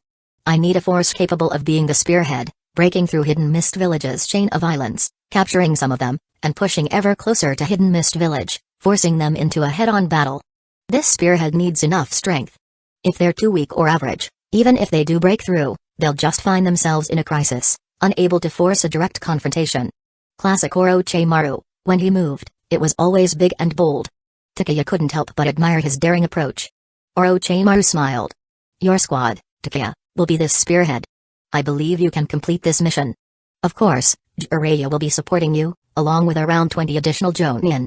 As a spearhead, the force needed to be powerful, yet not too large. The spearhead would break the enemy's line, while the larger forces followed, pressing the advance step by step. It was an extremely dangerous mission for the spearhead. One wrong move could lead to encirclement and complete annihilation. That's why Orochimaru had held off on making a move until Takuya's squad arrived. He trusted Takuya wouldn't let him down, and he also wanted to see just how strong Takuya had become. It had been several years, and Orochimaru didn't believe Takuya had stayed stagnant all the time, even if the little white fox had not made any recent appearances. "Sounds like a challenging mission," Takuya said, raising an eyebrow, his interest piqued. This mission sounded like a lot of fun. It was going to be intense. The commander on Hidden Mist Village's side was that short Yagura. Once they broke through the chain of islands, Yagura would surely be furious. Takuya wondered if, when things got desperate, Hidden Mist Village would unleash the Three Tails. "Go rest for now. Tomorrow morning, head to the Whirlpool Country Camp. The other participants in this mission will join you there," Orochimaru instructed, gesturing for Shikaku to arrange accommodations for the trio. He even thoughtfully had food supplies prepared for them, as well as plenty of firewood in their tent for Takuya to cook with. "I never thought we'd get to enjoy special privileges like this," Nawaki said. Orochimaru had arranged everything for them, leaving the trio without a care in the world. Even Shikaku gave them a peculiar look, a mix of envy and amusement. Nearly 3,000 Hidden Leaf Village shinobi were involved in the war effort, and if one counted those handling logistics, the number exceeded 3,000. None of them had received special treatment. Even Orochimaru himself kept things as simple as possible. The only exception was Takuya's squad. "What's wrong?" Takuya said, patting Minato's shoulder. "Don't tell me you don't want this kind of treatment? Would you rather huddle in a tent, gnawing on dry rations and eating tasteless camp food? Or maybe you didn't get enough of that during the River Country campaign?" Minato's smile froze slightly, and he quickly jumped up. "I'll go start the fire and boil some water." That miserable feeling, Minato didn't want to experience that again. Sure, it might feel wrong to enjoy special privileges, but who in their right mind would choose hardship over comfort when given the chance? Besides, it was just having a small private meal, it wasn't like they were doing anything unforgivable. Once the meal was ready, Orochimaru arrived, Shikaku in tow, clearly there to mooch off their dinner. Shikaku, who had been grumbling earlier, ate with great enthusiasm, showing he was all talk and no backbone. It was odd, most members of the Nara clan were highly intelligent, yet their emotional intelligence when it came to everyday life was quite lacking. Especially when it came to being henpecked husbands, it seemed to be a family trait. It almost seemed like no matter how gentle a woman was before marriage, if she married into the Nara clan, her temperament would become as fiery as a chili pepper. Takuya figured that a lot of it came down to being forced into that role. He was sure that any woman, no matter how patient, would snap if she spent hours preparing a meal only to have her family ignore it for hours. If there was a valid reason, it was one thing, but when they had no excuse and still delayed for hours, that took a special kind of stubbornness. Once in their thinking mode, the Nara clan members could become world-class procrastinators. I have some things to attend to, so I'll leave you all to rest. Shikaku, make sure to wash the dishes before coming back. After eating and drinking his fill, Orochimaru promptly stood up and left. Shikaku, who was about to follow, froze in place, his expression turning sour as he stared at the pile of dishes. Washing them seemed like such a hassle. Why did Orochimaru have to make him do this? How did you end up friends with this guy? Nawaki asked, draping an arm around Minato's shoulders as they watched Shikaku reluctantly scrubbing dishes. I think the Nara clan members are pretty amusing. They really are, Minato laughed awkwardly. How he and Shikaku became friends was still a mystery even to Minato. Perhaps it was birds of a feather? No, more like kindred spirits. Chapter 286, Takuya, do you have a misunderstanding of ordinary? The next morning, after eating, Orochimaru arranged for a ship to take Takuya and the others to the Uzumaki camp. They were joined by a few of Hidden Leaf Village's Jonin. It was quite a mixed group, Uchiha, Hyuga, Sarutobi, Shimura. Ninjas from various Hidden Leaf Village clans had gathered together, including even the future in-laws of the third Hokage. Senior. Seeing Yui Shinku, Minato and Nawaki stepped forward to greet him. Not bad, you boys have grown. Yui Shinku inspected Minato and Nawaki, his stiff face showing a rare smile as he praised them. Senior. Takuya also approached. Their relationship wasn't exactly close, but it was at least more familiar than with most people. After all, they had worked together during the Second Shinobi World War. At that time, Shinku wasn't yet a full Jonin, he was only at the level of a special Jonin. Despite Yui Shinku's high status among Hidden Leaf Village's Jonin, his strength was not particularly outstanding. He also became a Jonin relatively late. The reason he couldn't advance to Jonin, despite having the required strength for some time, was because Shinku was a severe specialist. More of a specialist than Nawaki used to be. Simply put, his taijutsu was average, kenjutsu was average, ninjutsu was average, but his ganjutsu was exceptionally strong. You've been laying low these past few years, I haven't seen a trace of you, Shinku joked, knowing that Takuya wasn't petty in certain matters. I originally wanted my daughter Kurenai to take you as her master, but I heard you weren't interested in taking on any disciples, what a pity. Please, no, Takuya laughed. Senior, it's better if you teach your own child. My achievements in ganjutsu are rather ordinary, I wouldn't be able to guide her well. I'd just lead her astray if I tried to be her teacher. Ordinary? Minato and Nawaki burst into laughter while Shinku looked bewildered. The other Jonin stared at Takuya in astonishment. You, Takuya, call that ordinary? Who was it that controlled a Jonin with ganjutsu at such a young age?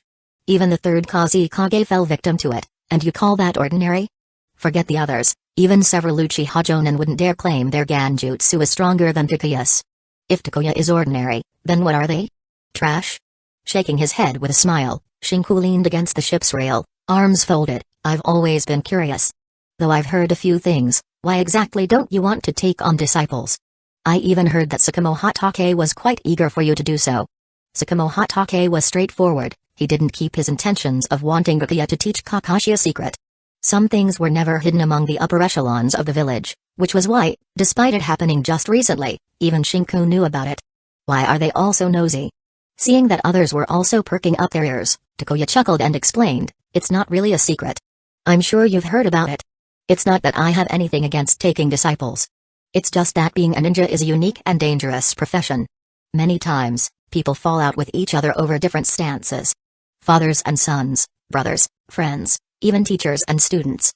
If it were my brothers or friends who opposed me due to different stances, I would be saddened, but I could accept it. After all, we are all on the same level. Sometimes, that's just a ninja's fate.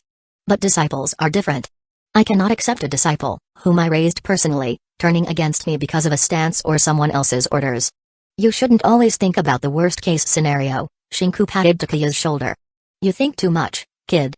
You should open your heart and embrace the world, that's what you ought to do. Father and son turning against each other, brothers becoming enemies, teachers killing students over differing positions, or students killing their teachers on orders. These situations were all too common in the world of shinobi. Ending that unsuitable conversation, Shinku turned to look at the foggy sea, muttering in irritation, those bastards from Hidden Mist Village are such a pain, constantly creating this dense fog. Not only is the visibility low, but even sensory ninjas have a hard time. I'm afraid we're in for some tough battles ahead.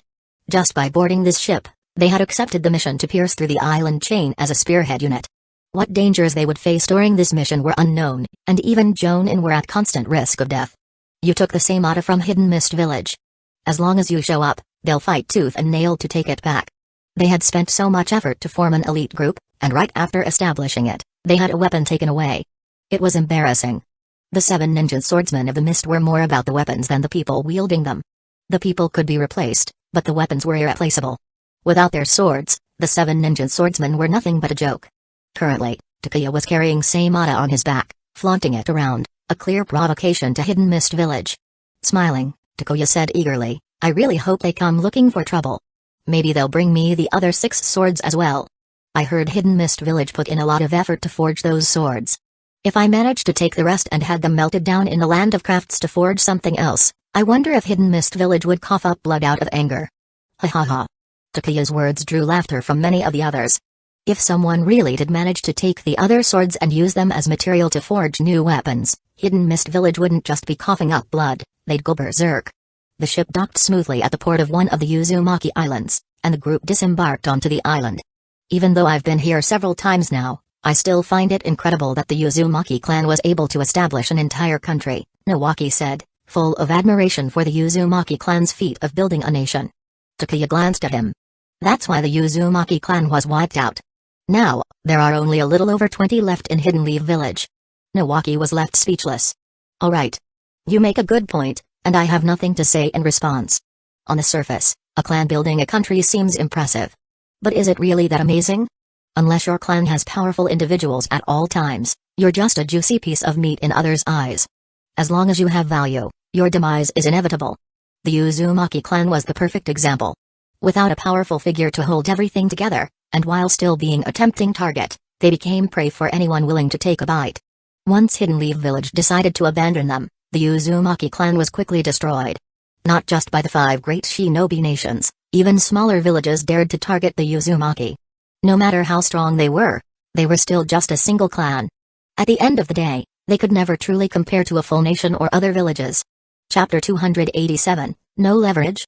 Then create your own. Actually, during the Warring States period, the Uzumaki clan and the Senju clan were very close, often helping the Senju against the Uchiha. Perhaps to prove a point, a Hyuga clan Jonin mentioned these past events, not forgetting to throw a taunting glance at the Uchiha Jonin. Unfortunately for him, the Uchiha Jonin didn't even acknowledge it. Instead, he crossed his arms and smirked. The Uzumaki clan was simply afraid of the Senju, which is why they chose to establish their own nation. Do you really think they would join Hidden Leaf Village? What the heck? Why did it come back to the Senju clan again? Takuya couldn't help but admire this straightforward Uchiha guy. Couldn't he have been a little more subtle? Especially since Nawaki was still right there. Though the Senju clan was now a thing of the past, Nawaki was still a direct descendant of the Senju. Ahem, alright, this isn't something we should be discussing right now. Let's head to the camp, said Jui Shinku, one of the more senior members present, giving a discreet look to the Hyuga Jonin. Don't stir up trouble during wartime, everyone knows you don't get along with the Uchiha.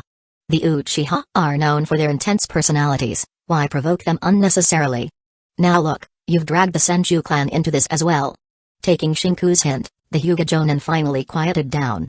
Takuya and Minato were laughing so hard their stomachs hurt, while Nawaki looked utterly dejected. Aren't the Senju and Uzumaki clans distant relatives? With such a good relationship, why would the Uzumaki clan avoid the Senju clan? Nawaki asked, confused. This wasn't what he had always heard growing up. Hearing this, Takuya gave Nawaki a sympathetic look. For that, you'll need to ask your great-uncle what he did to help, Takuya replied. Great uncle? Nawaki was puzzled. His great uncle didn't seem to have any bad blood with the Uzumaki clan. Besides, the Uzumaki clan had long since moved to the islands of the Land of Whirlpools. After Hidden Leaf Village was established, they set up their own country there. At that time, the leader of Hidden Leaf Village was Hashirama Senju, so it shouldn't have anything to do with Tobirama Senju. What's this got to do with my great-uncle? Your great-uncle was ruthless enough to be hard on his own people, let alone the Uzumaki clan. And besides, your Senju clan had its eyes on the Uzumaki women, but none of you ever married into their clan. Over time, it was inevitable that the Uzumaki clan would become a bunch of bachelors. PFFFT. Haha. Minato burst out laughing. Nawaki looked like he wanted to clobber someone. This guy really had no filter, even daring to joke about the second Hokage. But was it true? Instinctively, Yui Shinku looked toward the blunt Uchiha Jonin. The Uchiha seemed to understand immediately and said, I remember hearing the old clan leader say that the Senju did indeed marry many Uzumaki women. The two clans intermarried frequently. Upon hearing of reinforcements, Jiraiya emerged from the command center. He waved at Shinku and the others, then approached Takuya, Minato, and Nawaki, hearing their laughter as he approached. What's so funny? Let me in on the joke, Jiraiya said. Nothing funny at all. Nawaki almost swore. He was about to complain to Jiraiya about Takuya's nonsense, but when he saw Jiraiya's mischievous grin, Nawaki's eyes lit up with an idea. Earlier, when we arrived on the island, I saw someone swimming in the sea. I said it was a woman, but they didn't believe me. Their skin was so fair, it had to be a woman. Nawaki added. You little devil. Takuya suppressed a laugh, coughing as he replied, just because someone has fair skin doesn't make them a woman. What about Minato, then? Shut up. Minato, half laughing and half exasperated, retorted, get lost, man. Why don't you talk about yourself? Fair skin equals a woman? What kind of nonsense logic was that? Someone swimming, fair skin, probably a girl? Jiraiya seemed to automatically filter out the rest of what was said, his eyes had already begun to wander dreamily. Alright, enough bickering. You all wait for me at the command center. Minato, make sure to entertain the other seniors. I'll grab something real quick and be back soon. Teacher, Nawaki is tricking you. Minato wanted to cover his face and pretend he didn't know Jiraiya. How desperate must you be that just hearing about someone bathing, and possibly being a girl, made you lose control like this? Is it really that serious? Not wanting to see his teacher embarrass himself, Minato quickly tried to signal Jiraiya, but the latter, his heart racing with excitement, didn't notice at all. After instructing Minato, Jiraiya dashed away, heading straight for the port at lightning speed. Since there was a bit of distance between them, Yui Shinku and the others hadn't heard what Nawaki said. Seeing Jiraiya take off toward the port, Shinku couldn't help but ask, Lord Jiraiya, what's he up to? Takuya replied with a straight face, he heard Nawaki say there was someone with fair skin bathing at the port, looked like a girl, so he rushed over to see if it really was a girl. Shinku felt his intelligence had just been insulted, but no matter how absurd it sounded, Jiraiya had actually believed it. He really had gone to the port. Nawaki, you liar. 2 minutes later, an angry Jiraiya returned. That was definitely a guy. He shouted. Nawaki blinked innocently, was it? Maybe I saw it wrong. But was his skin really fair? Of course, it was. And then the awkward silence descended. The command center fell into a hush, everyone staring at Jiraiya in stunned disbelief. Would he really even spy on a guy bathing? Pervert. What fair skin? I was grabbing intel for you guys.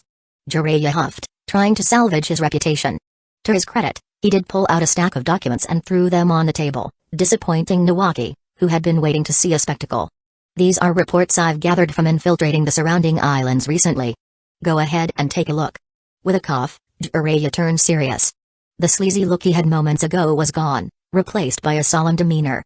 His acting skills had definitely improved. Takuya thought that if Jiraiya pursued a career in acting, he could easily win an Oscar. Though often unreliable, Jiraiya could indeed be counted on in critical moments. Takuya carefully examined the intel in his hand. He had to admit, Jiraiya was quite skilled at intelligence gathering. After everyone had reviewed the information, Jiraiya began to speak. Now that everyone's here at the Uzumaki camp, I'm sure you understand the weight of the mission ahead of us, he said. The upcoming mission may take us into dangerous territory, but I have confidence that we can complete it. Hidden Mist Village had been relying on surprise attacks, skirmishing all over the place, refusing to engage in a direct battle. Orochimaru was anxious, Jiraiya was anxious too. But being anxious was useless, the enemy held the initiative. If we don't have the leverage, we'll create it. As long as Hidden Leaf Village could break through Hidden Mist Village's chain of islands, it would be Hidden Mist Village that became desperate. Then, they would have no choice but to engage Hidden Leaf Village head-on. As Jiraiya elaborated on the mission, the atmosphere in the command center grew heavy. Even Nawaki, who was usually carefree, wore a serious expression. Chapter 288, Have you entered Sage Mode of Mount Mayabaku? 20 Jonin, with Jiraiya leading them, such a force could easily wipe out smaller villages, barring places like Hidden Rain Village with someone like Hanzo the Salamander. But even with such overwhelming power, this mission was still incredibly risky. As soon as they approached the islands controlled by Hidden Mist Village, they could be surrounded by their forces at any moment. Not to mention, they needed to destroy military installations on those islands while under enemy encirclement. They also had to hold their position until reinforcements arrived. Before the reinforcements came, the pressure on them was immense, even for someone like Jiraiya, an elite Jonin. Among all of them, the only one who seemed truly relaxed was Takuya. Sure, if you look at it in a certain way, a lot of ants can bring down an elephant. Consider how the third Raikage was taken down by thousands of Hidden Stones village ninjas in the original story. But for ants to take down an elephant, they also needed to pick their elephant carefully. A dwarf elephant, an Asian elephant, an African elephant, or even a mammoth. The third Raikage was surrounded and worn down by thousands of enemy soldiers, but Takuya was confident that such a scenario wouldn't happen to him. Even assuming Hidden Mist Village had the opportunity, would they have enough manpower? Sure, Hidden Stones Village managed to deploy thousands of shinobi against the third Raikage, but could Hidden Mist Village do the same? It wasn't that Takuya looked down on Hidden Mist Village, but the fact remained that their military had been weakening year by year. They were brothers in arms with Hidden Sand Village in terms of decline. At least Hidden Sand Village had the excuse of being weakened due to the Great Shinobi Wars. What about Hidden Mist Village? They were simply ruining themselves from the inside out. At this point in time, whether Hidden Mist Village could even mobilize 10,000 competent shinobi was uncertain. Even for Hidden Leaf Village, it wasn't easy to mobilize such a large force, let alone Hidden Mist Village. Alright, everyone, you can head back to rest and review the intelligence reports. I'll have everything prepared, and tomorrow we board the ship to begin the mission. I hope you're all mentally prepared, Jiraiya said.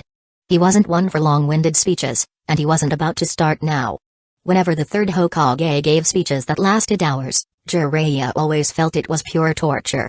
He had no intention of turning into that. So, he kept the meeting short and to the point. He said what needed to be said, handed out the intelligence reports, and called it a day. Those who needed rest could rest, and those who wanted to study the intel could do that. There was no need for everyone to just sit in the command room listening to pointless talk. Takuya, stay for a moment. Takuya had just stood up, ready to leave, but had no choice but to sit back down.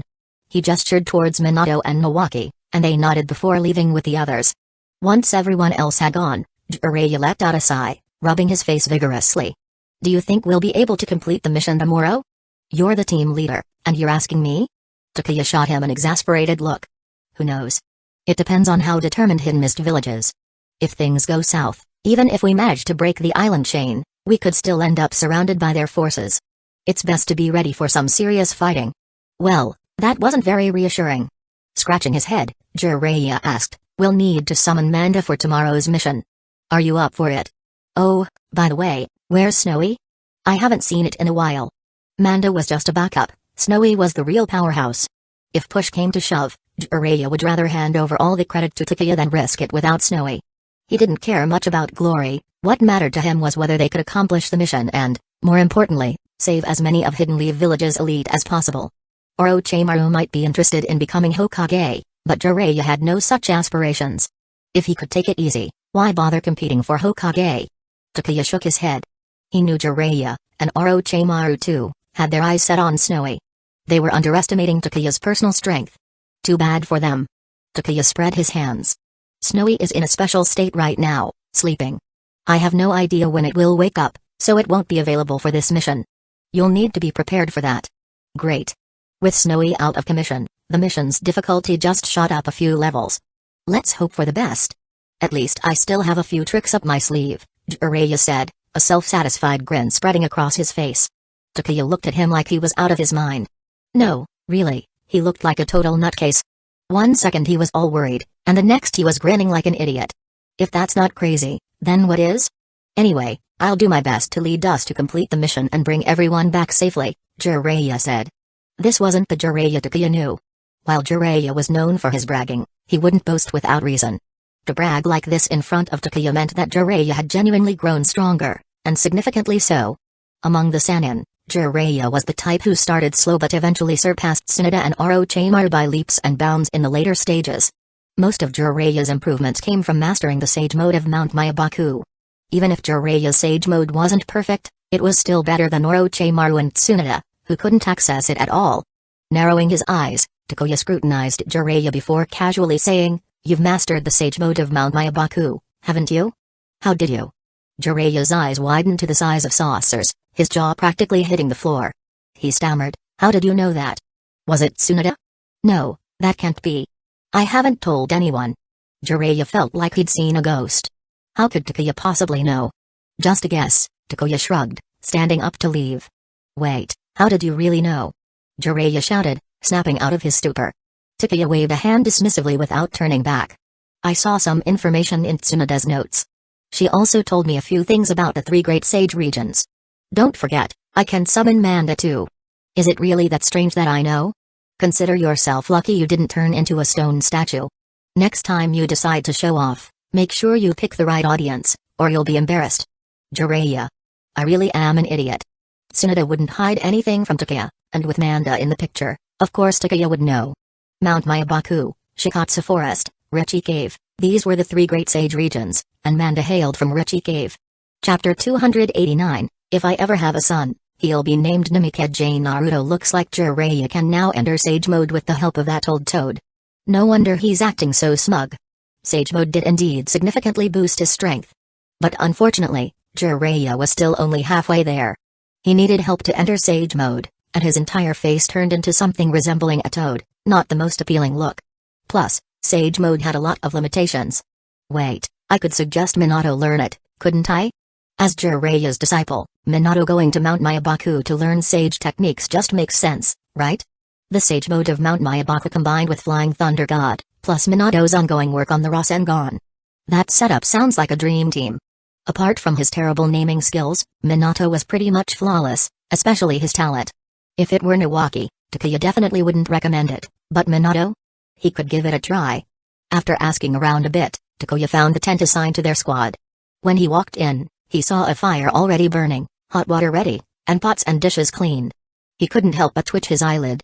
Well, looks like everyone's gotten pretty self-sufficient here. Everything was prepared, just waiting for me to start cooking, right? What did Jiraiya-sensei talk to you about? I've already cut the meat for you, Minato said. He twirled the knife in his hand a few times before sticking it firmly into the cutting board. Your teacher has mastered the sage techniques of Mount Myabaku. He kept me back just to brag about it, Takuya replied bluntly, selling Jiraiya out without a second thought. Sage techniques? Minato and Nawaki perked up immediately, their ears standing straight in attention. Yeah, that's what he said. I don't know the details, but his strength has definitely improved a lot. Takuya intentionally left them hanging and started cooking, while Minato and Nawaki felt like there was a little cat scratching at their hearts. They were dying of curiosity. Why aren't you saying more? Their curiosity piqued, the two started pacing around the tent, practically ready to run straight to the command center to find Jiraiya. After dragging it out long enough, Takuya finally filled them in. Mount Myabaku, Rechi Cave, and Shikatsu Forest, these are the 3 great sage regions, all capable of teaching sage techniques. Nawaki, your grandfather, the first Hokage, is said to have learned his sage techniques at Shikatsu Forest. Jiraiya learned his at Mount Myabaku.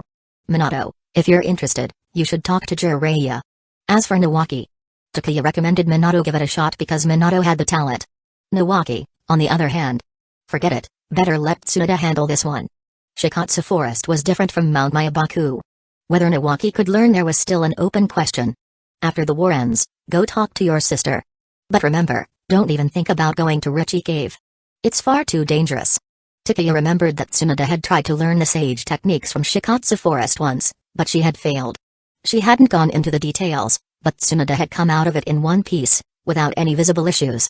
This meant that the slugs of Shikatsu Forest ensured that even if someone failed in their training, they wouldn't get hurt. Rechi Cave was a different story. It was filled with man-eating snakes, and the white snake sage was definitely not an easy entity to deal with. I won't do anything stupid, Nawaki said, raising his hand as if taking an oath. With his contract with the creatures of Rechi Cave, Nawaki knew how dangerous the place was. He wouldn't risk his neck for no reason. Shikatsu Forest, though, was another matter. Tsunade was familiar with it, and if he didn't understand something, he could always ask her. In the original storyline, during the Fourth Great Ninja War, when Nato Tensai Minato said he wasn't adept at using sage techniques, then immediately went into sage mode like Hashirama, it left everyone gobsmacked. Honestly, little son really liked to play those mind games, acting like he couldn't care less and then turning around to blow your mind. Minato was especially good at that. What is it? Noticing Takuya's odd look, Minato blinked. Was there something on his face? Takuya's mouth twitched. Nothing. I was just thinking, again, that if you ever have a son, you really should name him Naruto Uzumaki. Minato's face instantly darkened. If I ever have a son, he'll be named Namikaze Naruto. Actually, no Naruto at all. He really didn't like that name. It reminded him of some books that Jiraiya had written. Not exactly the best association. And why on earth should his son bear the Uzumaki surname? Was the Namikaze name somehow not good enough to carry on? Don't listen to him, Takuya. This little son is sneaky. He is always wandering around Uzumaki grounds. Why do you think he keeps going there? Nawaki said, revealing some of Minato's secrets. Oh, Takuya deliberately drew out his reaction. Minato's handsome face flushed instantly. After a few moments of silence, he shot back, at least it's better than getting rejected when you confessed. Come on, bring it on, let's hurt each other. Do you think I'm scared of you, you weakling? Even sneaking around beats being rejected, or worse, choosing the wrong person to pursue. Going after a girl from the Hyuga clan, now that's just playing with fire when it comes to your future happiness. What's going on here? Jiraiya showed up just in time to see his dear disciple Minato and Nawaki glaring at each other. Nothing serious, just some normal interaction. They'll be fine in a while, Takuya said, staying calm. You young people and your complicated ways of getting along. Maybe I'm just getting old and can't keep up with the times. Forget it, why overthink it? Better take advantage while they're distracted to get more food. Even Orochimaru came around for meals, so Jiraiya was no exception. Good thing Takuya had prepared in advance, otherwise, given Jiraiya's appetite, Minato and Nawaki would be left licking empty plates. One by one, they boarded the warship, setting sail under the cover of night. A sense of tension hung over the ship. Standing on the deck, Jiraiya spoke gravely, everyone, our mission is both dangerous and crucial. Hidden Mist Village holds the advantage, sending their people out for constant skirmishes, avoiding a head-on clash, and wearing us down in the process. Our mission isn't just to break through enemy lines, we must also force them into a direct confrontation. I'll be leading this mission, and I expect everyone to follow my orders precisely. Don't get greedy, and don't take unnecessary risks, or you'll endanger not only yourself but everyone else. Yes, Lord Jiraiya. Everyone present understood the gravity of the situation. Jiraiya had absolute authority here, and no one in their right mind would challenge him at a time like this. Chapter 290, Master, can I eat this disrespectful toad? After hearing everyone's responses, Jiraiya nodded in satisfaction and clapped his hands together. As long as we manage to break the enemy's blockade and stabilize the situation, reinforcements from the village will soon arrive to support us. Lord Jiraiya, are we really going in just like this? Hyuga Juniki raised his hand, indicating he had a question. Go ahead, Jiraiya nodded slightly. Juniki glanced at the pitch-black sea and said, although I'm ready to give my life for the village, I have to ask, how are we going to land on the island? If we just sail there directly, I'm afraid we'll be spotted by the enemy as soon as we leave Hidden Village's waters. Being prepared to die in battle didn't mean that anyone actually wanted to die. If they could live, few people would truly choose death. Juniki's question was on the minds of many others, he just happened to be the one to voice it. Of course, we won't go directly, Jiraiya smiled, explaining, now that we're on the warship leaving the Hidden Village camp, there's no need for me to keep it a secret from you all. He bit his thumb, formed some hand seals, and then pressed his palm onto the deck. With a poof, a toad appeared. The gathered Jonin weren't fools. When they saw Jiraiya summoning a toad, they quickly understood how they were going to reach the island under Hidden Mist Village's control. Jiraiya was going to have the toad swallow them, and the toad would then swim to the island, allowing them to avoid detection. This meant they could sneak directly beneath the enemy's nose before launching their attack. Instantly, several people showed relieved smiles. Sure, getting swallowed by a toad wasn't exactly pleasant, but it beat sailing right into enemy fire. Disgust. A strong sense of disgust. Takuya watched the toad on the deck, holding its head up proudly, and felt an overwhelming urge to squash the thing beneath his foot. He didn't have any fear of toads, but he definitely didn't like them. The idea of being swallowed by one was even worse. Danger. It seemed to have sensed something. The toad, which Jiraiya had just summoned, shivered slightly, and instinctively turned its head, only to meet Takuya's cold, disdainful gaze. Clearly, Takuya wasn't too thrilled about getting swallowed by a toad. Jiraiya could see it right away. "Alright, everyone," he said, "you'll have to put up with being in the toad's stomach for a little while. Who wants to go first?" Many of the toads from Mount Myabaku possessed all sorts of unique abilities, and using one as a transportation vessel was no big deal. Jiraiya often did this, hiding inside the toad's body to infiltrate dangerous areas and gather information. Of course, Orochimaru did similar things, only, in his case, it was snakes, not toads. "I'll go first," Yui Shinku said, stepping forward with a smile. Being swallowed by the toad didn't mean being thrown into its stomach, there had to be a special space inside. Otherwise, they'd suffocate before they even got close to the island. "Alright, Gourd Toad, the rest is up to you," Jiraiya said. "Got it," replied the Gourd Toad, holding on to some pride as a creature of the three great sage regions. Though it could feel Takuya's disdain, the Gourd Toad didn't let it affect its mood. It knew what it was supposed to do. Not everyone liked toads, being disliked was normal. "If you dislike me, you don't have to come into my belly," the Gourd Toad thought, opening its mouth wide and swallowing Shinku. Inside its belly was a special space, allowing it to carry living beings discreetly. Its unique ability was formidable enough that even Pain of the Rinnegan couldn't detect anything amiss in the original storyline. After Shinku took the lead, the Jonin entered one by one until it was Minato's turn. Minato smiled faintly. "Thanks for the hard work." As Jiraiya's disciple, with a summoning contract with the toads of Mount Myabaku, Minato was on good terms with the toads. After swallowing Minato, the Gourd Toad turned to Nawaki. Nawaki grimaced. He wasn't too keen on getting swallowed by a toad, but what choice did he have? "What about you?" He glanced at Takuya, knowing he wasn't fond of toads either. But Takuya ignored him. "Just get into the toad's belly already." Nawaki reluctantly stepped forward, and the toad swallowed him too. Jiraiya, folding his arms, laughed. "Come on, Takuya, it's just a moment, then it'll be over. Just bear with it, alright? Jiraiya, I think this kid doesn't like me much, and I don't feel like..." The Gourd Toad started to complain. It was unwilling to carry someone who disrespected it. However, mid-complaint, it noticed something in the darkness, a huge black shadow, with two glowing vertical pupils. Danger. The Gourd Toad jumped in fear. Jiraiya slapped his forehead and let out a nervous laugh, trying to ease the situation. "Manda, long time no see. Looks like you've gotten stronger." Manda ignored Jiraiya. Its thick, snake-like tongue flicked through the air, eyeing the Gourd Toad like prey. "Master, may I eat this disrespectful toad?" Among the three great sage regions, Shikatsu Forest remained neutral, while Mount Myabaku and Ruchi Cave were at odds. Snakes from Ruchi Cave often attacked Mount Myabaku, hunting its toads for food. To the snakes, toads were a delicacy, especially the ones from Mount Myabaku, which were incredibly nourishing and came with numerous benefits. While the Gourd Toad was swallowing Minato, Takuya had already summoned Manda, only, not on the ship, as Manda was too large and would have capsized it. Instead, it was summoned into the sea. "What's so special about eating a toad?" Takuya jumped onto Manda's head and said to Jiraiya, "Have your toad lead the way.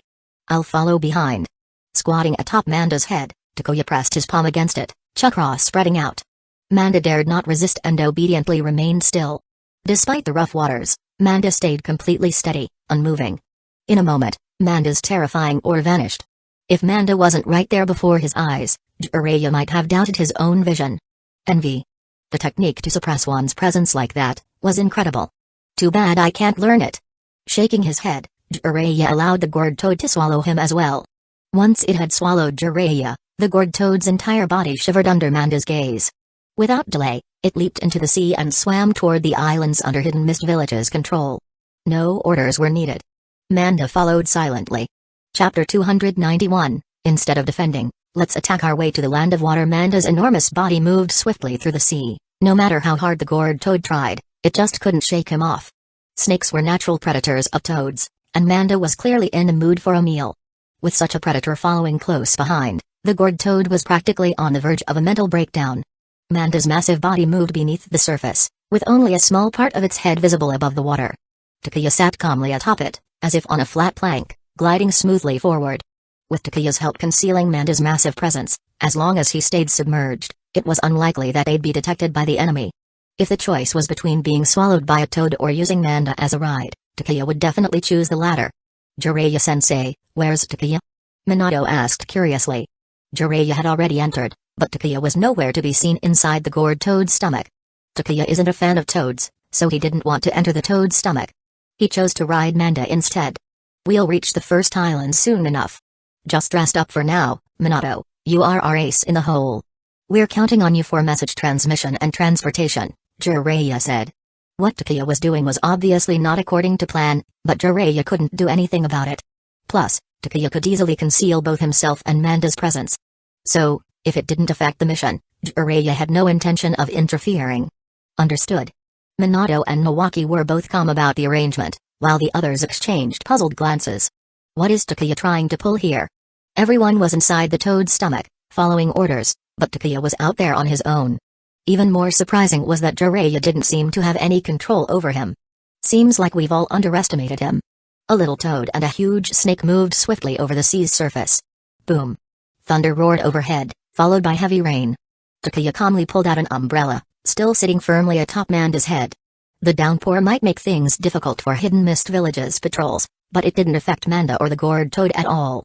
Unless they were really unlucky and got struck by lightning, the stormy weather actually worked to their advantage for a stealthy approach.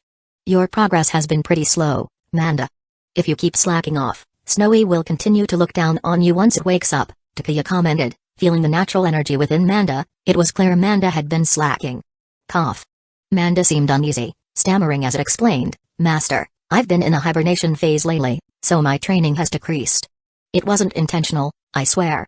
It was lucky that Manda was a snake. If it were human, it'd probably be blushing right now from the lie. Save it, Takuya said, smacking Manda's head. You think you can lie to me? Lazy is lazy, don't give me that hibernation nonsense. You're not just any snake. Ordinary snakes might hibernate, but the snakes of Uchiha Cave didn't need to. They could rest occasionally, but it was never for long. Manda had definitely been slacking. My apologies, Master, Manda said obediently. Is this really the Manda I know? The gourd toad, leading the way, was starting to doubt reality. In its memory, Manda was one of the most troublesome snakes in Uchiha Cave, constantly causing issues for Mount Mayabaku. Even Gamabunta found Manda difficult to deal with. Yet here was Manda, behaving like a humble servant in front of Takuya. 2 hours later, they were nearing the island. Takuya stood up and stepped onto the choppy waves. Alright, you can go back now, Manda.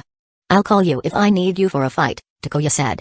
Then I shall take my leave, Master, Manda said, nodding its massive head respectfully before vanishing in a puff of smoke. Takuya strolled up to the shore, umbrella in hand. The Hidden Mist Village sensors stationed on the island had no idea someone had just casually walked right onto the beach under their noses. After making sure there were no enemies nearby, the gourd toad opened its mouth and spit everyone out. The toad cast a wary glance at Takuya before rushing back to Mount Mayabaku without even bidding Jiraiya farewell. Jiraiya stood there, drenched and bewildered. He looked over at Takuya, who was standing under his umbrella, looking more like someone out for a leisurely stroll than a ninja on a mission. Did you scare it? It seemed obvious that the gourd toad had been avoiding Takuya, leaving without even a word. Jiraiya assumed that maybe Takuya had intimidated or threatened the toad during their trip. I'm not bored enough to go around scaring toads, Takuya said, rolling his eyes. He pointed eastward on the island. The Hidden Mist Village shinobi are stationed there. They don't have many forces, but they do have sensory ninja among them. It was clear that Hidden Mist Village hadn't expected Hidden Leaf Village to attack these islands, which was why the defenses were rather sparse. Almost embarrassingly sparse. Looks like this mission will be easier than expected, Yui Shinku said, visibly relieved. Jiraiya shook his head gravely. They simply didn't anticipate us taking such a bold risk. We may be able to seize the island quickly, but let's not forget, this island is deep within Hidden Mist Village's blockade. Once they realize we've taken it, their forces will surround us. What awaits us then is a grueling battle. If their mission was simply to gather intel or retrieve something and leave, Hidden Mist Village might have to accept the loss, no matter how furious they were. But they weren't here to leave, they needed to hold this island. Until Hidden Leaf Village reinforcements arrived. And until then, who knew how many forces Hidden Mist Village would send to retake it? I have a question, Takuya suddenly said. If our goal is to force Hidden Mist Village into a direct confrontation, then why bother taking these pointless islands? We're far from our camp, and even if we take this island, transporting supplies and reinforcements will be a logistical nightmare. Are you planning on using Minato for all the transportation? The little son would probably die of exhaustion. No way. That's a death sentence. Minato's eyes widened at that. So what's your idea? Jiraiya wasn't one to be autocratic. If Takuya had a better plan, he was willing to listen. More than that, Jiraiya didn't want Takuya to dismiss his plan and act on his own. That would be a nightmare for Jiraiya to handle. Takuya pulled out a kunai and drew a half circle in the sand, finally sticking the kunai at his own feet. We're here, and this half circle represents Hidden Mist Village's blockade. What I'm saying is that taking these islands is pointless and will only put us in danger. Instead of defending, we should attack, keep pushing forward. Minato can leave flying thunder god markers along the way. If we get surrounded, we can retreat with ease. If Hidden Mist Village won't engage us directly, we'll stir up chaos on their own turf. I don't believe Yagura can keep holding back. Can that work? Jiraiya scratched his messy hair, visibly troubled. Chapter 292, Yagura might tolerate it, but can everyone else? Hidden Leaf Village still lacked enough intelligence on Hidden Mist Village. Otherwise, they wouldn't be at such a disadvantage. It'll work, Takuya said confidently with a smile. Even if Yagura is cautious and doesn't make mistakes, what about everyone else? Don't forget, the clans within Hidden Mist Village aren't exactly united. Yagura is the third Mizukage's enforcer, his bloody hatchet man. There are plenty of people in Hidden Mist Village who aren't happy with him. If the fighting drags on, if Hidden Mist Village keeps facing setbacks and constant harassment, someone's bound to rise up against Yagura. When that happens, Yagura will have no choice but to fight back. And think about this, Takuya added, narrowing his eyes toward Hidden Mist Village's direction. Do you think the third Mizukage, who dared to declare war against Hidden Leaf Village without hesitation, will just sit by while Hidden Mist Village keeps getting embarrassed and harassed? He wasn't exactly known for his calm demeanor, and being controlled has only made things worse. If he was willing to start a war with Hidden Leaf Village without thinking twice, do you think he'd hesitate to order Yagura to engage us directly? That's why Takuya opposed Jiraiya and Orochimaru's plan. Defend? Hell no. This place was way too far out, and there was no telling when reinforcements would arrive, or if they'd make it at all. Takuya wasn't about to put his fate in someone else's hands. Even with Orochimaru's excellent tactical experience, Takuya had no intention of handing over control to someone else. He liked being on the offensive, not waiting around. With Minato here, we can fight when we want and leave when we want. If Hidden Mist Village likes to play this island blockade game, then we'll use our mobility to turn their islands upside down and see how long Yagura and Hidden Mist Village can hold out. As long as they kept their numbers manageable, Minato could always move them away if needed. They held the advantage. Why should Hidden Mist Village get to pick and choose? Harass us when they want, avoid battle when they want? If they want to play the harassment game, then let's fight fire with fire. I can't move that many people at once, Minato said, raising his hand hesitantly. Though he'd mastered the Flying Thunder God technique, this version of Minato was still not the fearsome yellow flash that terrorized enemies during the Third Great Ninja War. So what do you think? Jiraiya looked at Takuya, who didn't seem concerned. That's fine. We don't need to move everyone at once. We can adjust the pace as we go, Takuya said. Of course, this is just my suggestion. If you don't think it's feasible, we can stick to the original plan. In truth, the most effective strategy would be to attack Hidden Mist Village directly. If even the village itself was under attack, then no matter how confident Yagura was, he'd have no choice but to fight back against Hidden Leaf Village. But an all-out attack on Hidden Mist Village was too risky, and Takuya knew Jiraiya wouldn't agree. Instead, he suggested wreaking havoc on the surrounding islands to force Yagura's hand. Destroying all the islands, raising their military outposts, eliminating all stationed shinobi, how long could Yagura maintain control then? Even if he could keep his composure, how long would his followers remain loyal? Takuya understood all too well how fragile Yagura's position was within Hidden Mist Village. Many people in Hidden Mist Village weren't happy with Yagura. The moment things started going wrong, the entire village could descend into chaos. And if Yagura didn't want his forces to fall apart, his best option would be to face Hidden Leaf Village head-on to quell internal dissent. You've given me a very tempting suggestion, Jiraiya admitted, clearly torn. He turned to the group, asking, what do you all think? Since it was a tough call, it was better to hear everyone's thoughts before deciding. The most frustrating part for Jiraiya was that Takuya only brought up this idea after they had already reached their destination. If Takuya had mentioned it before they set out, Jiraiya would have had more time to consider it. But now, with their operation underway, they needed to decide, and quickly. The rain kept pouring as everyone stood there, soaked on the beach. Takuya even put away his umbrella. It was one thing to avoid getting wet on the journey, but now that they had arrived, using an umbrella seemed out of place. Everyone exchanged looks. After some thought, Hyuga Junuki spoke up. I think we should stick to the original plan. Reinforcements could arrive at any time, and there's no need to stir up more trouble. Typical Hyuga response. In Hidden Leaf Village, the Hyuga clan was known for their aversion to risk, their preference for stability. Juniki's stance was no surprise. Stir up more trouble? Scoffed Uchiha Jonin. I support Takuya's suggestion. Staying here is actually the most dangerous option. Who can guarantee that reinforcements will arrive before we're surrounded? Or how long it'll take for them to get here after we are surrounded? A little aggression, a little risk, if it forced the enemy into a direct confrontation, it was worth it. Wasn't this mission risky to begin with? I agree with Takuya's plan as well, another chimed in. I still think sticking to the original plan is best. If something goes wrong, the consequences could be severe, said someone else. Some wanted to take risks, others didn't. It wasn't surprising to see them divided, especially when it came to Hyuga and Uchiha. Those two clans always seem to be at odds. Alright, enough. We're not here to argue, Jiraiya said, stepping in to stop the dispute between the Uchiha and Hyuga Jonin. He turned to his student. Minato, what do you think? Minato didn't hesitate. I think Takuya makes a good point. Our mission isn't just to break through the enemy's island blockade, our main goal is to provoke them, and force them into a direct confrontation. Since that's our objective, and we can't guarantee that reinforcements will arrive smoothly, why not be a bit more aggressive?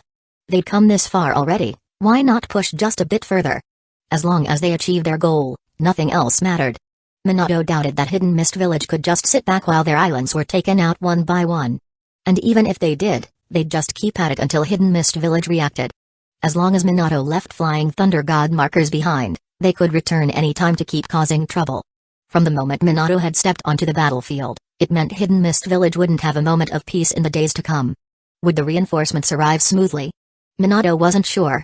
He also didn't believe that Hidden Leaf Village's reinforcements could easily make it through. Don't forget who controlled the sea routes.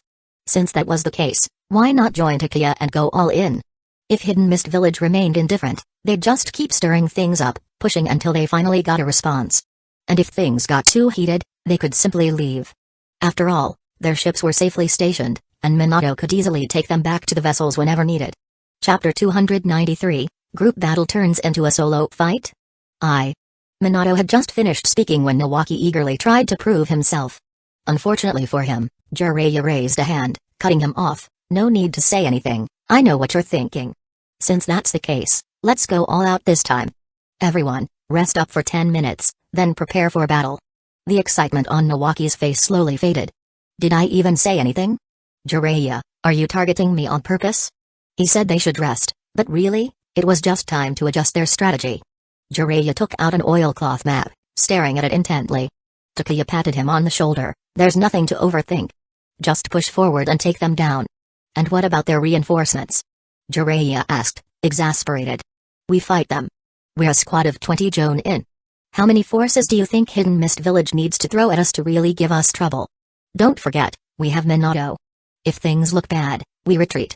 As long as Hidden Mist Village doesn't get comfortable, we've completed our mission. Holding our position has too many risks. Comparatively, I prefer taking the initiative. If he had a choice, Takuya wouldn't be opting for this chaos, but the problem was that the sea belonged to Hidden Mist Village. They had all the leverage, and Hidden Leaf Village was at a disadvantage. That was the most frustrating part.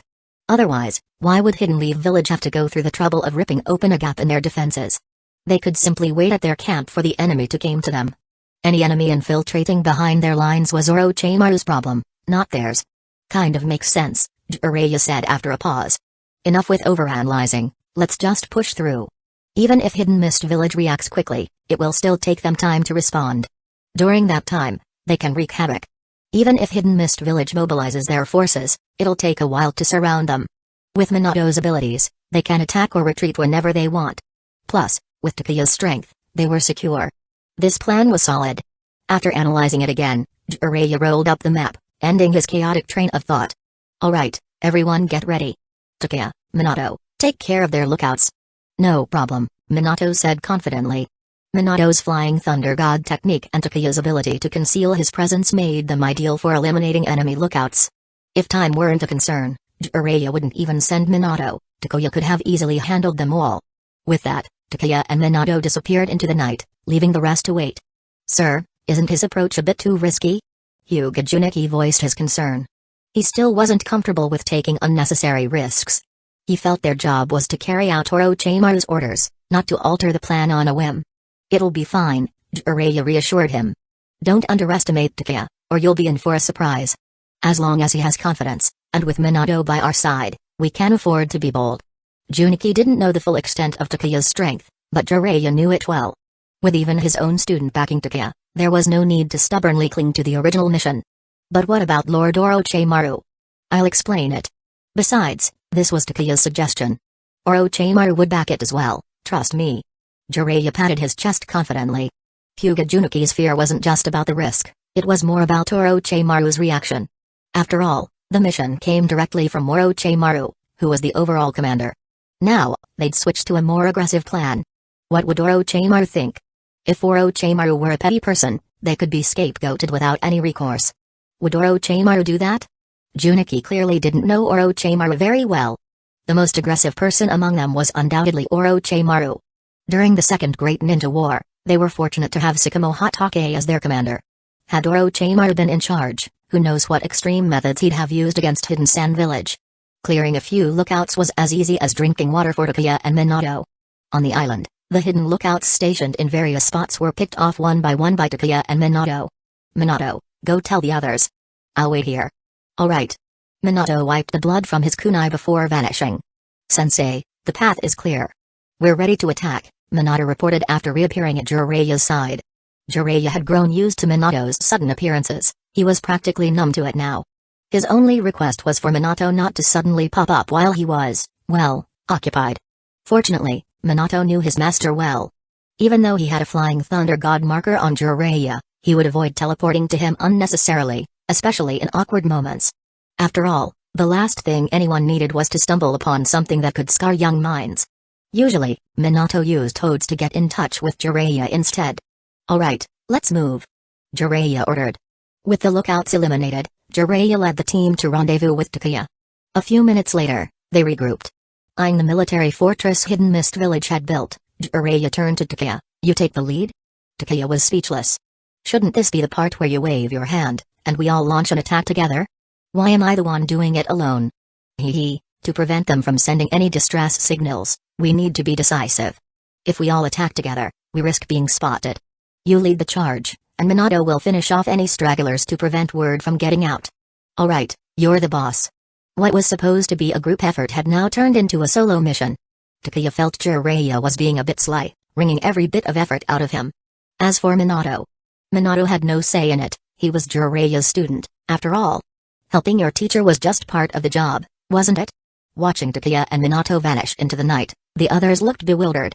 Yui Shinku spoke up, Lord Jiraiya, are we not going to join them? Seeing the puzzled expressions of his comrades, Jiraiya chuckled, trust them. The young ones have grown up. They can handle it themselves. Once again, I've been ignored. Nawaki felt his presence shrinking by the second.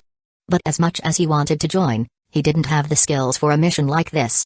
He could only watch as Takeya and Minato set off, waiting on the sidelines for good news. So, how should we attack? Approaching the enemy's fortress, Minato turned to Takeya. Takeya spread his hands, however you want. Damn it. Chapter 294, Minato, are you not going to stop with these crazy ideas? If I didn't know you had this kind of power, I'd really want to kick you right now. What do you mean, just do it however? Can't we take this a bit more seriously, at least show some respect to the enemy? Okay, maybe that's nonsense. In war, the best kind of enemy is a dead one. If you can eliminate them without a sound, there's no need to give them any chance to resist or call for backup. In the dead of night, a massive purple-blue sphere of light rose in Takeya's hand. Although the raw Senator-Gon-tailed beast bomb was even more powerful, in situations like this, targeting enemies hidden within fortifications, the thunderburst was the better choice. After all, the piercing power of lightning chakra was undeniable, especially against underground bunkers and similar facilities. Hidden Stones Village, for instance, struggled against Hidden Clouds Village precisely because Earth style was poor at defending against the piercing nature of lightning style. This weakness often placed Hidden Stones Village, with its Earth style base techniques, at a disadvantage against Hidden Clouds Village's lightning style forces. The only thing that saved Hidden Stones Village from being overwhelmed was its collective Earth style techniques, which, when performed by enough skilled shinobi, could become a significant threat even for the highly mobile forces of the cloud. What's that? Inside the military fortress, a Hidden Mist Village sensory ninja's eyes suddenly widened. He sensed a terrifying and unfamiliar concentration of lightning chakra. The dark night sky suddenly lit up, as if someone had turned on a giant searchlight, illuminating the entire underground bunker. Thunderburst. The enormous sphere was hurled by Takuya. Boom. Before the hidden mist village ninja could react, the ground beneath them started shaking violently. The underground bunker collapsed in an instant, the explosion spreading across and consuming the entire base. The fierce explosion almost seemed to turn the night into day, like a massive firework blooming in the night sky. That kid's lightning style. It's even more terrifying now, Jiraiya murmured, feeling the vibrations caused by the blast. The others weren't nearly as composed. Although they'd heard about Takuya's powerful lightning style before, this was the first time they had seen his thunderburst in action. The sturdy underground fortress was gone, reduced to nothing but a crater over 10 meters deep and over 100 meters across. And that fortress was built into solid rock, not soft soil. The sheer force. Could anyone believe that was caused by a technique casually thrown by someone? Except for Jiraiya and Nawaki, everyone else was wide-eyed in disbelief. What had Takuya just done? He simply raised his hand, threw a glowing sphere while shouting thunderburst, and then it was over. There wasn't even a bone shard left of the enemies, let alone anything else. If I remember right, he used this technique to blow apart Hidden Rain Village's city wall, right in front of Hanzo the Salamander, Yui Shinku said, swallowing nervously. He wondered, if Takuya threw that sphere at him, could he block it? Could he escape? Would he survive? Yeah, I'm definitely not cutting in after that. Minato looked at the massive crater left behind by the explosion, then glanced at Takuya with a complex expression. Are you really just going to keep going down this insane path? It's been a while since I used that move. Added a bit more chakra this time, and it seems pretty effective. Oh, how's your Rasengan research going? If they were to compare, Takuya's Thunderburst was like a C4 bomb, whereas the regular Rasengan was more like a firecracker. I've made some progress, Minato replied, his mouth twitching as he put away his kunai. Was there even a point in continuing to develop the Rasengan? No matter how hard he tried to catch up with Takuya, the gap just kept widening. Was speed the only thing he had that was better than Takuya? Mission accomplished. Should we head to the next island? This was just one small island in the blockade. Hidden Mist Village hadn't stationed too many people here. They probably figured Hidden Leaf Village would never attack this far. And even if they did, the numerous patrol squads would keep watch day and night, and the fortified positions on the island could hold until reinforcements arrived to surround and crush the intruders. If Hidden Mist Village had stationed more forces and set up more defenses on the island, it wouldn't have been something Thunderburst alone could deal with. Thunderburst was undeniably effective in small-scale battles, but if the enemy was spread out, hacking them down with a sword would actually be more efficient. Keep at it. If you manage to perfect the Rasengan, it has great potential, maybe even incorporating different chakra natures into it could work, and perhaps it could turn into something like the Thunderburst. Minato wasn't one to easily give up. Even after setbacks, he could quickly regain his confidence. But his progress on the Rasengan was slow, and Takuya felt he should give Minato a nudge. Incorporating different chakra natures, huh? Minato's eyes lit up, his mind racing with possibilities. If he could successfully complete the Rasengan and then develop it further along the lines Takuya suggested, well. Minato felt a surge of excitement, itching to start experimenting right away. But he soon deflated. Maybe it's too early to think about that. I still haven't even fully figured out the basic Rasengan. Is the little son really getting caught up in self-doubt? Takuya patted Minato on the shoulder and suggested, maybe you could try using some props, like a balloon, for example. It's tough to form chakra out of thin air in your hand, but what if you used something to assist? A water-filled balloon. Have the chakra rotate inside it. Minato didn't jump up in excitement as Takuya expected. Instead, he stared at Takuya speechlessly. Did you use that method while experimenting with your Rasengan-tailed beast bomb? Cough. Takuya choked, almost dying from his own spit. Used my... What? The Rasengan-tailed beast bomb was just a name I came up with randomly. I didn't use any props. Snowy gave me a little guidance at first, and I figured out the rest myself. Who needs balloons? Takuya rolled his eyes and added, yeah, just think of it like that. I used balloons, so you don't need to feel discouraged. Give it a try when we get back. Balloons aren't just for blowing up, you know. They're also for having fun. Minato's eyes narrowed in suspicion. Are these balloons serious balloons? Perfectly serious. When we get back, your teacher can take you to try out some non-serious ones. Off in the distance, dark shadows approached quickly. Jiraiya, leading the way, heard Takuya's words from afar. What's this about serious and non-serious? Takuya nudged Minato forward. Minato said he wants to try out some of those non-serious balloons. Oh? Jiraiya's eyes lit up with a mischievous grin. Looks like Minato is finally growing up. Chapter 295, even the sensory power overwhelms the Hyuga clan. No, I didn't, Minato panicked, scrambling to explain himself. Only for Takuya to give him a hearty slap on the back, causing him to stumble forward a couple of steps and start coughing. Relax, don't get too worked up. After the war, your teacher will take you to experience it. I guarantee you'll never want to leave once you try it, Jiraiya said, giving Minato a hearty laugh. Seeing his student's face turn beet-red, Jiraiya assumed Minato was just embarrassed and shy. With a sly grin, he put an arm around Minato and winked at him suggestively. Master Jiraiya, we're in the middle of a war. Are these really the kinds of thoughts you should be having? And who takes their disciple to a place like that? Minato, you've changed. You're no longer that pure-hearted boy we used to know. Nawaki's gaze at Minato grew increasingly peculiar. Ahem. Lord Jiraiya, shouldn't we move on to the next island? Yui Shinku coughed deliberately, trying to bring Jiraiya back to focus. This was serious business, and once the war was over, they could do whatever they pleased. Oh, right. Let's move on. We shouldn't waste too much time here, Jiraiya agreed. Minato's embarrassment, coupled with the distraction, had somewhat diluted the awe they all felt from the previous thunderburst attack. One by one, everyone looked at Minato like he was a child who had just come of age. Minato felt utterly frustrated. I didn't. Can't you all at least let me explain? Takuya, you've ruined me. Suddenly, a small toad hopped up onto Jiraiya's shoulder, grumbling, Lord Jiraiya, there are quite a few enemies on the second island. You need to be careful. I'll take my leave, seawater makes my skin wrinkle, and I don't want to turn into an ugly toad. Ahaha. Thanks for your help, Jiraiya chuckled awkwardly. It seemed that most of the toads from Mount Mayabaku didn't particularly like the ocean environment. But this raised a question. Toads covered in warts were concerned about wrinkles? Could wrinkles really look worse than all those bumps? Since they landed on the island, Jiraiya had been busy. One of his tasks was having the toads from Mount Mayabaku gather intelligence. No matter how cautious Hidden Mist Village's ninja were, it was unlikely they would suspect a toad of all things. Using summons to gather intelligence was a signature move for both Jiraiya and Orochimaru.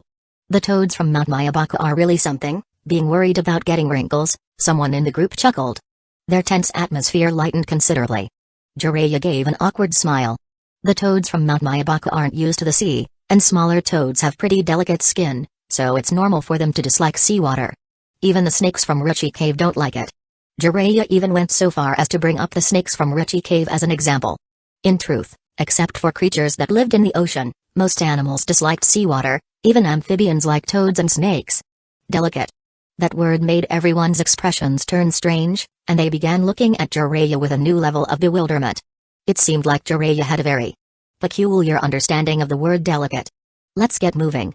The second island wasn't far from the first, so Jiraiya intended to lead the group there on foot.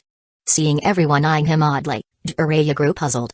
You're the first person I've ever heard use the word delicate to describe a toad, Takuya said honestly. Nawaki added, now I understand why you turn down all the ladies. In your eyes, it's the toads that are delicate. Minato. Should I also add a jab here? What if people start thinking I also find toads delicate? Minato contemplated whether he should deliver a verbal strike to his teacher as well. Ahem. Enough nonsense. Be serious, Jiraiya's face flushed red. He now realized his choice of words had been rather unfortunate. Using delicate to describe a toad was indeed an odd fit. Fortunately, aside from Takuya and Nawaki, no one else dared to tease Jiraiya lightly. And with Jiraiya straightening his expression, everyone returned to a serious demeanor. The topic of delicate toads was put to rest. Despite the heavy rain and turbulent waves, these were only minor obstacles. Before long, the group reached the second island. Juniki. Prompted by Jiraiya, Hyuga Juniki activated his Byakugan to scout the area. Day or night, so long as they were within range, everything was visible under the powerful perception of the Byakugan. No hiding, no deception. In terms of scouting, the Sharingan didn't even come close. Lord Jiraiya, there's a large number of military installations on the eastern side of the island. The enemy numbers are significant, over a full battalion, Juniki reported. Over a battalion? Jiraiya wiped the water from his forehead, pondering aloud, it looks like Hidden Mist Village considers this island quite important. Not just that. Takuya's keen sensory ability swept over the entire island. He pointed to the western side. There's a port built by Hidden Mist Village on the west side as well. Plenty of soldiers are stationed there too. We have no choice but to go for a frontal assault. Your sensory ability is that strong? Hyuga Juniki's eyes widened. The others were equally astonished by Takeya's ability. Wait. Hold on a second. Juniki suddenly realized something. If Takeya's sensory skills were this powerful, why did Jiraiya have him waste effort scouting earlier? Could it be that using sensory skills was more draining than the Byakugan? Prepare for battle, Jiraiya ordered. Since sneaking in and quietly eliminating the enemies wasn't an option, a full frontal assault would have to do. The enemy was too spread out, and their numbers were considerable. Once the fighting started, the whole island would be alerted. Takeya's squad, Yui Shinku, and you two, handle the port. The rest of you, follow me, Jiraiya directed. Yui Shinku and the two Uchiha Jonin, along with Takeya's team, formed a special assault unit to circle around and attack the port. The remaining group would follow Jiraiya to assault the Hidden Mist Village military facilities. Swinging Seimata against the Mist Ninja. That should feel pretty good. Takeya gripped the hilt of Seimata tightly. Sensing Takeya's fighting spirit, Seimata let out an excited cry. Who's there? Dato, come on. Takeya wondered if he'd been betrayed by his own weapon. Was Seimata actually a spy? Attack. Now that they'd been spotted, there was no point in delaying. It was time to engage. Chapter 296, Orochimaru awaits a surprise. Yagura under fire Minato had already vanished, and the two Uchiha Jonin erupted in fierce battle intent, their Sharingan activating. Two pairs of three Tomoe Sharingan glowed red in the dark night, dangerous and eerie. Hidden Leaf Village Shinobi. Send the distress signal immediately. Seeing the unmistakable Sharingan, the enemy at the port didn't need to guess their attacker's identity. They immediately moved to send out a distress signal. Unfortunately, their comrades on the other side of the island couldn't come to their aid. The battle had broken out too suddenly, the Hidden Mist Village ninja guarding the port were completely unprepared, and the fight swiftly devolved into a one-sided slaughter. 6 Hidden Leaf Village Jonin overwhelmed the Hidden Mist Village forces, led by only 2 special Jonin. Takeya swung Seimata, striking an enemy and sending them flying, then looked at the scene of carnage. The Uchiha Jonin continued their relentless pursuit, and Takeya shook his head. Takeya, are those 2 guys insane? Nawaki flicked his blade, shaking off the blood on it. The battle had barely begun, and he already felt like he was completely unnecessary. Yui Shinku shared the same sentiment. Takeya didn't know what to say. The 2 Uchiha Jonin were already in a killing frenzy. Even Minato had unconsciously paused to watch their performance. The Uchiha are heavily influenced by their Sharingan during battle, it intensifies their emotions, and the power of the Sharingan makes them naturally more aggressive. It's part of why Uchiha Shinobi are stronger than most at their rank. Takeya, despite not being an Uchiha, had a Sharingan himself, which gave him enough insight to comment. They really are strong, Yui Shinku said, feeling somewhat defeated. He could swear on anything that all he did was use one Ganjutsu, and then there was nothing left for him to do. A few minutes later, the Uchiha Jonin returned, covered in blood, weapons, armor, even their faces, all spattered with it. And to top it off, they looked thoroughly displeased, as if annoyed at how weak and few their enemies had been. Well, let's hope you can maintain that level of enthusiasm. There's plenty more enemies waiting ahead. On the other side of the island, the other Hidden Leaf Village forces had also quickly ended their battle. Even though the Hidden Mist Village ninja tried to rely on their military fortifications, they could only delay the inevitable by a few minutes before being wiped out. The entire Hidden Mist Village contingent on the island was annihilated, leaving behind only corpses and wrecked facilities. Takeya even destroyed the port that Hidden Mist Village had constructed. The group set out for the third island at full speed. To save time, the toads of Mount Mayabaka were put to use. Jiraiya didn't care if the seawater would harm their skin. Right now, conserving chakra and stamina was the priority. Even Nawaki summoned his own creature, using it as a makeshift ride. Within just a few hours, they swept through 7 of the islands under Hidden Mist Village's control, leaving nothing but death and destruction in their wake. In the shoreline camp, Nara Shikaku looked uneasy. Orochimaru-sama, there's still no word from Jiraiya-sama. Compared to Shikaku, Orochimaru seemed calm. I understand. Wait. Maybe he'll surprise us, Orochimaru said. According to their schedule, Jiraiya should have sent word back by now, regardless of the outcome. But the appointed time had long passed, and that could only mean either something had gone wrong, or Jiraiya had changed the plan, maybe even the entire mission. If it were anyone else, their commander would be furious. But Orochimaru was no ordinary commander. Unlike the Hokage and others, he wasn't bound by convention. Jiraiya's unauthorized deviation from the plan didn't bother him in the least. Even if Jiraiya missed the designated time, Orochimaru wouldn't care. As long as the objective was achieved, everything else was secondary. Orochimaru had always been the type to take risks, so he wasn't going to get mad over this. In fact, there was only one thing on his mind right now. He wondered what kind of surprise Jiraiya might deliver. Had Jiraiya made the call, or had someone else pushed for this change? Jiraiya. Orochimaru knew his old comrade well enough to find that unlikely, which made the outcome even more intriguing. A pleasant surprise? Their specially formed task force had failed to send any message back by the agreed time, and the frontline commander, Orochimaru, was waiting for a surprise? A surprise? More like a shock. If it were me, I'd have had a heart attack from all this suspense. Shikaku shook his head. His nerves were too fragile for this. He preferred everything orderly, no unnecessary complications. While Orochimaru waited peacefully for good news, Yagura was in turmoil. On a massive ship bearing the Hidden Mist Village symbol, Yagura's face was dark and twisted.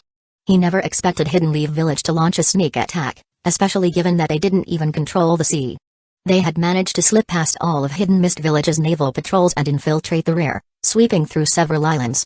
It was like a series of slaps across Yagura's face. Yagura, this is your grand strategy? We've been drifting at sea, never engaging the enemy head-on, sending squads to sneak and spy, dispersing our forces. Now Hidden Leaf Village's troops are deep behind our lines. Hazuki Soen didn't care that Yagura was the commander and berated him openly. In the command room, many were watching this play out with amusement, especially the 7 ninja swordsmen. They had long wanted to engage the enemy directly, but Yagura had held them back, insisting on harassment tactics, wearing Hidden Leaf Village down, waiting for the right moment to strike decisively. Due to Yagura's rank, they had no choice but to obey, bottling up their dissatisfaction. But now, Yagura's plans had gone awry. Hidden Leaf Village had breached their rear, causing chaos, and Yagura could not escape responsibility. And so, people were beginning to stir. Hazuki Soen, are you questioning me? Yagura glared icily at him. What if I am? Soen folded his arms and sneered.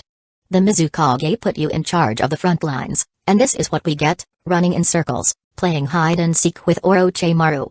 My actions were meant to disorient Hidden Leaf Village, to drain their strength. Chapter 297, Hidden Mist Village's Internal Strife. Yagura nearly loses command, so let me ask you this, have we managed to disrupt them? Have we weakened them? What have those sent to infiltrate the Land of Fire actually accomplished?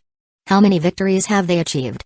The enemy has already struck deep into our rear, and you still want us to keep circling? Hazuki Soen wasn't buying it. Why had Yagura, this little runt, been appointed commander? Why was all authority given to him? Sir, we can't wait any longer. The village is waiting for us to send back news of victory, but here we are, playing hide and seek at sea. Exactly, Yagura-sama. We control the sea. We decide when to fight and when to retreat. Everyone here is chomping at the bit. With Hazuki Soen taking the lead, everyone else chimed in. Yagura's face darkened. Since both the Mizukage and the Master trusted me enough to hand over everything, I must be responsible to the village. To everyone here. An all-out assault won't benefit us in any way, it will only give Hidden Leaf Village the upper hand. The sea was Hidden Mist Village's main battlefield. Forcing a confrontation meant giving up their home advantage. It would play straight into Hidden Leaf Village's hands without them even trying. An all-out attack on Hidden Leaf Village's camp would be a battle of attrition, something Yagura wanted to avoid because he knew Hidden Mist Village couldn't afford it. Even though Hidden Leaf Village had just emerged from the Second Shinobi War, and Hidden Mist Village had been developing at a steady pace, the village's foundation was fragile, made even worse by the erratic decisions of the third Mizukage. Right now, Hidden Mist Village is like a sick patient who is far from recovering. How could it hope to fight a giant? Hidden Sand Village had already served as a cautionary tale. Initially, they had held their own against Hidden Leaf Village, but as the war dragged on, their resources dwindled, and they weakened. Their supply lines couldn't keep up, and the tide turned in Hidden Leaf Village's favor. And that was with Hidden Leaf Village fighting on two fronts. I will send people to eliminate the enemies infiltrating our rear, but we cannot launch a full-scale assault on Hidden Leaf Village's camp. See, this is Yagura for you.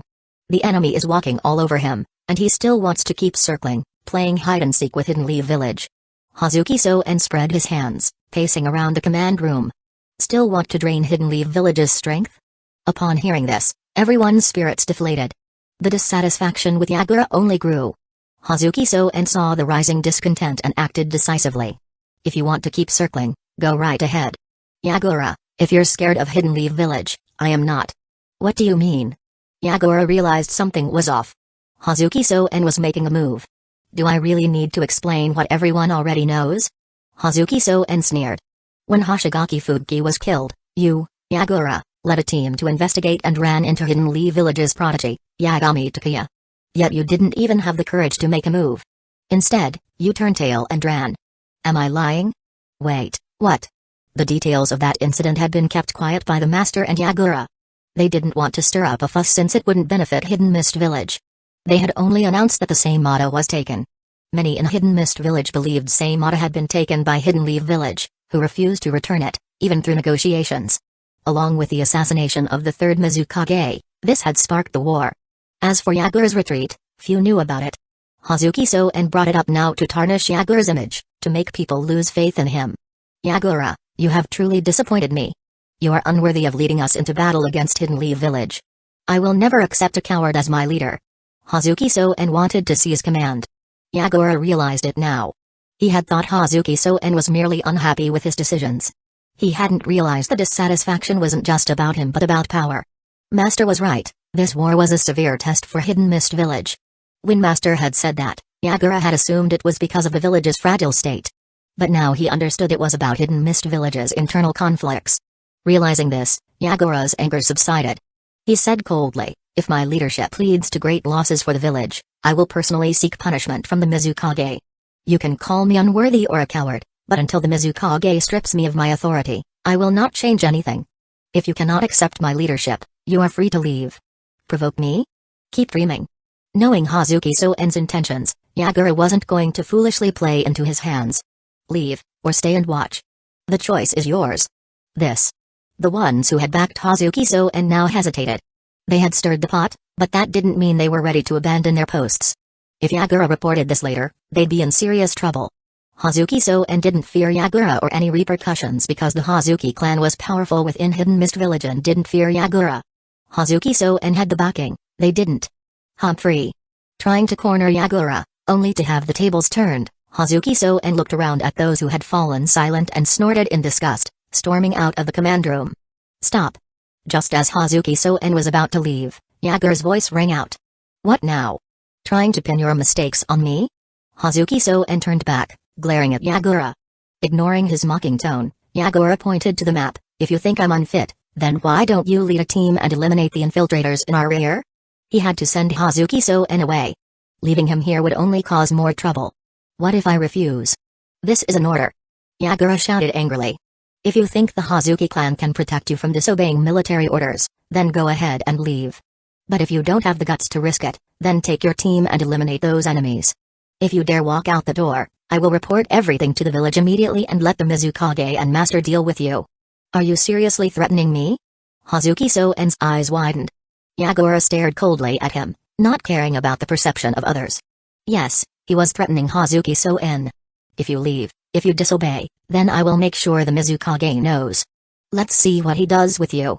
If the third Mizukage got mad enough to kill Hazuki Soen, Yagura doubted the Hazuki clan would stir up trouble over him. Even if they managed to pass the Mizukage, there was still Master to deal with. For the sake of the bigger picture, for Hidden Mist Village, Hazuki Soen would be sacrificed. Fine, I'll go. After a moment of hesitation, Hazuki Soen finally relented, gritting his teeth as he left the command room. If the third Mizukage and Master got involved, it wouldn't end well for him. Yagura, you'd better not slip up. Pray your plan works and defeats Hidden Leaf Village. After dealing with Hazuki Soen and sending him to eliminate the infiltrators, Yagura turned to the 7 ninja swordsmen. Chapter 298, Jiraiya, do I even matter as the team leader? So, are you planning to throw us to the rear as well to deal with the enemies? The 7 ninja swordsmen of the mist calmly stared at Yagura, showing no signs of panic. Though Yagura held great authority and outranked them, he couldn't deal with them recklessly. That was the confidence that the 7 swordsmen held. After eyeing the 7 swordsmen for a long moment, Yagura finally spoke. I have a mission for you. You want to cause trouble, don't you? Want to infiltrate the Land of Fire or even go wild in a Hidden Leaf? Fine, I'll give you what you want. I'm sending you into the Land of Fire. With chaos spreading in the rear and Yagura eager to remove those who didn't respect his authority, the 7 swordsmen were dispatched right after the incident involving Hazuki Sojin. Their mission, however, wasn't to eliminate enemies, it was to infiltrate the Land of Fire and cut off Hidden Leaf Village's supply lines. After giving the instructions, Yagura coldly ordered, increase our sea patrols. I suspect Hidden Leaf Village wants to use the island chain as a springboard to attack the Hidden Mist, forcing us into a direct confrontation. Yagura wasn't in his position for no reason. He had a few tricks up his sleeve, and he knew Orochimaru was up to something. The talk of attacking the Hidden Mist was just to make things seem more critical. Orochimaru's true aim wasn't the direct assault on Hidden Mist Village but to force Yagura into an open battle. Abandon the advantage at sea and rush to fight Hidden Leaf Village along the Whirlpool and Fire Country coastline. Yagura would never let that happen unless he lost his mind. Instead, he hoped the Seven Swordsmen could throw Hidden Leaf Village's rear into turmoil, forcing Orochimaru into a tricky situation. Hidden Leaf Village couldn't sever Hidden Mist Village's supply lines, they simply didn't have naval supremacy, but Hidden Mist Village could send people to infiltrate the rear and disrupt Hidden Leaf Village's supply. The infiltrators, however, would be at great risk. If found, Hidden Leaf Village would definitely send forces to eliminate them and secure the supply lines. On an uninhabited island, the group was resting. Jiraiya, chewing on some unappetizing rations, sighed in frustration. Our next target won't be easy. All of them are key positions heavily fortified by Hidden Mist Village, and the island's forces aren't light either. The enemy's pursuit team should also be closing in on us, he continued. If we engage, there's a real risk of us being surrounded. In fact, Hidden Mist Village probably wants us to keep attacking these islands, that way, they'll have the opportunity to surround and wipe us out. Lord Jiraiya, whether we continue attacking or retreat, we need to decide soon. Once dawn breaks, it'll put us at a disadvantage, Yui Shinku spoke up. I know, Shinku, you're always like this, Jiraiya said, scratching his head and trying to reassure him. He then turned his attention to Takeya, who was sitting nearby, chewing on a blade of grass. Seeing Jiraiya staring at him, Takeya looked puzzled. Why are you staring at me? Jiraiya's eyes widened, and his voice rose several pitches. You suggested the changes to our mission and targets, and now you're asking why I'm looking at you? Don't even think about washing your hands of this, kid. If Takeya tried to shirk responsibility, Jiraiya might just strangle him. Even if he couldn't win, he'd still try. Since you made the suggestion, you're the one who has to take responsibility. So that's what this is about.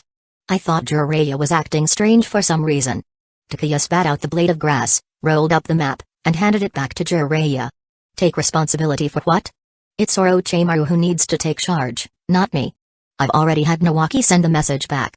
You're right, we could be surrounded at any moment. The enemy probably hopes we'll keep attacking more islands. If we even reach the Hidden Mist itself, all the better for them. That way, they can pinpoint our location and surround us. The many islands in the surrounding sea made it difficult for Hidden Mist Village to locate them. Continuing the offensive might be playing right into Hidden Mist Village's hands. When did this happen? You sent a message back, and nobody told me? After we landed on the island. I really am just an extra here, aren't I? What a frustrating position to be in as the leader. In the command center back at the coastal camp, a small white snake slithered up onto the table, spit out a tiny scroll, and then looked up at Orochimaru. Orochimaru casually picked up the scroll and read it.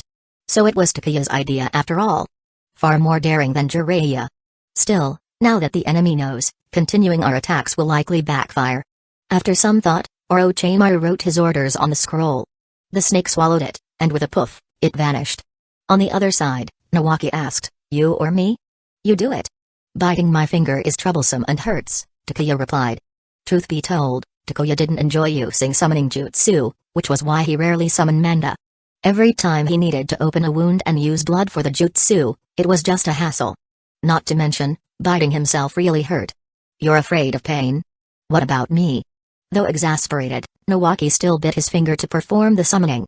A small white snake appeared on the ground, spat out a scroll, then coiled up nearby, waiting. Takeya picked up the scroll and opened it. What did Orochimaru say? Jiraiya noticed the commotion and came over. Takeya handed the scroll to him. He wants us to leave a flying region marker and evacuate immediately. The enemy may already be surrounding us, but they haven't locked down our exact position yet. On land, they could track using footprints or other traces. On the sea, such methods were extremely challenging, gathering intelligence was far more difficult. Even though the sea was Hidden Mist Village's domain, it made little difference. Minato, how many times will it take you to move everyone out? If it's not too far, about 3 trips. Long-distance teleportation was taxing on Minato's stamina and chakra, and he rarely transported multiple people over long distances, so he couldn't make any promises. Then leave the marker and let's start the transfer. At this point, Minato was still a novice in using the flying region. In a few years, he'd become an expert, able to jump anywhere as he pleased. After leaving the marker, Minato took the first group away. Takeya and Jiraiya stayed behind, covering the retreat as the last group to leave. Thankfully, they weren't heading straight back to the camp, or Minato would have been completely drained.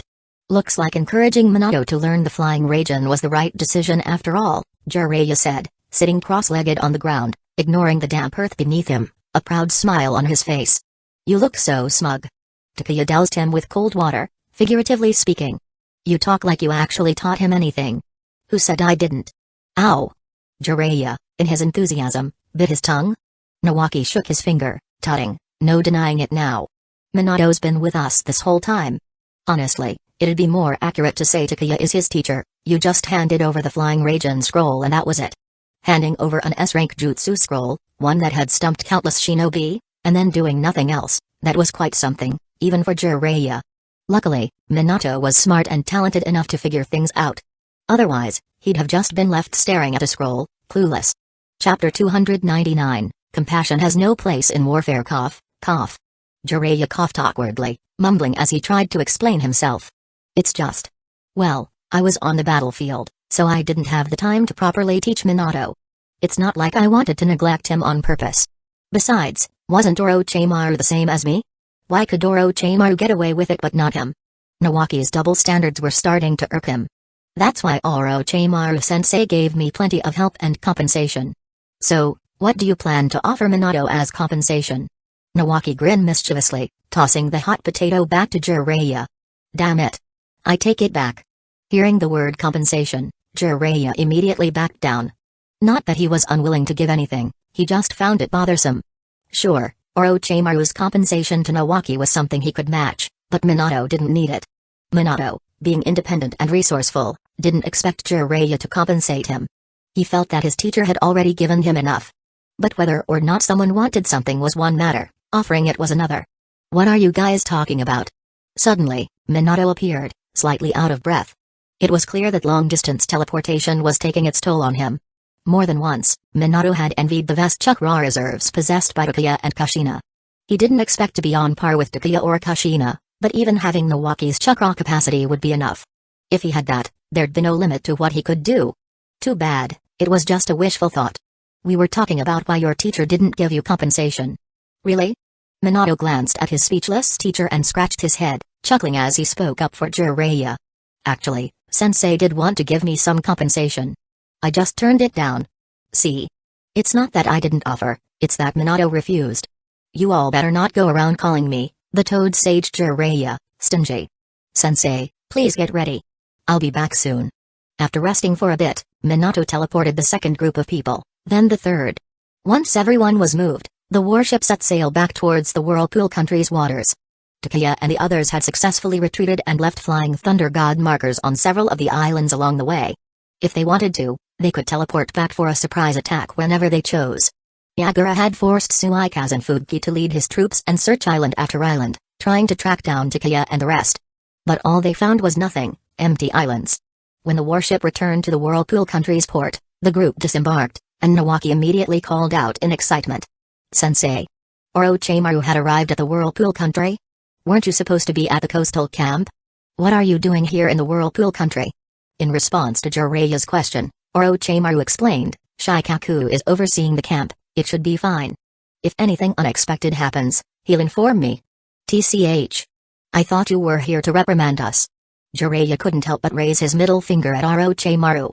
Like he didn't know what kind of person Orochimaru was. Why the pretense? Orochimaru cast Jiraiya a sidelong glance, too lazy to respond. Looking around at the group, he said, everyone, head to the command center. There's something I'd like to discuss. With that, Orochimaru took the lead and walked towards the command center. Jiraiya, feeling ignored, grumbled as he followed along. Hey, hey, hey. What's the big idea, Orochimaru? Stop right there, you arrogant snake. Shut up, you idiot. Cough, cough. No one expected these two seasoned warriors to suddenly bicker like children, one taunting, the other shouting. Everyone's expressions became a little awkward. Nawaki glanced at Minato, amused. Minato sighed, rubbing his forehead.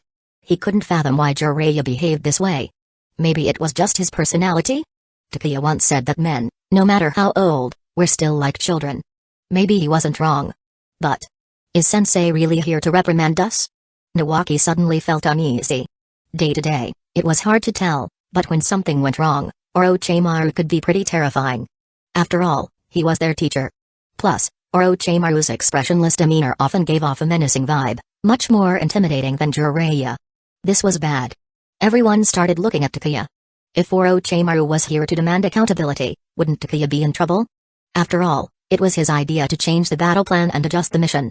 If blame was being placed, he'd be the first in the line of fire. Accountability, my foot. Takuya swatted Nawaki on the back, making him wince in pain. Watching Orochimaru's back, he said, if he doesn't reward me, I'd consider myself lucky. Do you really think he's here to scold me? You're overthinking it. If it had been the third Hokage and his cronies, they'd probably try to pin some blame on him. Then again, if it was an order from the third Hokage, Takuya wouldn't bother giving it much thought anyway. The group arrived at the command center. Orochimaru sat at the head of the table, leisurely sipping tea. Meanwhile, Jiraiya, who had been yelling earlier, now looked sullen, arms crossed, clearly upset. Who knows what Orochimaru had said to provoke him like that? Everyone, take a seat. Orochimaru put down his cup. Once everyone was seated, he laid out a map on the table, giving Takuya a glance before smiling slightly.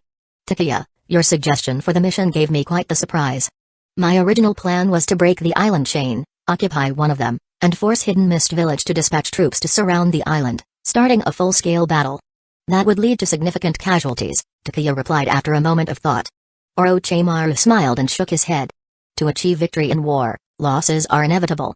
Fair enough, Orochimaru was still the same risk-taker, willing to do whatever it took for victory. No change there. If Hidden Mist Village surrounded the islands and clashed with Hidden Leaf Village's reinforcements, the losses would be enormous. Once the battle started, Orochimaru doubted that Yagura could maintain control over his forces. One couldn't forget that manipulating people's hearts was Orochimaru's specialty. But, of course, such a move would come at a significant cost. Takuya's suggestion had led Orochimaru to change his plan. If they could force Hidden Mist Village into a head-on confrontation without suffering heavy losses, why not? You're the boss. Whatever you say goes. Takuya shrugged, indicating he had nothing more to add. As the saying goes, compassion has no place in warfare. To win, sacrifices sometimes have to be made. I'll make sure to record everyone's contributions. Now, there's something else I need to mention. Takuya Yagami and Minato Namikaze, please stay behind. Everyone else, you can go and rest. I'll be assigning you new tasks soon, you'll receive your orders shortly. Yes, sir. The group stood up and began leaving the command center when Orochimaru added one more thing. Nawaki, that includes you. Chapter 300, More Aggressive? Direct assault on Hidden Mist Village, am I leaving too? Nawaki was momentarily stunned before he realized what was going on. Orochimaru had said that only Takuya and Minato should stay, while everyone else should go rest. That meant Nawaki also had to leave.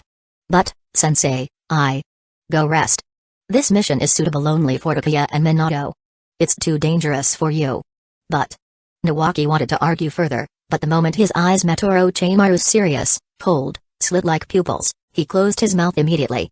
Despite Orochimaru's usual kindness towards Nawaki, when it came to serious matters, not even his own apprentice was allowed to challenge his authority. Would Orochimaru back down in situations like this? Not for Nawaki, not even for Jiraiya. Only Tsunade might stand a chance. Don't push it. Go rest. Minato kept blinking at Nawaki, signaling him to leave. Takuya remained calm, giving Nawaki no such hint. He trusted that Nawaki wouldn't be foolish enough to challenge Orochimaru, especially when it involved official matters. Sullen, Nawaki left the command room. Now, only Orochimaru, Jiraiya, Takuya, and Minato remained. Jiraiya finally spoke. Orochimaru, I still think your plan is too risky. What might seem risky to you isn't necessarily risky for Takuya and Minato, Orochimaru replied evenly. He looked at the two, assessing them. One has flawless mobility, the other has absolute power. Together, they can cause chaos in Hidden Mist Village's rear lines.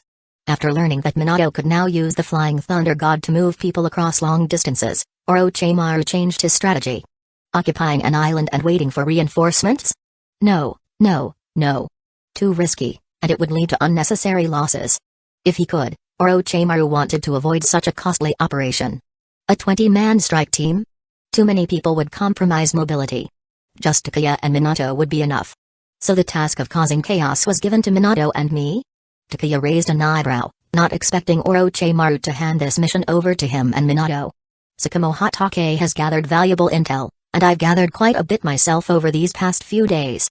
Within Hidden Mist Village, many do not follow Yagura's orders. This is our opportunity. If we cause enough disruption, it could escalate Hidden Mist Village's internal conflicts. Then, no matter what tricks Yagura tries to play, they won't work. He won't even have any tricks left. He'll be forced to fight us head-on. Thinking about Hidden Mist Village falling into chaos, a sinister smile spread across Orochimaru's face. Jiraiya, sitting nearby, couldn't stand it and instinctively shifted his position. He felt that the aura of darkness around Orochimaru had only grown stronger over the years. The old Orochimaru just liked to play with snakes. Now, he seemed to be a snake. Minato glanced at Takeya, who gave him a reassuring look. Takeya then asked, "So, to summarize, Minato and I are to continue causing havoc in Hidden Mist Village's rear lines?" No. I need you two to be even more aggressive." Orochimaru's eyes gleamed. Even. Takeya frowned. More aggressive? Wasn't their mission aggressive enough? What did even more aggressive mean? Were they supposed to march straight into Hidden Mist Village itself? If they stirred up internal conflicts within Hidden Mist Village, Yagura might be able to suppress them. If the rear was in chaos, he could simply dispatch forces to eliminate the intruders. But what if Hidden Mist Village itself had issues? Would Yagura still be able to control things then? Thinking about Hidden Mist Village descending into total chaos, Orochimaru seemed thrilled. I need you to be even more aggressive. I believe with Takeya's strength, infiltrating Hidden Mist Village shouldn't be a problem. You handle the sabotage, and Minato will extract you afterward. Are you serious? Takeya wanted to curse. But the plan did sound thrilling. Wasn't Hidden Mist Village offering a bounty for his head on the black market? Maybe he should help them increase the bounty a little. Orochimaru's plan, Takeya had to admit, was perfect. Takeya could easily infiltrate Hidden Mist Village, and if he could, that meant Minato could too. All Takeya needed was to carry one of Minato's kunai. Once they caused enough havoc, they could leave without a trace, leaving Hidden Mist Village furious. At that point, even if Yagura didn't want to engage in a full-scale battle, the higher-ups in Hidden Mist Village would pressure him into it. By then, Yagura wouldn't have much of a choice. Forget naval advantage or harassment tactics, those would all be pointless. Orders would come down, and even if Yagura wasn't happy, he would have to fight head-on. Alright, Takeya said after thinking for a while, accepting the mission. Since Takeya agreed, Minato had no objections and accepted as well.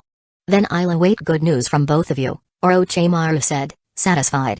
Orochimaru had come all the way to the camp in the Whirlpool country to personally discuss this matter with Takeya and Minato. Now that everything was settled, he felt comfortable heading back to the coastal camp. Shikaku Nara wasn't enough on his own.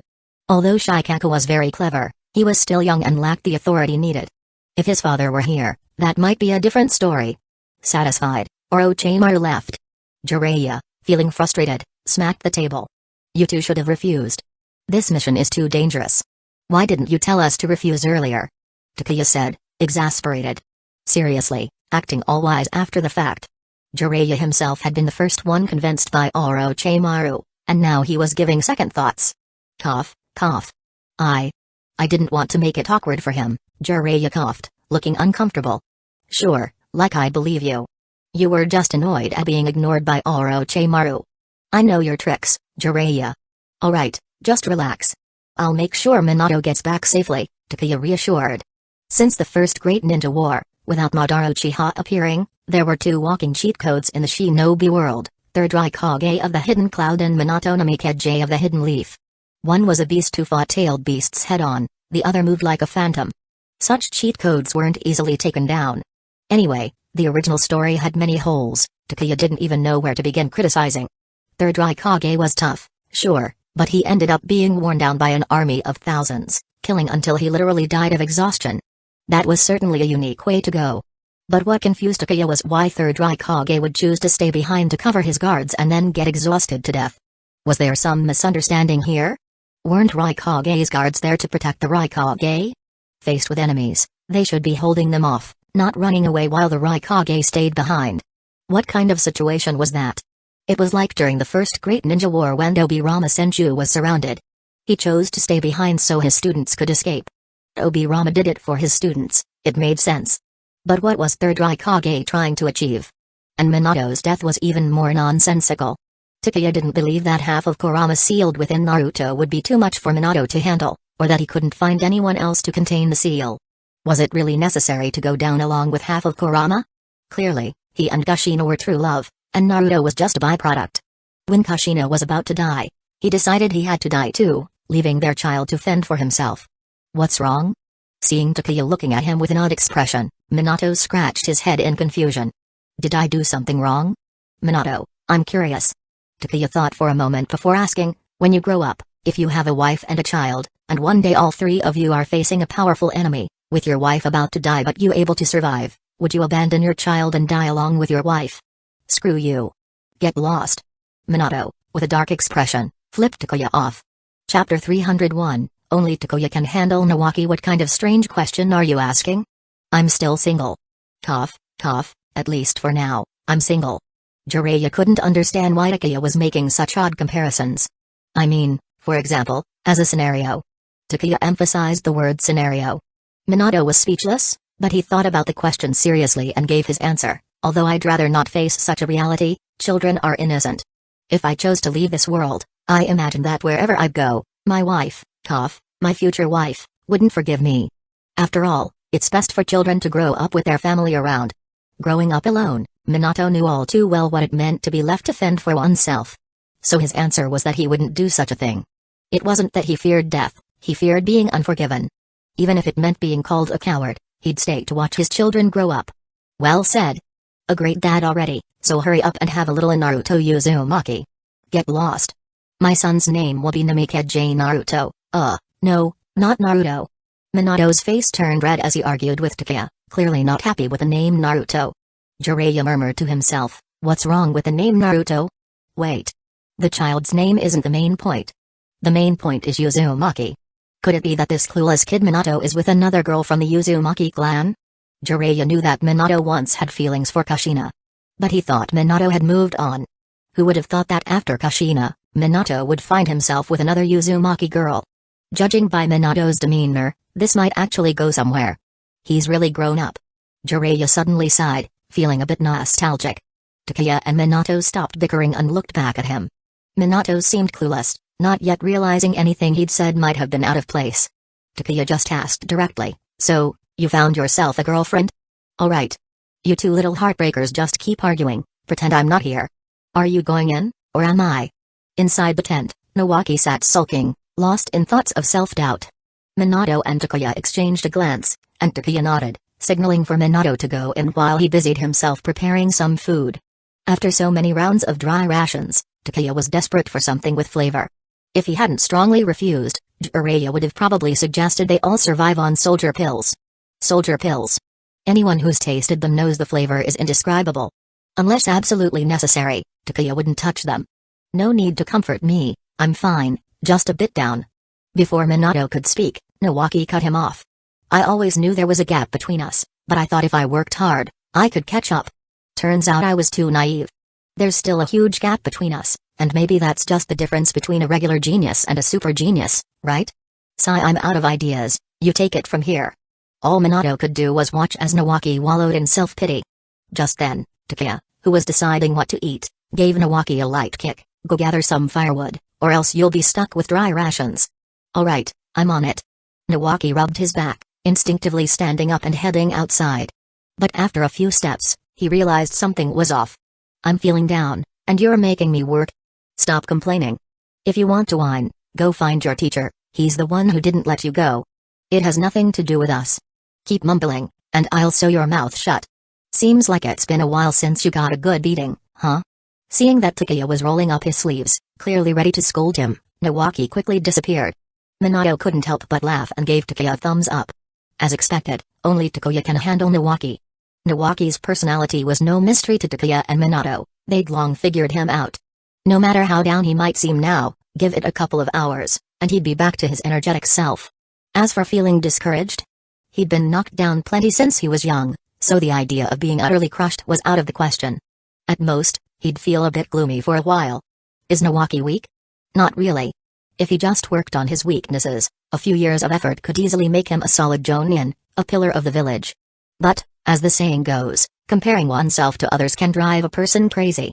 Just comparing him to Tsunade would make Nawaki look impressive. But it's not fair to compare him to Tsunade, it's more realistic to compare him to Hashirama and Tobirama. After all, Nawaki is a direct descendant of the Senju clan. Compared to Takuya and Minato, he didn't stand a chance.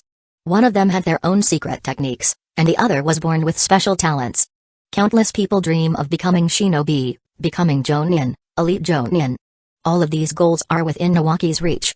If he works hard enough, even reaching Kage level isn't out of the question. That's Nawaki's natural advantage. If Takuya had to train purely on his own and become an elite jonin or even a Kage level warrior by his 20s, he'd be grinning ear to ear, even in his dreams. In short, Nawaki was just itching for a little discipline. A good scolding would snap him right back into shape.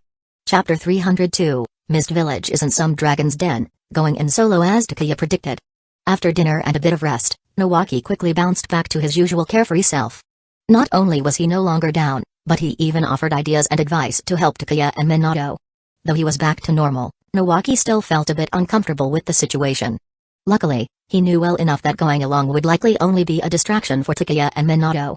Though it irked him, Nawaki was the type who'd recover in no time. Takuya always appreciated this about him. He'd much rather Nawaki have an outburst and get it out of his system than stew in silence like some others. If he ever had a teammate like that, Takuya would probably feel like smacking them. Safety is what matters, Jiraiya reminded Takuya and Minato sternly, patting them on the shoulder. Even if the mission fails, make sure you both come back safe. Teacher, we'll return in one piece, Minato promised, though his assurance didn't seem to ease Jiraiya's worry. Takuya shot him a look. Oh, come on. It's just a trip to the Mist Village, not some perilous dragon's den. Look at you, acting like we're doomed. What, you're hoping something goes wrong for us? You. Jiraiya stared, dumbfounded. Was that really what he meant? Aye, teacher, we're heading out. We'll talk after the mission, Minato said, holding back a laugh as he ushered Takuya away. Arg, you two brats better come back here and explain yourselves. Jiraiya, now thoroughly exasperated, watched as Takuya and Minato took off to the deserted island where they'd all previously rested. As they landed, Takuya brushed himself off, grumbling, I had no idea Jiraiya was such a worrywart. How did I not notice this before? Minato chuckled wryly. Teacher's just concerned for our safety, especially since we're sneaking into the Mist Village. It was way riskier than causing chaos from a distance. They were heading straight into the heart of the Mist Village. Relax. You stay here and rest, recover your chakra. Once I'm inside the Mist Village, I'll signal you. If you manage to sneak into the Cloud Village, the Mist Village should be nothing. To be fair, the Mist Village was harder to infiltrate than the Cloud Village. With the Cloud Village, you could walk right in. The Mist Village wasn't as welcoming.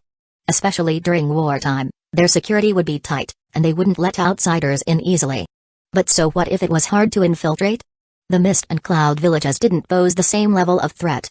It's no exaggeration to say the Third Raikage alone made the Cloud Village significantly more dangerous. If the Third Raikage could do that, the Third Mizukage certainly couldn't. He was a decrepit old man, practically in his grave. And as someone who couldn't act freely, he'd risk exposure with any sudden moves.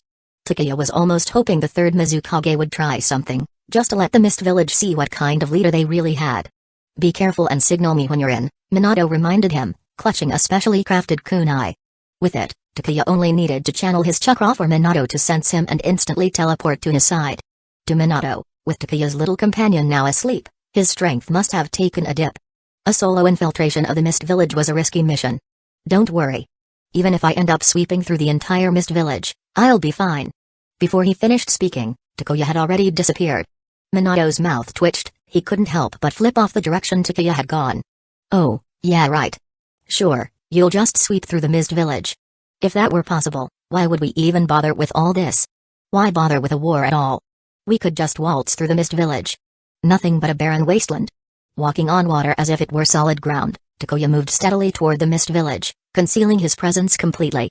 A thick fog covered the sea near the Mist Village, making it hard to spot anyone approaching unless they got too close. If anyone else attempted this, they'd probably be exhausted before they even reached the Mist Village. But Takuya had no worries. If nothing else, he had chakra for days and wasn't concerned about running out. Come to think of it, Takuya had to admire the people of the Land of Water. Their islands might be plentiful, but most were rocky and unsuited for farming. Yet somehow, they built up a hidden village and sustained it, no easy feat. This was tougher than growing crops in the sandy dunes of the Sand Village. Sure, the Land of Wind was mostly desert, but at least it had oases for agriculture. But the Land of Water? Perpetually shrouded in mist, with very little arable land, making agriculture there was a real challenge. Most crops probably wouldn't survive in such an environment. It's similar to the Land of Rain, where even rice can drown. Conditions like these can be brutal. No wonder the other villages always want a piece of the Land of Fire. It's in prime territory. It's just a shame the Land of Fire is stuck with officials who only know how to waste resources, letting its economy fall behind even mountainous countries like the Land of Lightning. Ridiculous. Useless, all of them. Absolute dead weight. Takuya skipped across the island chains, moving toward the Mist Village. Meanwhile, Hazuki Soen, dispatched by Yagura, was still searching for their trail. The countless islands made it hard to search systematically, and he hadn't found any sign of them. With no other option, Hazuki Soen could only go and from island to island, searching every single one. What drove him crazy was that 2 whole days had passed, and he hadn't seen even a trace of the enemy. The thought of Yagura mocking him for failing this mission, maybe even pinning him down on a bench, made Hazuki Soen feel murderous. Damn it, where are these fools hiding? On the command ship, Yagura glanced at the intel that had been sent back, a faint smirk playing at the corners of his mouth. While Hazuki Soen frantically searched for the enemy, Yagura suspected they'd already withdrawn. After 2 days with no sightings, it seemed like the most logical explanation. Even if they hadn't left, all those islands would make any search near impossible. Go on, keep searching, I hope you never find them. Even though wartime should unite everyone against foreign threats, Yagura wouldn't mind if Hazuki Soen got stuck in the back lines, far away from him. Any updates from the 7 ninja swordsmen? Sir, they've successfully infiltrated the Land of Fire and are preparing to cut off Hidden Leaf Village's supply lines. I hope they complete their mission smoothly.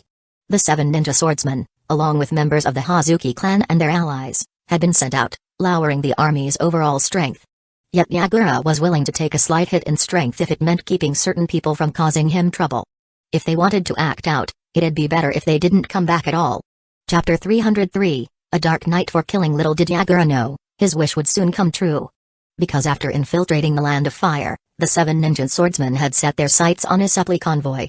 Among the convoy was a genin named Maidui, who would give these prideful 7 ninja swordsmen a shock they'd never forget. Hidden Leaf Village sure looks down on us Mist Shinobi, sending a genin to guard their supplies, with only 2 special jonin as escorts. Now deep within the Land of Fire, the 7 ninja swordsmen felt like fish returned to the sea, finally free. No more restrictions, no orders to follow, and no need to worry about Yagura's watchful eye. Planting his decapitating greatsword into the ground, Juzobiwa grinned, showing his sharp, serrated teeth. I can almost hear the screams and cries of our enemies. Jinpachi Munashi took a deep breath, eyes closed, revealing teeth just as sharp as Juzo's. Combined with his overly large nose taking up nearly half his face, Jinpachi looked like a patchwork monster. His comment drew laughter from the others. What a shame Takuya isn't in the Land of Fire. I'd love to take down that Hidden Leaf Village prodigy and reclaim Saimata for the village. Juzo sneered, Hoshigaki Fuki really is useless, losing one of the village's most important weapons. Though the 7 ninja swordsmen seemed unified on the surface, in reality, they were highly competitive. 7 people with 7 special swords, the question of who would lead was always a serious one. Growing up under the brutal reign of the Blood Mist, none of them were pushovers. The 7 ninja swordsmen were among the fiercest of the Mist, with blood-stained hands from countless enemies. Whoever would lead the 7 would inevitably face fierce competition. Typically, Fuki was the most dominant among them, almost establishing himself as the leader. But fate wasn't kind to him. During a patrol mission, he crossed paths with Takuya, and the encounter left him dead, his sword taken by Takuya. No amount of political negotiation or diplomacy could bring Saimata back. Even attempts by the Hazuki clan to summon it using scroll-based summoning had failed. Takuya had placed too many seals on Saimata. The Mist Village was dreaming if they thought they'd ever get it back. Everyone, the target is in sight. Meanwhile, unaware of the 7's infiltration, Takuya was already nearing the Mist Village. If he knew the 7 ninja swordsmen were in the Land of Fire, he'd applaud Yagura's decision. May you run right into a genin named Maidui. Let the shinobi world see just how terrifying a Hidden Leaf Village genin can be. Despite increased patrols and stricter defenses due to the war, nothing stopped Takuya from advancing undetected. With his chakra completely concealed, he was invisible to even the sensory ninjas hidden in the shadows, as long as he didn't make his presence obvious. According to the intel Tsukumo Hatake gathered, the hidden entrance should be this way. Every village had secluded entry points for Anbu operatives, and the Mist Village was no exception. Luckily, Tsukumo Hatake had gathered information on this. Takuya could only tip his hat from a distance, thoroughly impressed. Collecting this kind of intelligence wasn't easy, and Tsukumo Hatake, not being a Ganjutsu expert, must have worked hard to get it. Curiously, despite his focus on Taijutsu, Kenjutsu, and lightning techniques, Tsukumo had an impressive knack for gathering intelligence, among the best in Hidden Leaf Village. Even Jiraiya and Orochimaru wouldn't claim to be better than him in that regard. Who's there? Of course, an entry point for Anbu operatives wouldn't be left unguarded. Noticing someone approaching, one of the guards tensed, instinctively raising his head, only to find himself staring into a pair of Sharingan, with 3 Tomoe slowly spinning. The Anbu guard slumped against the wall, sliding down to the ground, unconscious. Smoother than expected. Stepping over the fallen Anbu guard, Takuya slipped into the mist village. Since his target had gone down without a sound, Takuya decided not to finish him off to avoid getting blood on himself, which would only attract unwanted attention. Entry points for Anbu were always located in discreet spots within the village. Takuya glanced up at the darkening sky, calmly perched in a tree as he pulled out a pre-made meat pie and began eating. After filling his stomach, he leisurely placed a kunai on a branch, channeling chakra through it to signal Minato that he could come over. Back on the island, Minato had been patiently waiting, but with an entire day gone by and no word from Takuya, he was beginning to worry. Even with absolute faith in Takuya, he couldn't help but feel a bit anxious. Still nothing? Sitting on a tree branch, Minato kept glancing in the direction of the mist village, only to see nothing but thick fog. The island was shrouded in mist, and all Minato got for his efforts was a whole lot of nothing. With night approaching, Minato was starting to get frustrated. Judging by the time, Takuya should have reached the mist village by the afternoon if he'd kept pace. It was almost dark, and still no sign. Could he have encountered enemies along the way? Should I inform teacher Jiraiya and Orochimaru? Minato's mind began to race with possibilities. He decided to wait a little longer. If Takuya didn't show by nightfall, he'd inform Jiraiya. As dusk fell, just as Minato was about to send a message with his toad, he sensed the Flying Thunder God mark activate. Delighted, Minato followed the signal. Grab some food first, then we can start the mission. Takuya handed him a meat pie as Minato plopped down beside him. Why are you only calling me now? I thought you'd run into trouble, Minato said, taking a bite. No trouble, just took my time. Takuya laughed at Minato's overly active imagination. If he'd run into trouble, he'd have signaled Minato right away instead of casually strolling over. Besides, haven't you heard? Dark, windy nights are the best for these kinds of missions. Yeah, well, the Mist Village doesn't exactly have a moonlit sky. It's just a dark night for killing here. Come on. Can you not be so snarky? Takuya glanced up at the fog-covered sky. Sure enough, not a trace of the moon. People in the Mist Village sure have it rough, can't even catch a glimpse of the moon. Cough. Minato nearly choked on his food, looking around as Takuya chuckled and handed him a water bottle. After eating and taking a short break, Takuya tucked away his kunai. I'll head off on the mission, you stay here. When you feel the mark activate again, come and get me to leave. You don't need my help? No. Too many people around will just slow me down. You stay here and rest. Traveling such a long distance isn't easy, and I might need you to stay hidden. The Mist Ninjas might even think I haven't left and end up chasing their tails around the village. Compared to the original story, Minato, influenced by Uchiha, hadn't yet become widely known. The Flying Thunder God technique hadn't been exposed, and the enemy had no intel on it. Takuya thought keeping Minato under wraps for now could give their enemies a surprise down the line. What a shame. Standing atop one of the taller buildings, Takuya looked out over the Mist Village, shaking his head in regret. If this were Hidden Leaf Village, he could enjoy the night view, but here, you could barely see anything. Besides the mist, the rain of the bloody mist made the streets practically deserted after dark. And this was just early evening. In Hidden Leaf Village, it'd be one of the busiest times of day. But here, the Mist Village was silent, like a ghost town, with barely any lights to be seen. Chapter 304, Look, what is that? It's a tailed beast bomb. If the Mizukage's office building were blown up, Yagura would probably lose it. I wonder who's controlling the third Mizukage, Black Zetsu or White Zetsu? Shaking his head, Takuya cleared these thoughts from his mind. He raised his hand, and different colored chakras quickly gathered, forming what looked like a tailed beast bomb, rotating rapidly in his palm. Even with his companion in deep sleep, Takuya could still use its chakra. Creating an artificial tailed beast bomb was easy, no special skill required. Damn it, why can't I feel any urge to use the bathroom anymore? In the Mizukage's office, the bathroom had recently been rebuilt after being destroyed by Tsukumo Hatake's infiltration. Sitting on the toilet, the third Mizukage looked troubled, or rather, Dobi, posing as the third Mizukage, was questioning life. When he first took control, he could still feel the urge to relieve himself, but now, not a trace of it remained. This frustrated Obi immensely. His desire to experience a bowel movement had been dashed. The Mizukage's daily bathroom time was getting longer and longer. Within the Mizukage's office building, the Anbu guarding him had started noticing something strange. Ever since his health recovered, the Mizukage had been spending an unusual amount of time in the bathroom each day, like someone with an untreated case of constipation. Each day, his bathroom time seemed to increase. What is that? Suddenly, someone noticed a light glowing in the night. A black and purple sphere had appeared out of nowhere. Why did this thing look so much like a tailed beast bomb? Any village with a tailed beast had experienced the horrors of a rampaging beast, and the Mist Village was no exception. In fact, the Mist Village had seen its share of tailed beast rampages. Among the 5 great shinobi villages, the Mist could rival even the Sand Village in terms of destruction caused by rampages. Many of the older Anbu could still recall those terrifying scenes of a tailed beast going berserk. The tailed beast bomb looked identical to the dark sphere now glowing in the night. This is bad. It's a tailed beast bomb. Heavens! Someone launched a tailed beast bomb at us. Once the tailed beast bomb was fully formed, Takuya wasted no time, hurling his spiral tailed beast bomb straight toward the Mizukage's office. Take this big surprise. While the lightning bomb had higher penetrative power, nothing beat the raw destructive force of the tailed beast bomb. Takuya wasn't about to pass up the chance to let the Mist Village experience a tailed beast bomb firsthand. He'd fantasized countless times about bombing a village with a tailed beast bomb.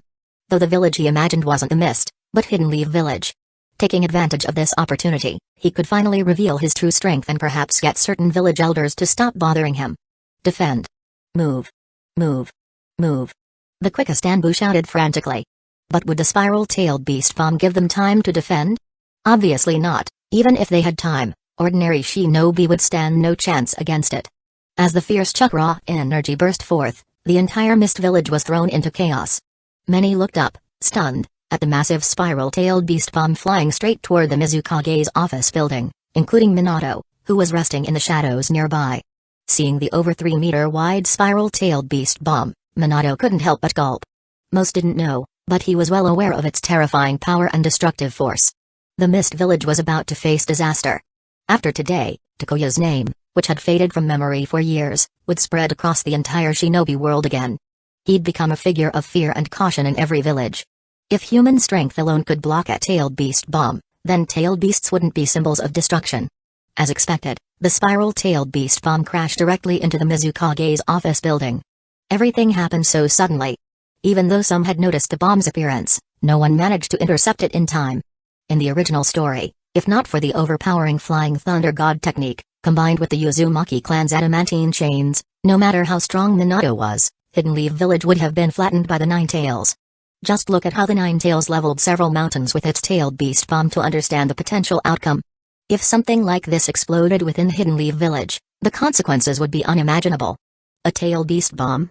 Still frustrated by his bathroom troubles, Dobi paused, then immediately dove out the window. Boom. A massive explosion followed, as a towering red mushroom cloud rose, flattening the Mizukage's office building and everything within a 100-meter radius.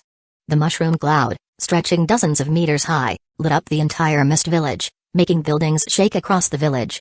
Those caught in the tailed beast bomb's blast radius barely had a chance to escape. Against such devastating power, human strength seemed insignificant. It was gone. The Mizukage's office building was completely gone. Not bad. After years of imagining such an explosion, Takuya was very satisfied with the spiral-tailed beast bomb's power. Looking at the flattened office building and surrounding structures, Takuya couldn't help but whistle. The thrill was unmatched. No wonder tailed beasts would often launch a tailed beast bomb to feel at ease. Turns out, explosions really are an art. No wonder Deidara was so obsessed, even Takuya was starting to enjoy it. Cough, cough. Damn it. What happened? Did the tailed beast go berserk? Emerging from the wreckage, Tobi's clothes were in tatters, revealing unnaturally pale skin beneath. No. There's no trace of a tailed beast. Tobi initially thought it was a rampage by the Mist Village's tailed beast. But not sensing any tailed beast presence raised questions. Where did this tailed beast bomb come from? It had nearly blown him to pieces.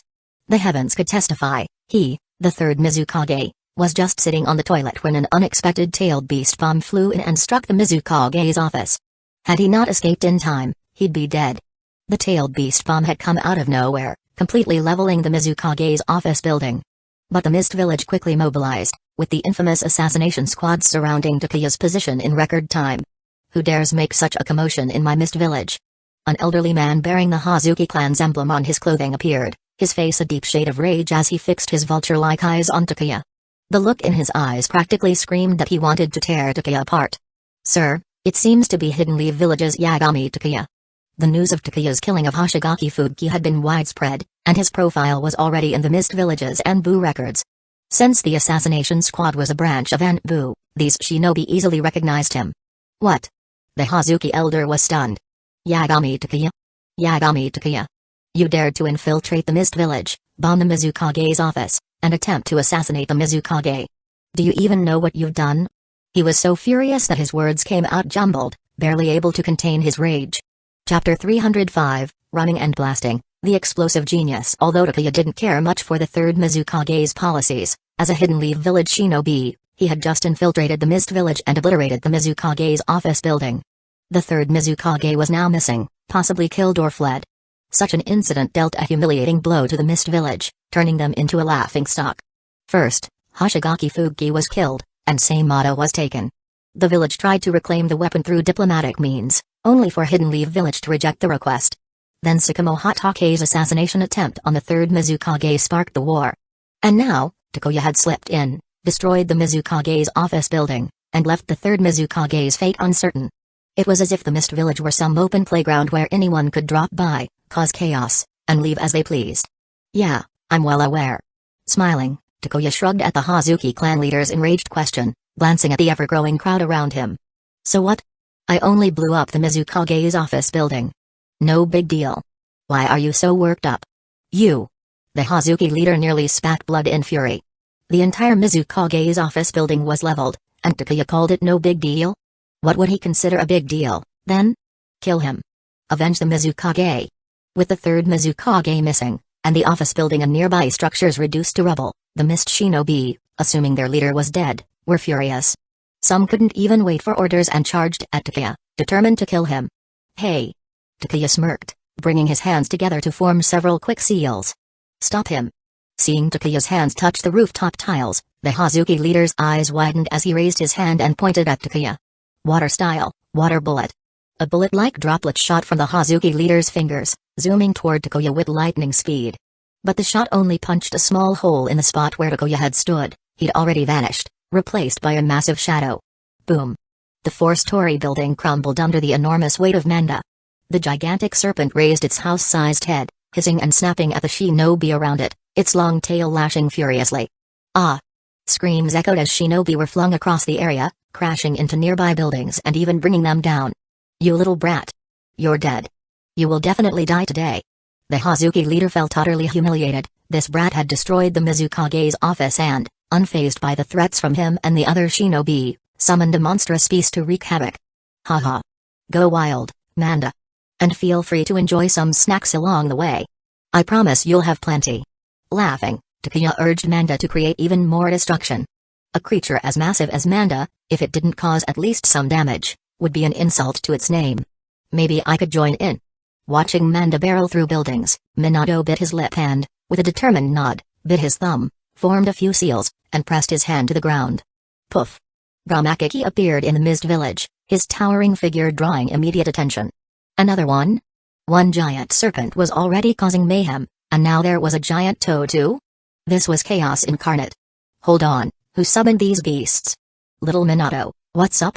Ramakiki looked around, noticing Manda wreaking havoc as Mist Shinobi struggled to fend it off.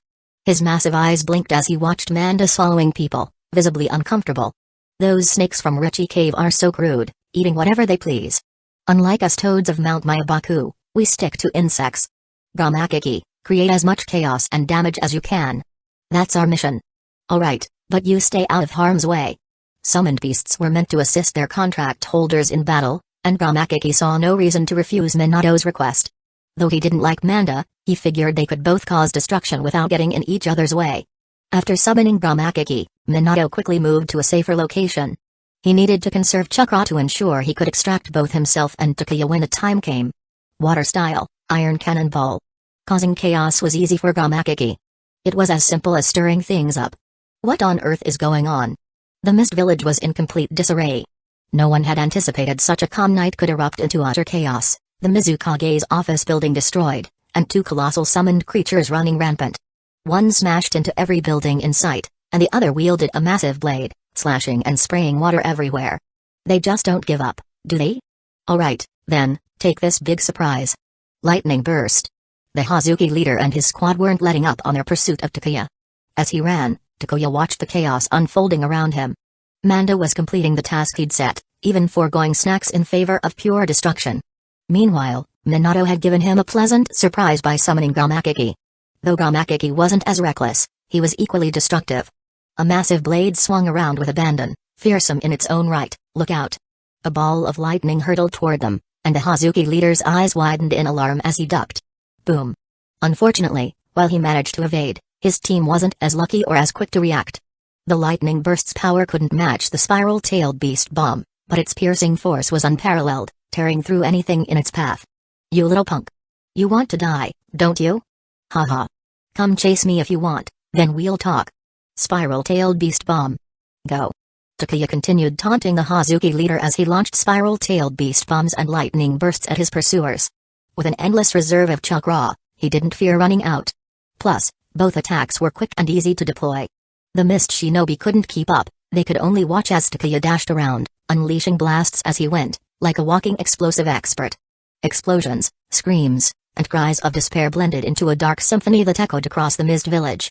The village was practically hell on earth, with fires from the blasts raging everywhere. Countless buildings lay in ruins, villagers lay wounded and groaning, and bodies, both civilians and shinobi, scattered the streets. Damn it! Damn it! Og! The Hazuki leader was fuming, seeing red with rage. Takuya wouldn't engage him in a direct fight, instead, he ran, leaving explosions and devastation in his wake. What frustrated the Hazuki leader most was that Takuya was faster than him, dragging him around the village like a toy on a leash, destroying everything in his path. Is this kid a monster? How many of these lightning bursts and tailed beast bombs has he thrown? How can a shinobi create a tailed beast bomb? He could conjure them faster than a tailed beast. They might not be as large, but the blast power was no less terrifying. This was beyond logic. It's all over. This village is finished. Looking over the devastated village, the Hazuki leader's heart sank. Then, he noticed Takuya had stopped moving. Believing Takuya had finally tired out, he was overjoyed. He could finally catch up to this brat. And when he did, he'd make sure Takuya paid. Chapter 306, I'm just following orders, or Orochimaru's the real culprit, kill him. The Hazuki clan leader didn't expect that when Takuya stopped, he would activate his Sharingan. The three Tomoe in Takuya's eyes spun slowly, as if something sinister was brewing. Uh-oh. A sudden realization struck the Hazuki clan leader, and he felt a chill run down his spine. How did Takuya's name spread across the ninja world so quickly? Wasn't it because of his powerful Ganjutsu, which had once controlled the third Kazekage? If even the third Kazekage couldn't resist, who else could possibly ignore Takuya's Ganjutsu? This kid is trying to put me under a Ganjutsu. Fearing he might get caught, the Hazuki clan leader quickly retreated, shutting his eyes tightly to avoid Takuya's gaze. Cold sweat broke out on his forehead. He had been chasing after Takuya all this time, only now realizing that Takuya's Ganjutsu could easily ensnare even Kage-level shinobi. In an instant, the Hazuki clan leader felt both relief and anger. He was relieved that Takuya hadn't used Ganjutsu on him. But he was furious with himself for letting his rage cloud his judgment, blindly chasing Takuya like a fool. Seeing the clan leader's panicked retreat, Takuya chuckled. I was going to play with you a bit longer, but I think it's time. My mission's done, so until next time, old man. Who in their right mind would want to see you again? Yagami Takuya. You've wreaked havoc in our village, and you think you can just walk away? I'd sooner die than let you escape today. Hearing Takuya's intention to leave, the Hazuki clan leader ignored the Ganjutsu threat and raised his head, fixing his gaze on Takuya, determined not to let him slip away. If Takuya disappeared now, finding him would be next to impossible amidst the chaos. With the mist village overwhelmed by devastation, how many could realistically pursue him? Besides, Takuya was no ordinary shinobi. Unlike Sakamo Hatake, Takuya wasn't bound by the rules of war. Most of the mist village's forces were already deployed elsewhere, leaving few strong fighters at home. Who would they send after him? Everyone said the sand village was weak, unable to field even a handful of elite shinobi. But the mist and sand were more like two sides of the same coin. Catch up to me first, then we'll talk. Takuya laughed, planting his foot on the ground and leaving a small crater as he vanished like a phantom. The Hazuki clan leader's eyes narrowed in disbelief. What is this kid? Taijutsu, swordsmanship, Ganjutsu, ninjutsu. Does he have any weaknesses? Chasing him? Not even a chance. With the Hazuki Elder's speed, Takuya would be gone long before he could get close. Even if he managed to keep up, trying to catch Takuya was a different story. Easily outpacing the clan leader, Takuya left the remaining pursuit team far behind. Catching up with him was nothing but a pipe dream. Takuya, don't you think we might have gone a bit overboard? Manda and Gamakiki had left. Both summoned creatures had wreaked havoc and endured relentless attacks from the Mist Shinobi, sustaining injuries before they departed. Now, the Mist Village was nothing short of a disaster zone. Watching the devastation, Minato shivered slightly at the sight. The level of destruction was terrifying. That's exactly what I wanted. If we didn't make enough noise, the Mist would just keep playing hide-and-seek. To force a decisive end, we need to push them hard. Besides, we're just following orders. If they want someone to blame, let them take it up with Orochimaru. This was Orochimaru's mission, after all. If they held any grudges, they could direct them at him. Let's go. Time to head back and celebrate. Whatever blame they had would fall on Orochimaru's shoulders, not Yagami Takuya's. Takuya was merely following orders. If the Mist Village harbored grudges, they could hate Orochimaru all they wanted. If that wasn't enough, they could hate the third Hokage too. Running into Takuya, the Mist Village had definitely drawn the short straw this time. Looking back at the ravaged Mist Village, Minato shook his head. It wasn't his problem to worry about. Right now, he only needed to get himself and Takuya out safely. Placing a hand on Takuya's shoulder, Minato said, "All right, Takuya, time to go." In the next instant, their figures vanished from the Mist Village, reappearing on a remote island they'd used earlier for rest. This small island served as a midway point for the Flying Thunder God technique. Teleporting directly across the sea would put too much strain on Minato. But with the island as a relay point, even Minato at his current level could easily make the journey with Takuya. "Hurry, over here." Yagami Takuya's chakra signal vanished in this area. "Surround this whole area. We have to find him." Furious Mist Shinobi gathered in droves, scouring the area for Takuya's trace. Though Minato had summoned Gamakiki, he'd stayed hidden in the shadows, moving to a new location after the summoning. As a result, the Mist Shinobi focused solely on Takuya's whereabouts. Numerous ninjas surrounded the area where Takuya had last been detected, digging through every nook and cranny in search of him. But Takuya was already long gone, and no amount of searching would uncover him. For the Mist Village, this night would be forever memorable. No one had ever thought that an enemy could infiltrate so deeply, wreaking havoc across the entire village single-handedly. Takuya's actions had ignited the wrath of every shinobi in the Mist Village. This is beyond insulting. Even Dobi, who normally played the role of a goofball or a clown in Madara's eyes, had his limits. Being blasted out of the bathroom, nearly losing his life, Dobi was furious. "Mizukage-sama. Thank goodness, Mizukage is safe. The Mizukage is alive." With the Mizukage's office building in ruins, everyone had assumed the worst. No one expected to find the third Mizukage, breathing but barely, buried amidst the rubble. They may not have located Takuya's shadow, but they had found the third Mizukage, injured and barely hanging on amidst the destruction. Chapter 307, Did you really go all out with the destruction? Finding the third Mizukage alive was undoubtedly great news for the Mist Village. Even with the extensive damage to the village, as long as the Mizukage was unharmed, they could avoid the chaos of a leadership transition. Otherwise, disputes over the Mizukage's position might lead to bloody conflict, who would still be in the mood to wage war with Hidden Leaf Village. "Master Genji, we found the Mizukage. He has some injuries, but nothing severe." The news quickly reached Genji, who sighed in relief. "Good. At least he's safe." With the village engaged in a war with Hidden Leaf Village and internally in turmoil, Genji knew they couldn't afford the instability of a Mizukage transition. He'd lived long enough to witness the Mist Village's rise and challenges and never imagined a single enemy could plunge them into such chaos. "Send word to Yagura and ensure they do everything possible to support the rescue effort."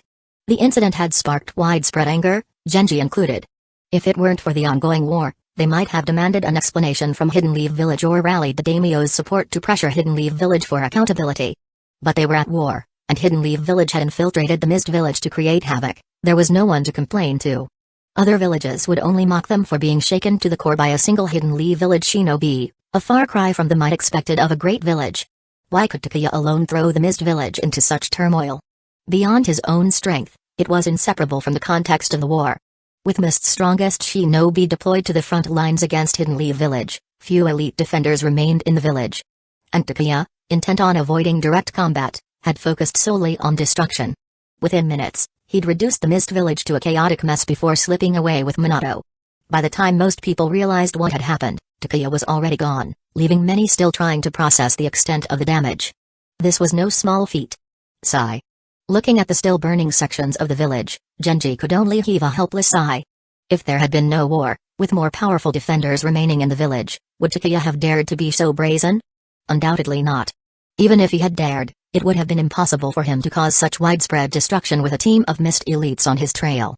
But life doesn't grant what-ifs, there was no way to turn back time. The war had drawn Mist's strongest away, leaving the village vulnerable to Takuya's rampage.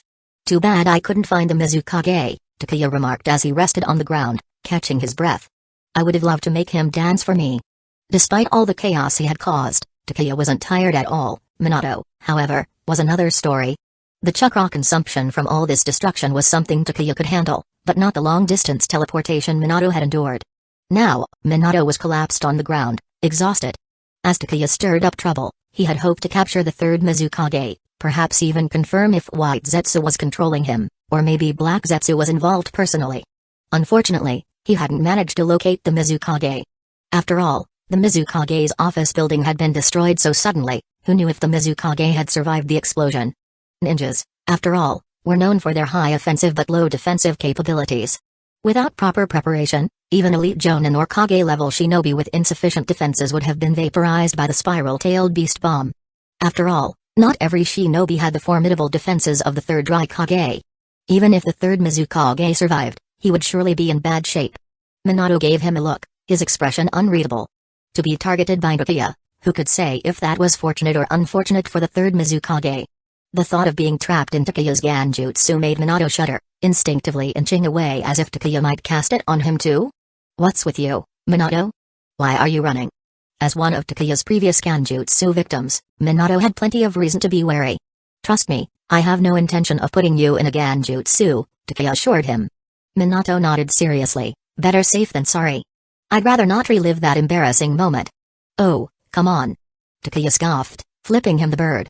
You were the one who got cocky after learning the Flying Thunder God technique. Can't blame me for that. The time Takuya had cast his humiliating dance Genjutsu on Minato had been the result of Minato getting too cocky, trying to catch Takuya off guard.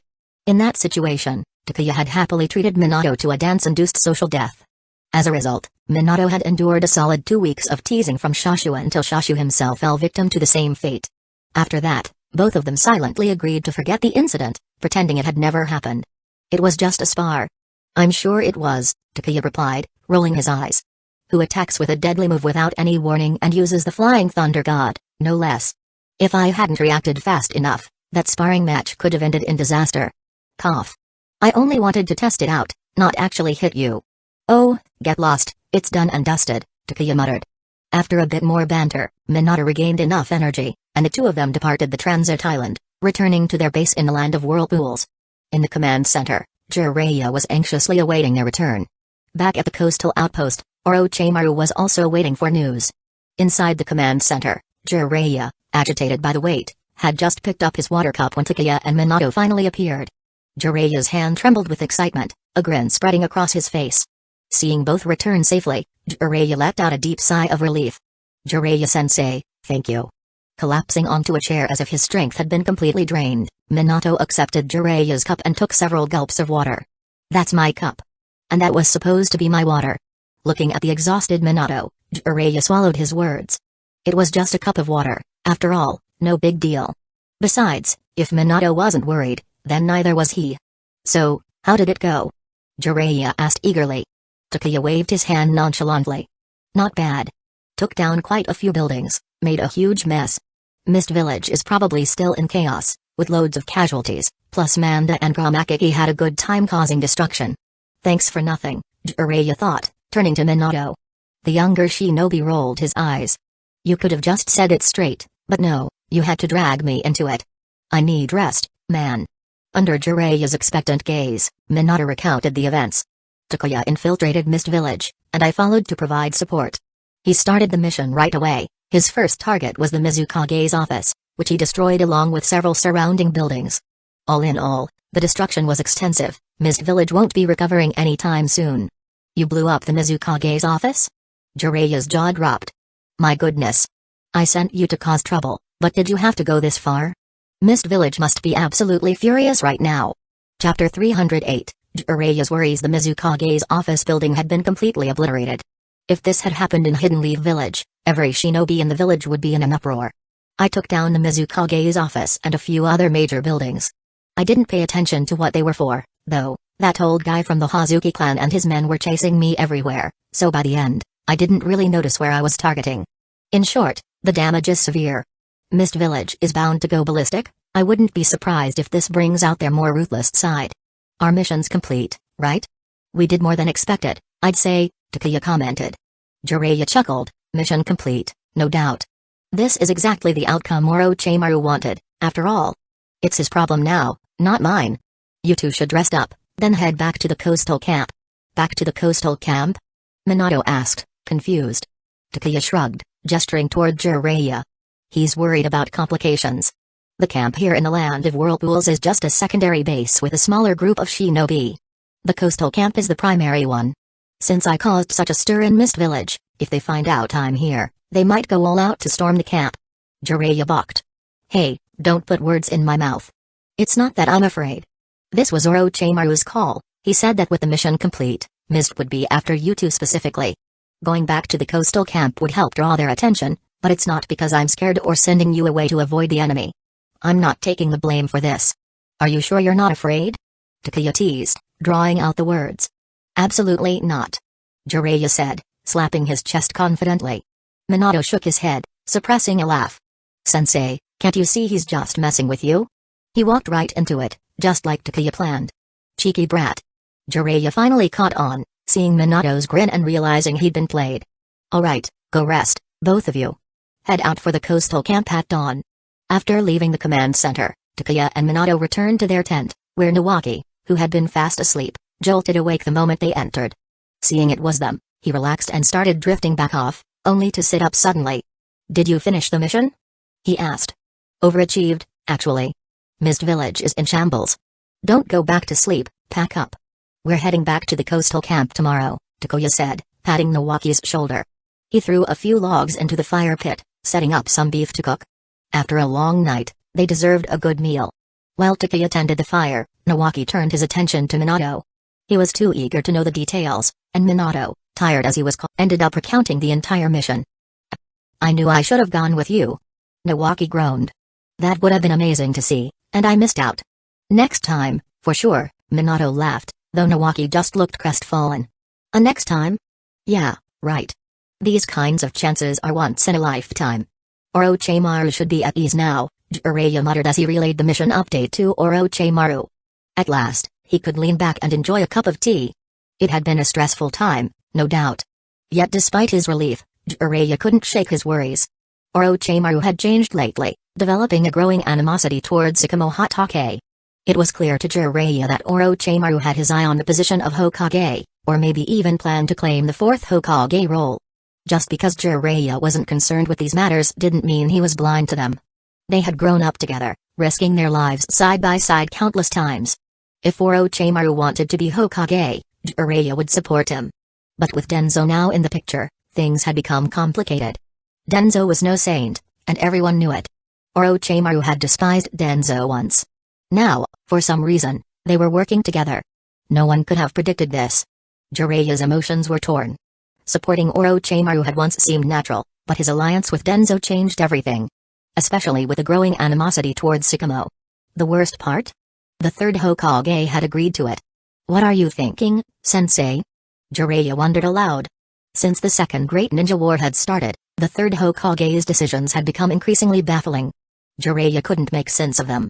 Fortunately, things had stabilized when Tsunade took over the logistics division, handling internal affairs decisively. Issues that had plagued the leadership quickly faded. Jiraiya had been content, at least for a while. But not for long. Now, new problems were surfacing. If only Tsunade would become the fourth Hokage, Jiraiya mused. Whether it was Tsunade or Orochimaru, Jiraiya didn't mind. He just wanted strong leadership for Hidden Leaf Village. But with Denzo pulling Orochimaru into his schemes, Jiraiya felt Tsunade was the better choice. As for Sakamo, the odds were stacked against him. The moment he lost the upper-level support, his chances had essentially vanished. Convincing Tsunade to pursue the role of Hokage, though, was easier said than done. For now, she had no interest whatsoever. Maybe I should talk to Takeya about it, he thought. With the third Hokage's questionable decisions and Denzo's shadow over the leadership, it was clear the elders held too much power, and it wasn't benefiting the village. Tsukumo no longer had a shot. Orochimaru was tangled up with Denzo. Right now, the best solution was to push someone truly powerful to the forefront to change everything, to steer Hidden Leaf Village toward a brighter future. Chapter 309, Don't expect your sensei to stand against the flow. Jiraiya often considers and reflects on many things, though he rarely speaks them aloud. If something seems too complicated, he chooses to avoid it. After all, he's on a mission to search for the child of prophecy. If Jiraiya were exactly as portrayed in the original series, he would have opted to stay out of the mess. He never wanted to get dragged into this swirling vortex of conflict, nor did he see a way to calm it down.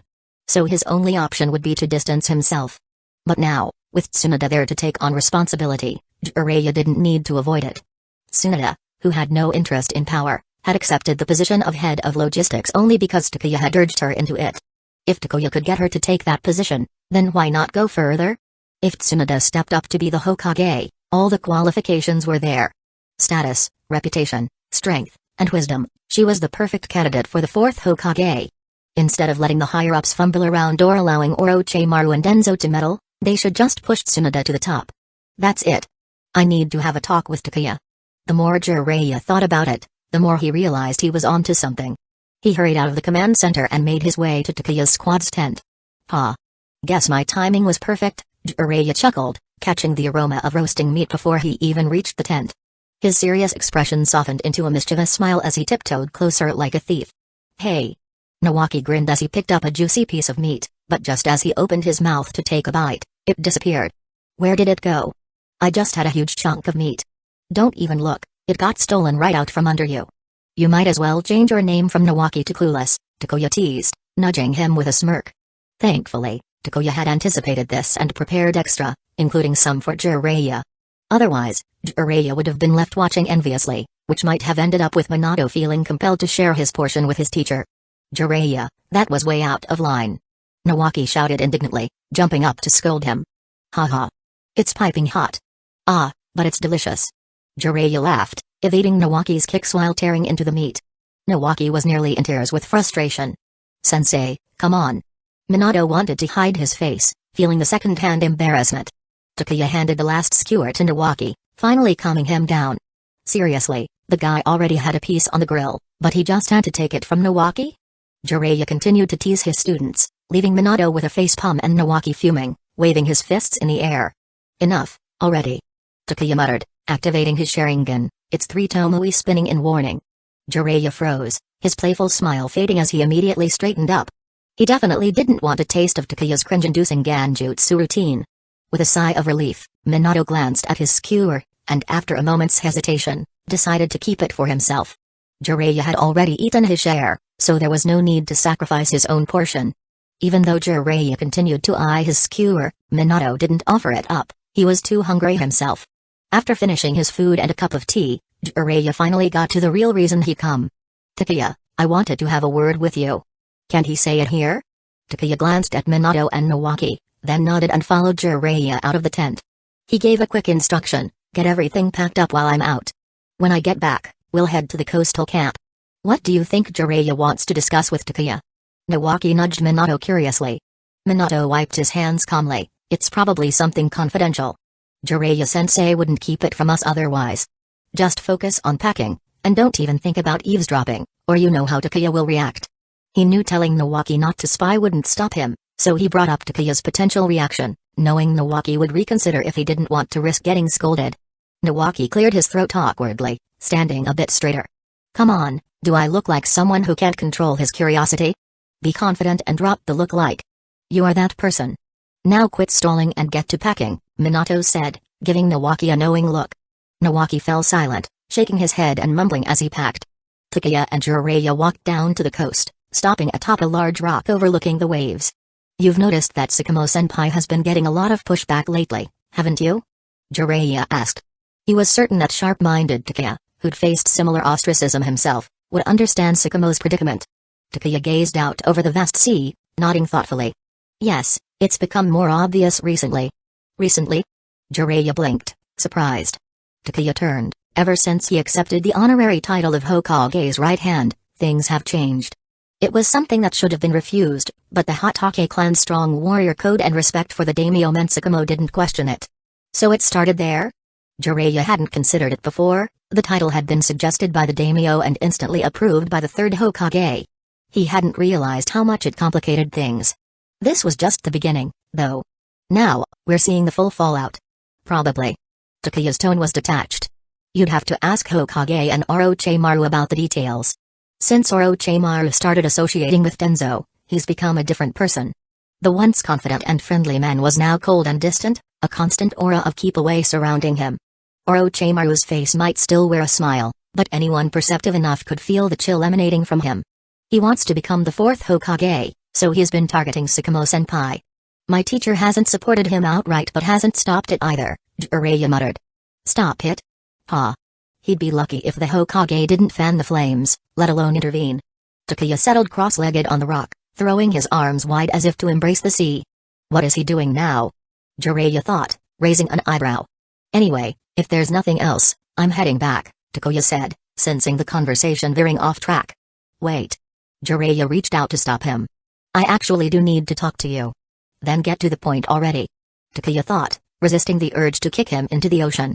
Chapter 310, The Hokage isn't ready to step down so easily. As Takuya finally settled down, Jiraiya joined him, sitting cross-legged with a look of deep worry on his face. Ever since Orochimaru started working with Denzo, he's become off. The third Hokage could step in, but he's just letting it happen.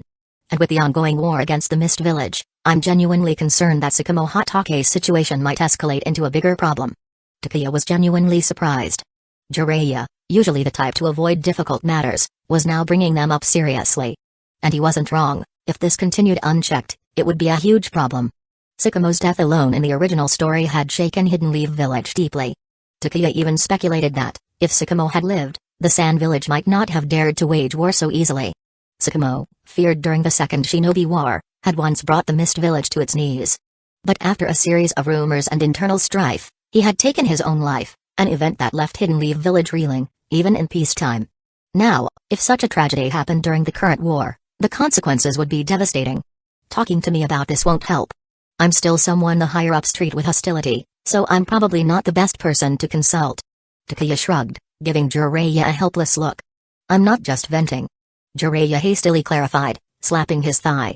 I brought this up because I think you should be aware of the bigger picture, and because I want you to help convince Tsunade to step up and become the fourth Hokage. Takuya choked, staring at Jiraiya in disbelief. Jiraiya was dead serious about wanting Tsunade to become Hokage. Scratching his unruly hair, Jiraiya sighed, I know it sounds presumptuous, but I just want the village to move forward smoothly. Right now, Orochimaru, Denzo, even Sensei himself, they're all becoming obstacles to that. I've thought long and hard about this. Orochimaru aiming for the Hokage position must have a reason, Jiraiya added. Orochimaru had never seemed interested in becoming Hokage before. The third Hokage wasn't stepping down anytime soon, so if Orochimaru had any ambitions, he kept them hidden. But now, everything was changing. As the saying goes, when things seem off, there's usually something strange going on. Orochimaru's behavior must have a motive, that much Jiraiya was certain of. Takuya thought to himself, you're thinking too small. The truth would probably terrify you if you knew. Since Jiraiya was already speculating this much, Takuya decided to give him a little more to consider. Tsunade recently turned down several requests from the Root Division for medical equipment and rare medicines, and Orochimaru actually approached her about it, Takuya hinted, leaving Jiraiya to draw his own conclusions before swiftly leaving.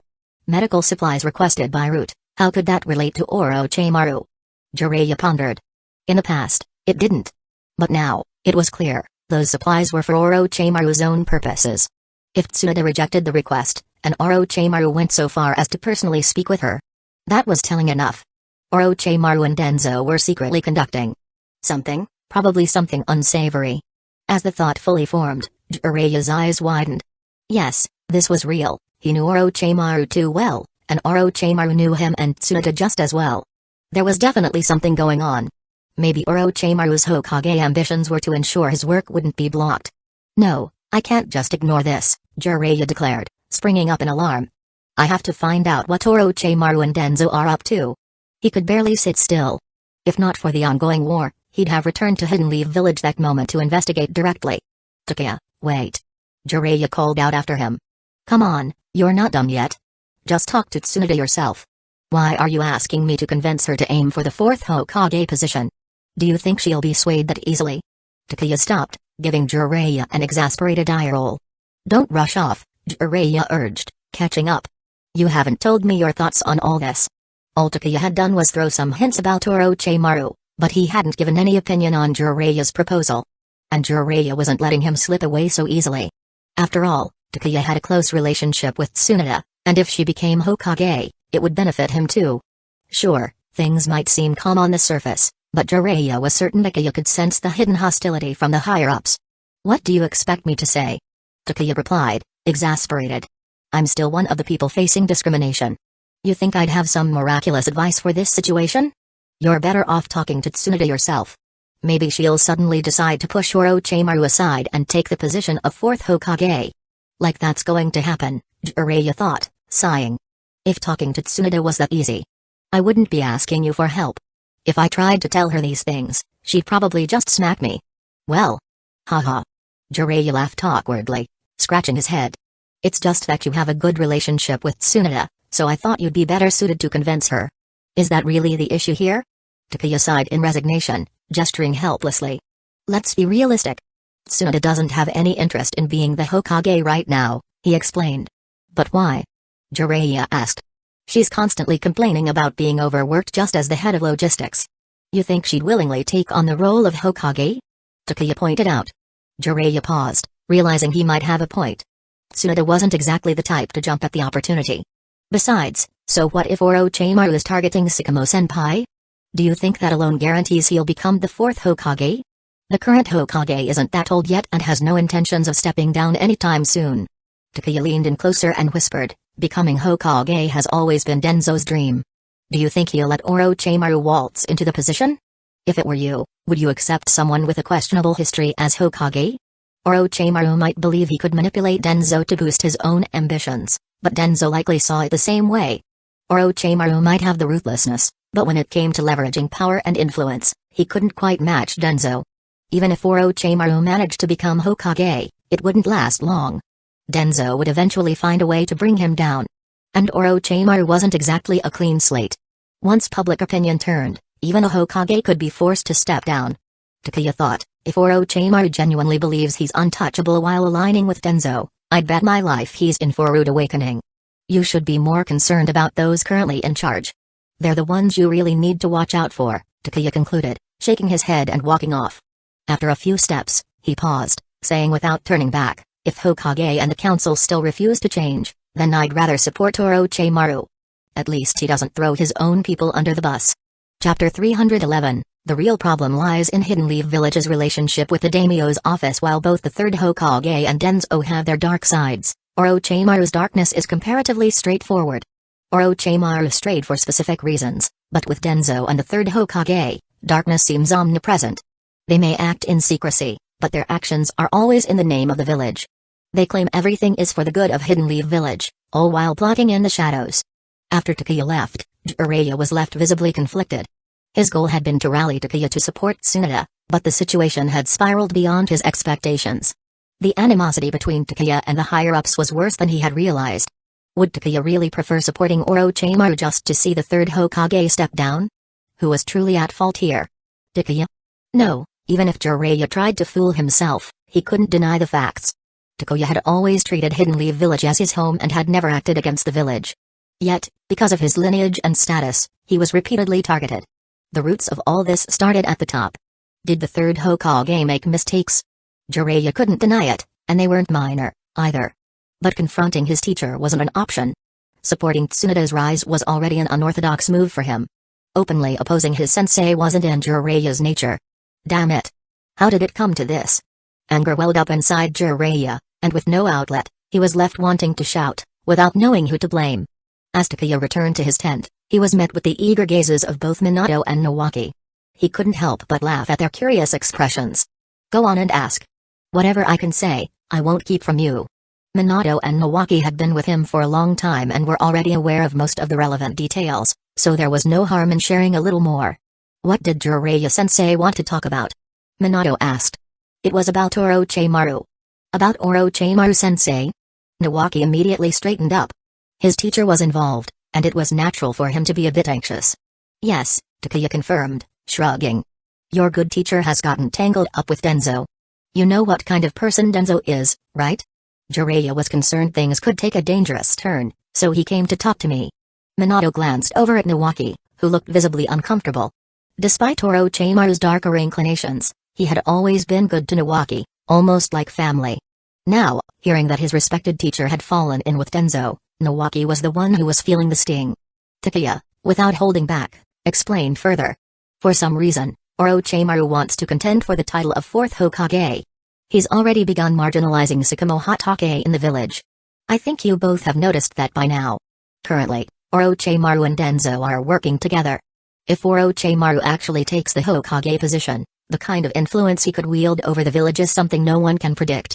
So, Sensei wanted you to talk to Tsunade, to convince her to join the race for Hokage? Nawaki asked quietly after a pause. He wasn't the same naive kid who once boasted he'd become Hokage someday. His dreams remained, but he now understood that his path was far from easy. The likes of Sakamo, the Sannin, they were all towering mountains standing in his way. Reaching the summit and fulfilling his dream would not be easy. Yes, Takuya said, nodding. The 3rd Hokage has allowed the marginalization of Sakamo-senpai. And it may only get worse from here. Because of the Hokage faction? Nawaki muttered, clenching his fists. He was sick of hearing the same excuses, it's all for the good of the village. It made him sick. Minato placed a comforting hand on Nawaki's shoulder. Try not to dwell on it. Some things are simply beyond our control. Maybe. And maybe not. Leaning back in his chair, Takuya crossed one leg over the other and replied, even without the Hokage faction's interference, Sakamo-senpai would undoubtedly have been a leading candidate for the 4th Hokage. The real problem is that the Hatake clan is deeply tied to the warrior code, which causes them to naturally lean toward the daimyo's office. That's something the village can't accept. So, him being sidelined was inevitable, and it all started with that Hokage's half-mandal nonsense. That's not something you should accept lightly. He added with a chuckle, especially when it's bestowed by the daimyo. Each village's relationship with its daimyo is complicated. For Hidden Leaf Village, the daimyo's office is little more than a funding source, but one that often oversteps and tries to seize control of military power, something that strikes at Hidden Leaf Village's core. Relations between Hidden Leaf Village and the daimyo are not as harmonious as they may appear. The daimyo has repeatedly tried to win over Hidden Leaf Village's prominent clans and powerful ninjas, while Hidden Leaf Village regularly weeds out the daimyo's agents who attempt to stir up trouble. Both sides play their game carefully, refraining from any extreme actions. Even if Denzo dislikes the daimyo, he might issue a few threatening statements, but he wouldn't actually take action. With Root's capabilities, wiping out the daimyo would be easy. What about Orochimaru-sensei? Orochimaru's situation is more complex, Takuya replied, shrugging again. I think he's working with Denzo, experimenting with things he shouldn't be. You know how he loves his research, and most of it falls under village bans. Nawaki's eyes widened. You're saying Orochimaru-sensei is doing forbidden research? Takuya nodded. That's exactly what I'm saying. Nawaki drew a sharp breath, feeling a chill run through him. If that were to be exposed, the shock would shake the entire village. Enough for now. Get some rest. We're heading to the coastal encampment at dawn. Takuya was unconcerned that Nawaki might rush off to confront Orochimaru. The younger Nawaki might have done so, but the Nawaki of today was wiser, even if the situation involved Orochimaru himself. Back at the base, Orochimaru set aside a scroll with a satisfied smile. Takuya didn't disappoint. I imagine Yagura will lose his mind when he hears about this. It'll be quite the spectacle. Across from him, Narashikaku looked on with curiosity, eyeing the intelligence report on the table. Orochimaru gave a slight nod, tossing the scroll over to Shikaku, who fumbled to catch it. Opening it, his eyes widened in disbelief. This. Am I dreaming? To think that Takuya and Minato had quietly pulled off something of this magnitude.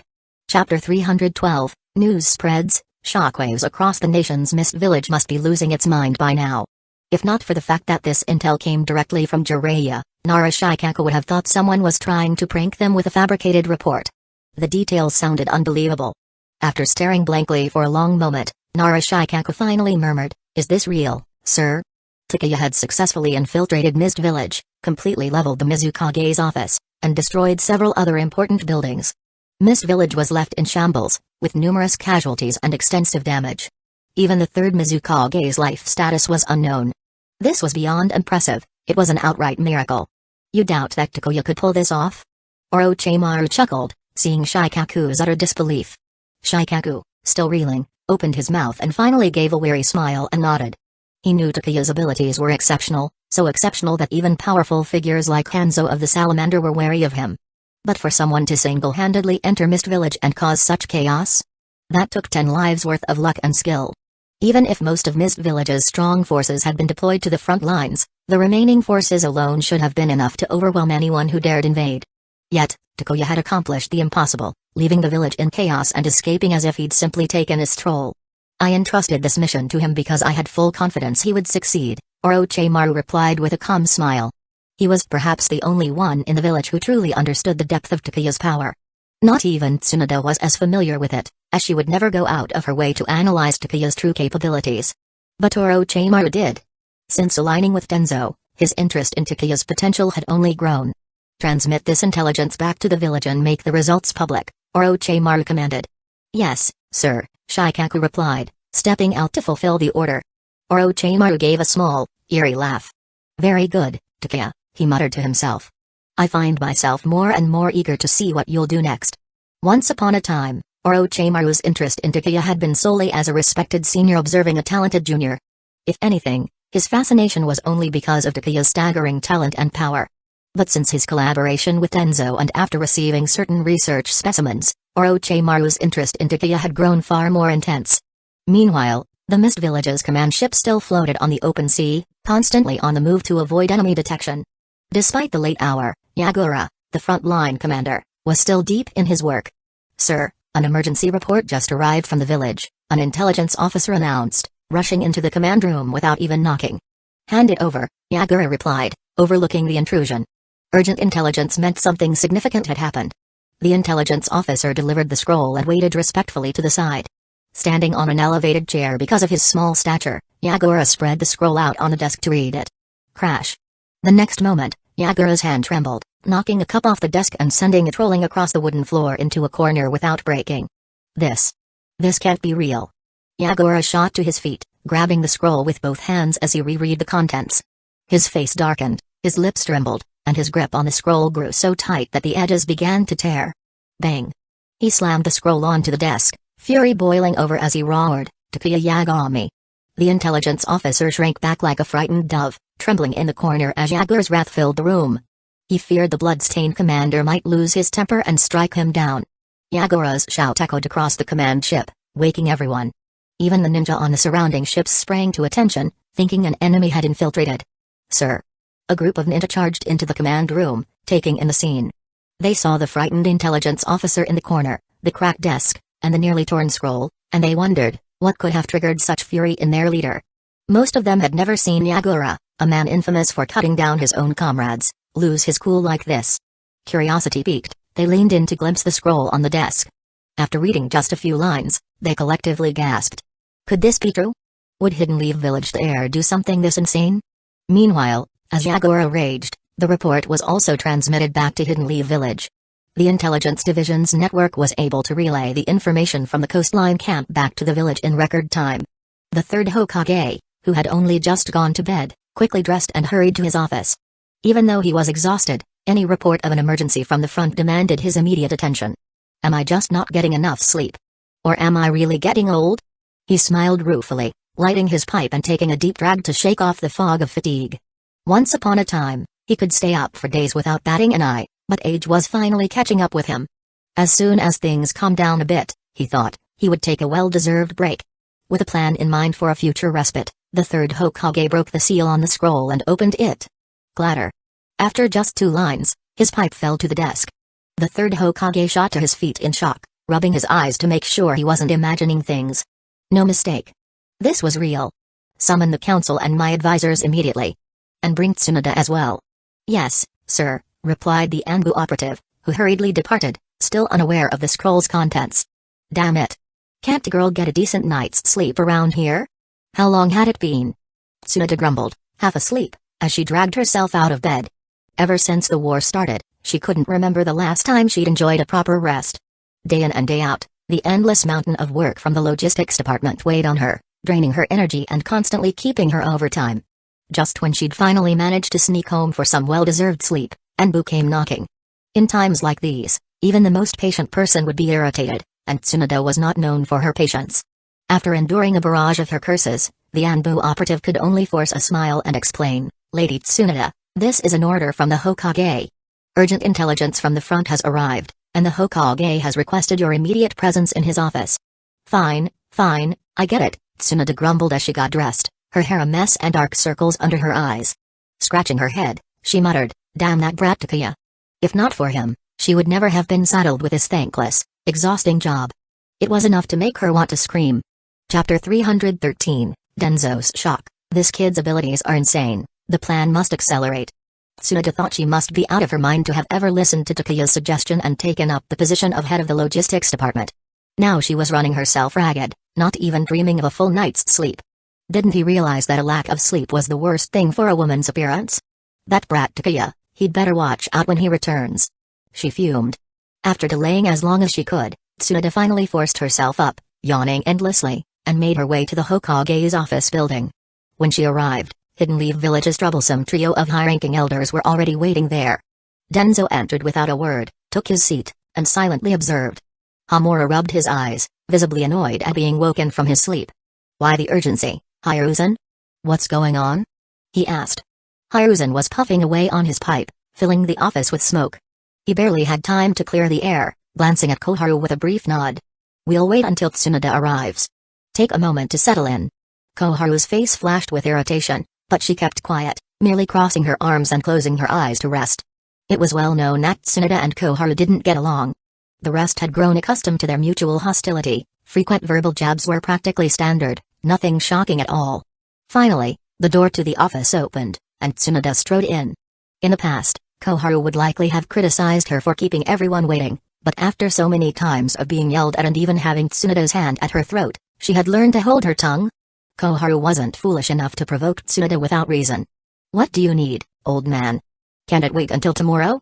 "I'm exhausted," Tsunade muttered as she entered, visibly annoyed. Seeing Tsunade's complaint, the third Hokage relaxed a bit, his expression softening. "War demands constant attention to logistics, Tsunade. It's no easy job. Thank you for your hard work." Tsunade waved it off dismissively. "I signed up for this, so spare me the speeches. If you're really concerned, just give me a break." The third Hokage chuckled and shook his head, deflecting the topic. "The reason I've gathered you here tonight is to discuss urgent developments on the front lines." As soon as Tsunade heard there was a pressing issue, she perked up, fighting back her drowsiness. "This is the latest emergency intel from the front lines. Take a look. If this is true, we may soon be under considerable pressure," said the third Hokage, handing over a scroll. Denzo, seated on the Hokage's right, reached out, but before he could take the scroll, Tsunade had already snatched it from the third's hand. Resigned, Denzo lowered his hand, frustrated but silent. Technically, the scroll should have gone to the Hokage's advisors, like Denzo and the elder council members, before reaching Tsunade. But Tsunade never cared about protocol. She only cared about getting things done quickly so she could go back to rest. Snatching the scroll from under Denzo's nose, she opened it without hesitation. As for Denzo, he could wait. Neither the third Hokage nor anyone else seemed surprised by Tsunade's forwardness. "Brilliant. That's what I'm talking about," Tsunade suddenly shouted, standing up and slamming the table twice for emphasis, leaving cracks on the desk with her considerable strength. The others flinched as the office filled with the loud bangs and splintering wood. "So, Yagura wants to keep hiding, trying to waste our time and resources?" she sneered. "Let's see how he does it now." Mist's tactical approach of constant retreating and evasive maneuvers had long been a source of irritation for Hidden Leaf Village. Now, with an attack at Mist's heart, it was doubtful Yagura could continue with this strategy. Even if Yagura himself could endure, Mist's higher-ups would likely be pushed to their limits. "Impressive, truly impressive. I always knew Takuya would make us proud," Tsunade praised. The third Hokage felt a strange mixture of emotions. When he first read the report, he had been shocked. He could hardly believe Takuya had managed to pull off such a daring feat. For a brief moment, a chill ran down his spine. Given some of the darker actions he'd taken over the years, he feared what would happen if Takuya ever turned that dangerous potential against Hidden Leaf Village. In his mind, the Hokage raised Takuya's threat level by several notches. Just the thought of him casually lobbing a tail beast bomb into the Hokage's office was terrifying. Pass it around so everyone can read, he said. Tsunade tossed the scroll to Denzo, smirking slightly at the third Hokage. Surprised, old man? You didn't think Takuya could pull this off, did you? Ahem. The third Hokage coughed. Yes, it's quite a surprise. I knew Takuya was talented, but to think he's come this far. It seems the third Kazekage wasn't wrong in saying Takuya might possess a power comparable to the first Hokage. Koharu and Hamura exchanged shocked looks. Comparable to the first? Koharu scoffed. Perhaps not, but he is undeniably strong. Meanwhile, Denzo's expression grew darker as he read through the report. For Tsunade and Hidden Leaf Village, this was fantastic news. But for Denzo, it was a disaster. The sheer scope of Takuya's capabilities was beginning to seem unnatural. To wield tailed beast bombs, an ability usually exclusive to the tailed beasts themselves? How in the world had Takuya managed to summon such a creature?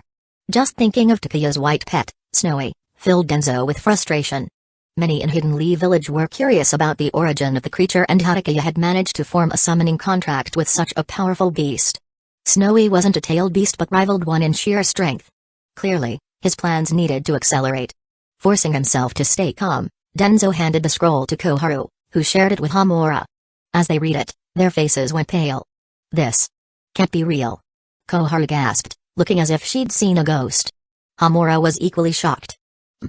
Tsunade folded her arms, unimpressed. So, are you doubting Orochimaru's intel? If that's the case, perhaps you should personally investigate Mist Village? That's not what Koharu meant, Hamura interjected, attempting to mediate. We're just astonished at Takuya's growth. The fact that he's managed to recreate the tailed beast bomb into his own Rasengan form with the help of his summoning. It's unbelievable. Now is not the time for arguments, the third Hokage interrupted, sensing that tensions were rising between Tsunade and the elders. Mist Village has sustained significant losses, and they haven't caught Takuya or Minato. Yagura's guerrilla tactics are likely to fail, meaning that a full-scale confrontation may be imminent. Isn't that exactly what Orochimaru and Hidden Leaf Village have been preparing for? Chapter 314, Tsunade's Frustration. Is Denzo trying to build his own medical department? The third Hokage glanced at Tsunade, nodding slightly.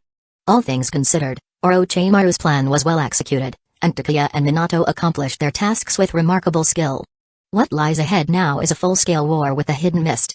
Everyone, prepare yourselves. Hidden Leaf Village wasn't afraid of direct warfare, the challenge was in dealing with Mist's tactics and their command over naval operations. After a final discussion on preparing for open conflict, Tsunade was the first to leave the Hokage's office, needing to catch up on sleep. Denzo, Koharu, and Hamura, however, stayed behind. Once Tsunade was gone, they turned to the third Hokage, their intent clear. Lord Hiruzen. Denzo began. Enough, the third Hokage interrupted, raising a hand to silence him. Hiruzen knew what they wanted to discuss. Takuya's recent actions in the Hidden Mist and the powerful techniques he wielded had left Denzo and the council feeling deeply unsettled. They were obviously concerned, and the third could guess what they were thinking, or planning. Denzo, Koharu, Hamura, this is wartime. I expect you to put the village's welfare first. Takuya's actions can be evaluated later. I trust he would not act against the village. Denzo scowled. Hiruzen, don't you fear he might get out of control? With Sakamo causing enough trouble, now Takuya was on the rise, like a thorn wedged deep into Denzo's side. The stronger Takuya grew, the more uneasy Denzo and the council felt. I'll handle it, the third Hokage replied firmly. I trust Tsunade's guidance with him and trust Takuya himself. The third's resolve to avoid any schemes seemed absolute. Displeased but resigned, Denzo and the council left, albeit reluctantly. This was all Orochimaru's fault, Denzo thought bitterly. If Orochimaru hadn't been so eager to push Takuya to the front lines when Yagura was delaying them, none of this would have happened. But for Orochimaru, it was simple: if he could achieve his goals on his own, he would; if not, he would call on backup.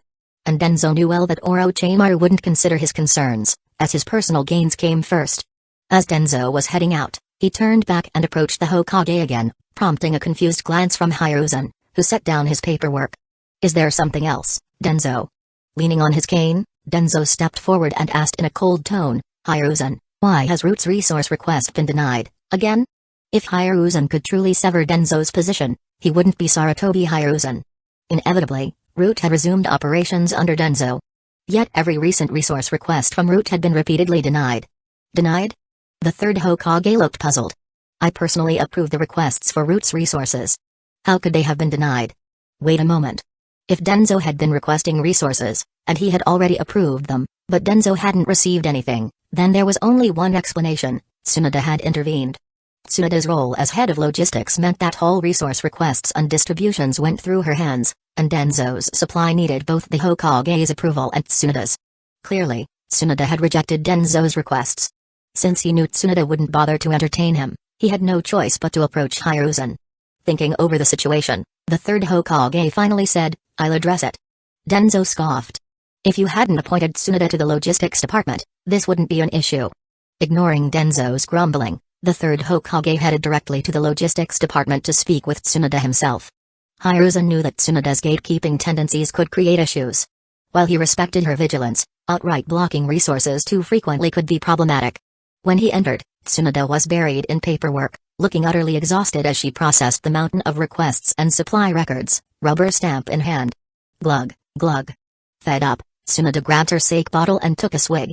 She would never have resorted to this before, but the intense workload brought by the war had driven her to rely on alcohol just to cope. Fortunately, she maintained her control, only sipping to relieve stress and never allowing herself to get drunk. The third Hokage, well aware of her situation, had long since chosen to turn a blind eye to Tsunoda's little indulgence. He understood the intense pressure she was under. Setting down her bottle with a satisfied sigh, Tsunoda stretched, feeling more refreshed and ready to tackle her work. Just as she was about to stamp another request, she heard footsteps approaching. Lord Hokage greeted a passing staff member, prompting Tsunoda to look up. "What are you doing here, old man?" The third Hokage chuckled, looking around at her messy but productive workspace. "No reason. Just thought I'd stop by. Then feel free to look around. I don't have time for chit-chat." Tsunoda resumed stamping documents, clearly eager to finish and get back to sleep. "You denied Root's resource request?" the third Hokage asked, almost casually. Tsunoda was caught off guard, her stamp frozen midair. "Did Denzo come here to complain?" "Ah, well." The third Hokage hesitated, trying to avoid sounding like he was taking sides. "Denzo has his reasons." Hiruzen didn't even finish before Tsunoda erupted, slamming her stamp down so hard it shattered. The third Hokage winced as she pulled out a spare, fully prepared for moments like these. "Reasons? Are you kidding me?" she shouted, waving the broken stamp in her hand. "Old man, what exactly do you consider necessary here? Root's resource requests have outstripped those of the entire Anbu division. How many members does Root even have, and why does he need so much? I've approved plenty of necessary supplies, but he's back with new requests every other week," she continued. "Medical supplies, equipment, what does he think this is? Is he trying to turn Root into a second medical department?" Without missing a beat, Tsunoda opened her desk drawer, pulling out a stack of previous requests she had denied and thrusting them at the third Hokage. "Take a look. He's sent these kinds of requests multiple times, just changing the reason each time. Why should I approve that? Does the entire village exist to serve Root? What exactly is Denzo trying to do?" Tsunoda added, fuming. "He's complaining to you? I haven't even started my complaints." Before Takeya had left, he'd specifically warned Tsunoda that Denzo might try to take advantage of the war to push his agenda. Keeping this in mind, Tsunoda had monitored his requests closely. Just as she suspected, Root had flooded her with repeated requests for supplies, each under a slightly different pretext. Clearly, Denzo had assumed she was too overwhelmed to notice. The third Hokage's eyes scanned the document, his expression growing tense as he noticed how similar it was to the previous request Denzo had complained about, only with a new rationale. Chapter 315, Within 3 days, I want those supplies returned. What kind of mess is this? The third Hokage jumped up, thoroughly taken aback. Wait, Root's supply requests are almost as high as Anbu's? Tsunoda threw him a cold smile. You tell me. You approved and stamped every one of them, so I had no choice but to comply. Standard requests, standard approvals, no matter how much Tsunoda wanted to stop the flow, she was obligated to let those through. But Denzo's persistence and greed seemed limitless, as if the entire logistics division existed just to serve him. Root truly needed all these resources? Or was something else going on? The third Hokage glanced nervously at Tsunoda, who was already visibly angry. Looking utterly exasperated, he grimaced. I'll investigate this. Going forward, all of Root's supply requests are to be denied. Denzo, this is too much. The third Hokage had allowed Denzo to rebuild Root, given him supplies, money, and personnel. But, apparently, that wasn't enough. Denzo had continued to push his advantage relentlessly. If Tsunoda hadn't rejected several of Denzo's applications, forcing him to complain, Hiruzen would have had no idea about the scale of Denzo's actions. Although he tolerated Root, Hiruzen aimed to keep it balanced, not too weak to be irrelevant but not strong enough to become dangerous. And it's not just Root, Anbu has been filing supply requests one after another.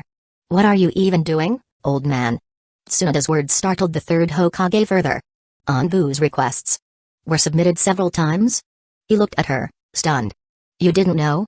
Now, it was Tsunoda's turn to be confused. I thought the requests came directly from Anbu, citing a need for reorganization and additional resources. The third Hokage's face fell. I didn't approve. He cut himself off, realizing the problem. Tsunoda's cold gaze hinted that she, too, understood. Denzo had been working behind the scenes. Using Anbu's name, he had been channeling resources. Whether those resources went into stockpiling weapons or even the black market, who knew? Most of Anbu's assets, such as weapons and medical kits, could be sold for hefty profits. If he hadn't approved these requests, then who had? Denzo, of course. Hiruzen felt a chill down his spine.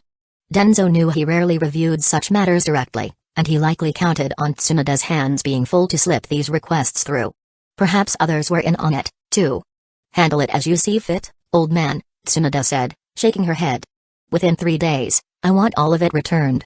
This time, she wasn't going to negotiate with Hiruzen or waste her time with Denzo. As head of logistics, she was well within her right to demand accountability. If there's no resolution, we'll see about it, she continued, her tone icy. From now on, all supply requests for Root and Anbu this year are denied. With a sharp slam, Tsunoda left the office. On her way out, she shouted at the third Hokage's assistant, who nodded fearfully. Hiruzen let out a sigh, his patience waning as he muttered, "Send Denzo to see me. And call in the council as well." His voice shook slightly, but not from cold, it was from anger. "Denzo, this is wartime, and you're digging a hole for the village." Hiruzen was working tirelessly to scrape together every available fund to buy more supplies, to support the war efforts. Yet, Denzo was covertly draining resources from the village. This was unacceptable. "Lord Denzo, the Hokage has requested your presence in his office." Denzo, thinking his supply requests had been approved, didn't hurry. Leaning on his cane, he made his way to the Hokage's office at a leisurely pace. Koharu and Hamura, the other elders, were already there. As soon as she entered, Koharu started complaining. "Hiruzen, you called us again? Can't you handle things without us?" Hamura quickly noticed Hiruzen's dark expression and tugged on Koharu's sleeve. Realizing her timing was off, Koharu hastily added, I've just been so swamped with medical core work." "I understand," the third Hokage replied through gritted teeth. "And if I could help it, I wouldn't bother you at all. Please, take a seat and wait for Denzo." Koharu's eyes narrowed. Tsunoda wasn't summoned this time, which was unusual. What matter could be serious enough to call us, yet not require Tsunoda? She didn't voice her questions, choosing instead to settle into a chair, exchanging a glance with Hamura, who shrugged. Neither knew what was coming, though they had a feeling it involved Denzo, as Hiruzen's expression darkened further. Soon, the familiar sound of a cane tapping reached their ears. Denzo entered, each step slow and deliberate, accompanied by his cane, as if to emphasize his deliberate pace. As he approached, the third Hokage's expression continued to sour, his anger building with each tap of Denzo's cane. Chapter 316, Denzo's Dismissal, Root members arrested. What has he done this time to make Hiruzen this furious? Koharu Uchiha and Hamura Midokado exchanged worried glances as they watched the third Hokage's expression. It was clear that Denzo was in serious trouble. It wouldn't be surprising if, not long after regaining control over Root, Denzo faced yet another complete removal from power. As the footsteps grew closer, the door opened slowly, and Denzo entered, leaning on his cane. "Hiruzen, is this about the supply request? Has it been resolved?" Denzo's question immediately triggered a change in the atmosphere, and he sensed it. The third Hokage's face was darker than a storm cloud, and Koharu and Hamura were eyeing him with concern. Realizing something was wrong, Denzo's instinct kicked in. He knew that behind Hiruzen's anger likely lay some secret action he'd taken. He'd been prepared for such an eventuality, but this situation still unnerved him. "You still have the nerve to bring up supply requests?" The third Hokage was so furious his voice trembled, pointing a shaking finger at Denzo. "Denzo, explain this to me. Why has Root filed request after request for supplies, citing flimsy justifications, while you've added request after request on behalf of Anbu as well? Who gave you that authority?" Koharu and Hamura looked at Denzo with wide eyes. Had he really done this? Taking a risk on supplies was one thing, But impersonating the Hokage? That was a new level of audacity. Explain yourself. Hiruzen's voice thundered, growing increasingly strained with each unanswered question. Who gave you permission for this? I never saw or signed any requests like these. Who authorized this, Denzo? Denzo's silence made it clear he wouldn't refute these accusations, and that only infuriated the Hokage further. Normally, if he were wrongly accused, Denzo would have defended himself immediately. Perhaps there's some misunderstanding here, Hiruzen. Koharu tried to intervene, desperately attempting to defuse the situation. Maybe this was just a mistake on someone's part? Denzo, say something. If Denzo can offer me one reasonable explanation, I'm willing to believe it's a mistake. The third Hokage's chest heaved, barely containing his anger. Or do you expect me to summon Tsunade and have her confirm every detail? In truth, he didn't need to, he already trusted Tsunade over Denzo. But Denzo remained as silent as ever, ignoring Koharu's urging and choosing not to offer an explanation. Enough. The Hokage finally snapped. Are you admitting to this, Denzo?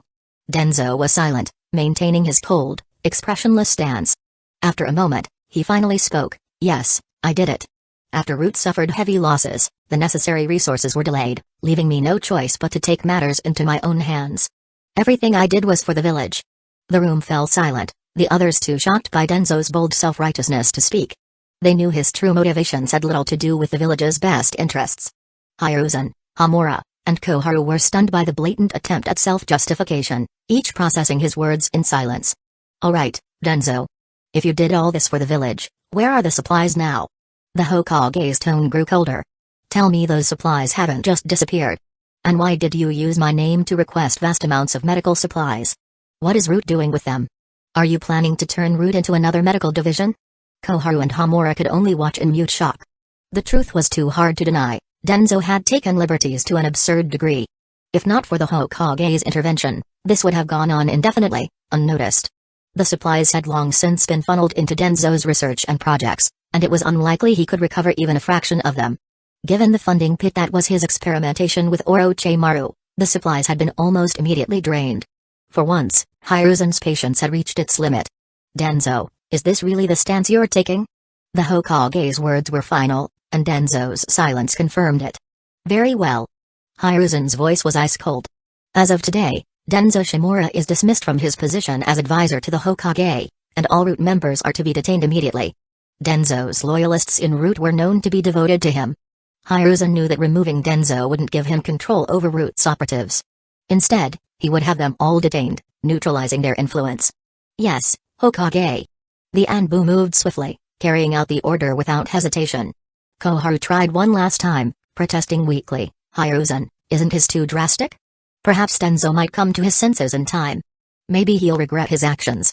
With a firm tone, the Hokage replied, would you rather I strip him of his rank and contain Root, or leave Tsunade no choice but to publicize his transgressions?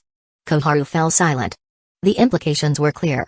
If Tsunade were to expose everything Denzo had done, the village elders would all face severe repercussions. Even Hamura and Koharu, with their shared ties to him, could be implicated. Seeing the gravity of the situation, Koharu and Hamura quickly dropped their objections, knowing that if things went public, their own reputations might not survive. For once, they recognized the need for silence, realizing that Denzo's actions had left them no safe alternative. Chapter 317, Since when are Hidden Leaf Village's gain-in is strong? Surprisingly, even after his dismissal, his subordinates en route detained, Denzo remained unmoved. He maintained complete silence, as if none of this concerned him. Meanwhile, a massive upheaval took place in the village, though the news was tightly sealed, with not a whisper leaking outside. Over in Mist Village, however, there was no containing the outrage. Leading the fury was none other than the injured third Mizukage, who immediately ordered Yagura to gather his forces and launch a full assault on the Fire Country's encampment. No room was left for negotiation, nullifying all the preparation Yagura had meticulously planned beforehand. As Mist Village prepared for battle, Hidden Leaf Village readied itself as well. However, Orochimaru, the commander-in-chief, was not in the best of spirits, as his former partner, Denzo, had been ousted. Orochimaru, while waiting for Yagura's approach, instead received the bad news. Denzo, due to repeated embezzlement of resources, had been stripped of his position by the third Hokage, completely and without mercy. From the third Hokage's stance, it seemed Denzo had been given no chance to redeem himself, effectively exiled to retirement. If not for their long-standing relationship, Denzo might have ended up imprisoned. As an Anbu ninja reported on the state of the village, Orochimaru's expression remained unruffled, a smile lingering on his face. So, now I can only rely on myself, and my partner can no longer offer any support?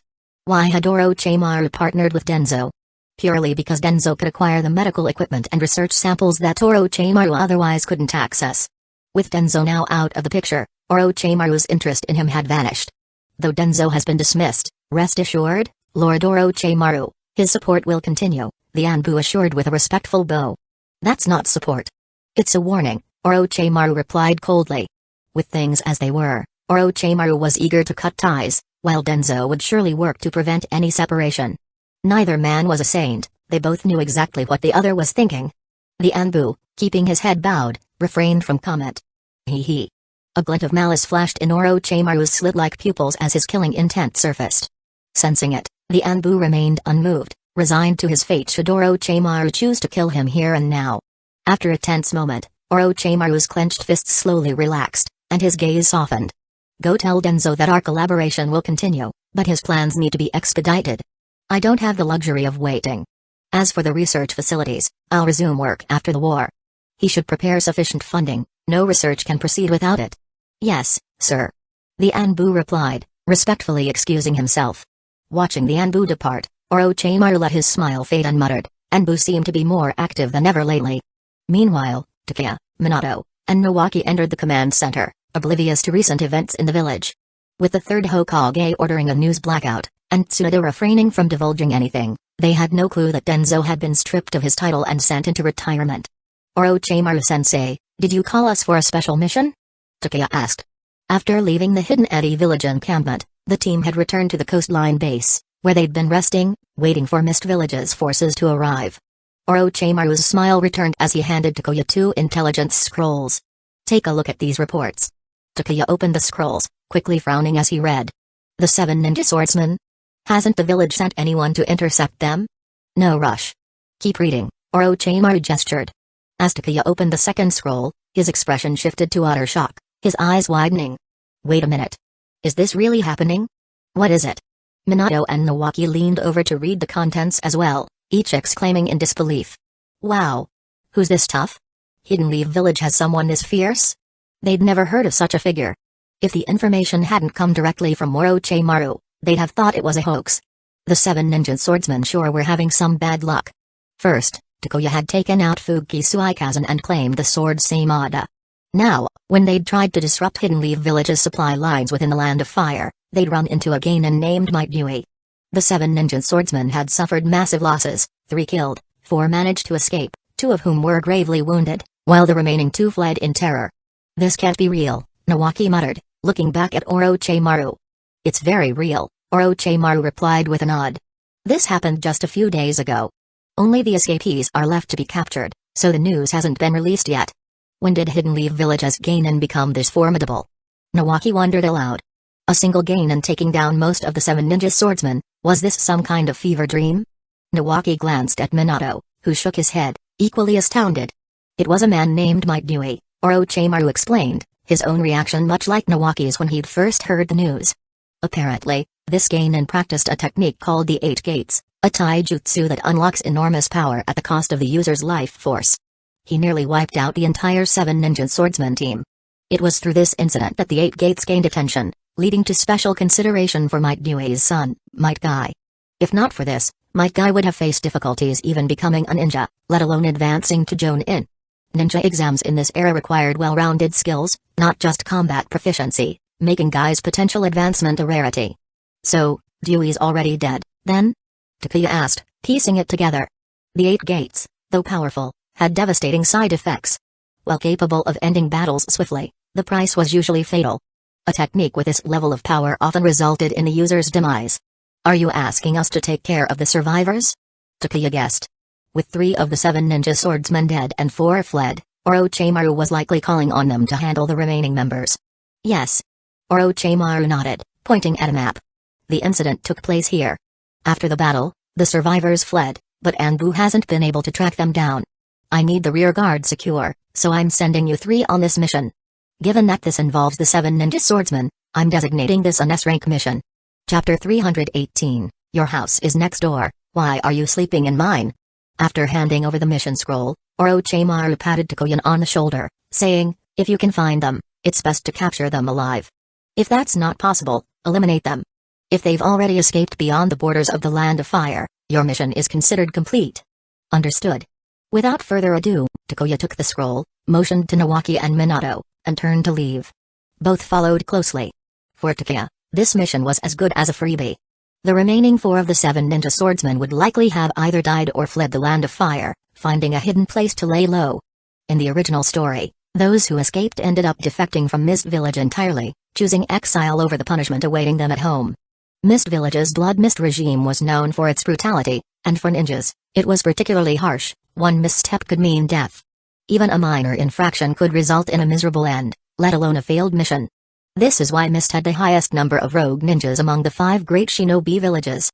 After gathering supplies, the trio set out from the camp.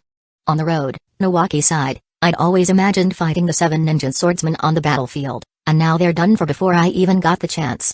I'd say it'd be them fighting you, actually, Minato interjected, ruining Nawaki's moment. Takuya glanced at the bickering pair with a grin. They were doomed from the start. Every member of the 7 ninja swordsmen is on the level of an elite Jonin, otherwise, they wouldn't have been selected. Their strength isn't lacking, it's just that you're underestimating the 8 gates. That monstrous taijutsu probably isn't easy to master, Takuya continued. Plenty of people would wish to learn the 8 gates or Flying Thunder God technique if they were in the Naruto world. But he personally wasn't interested. Flying Thunder God? Great if he could learn it, but no big deal if he couldn't. As for the 8 gates, a technique that boosts attack at the expense of life? He'd leave that to others. After a bit of banter, Nawaki and Minato quieted down. Having lost a minor exchange, Nawaki was sulking while Minato smirked and kept some distance from him, walking alongside Takuya. But days have already passed. If Orochimaru only just assigned us to pursue the survivors, it might be too late. They've probably escaped Fire Country by now, Minato observed. If they've fled, that's fine too. Even if we don't catch them, the mission is complete as long as we ensure the safety of the supply routes, Takuya replied, rubbing the spot on his ribs where Minato had poked him, smiling through the minor ache. I'm just curious where they'd escape to. If they head back to the Land of Water, would they even survive? Nawaki wondered aloud. Unlikely. They'd have gone into hiding, probably somewhere far from Mist. Returning to the Land of Water would be a death sentence. Their best option was to become rogue ninjas. Fortunately, with Mist Village currently at war with Hidden Leaf Village, they'd be preoccupied for a while. Takuya's recent sabotage mission had also taken out a few of Mist's Anbu, making it difficult for the village to send anyone after defectors in the immediate future. By noon, the 3 arrived at the scene of the battle. Your teacher sure knows how to keep us busy, Takuya said with a smirk, giving Nawaki a light shove. After several days, with Hidden Leaf Village ninjas investigating before them and even some rain falling in the interim, any clues had likely faded. This mission was as much of a wild goose chase as they come. Yeah, get off my case, Nawaki grumbled, brushing Takuya's hand aside. If you have an issue, take it up with Orochimaru-sensei. I'm just as confused as you're about why he assigned us to this task. After a fruitless search, all they could find were a few footprints and dried blood stains, similar to what was already described in the scroll. The most frustrating part was that the 4 survivors had split up in 3 different directions, obviously fleeing in panic, abandoning each other at the first opportunity in terror that might Dewey, the man who seemed like a Super Saiyan, might appear and kick them into oblivion again. Minato, you're the fastest. Head north. Nawaki, go west. I'll check in the direction of the village. Let's meet back at the village, Takuya instructed. Got it. Minato handed a kunai to Nawaki for emergency use. Once he was finished with his own investigation, he'd teleport over if Nawaki needed a hand. They split up, each heading in a different direction to continue the search. Takuya held little hope of finding any traces. If it were that easy, Orochimaru would have sent Anbu instead. This was likely just an added precaution. After 2 hours of searching, Takuya decided to give up. He would head back to Hidden Leaf Village and wait for Nawaki and Minato, to see if they had any luck. Due to the ongoing war, trade caravans heading to Hidden Leaf Village had thinned considerably. Fortunately, the fighting hadn't spread into the Land of Fire itself, and Mist's ninja incursions were limited to border disruptions, keeping the interior relatively calm. Back in Hidden Leaf Village, Takuya planned to shower and change into fresh clothes before anything else. But as he opened the door, he was greeted by the sight of someone sprawled out on his couch, sleeping without a care. They were snoring softly, mouth open, drooling a bit as they clutched an empty snack bag. So much for the idea that a beautiful woman always looks graceful in her sleep, he thought. You even drank, he muttered, catching a whiff of alcohol as he approached. Takuya nudged her shoulder. Your house is literally next door, so why are you sleeping here? Not only had she come to his place to sleep, but she'd raided his snacks as well. Typical Tsunade, he grumbled. Roused by Takuya's nudging, Tsunade snapped awake, springing up and reflexively reaching out to grab him. Takuya watched, bemused. Just moments ago, she'd been out like a rock, but now she was leaping up like a startled rabbit, barely awake yet ready to attack. Dodging her swipe, Takuya reached out and flicked her on the forehead with 2 fingers. Ouch! Tsunade yelped, the loud thud of his flick bringing her back to full awareness. Fury sparked in her eyes as she glared at him. Brat! What was that for? Only Takuya dared to flick her like that. She hadn't even fully seen his face, but she knew it could only be him. Chapter 319, Denzo and Orochimaru, 2 grasshoppers on the same rope. You've got some nerve, coming in here and making a mess out of my house. Takuya was visibly annoyed, his face darkening as he surveyed the scene. The couch was in complete disarray, the floor was littered with empty snack wrappers, and there were chicken bones scattered everywhere. Rubbing her forehead lazily, Tsunade waved a dismissive hand. Ran out of food at home, and with all the overtime, I just couldn't be bothered. So, I came over to find something to eat and must have fallen asleep here. She closed her eyes for a few seconds, then snapped them open, as though recalling something important. Wait, why are you back anyway? Orochimaru gave me this half-baked mission to track down some rogue ninjas. But with so much time lost since they fled, there were no leads left to follow. So, I came back to the village to regroup with Nawaki and Minato before we all head back to the front lines. Knowing that Tsunade was unlikely to lift a finger to clean, Takuya took it upon himself to start tidying up. Phew, you had me worried for a second there, Tsunade said, visibly relieved. I thought maybe you and Orochimaru got into it, and you decided to run back here to dodge the fallout. You're overthinking it. Orochimaru's not Denzo. Denzo might pull something like that if things didn't go his way, but Orochimaru? He's different. Though they both operate in the shadows, Denzo takes offense personally and retaliates in a very direct way. Orochimaru, on the other hand, doesn't care for petty grudges, he waits for the right moment to finish things decisively. You mean there's no one else in the logistics department to help you out? Takuya raised an eyebrow, looking her over with a mixture of surprise and dismay. Tsunade looked completely worn out, her hair in disarray, dark circles beneath her eyes, and her clothes rumpled, even carrying a faint, strange odor. Hard to believe this disheveled figure was the so-called princess of Hidden Leaf Village. It was like night and day, goddess-like on the outside, but like she was living like a slob. Don't even start, Tsunade groaned, clearly feeling like her life was spiraling into chaos. There's already too much work, and sleep is practically non-existent at this point. And now, because of Denzo's latest blunder, the old man has completely removed him from power, sent him off to retirement, and detained the root operatives. Meanwhile, I'm practically drowning trying to recover all the supplies Denzo managed to siphon off. Denzo got busted? Takuya froze. It had all been kept under wraps. Just like that? What did he pull this time? He asked. Oh, the usual, forged supply requests under the Hokage's name, even managed to get a Hokage seal stamped on them. I'd blocked his supply requests, so the old man himself came down to logistics and figured out Denzo's scheme. Tsunade clenched her fists and slapped the couch in frustration. You wouldn't believe it. This old geezer used every trick in the book to get his hands on vast amounts of supplies, and now we're only able to trace a fraction of it. The rest? Completely unaccounted for. And he won't say a word about where any of it went. Takuya raised his eyebrows. A massive scandal like this, and he wasn't even around to witness it firsthand? What a waste. Guess those supplies are gone for good, Takuya said as he finished sweeping up the garbage and headed to the kitchen, glancing inside the fridge. You think Denzo already disposed of them? Tsunade followed him, looking concerned. Of course he did. Takuya replied, whisking some eggs without turning around. Roots recovery takes a lot of funding and resources. And the important part here is that Denzo and Orochimaru are partners. Why do you think they're working together? Orochimaru wanted funding, equipment, and research materials. Denzo wanted Orochimaru's research skills. Takuya was sure those missing resources had been funneled into experiments. Since Tsunade was handling logistics and effectively blocking supplies, Denzo likely had no choice but to take desperate measures to secure enough funding for Orochimaru's projects. The fact that Orochimaru had tried to negotiate with Tsunade for resources was evidence enough. So, what's left? Go straight to Orochimaru to try and trace it all? That wouldn't help. If the old man himself couldn't get a straight answer from Orochimaru, Nobody could. Even if the Hokage were to confront him, Orochimaru would probably claim ignorance. Denzo really is insufferable, Tsunade muttered, clenching her teeth. The old man let him off with a retirement. If it were up to me, I'd throw him in prison. Unfortunately, as head of the logistics department, Tsunade didn't have the authority to throw one of the Hokage's advisors into prison. If she did, Denzo would already be facing the interrogation department. Denzo knew this, which is why he acted so boldly. He was confident that the Hokage wouldn't deal him a harsher punishment. But Denzo wasn't worried. He knew that with Orochimaru's presence, his position was all but secured. They were like two grasshoppers on the same rope, bound together. Well, looks like that option's off the table now. If Orochimaru makes it to the fourth Hokage's seat, do you really think Denzo's just going to stay retired? Takuya raised an eyebrow. After all, even Anbu had been infiltrated by root operatives. Takuya was sure that some were secretly taking orders from Denzo, masked as loyalty to the Hokage. The moment Denzo gave the command, they would reveal themselves without hesitation.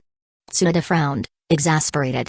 Why did Orochimaru even choose to team up with a relic like him? Once again, she felt that frustration rise up. So long as the old man remained Hokage, Denzo could get away with nearly anything. Even the most serious offenses would get swept under the rug, with early retirement as the worst consequence. And now, with Orochimaru in the mix, she couldn't help but imagine what might happen if he took over as Hokage. She could barely picture the mess Denzo and Orochimaru would make together. If only there were a way to get rid of that old man for good. Wait, is that food I smell? Tsunade's mood shifted as the aroma of cooking filled the air. She hadn't eaten all day. In the end, a good meal topped everything else. For now, the mess with Denzo could wait. The easiest solution to dealing with him would be to take him out outright, either that or to get the Hokage to finally step down. Chapter 320, Kushina's power surges once more. In the end, everything traces back to the third Hokage. If it weren't for his tolerance, Denzo would never have had the nerve to act so boldly.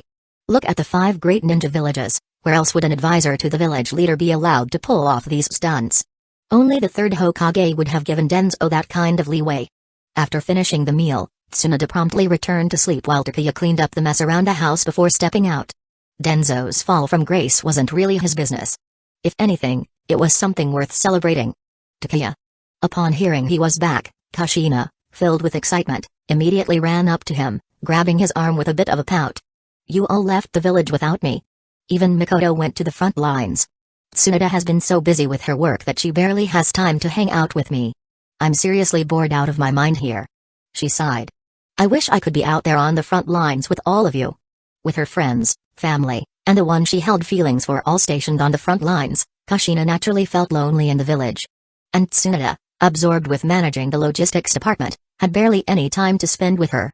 That's not something I get to decide, Takuya replied, pulling her into his lap and playfully tapping her nose. Unless, of course, you want to start throwing out some tailed beast bombs? Maybe that'd finally make the third Hokage reconsider and let you out of the village. The memory of the Hokage's stunned expression at her last tailed beast demonstration made Takuya chuckle. Absolutely not. Kushina huffed, brushing his hand away. Hidden Leaf Village is my home too now, I don't want to bring harm to the village. She beamed at him, clearly eager to share. Guess what? I've gotten even stronger. Takuya, who had been enjoying the soft scent of her presence, was surprised. Stronger? Given Kushina's capabilities, a sudden power boost was unlikely unless... Could it be she'd finally gained the full trust of the Nine Tails? Thanks to Takuya's advice, Kushina had been building a connection with the Nine Tails since she was young, unlike the original timeline where she had restrained the Nine Tails with chakra chains for years. Without the accumulated animosity of all those years, the bond between her and the Nine Tails was significantly less strained.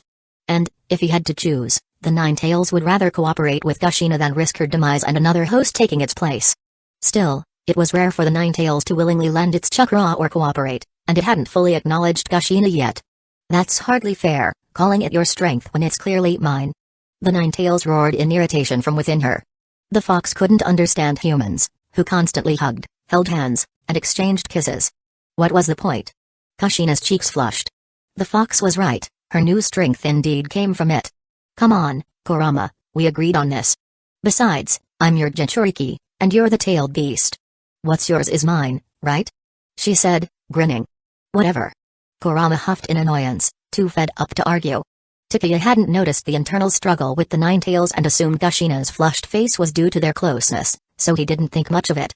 Getting stronger is a good thing, he said, genuinely pleased. The more power Kushina wielded, the safer she'd be. After all, many had their sights set on the Ninetales, particularly Madara Uchiha and Black Zetsu. Those two wouldn't be easy to deal with. Still, leaving the village is going to be a challenge. Given the current situation, convincing the village leaders to let you out won't be easy. If Kushina were to seriously pressure the third Hokage, Takuya had no doubt that the old man would eventually give in. As he aged, the Hokage seemed to be getting softer. Once a formidable leader, the Hokage was now like the setting sun. Though his presence was still felt, his strength was waning. But Kushina wasn't the type to force her way out, especially since doing so would create tensions that Tsunade would have to handle. Unless Hidden Leaf Village was in a situation where they truly needed a Jinchuriki on the front lines, it was unlikely the leadership would allow her to go. And even that would require a major threat, something far beyond the current clash with the Hidden Mist. Would this conflict with the Hidden Mist ignite the Third Great Ninja War? Takuya wasn't entirely sure. If it did escalate, which village would break first? The Hidden Sand Village? The Hidden Cloud Village? The Hidden Stone Village? The Hidden Sand was relatively weak. The Second Ninja War had left them decimated and burdened with massive reparations that stunted their growth.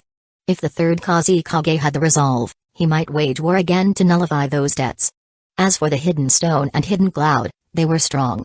The Hidden Cloud had suffered a setback from the rampaging Eight Tails, but the Hidden Stone had remained untouched, watching from the sidelines.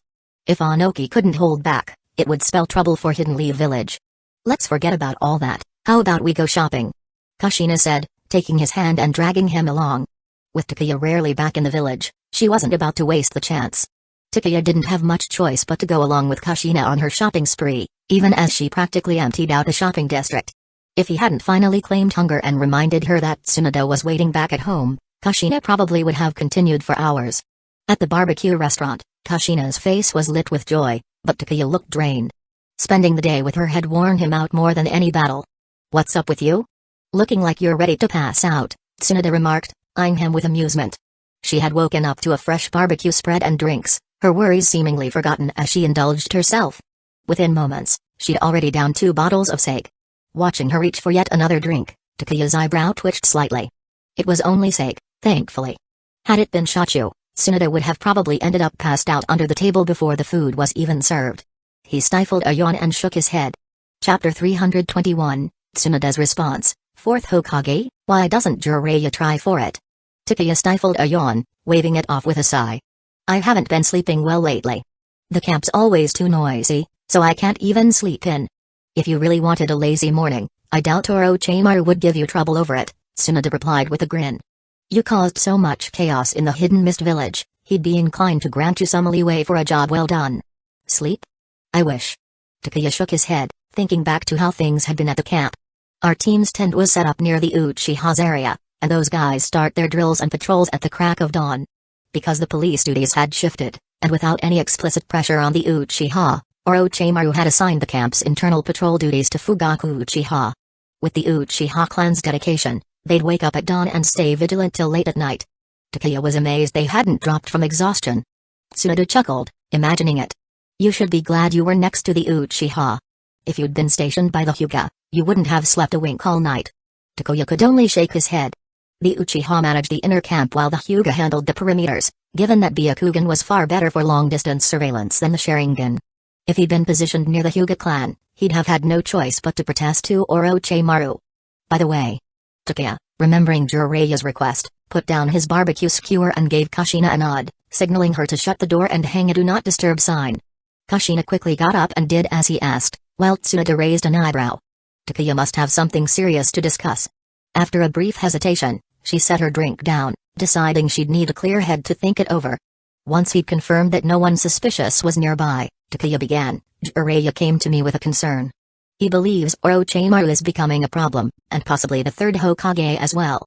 He's worried that if things continue as they are, the village will head down a darker path. So, he asked me to see if you would consider stepping up as the fourth Hokage." "The fourth?" Kushina looked at Tsunade in surprise. Tsunade nearly choked on her drink, coughing and thumping her chest to catch her breath before giving Takuya an exasperated look. "Is he serious? Why doesn't he run for it himself? Becoming Hokage?" Tsunade didn't even have the energy for her current post as head of the logistics department. Being Hokage would make getting a full night's sleep nearly impossible. "Wait a minute. What's going on with Orochimaru?" she asked suddenly, catching on to the real point. He's partnered up with Denzo, Takuya explained, and they've started sidelining Senior Sakamo. You tell me, what's that sound like? The partnership between Orochimaru and Denzo was no secret, everyone knew it, though few openly acknowledged it. After all, who Orochimaru associated with was his own business, even the third Hokage couldn't intervene in that. Jiraiya's worried that Orochimaru might become Hokage? Tsunade frowned, trying to piece things together. But that doesn't sound like Jiraiya. Normally, he wouldn't care if it were Orochimaru, Denzo, or even me becoming Hokage, as long as the village was safe. If he's asking this, there has to be something more. Takuya nodded. They've been tracing missing supplies, he hinted, watching Tsunade carefully. The alliance between Orochimaru and Denzo didn't bother Takuya much, but he wasn't opposed to adding a bit of pressure on Denzo. After all, if Denzo could manage to pile up Sharingan in secret, there was no telling what he might pull next. As Tsunade sobered up from her mild tipsiness, her mind started connecting the dots. Denzo's constant siphoning of resources wasn't merely for show, it made sense that he'd be supporting some of Orochimaru's research. This kind of alliance meant that both had clear stakes and motivations. Orochimaru sought funds, equipment, and specimens, while Denzo was interested in the results and abilities that came from those experiments. So, he's propping up Orochimaru's research with all these supplies? Tsunade's expression grew serious. I'll look into this, but as for the fourth Hokage business, tell Jiraiya he can fight for it himself if he cares that much. Count me out. Takuya couldn't help but smile. He'd guessed Tsunade would feel this way, but Jiraiya had insisted on making an effort. And now, it was his job to report back. You really don't want to be the fourth, Tsunade? Kushina asked, a hint of excitement in her voice. If Tsunade became Hokage, maybe she'd finally be allowed outside the village. Policies often revolved around the people enforcing them. It was the third Hokage's strict rule to keep Jinchuriki within the village limits. With a new Hokage, she might get more freedom. Don't even think about it, Tsunade said, playfully shoving Kushina's face back. You think just because I'd become Hokage, you'd get a free pass to leave the village? Well, if I can't leave freely, I could at least go on some missions outside, right? Kushina muttered, looking hopeful. Tsunade found herself nodding. That sounds reasonable. Wait. What am I saying? She glared at Kushina. I never said I wanted to be Hokage. The very idea is absurd. Just now, you practically agreed to it, Tsunade, Kushina teased. That was a slip-up. Don't twist my words. Tsunade huffed. Well, in any case, Kushina said with a determined look, if I can't leave by the end of this year, I'll sneak out myself. You, Tsunade glared, her chest heaving in frustration. As strong as Kushina was, if she truly wanted to leave, it would be nearly impossible to keep her contained. After all, no amount of security is infallible. You're not going to say anything about this? Tsunade kicked Takuya's leg under the table. Takuya only chuckled, honestly. Going out occasionally could do her some good. Anyone would go mad if they were kept in one place for too long. Tsunade fell silent, but after they'd finished eating and had walked Kushina home, Takuya returned to his house, only to find Tsunade sprawled out on his couch, the smell of sake lingering. As he entered, she sat up, still tipsy but clear-headed enough. Just don't tell me you're also here to convince me to compete with Orochimaru for the fourth Hokage position. Chapter 322, Even a Genius Needs Reflection. Takuya grabbed a bottle of water from the fridge, took a few sips, and muttered irritably, suggest who? Doesn't matter to me who becomes the fourth Hokage. Well, that's a relief, Tsunade said, stretching out on the couch as she turned over, pulling a pillow over her head and drifting off. Takuya rolled his eyes but let it go. 2 days later, Minato and Nawaki returned to the village with the same results, no sign of the remaining members of the 7 ninja swordsmen of the mist. They found some tracks along the way, but they were too old to trace effectively. The enemy had already left the Land of Fire, meaning their mission was complete. Orochimaru hadn't ordered them to capture the targets, just to ensure they were out of the country.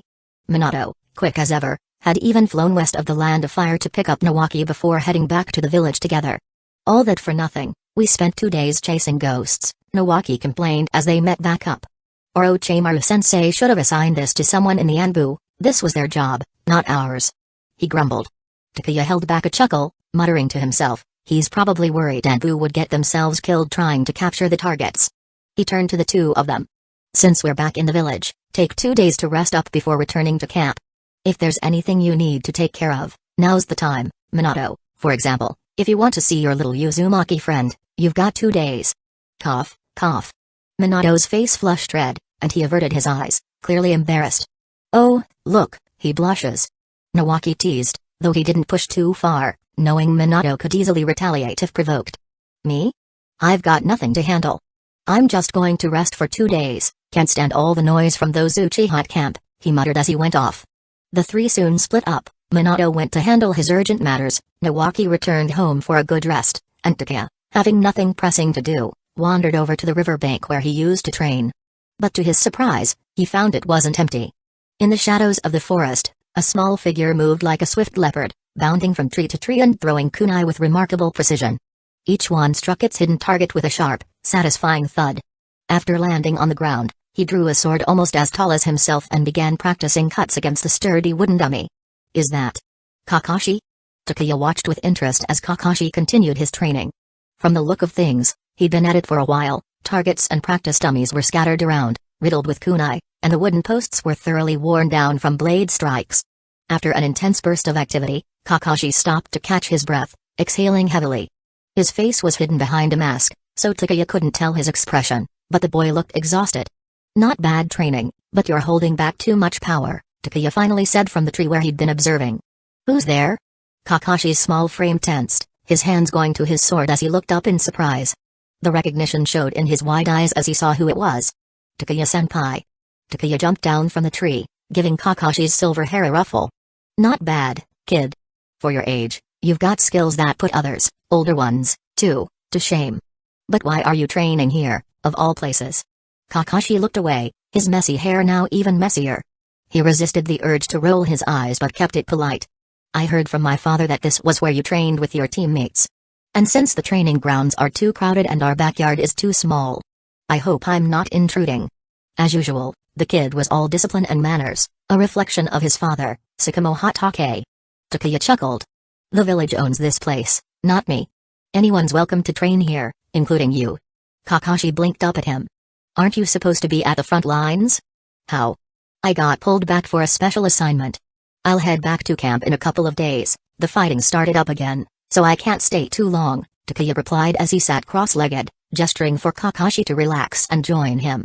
Kakashi obeyed, but the usual quiet kid suddenly found his voice.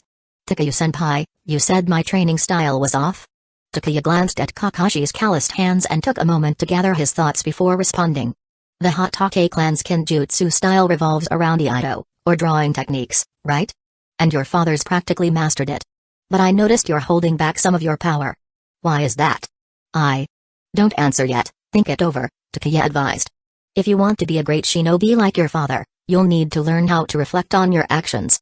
He gave Kakashi's head another affectionate pat. Take time after each training session to think back on it, review what went well, and make a few notes.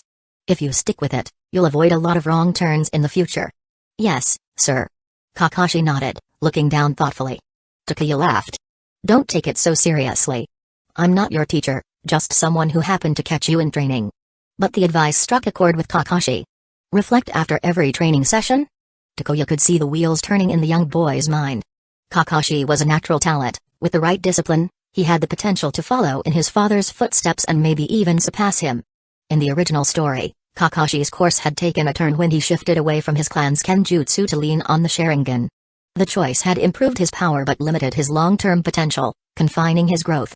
Chapter 323, Losing Focus in Battle is Suicide. This earned him the nickname Kakashi, the Jack of all trades, skilled at everything, yet a master of none. Consider a straightforward example. In a mission where Kakashi led Naruto, Sakura, and Sasuke, he struggled against Zabuza, a formidable mist swordsman. But Takeya was certain that if Sakamo Hatake faced Zabuza, the battle would end in 5 strikes or less. Zabuza's head would surely roll.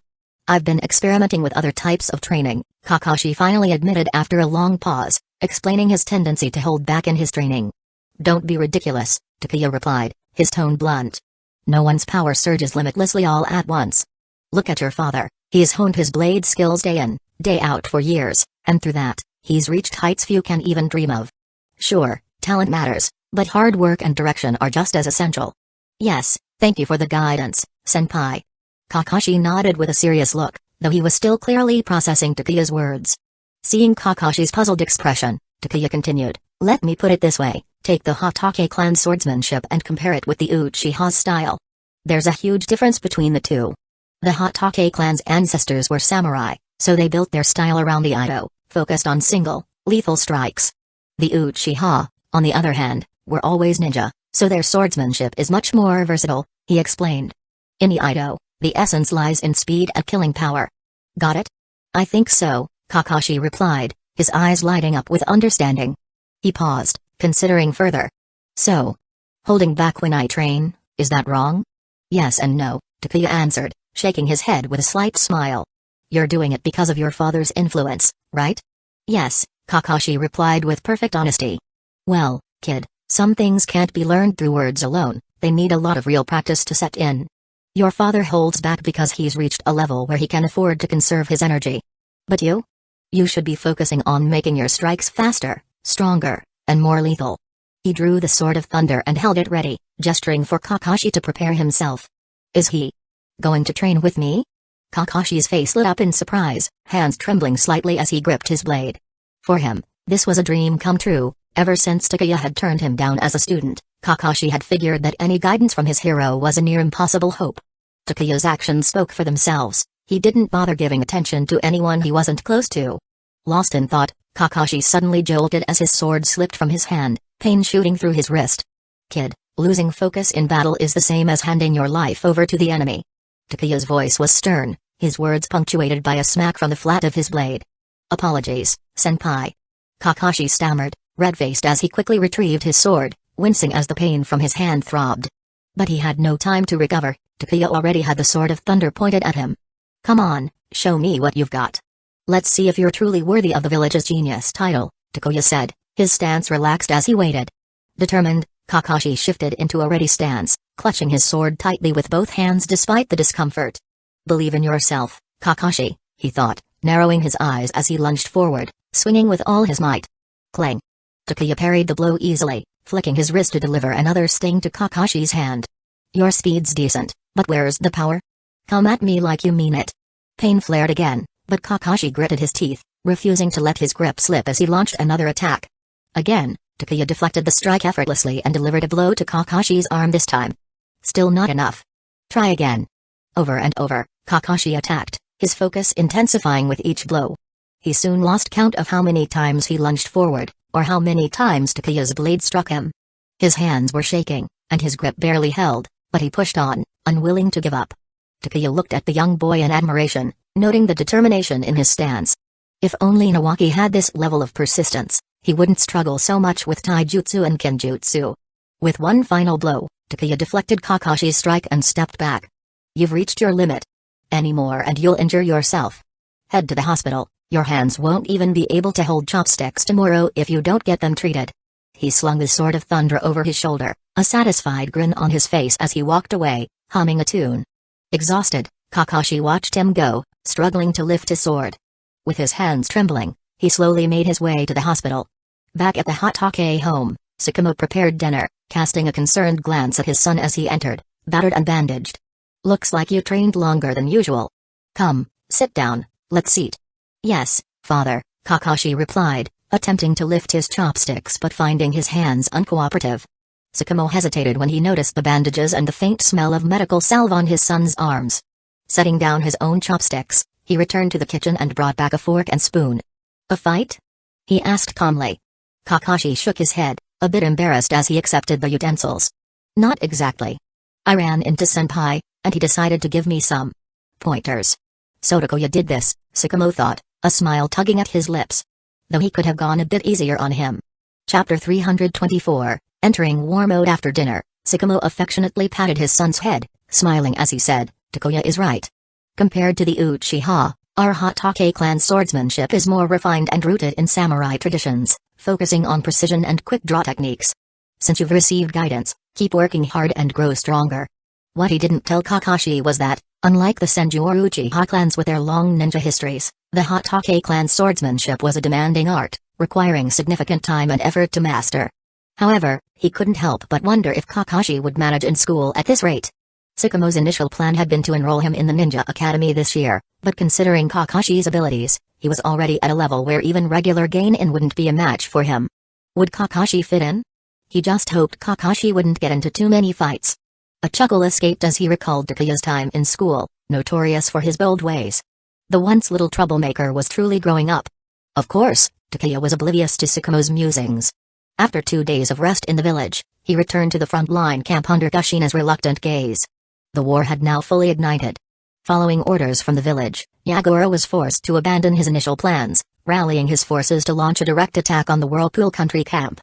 Hidden Leaf Village responded quickly, dispatching reinforcements to prevent the camp from being overwhelmed, forcing Yagura to redirect his attention to the coastal camp and leaving the Whirlpool Country camp as a thorn embedded deep in the front lines, impossible to ignore and challenging to uproot. Looks like we're in full-on war mode now, Takeya observed. The once clear, open sea had become shrouded in a thick fog blanketing the entire area as though something concealed itself in the mist. On the sea, even Cloud Village, known for its seafaring prowess, avoided engaging the hidden mist on open waters. The hidden mist would obscure the battlefield with fog, limiting visibility and dulling sensory abilities. Even sensors found their skills diminished. Hidden Mist Ninja, however, moved freely through the mist, while their foes struggled. Dispelling the fog was possible, but it came at a high cost. Fighting the hidden mist on the open sea isn't exactly ideal, Nawaki muttered as he stared into the murky waters. Fighting at sea is tricky enough, but in these conditions, we can't see a thing. And they all have water-type chakra, making them right at home out there. Why else do you think Orochimaru wants Yagura to engage us on land? Takeya clapped Nawaki on the shoulder, smirking.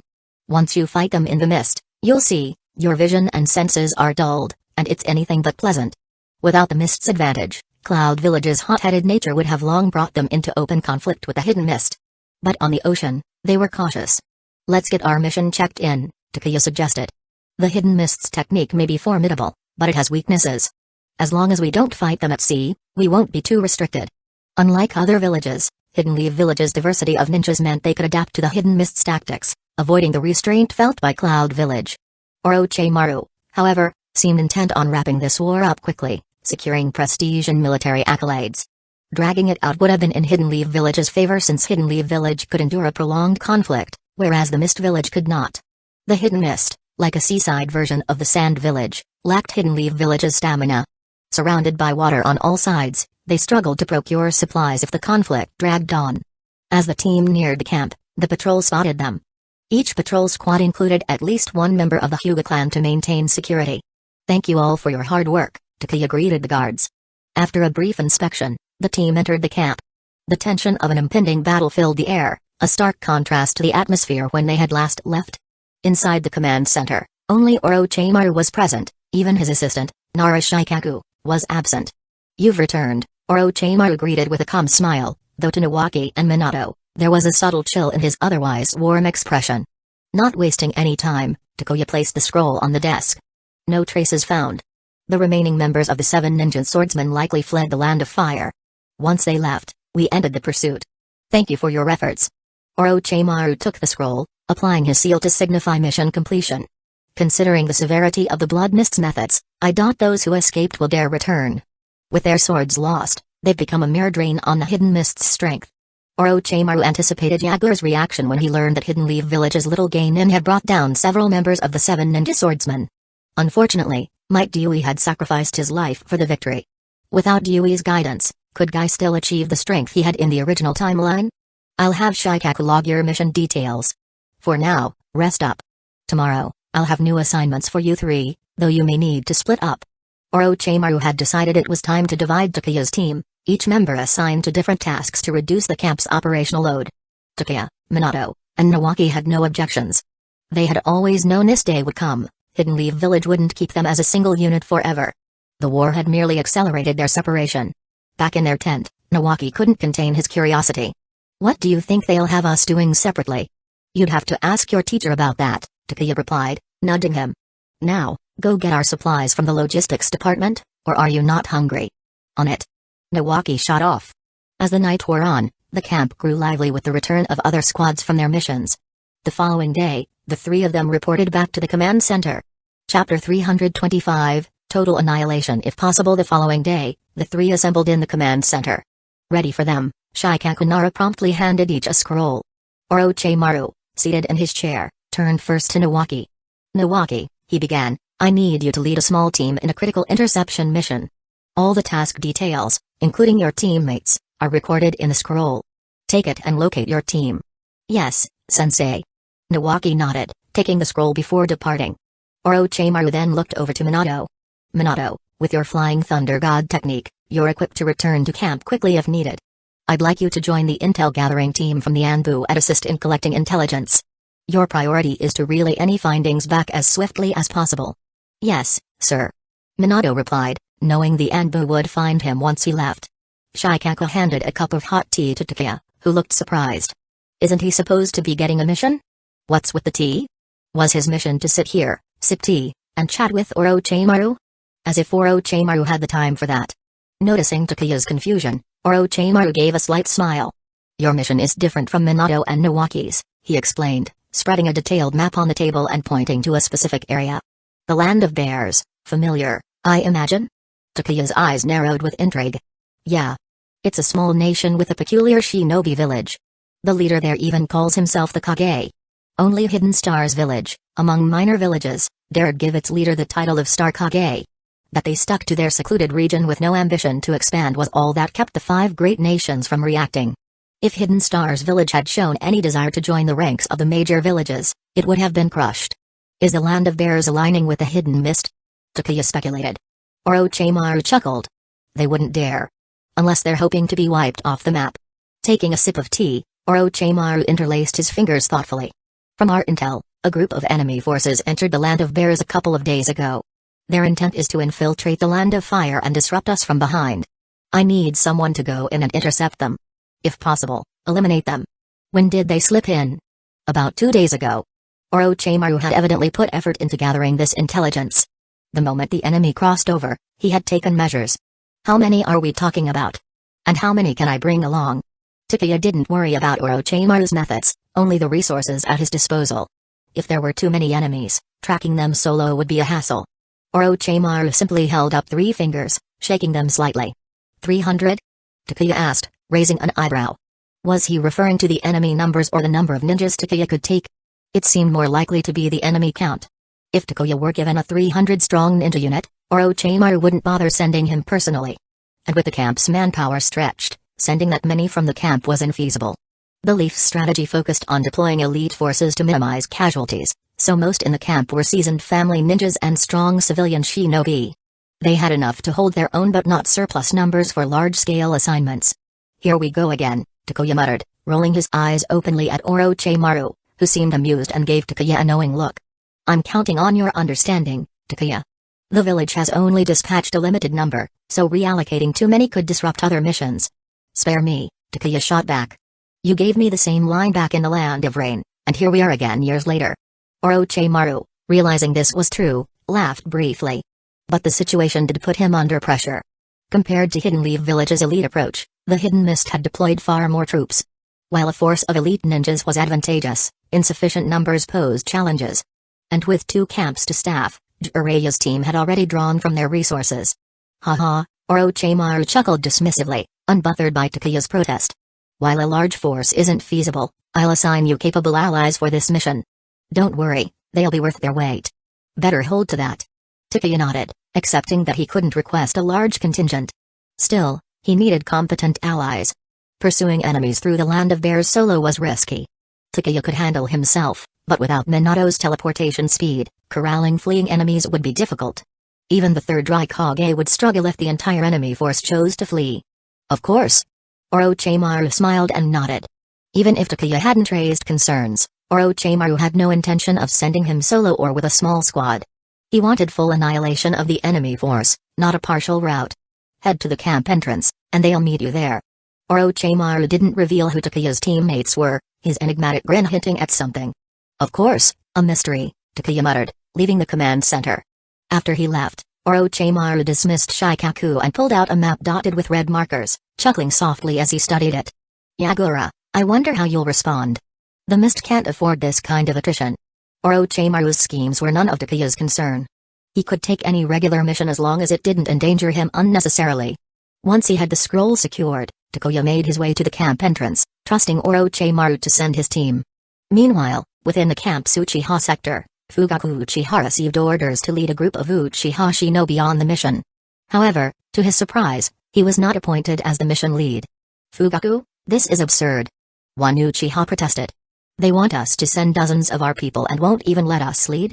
Chapter 326, Yagami Takuya as team leader? That makes sense. Facing prejudice in the village is one thing, but even here, on the front lines fighting for the village, the Uchiha still get singled out, growled Byakuya Uchiha, clearly frustrated. I think Orochimaru's doing it on purpose. After all, he's the Hokage's student and bound to take his teacher's side. Watch your words. Fugaku Uchiha glared at him sternly. Don't speak recklessly. Perhaps this is just an ordinary mission, and it simply means there's someone more suited to lead this time. But. No buts. Fugaku cut him off, his tone firm. Now go and prepare. We're moving out in 10 minutes. Yes, sir. Though visibly upset, Byakuya had no choice but to comply and gather the rest of the clan members. As Fugaku watched his clansmen prepare, he couldn't help but sigh. The resentment among the Uchiha toward the village leadership was only growing. It pained him to think that even out here, risking their lives for the village, the Uchiha were still treated with suspicion. Not long after, the assembled Uchiha, including Mikoto, gathered at the camp gate. Fugaku simply gave the order to move out. There was no need for speeches, the Uchiha didn't need words of encouragement. They set off from the camp under the watchful and often judgmental gazes of others. Meanwhile, at the camp entrance, Takuya had been waiting alone for about 10 minutes with no sign of his supposed teammates. Frustrated, he couldn't help but mutter to himself, "Damn it, Orochimaru. Are you messing with me?" As if on cue, an Anbu operative appeared beside him. "Lord Takuya, your teammates have arrived." Takuya shot him a skeptical look, his irritation evident, though the Anbu member's slightly awkward expression showed he had overheard Takuya's mutterings. Of course, Takuya had known he was nearby. He had cursed Orochimaru on purpose, hoping word would get back to him. Just as he was about to ask who his teammates were, Takuya spotted a group of shinobi in distinctive purple attire, emblazoned with the Uchiha clan crest, approaching. He turned to the Anbu with a questioning look, pointing toward the group. The Anbu confirmed with a nod, then promptly left. "You've got to be kidding me," Takuya muttered, realizing Orochimaru had indeed assigned him a team of Uchiha to work with. As they reached the entrance, Fugaku halted, and his clansmen followed suit. Standing at the back, Mikoto noticed Takuya waiting near the entrance and seemed momentarily stunned when he motioned for her to come over. Takuya, seeing her hesitate, thought to himself, "Come on, Mikoto, don't just stand there. Get over here." He approached Fugaku, greeting him with, "I'll be counting on you for this mission, Lord Fugaku." Fugaku, for his part, had not expected Takuya to be the mission leader. He was as surprised as Takuya had been that Orochimaru would pair them together. Yet, despite his surprise, Fugaku refrained from showing any displeasure. Instead, he respectfully replied, "It's my duty to support." The other Uchiha, though initially reluctant, gradually adjusted their expressions.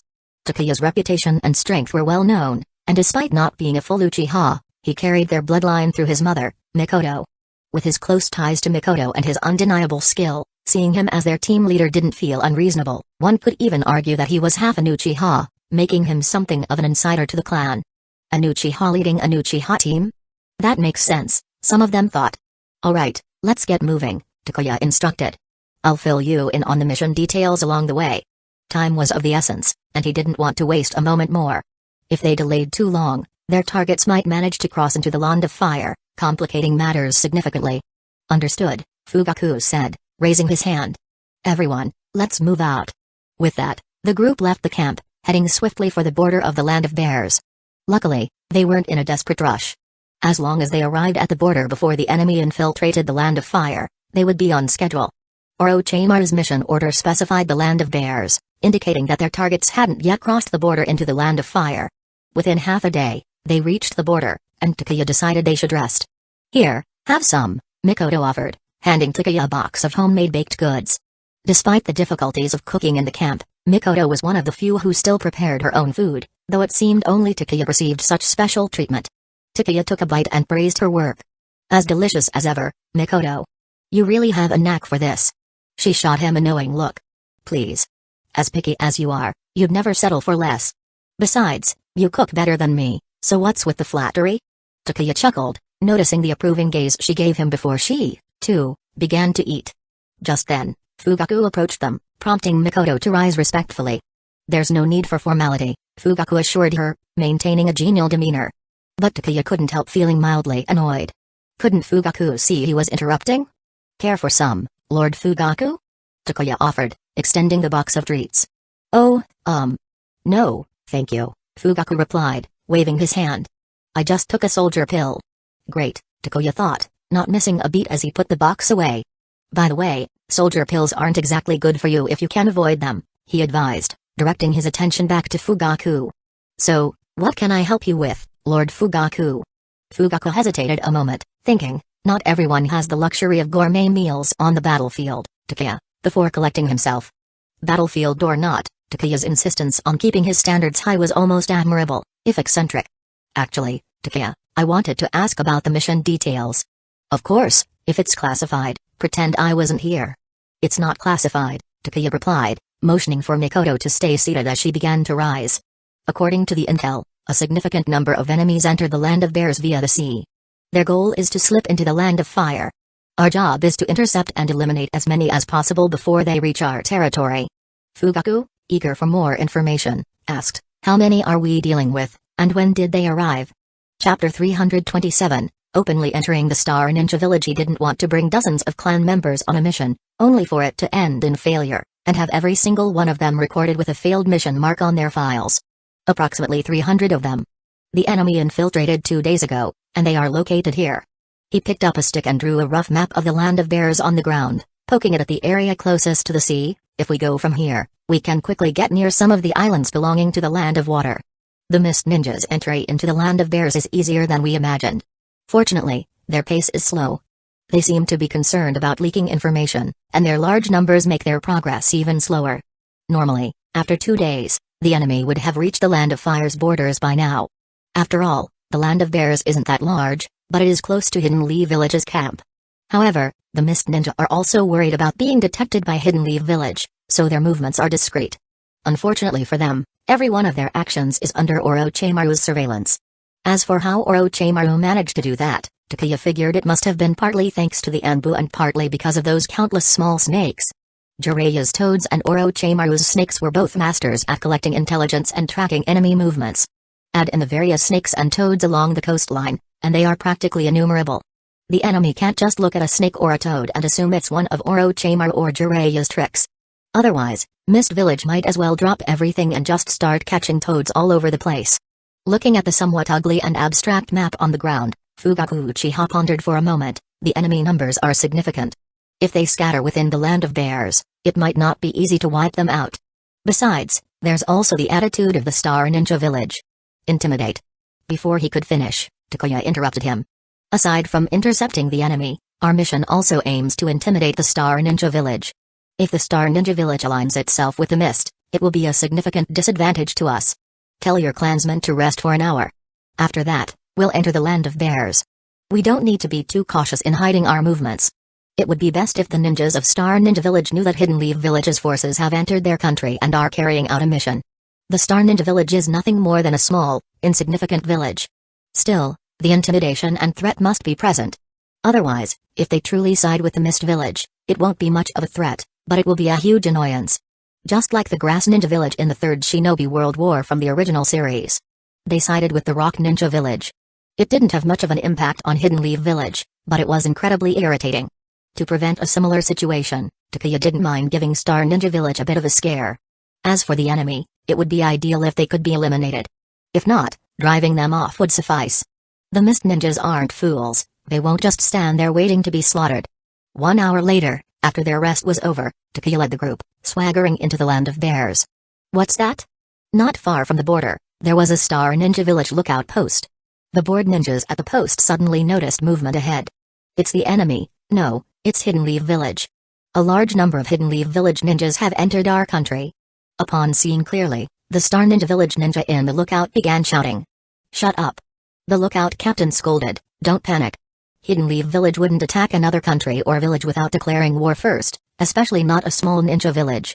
If they're entering the Land of Bears, it's definitely because of the mist. Just send the message back to the village. That's all we need to do. The captain of the covert lookout post understood things well. Neither the Mist Village nor Hidden Leaf Village were entities that the Star Ninja Village could afford to provoke.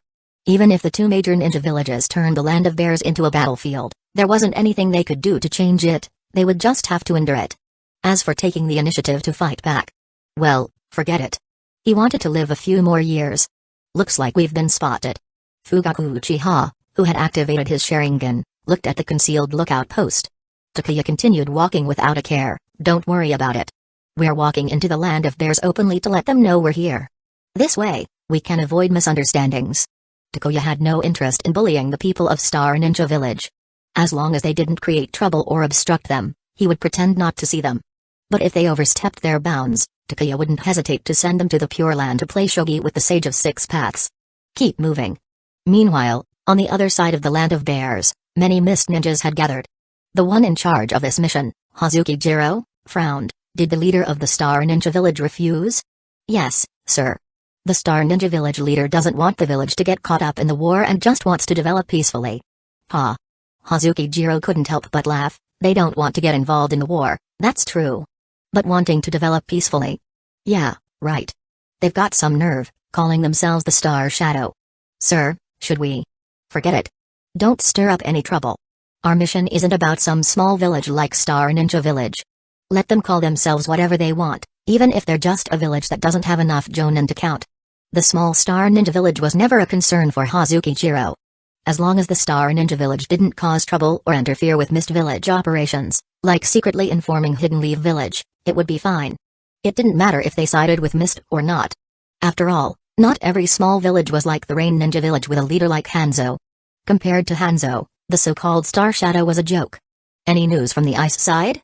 Hazuki Jiro was growing impatient. Yagura had ordered him to lead his men through the Land of Bears and infiltrate the Land of Fire. Infiltrating was one thing, but on top of that, he was supposed to work with the 7 ninja swordsmen. That was fine, but what frustrated him was that he'd been waiting for several days without any word from the 7 ninja swordsmen. He had no choice but to stay in the Land of Bears, sending people out to try to contact them. Due to the chaos at the scene, with some dead and others fleeing, Mist Village hadn't yet received the news that the 7 ninja swordsmen were done for. Hidden Leaf Village hadn't released that information either. This led Mist Village to still believe that the 7 ninja swordsmen were lurking in the Land of Fire, waiting for contact. No word yet, sir. Damn it. What are those fools doing? It's been so long, and there's still no contact. Hazuki Jiro began cursing irritably. He had already spent 3 days waiting in the Land of Bears, but there was still no news from the 7 ninja swordsmen, not even from the messengers he had sent out. It was like they had vanished. I said it from the start, those guys are unreliable. Unreliable. But Yagura, that little runt, just wouldn't listen. Hazuki Jiro kept on ranting, while the others exchanged uneasy glances, turning their heads as if they hadn't heard anything. Hazuki Jiro dared to curse Yagura because the Hazuki clan was strong enough within Mist Village, and there had been plenty of open and secret competition between the Hazuki clan and Yagura. The Hazuki clan could afford to do this, others weren't as bold. Chapter 328, No Strategy Needed. Charge with everything you've got spread out, scout thoroughly, and if you find traces of the enemy, do not engage. Report back first. Fugaku Uchiha instructed the clan members to disperse and act in 3-person squads. Although Takuya was the leader, to avoid unnecessary scrutiny, he handed this task over to Fugaku Uchiha. After all, everyone in the group was from the Uchiha clan. As their clan head, Fugaku Uchiha could handle these things himself. Takuya wasn't interested in the details. As long as no one tried to pull any sneaky moves, Takuya had no complaints. And to his surprise, once Fugaku issued the orders, the members of the Uchiha clan moved swiftly and efficiently. I didn't expect that this Uchiha clan head had such high respect, Takuya remarked. What are you talking about? Mikoto Uchiha gave Takuya a playful push, laughing. Disagreements are bound to happen during normal times, but in the midst of war, everyone sets their differences aside and follows the clan head's commands. So the things you were guessing simply don't exist. Don't think of the Uchihas being that dysfunctional. Can't blame me for guessing like that, you Uchihas always have so much internal drama. Takuya shrugged, looking innocent. Mikoto could only roll her eyes at him adorably. Captain. Uchiha pointed to a hidden trap on the ground, and Iki Uchiha narrowed his eyes, gesturing with his hand. The team members quickly spread out to scout the area. Iki Uchiha approached the trap carefully, examined it for a moment, then smirked in disdain. Such a useless setup. Squatting down, Iki quickly dismantled the trap. In his eyes, it was no different from a child's toy. However, finding a trap set by the enemy meant they had entered the enemy's infiltration zone. I'll take the others and continue scouting. You go back and report this to the clan head. Yes, Captain. Uchiha decisively turned and left. Waving his hand, Iki instructed, continue scouting, but don't spread out too much. Stay hidden, and don't let the enemy spot you. Anyone who embarrasses the clan will have to deal with me personally. Yes, Captain. Let's get started. Already found something? When Fugaku Uchiha approached Takeya, Takeya was a bit surprised. After all, they had only entered the Land of Bears an hour ago. Though the Land of Bears wasn't large, it still seemed a bit quick to come into contact with the enemy. Looks like the Mist Ninja's infiltration point wasn't far from the border. Keep searching. We need to find their hiding spot as soon as possible. Damn Orochimaru, if only he had sent a couple of Hyuga to help. This scouting is way too troublesome. Cursing under his breath, Takeya expanded his powerful sensory perception, continuously searching the area. His sensory abilities were strong and far-reaching, but no one wants to go around constantly using their sensory abilities for no reason. Takeya was no exception. It was exhausting. So he placed the blame on Orochimaru. If he had just sent a couple of Hyuga members to assist, Takeya wouldn't have been stuck in this position. Luckily, finding the enemy was just a matter of time. As long as they hadn't crossed into the Land of Fire yet, his mission was still on track. How many enemies they could actually kill would depend on fate. The first team to locate the enemy was Iki Uchiha's squad. Following the traps, they managed to discover a Mist Village patrol team. Although the enemy was hidden, they couldn't escape the Sharingan's detection. The Sharingan might not be the best for reconnaissance, especially compared to the Byakugan. But without the Byakugan around, the Sharingan's abilities were certainly formidable. Takeya, we've found traces of the enemy. They're hiding about 20 miles from the Star Ninja village, in the forest. They seem to be lying low, with no signs of advancing toward the border. Fugaku Uchiha approached Takeya. What should we do next? He asked. In most other places, the best approach would be to eliminate the lookout and patrol teams, gradually encircling the enemy for a decisive blow. But unfortunately, this was the Land of Bears, and they didn't have enough manpower to form an effective encirclement. Trying to encircle hundreds of enemies with just a few dozen men? That was nothing short of an international joke. Sitting on a rock, Takeya stretched lazily and said unhurriedly, have everyone rest for half an hour. After that, activate your Sharingan if you have one, prepare your jutsu, and then we all charge at them. You've got to be kidding, right? Fugaku Uchiha was stunned, and even Mikoto, who stood beside him, was bewildered. This was a battle, not some game where you clear stages. Just charging in? Is that really how we're going to fight? Isn't this a bit reckless? Fugaku was at a loss. It was his first time encountering someone like Takeya, who used such a simplistic and crude command style. Just charge in? Surely you must be joking. Takeya. Mikoto was worried that Takeya might be teasing Fugaku and trying to make him lose face. She spoke up to remind him that now wasn't the time to joke around, this was war. Am I joking? Takeya felt speechless. He was serious, but why didn't anyone believe him? Rubbing the bridge of his nose, Takeya explained, our mission is to eliminate as many enemies as possible, but we're short on numbers. Therefore, traditional tactics won't work well for us. The enemy has been in the Land of Bears for 2 days without advancing into the Land of Fire, which means they're waiting for something. What exactly they're waiting for, I don't know. Another important point is that the enemy has been waiting here for 2 days, which means they must have prepared for sudden engagements. At this point, sneaking in or just attacking head-on doesn't make much of a difference. But attacking directly might lead to heavy losses. Fugaku still felt it would be better to proceed cautiously. After all the ninjas involved were Uchiha. If there were too many casualties, the pressure on him as the clan head would be immense. Classic Fugaku, always overthinking. Takeya looked at him, speaking firmly, follow my command. We charge together. This is an order, not a discussion. Remember your position. Just because I gave you the authority to direct, it doesn't mean everything needs your approval. Fugaku Uchiha's breath caught, and his face turned grim. Understood. Takeya didn't care whether this would offend Fugaku or even the entire Uchiha clan. So what if they got offended? It's not like his relationship with them was all that great to begin with. You stay with me. Don't go running off. Takeya grabbed Mikoto's arm, keeping her close. All right. Mikoto nodded obediently, staying by Takeya's side. What? We're just going to attack directly? Clan head, you can't be serious. Follow the orders. Fugaku scowled, snapping, Orochimaru entrusted command to Takeya, so our job is to follow his lead. That's all there is to it. Chapter 329, Manda, just an ordinary tool snake everyone, no talking. Rest quietly. We'll move out in 30 minutes.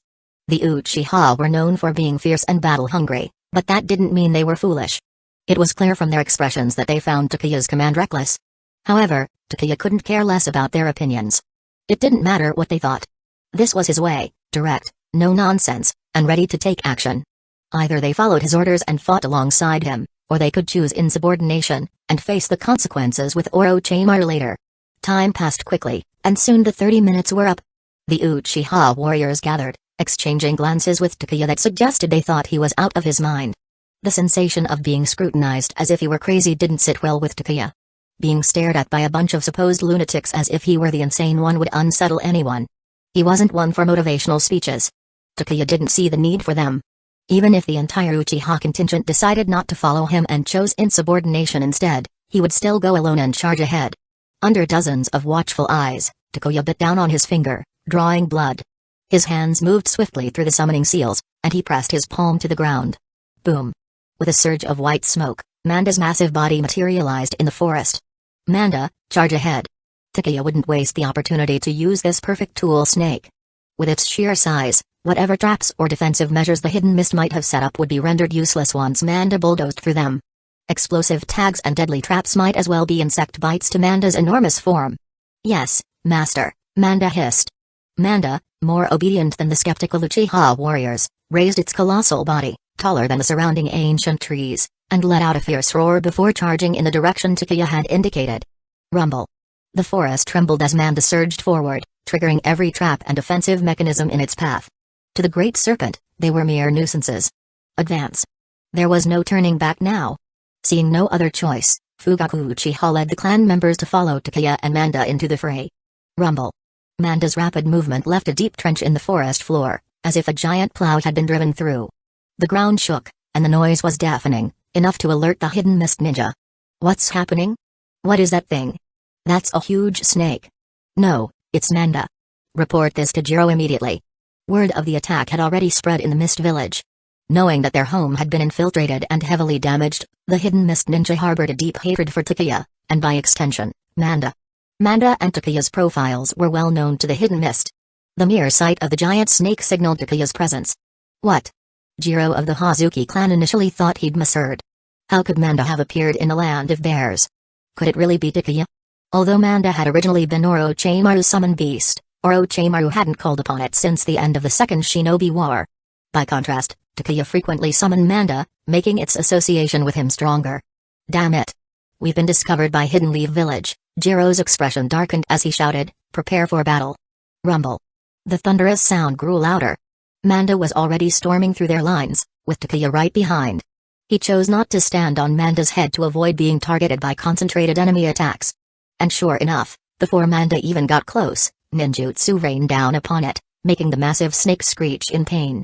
It thrashed about, its long tail whipping across the ground and sending a group of mist shinobi flying with cries of agony. Manda's power was such that a single tail swipe could flatten a swath of forest. Anyone caught in that would be lucky to survive with only a few broken bones. With Manda drawing all the attention, the Uchiha followed Takuya's lead and charged in.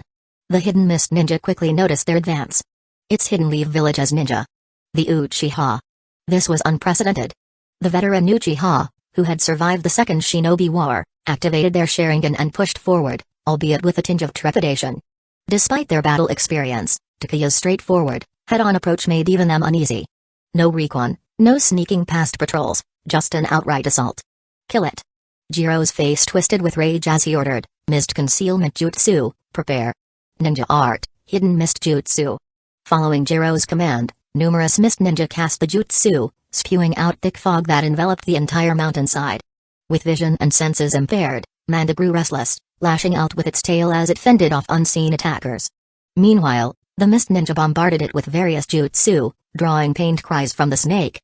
Poor creature. Even as Manda's master, Takuya couldn't help but feel a twinge of sympathy.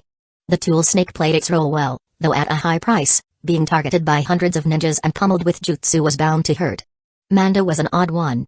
Strong and durable with fearsome physical power, but that was about it. Unlike the toads of Mount Mayabaku, which could spit oil, or the giant slug that secreted acid, Manda lacked any long-range abilities. It relied on sheer size and brute force, a strategy that worked against small groups but became a liability when faced with large numbers. If only Snowy wasn't in hibernation. A single-tailed beast bomb from that serpent could have ended this skirmish. Chapter 330, How about you hand over your secret techniques, and I'll let you leave. Charge. Led by Fugaku Uchiha, the Uchiha clan activated their Sharingan one after another as they charged into the thick fog. Even those who hadn't awakened their eyes yet showed no fear of the battle. It was typical of the battle-hungry Uchiha. Before the fight, many had their reservations, thinking it wasn't wise to charge in recklessly. But once the battle started, their true nature emerged, each of them fighting like maniacs, turning into a group of war-crazed fighters. Die, brat. Two mist ninjas concealed in the fog lunged toward Takuya from behind, gripping their weapons tightly, ready to strike. Whoosh! Crash! With a single swing of Saimata, without even turning, Takuya sent both attackers flying, then continued to walk forward with the sword in hand. The fog was dense, but it hardly affected Takuya. Explosions, shouts, and the sound of jutsu being performed filled the air, a chaotic blend of noise. Takuya cut down any enemy who appeared out of the mist without hesitation. Glancing around, he couldn't help but smirk as he saw his allies. Everywhere he looked, there were pairs of crimson eyes. Indeed, fighting alongside the Uchiha clan, especially when many activated their Sharingan at once, was a sight to behold. It was almost awe-inspiring. Don't spread out too much. Stay close to your clan head. Takuya shouted as he hefted Saimata and charged deeper into the battle. He wasn't about to let them lose any members unnecessarily. As chaotic as the scene was, Manda, his summoned snake, was holding off a significant number of enemies, reducing the pressure on him and the Uchiha. Watch out! Mikoto Uchiha's voice came as a warning from behind. Without turning around, Takuya drew his lightning sword with his left hand and thrust it backward. The enemy, who had been lurking in the fog, looked down in shock at the sword piercing his chest. Before he could react, the violent lightning chakra burned his wound shut, leaving no blood to spill as he fell. Stay vigilant and inform Fugaku to have everyone use fire style to evaporate the mist, Takuya instructed, eyes scanning the battleground. The thick fog was indeed a nuisance. With the lightning sword in one hand and Saimata in the other, Takuya moved through the battlefield like a killing machine. Any enemy who crossed his path either fell under the biting edge of Saimata or was pierced by the crackling lightning sword. His own Sharingan activated, allowing him to sense any movement, rendering the mist's concealment techniques useless. Yagami Takuya. Several figures lunged at him, but they couldn't even touch his clothes before meeting their end at the point of Saimata or the lightning sword. Corpses, frozen with expressions of terror, littered the ground. Crash. Manda, battered and bleeding from countless attacks, finally reached its limit and retreated to Richi Cave to recover. Despite its wounds, it had snacked on plenty of treats and deemed this outing worthwhile. Clan leader, Takuya requests the use of fire style to clear the mist, Mikoto informed Fugaku. Covered in enemy blood, Fugaku paused to catch his breath, then nodded to Mikoto and shouted, anyone not engaged in battle, use fire style to dissipate the mist. Fire style was the best way to clear a battlefield full of mist. The Uchiha, known for their fire style jutsus, began to weave signs and unleash their jutsu. Fire style, Great Fireball Jutsu. Fire style, Dragon Flame Jutsu. Fire style, Fire Dragon Flame Bullet. Flames surged across the battlefield, thick mist evaporating under the heat. The visibility improved as the mist thinned, with pockets of clarity appearing throughout. Damn it! Stop them! Roared Hazuki Jiro, his frustration palpable. Are you all idiots? Are you just going to let them clear the mist without resistance? Sir, there's trouble, an aide said, rushing up. What now? Jiro growled, veins bulging on his forehead. His fury only deepened when he felt a surge of foreign chakra nearby. Lightning crackled in a familiar hand, a pair of blood-red, 3 Tomoe Sharingan eyes glimmered, framed by striking silver hair. Yagami Takuya? Jiro's expression darkened. Takuya Yagami? I was just about to look for you, and here you are, he sneered. You were looking for me? Takuya's brow arched in surprise at Jiro's bravado. Taking in Jiro's hateful glare and recognizing the clan insignia, Takuya smirked. Ah, so you're from the Hazuki clan? That explains your attitude, he chuckled. The Hazuki clan had a reputation in the Mist Village comparable to the Uchiha in Hidden Leaf Village, bold, ambitious, and fearless, even challenging the Mizukage directly. Humphrey, at least you recognize the significance of the Hazuki, Jiro said, puffing with pride. What's with this guy? Takuya thought. Is it really that impressive that I know your clan? No wonder Yagura was always plotting to wipe them out. Their arrogance could be grating even without provocation. With arms crossed, Jiro's eyes darted to the bodies behind Takuya. Do you even realize what you've done to our village? What do you think? Takuya responded with a grin, his lightning sword suddenly striking behind him. A hidden mist ninja, who had been sneaking up, looked in shock as the sword pierced his heart, the electric chakra cauterizing the wound instantly. Don't bother with these tricks. They don't work on me, Takuya said, pulling out the sword. Your techniques are impressive, though. Against anyone else, they might have worked. Shouldering Saimata, he looked at the stunned Giro and smiled. How about this? Write down all your secret techniques, and I'll let you walk away. Chapter 331, You think your hydration technique is impressive? How about facing the lightning sword? The appearance of Manda was an unmistakable sign that Takuya had arrived. And with Manda wreaking havoc, the mist shinobi showed no signs of retreating. This puzzled Takuya, making him wonder if his fearsome reputation had somehow been hidden. It wasn't until he came face to face with Hazuki Jiro that he realized it wasn't about his reputation, their leader was simply that stubborn. Judging by Hazuki Jiro's demeanor, even if Orochimaru himself appeared, there would be no thought of withdrawal. Are you kidding me? There are only those who die in battle in the Hazuki clan, not cowards who flee. Hazuki Jiro shouted angrily at Takuya's suggestion. He felt insulted, as if his very character had been questioned. Did Takuya really think he could be scared so easily? Alright, the Hazuki clan is the most headstrong of all. Even more than the Uchiha, fine. Takuya was speechless. It was just a joke, no need to be so serious. Die. Seeing Takuya nod nonchalantly with an indifferent expression pushed Hazuki Jiro over the edge. He drew the weapon strapped to his back and charged, his sharp blade aimed directly at Takuya's throat. Going head-on like this? Takuya was a bit surprised and swung Saimata down heavily. Thud. With a loud crash, Hazuki Jiro's sword shattered under the impact. Saimata let out a dissatisfied grumble, as if rebuking Takuya for using it so recklessly. Impossible. Hazuki Jiro's arms, rendered jelly-like from the force, couldn't believe the raw power Takuya had unleashed. One direct hit had not only broken his weapon but also sent shockwaves that left his arms useless. It was only thanks to his clan's hydration technique that he hadn't completely lost use of his arms. Anyone else would have had their arms utterly destroyed. No wonder this brat could storm in unimpeded, leaving a trail of defeated shinobi in his wake. Hazuki Jiro dropped the broken blade and tried to retreat, but Saimata was already descending once more. Splat! Saimata struck what seemed to be water as Jiro's body split apart but took no lasting damage due to his unique ability. Foolish. Don't you know that such attacks are useless against me? Ha ha ha. Jiro mocked, even patting the weapon that had just struck him, as if promising Saimata, wait for me, I'll bring you back soon. Is this guy insane? Takuya was baffled. It was the first time he'd encountered an opponent so talkative and nonsensical. Ha. Seeing Takuya fall silent, Jiro turned himself into liquid and launched backward, raising his hand in a mock gun shape with only his thumb and index finger extended, aiming at Takuya. Confirmed, this guy is crazy. Forget it, this isn't fun anymore. Initially curious to see more of the Hazuki clan's hydration technique, Takuya lost interest. He raised his hand and flung the Thunder God blade. An idiot like you really thinks I can't deal with you? Your hydration can negate physical attacks. Let's see you cancel out the power of the Thunder God blade. Whoosh! The Thunder God blade shot forward like lightning, and Jiro sneered. Pointless. Such attacks are, as the blade pierced through Jiro's liquid form, it unleashed a surge of electricity that made his entire body convulse. He collapsed bonelessly, unable to move as the electric charge coursed through him, turning his speech into a series of stuttering mumbles. If Tobirama Senju could see how Takuya was treating his treasured weapon, he'd probably rise from the grave in fury. Clang. The Thunder God blade, made of chakra-conducting metal, was fragile but safe on the thick, muddy ground, so Takuya didn't worry about it breaking.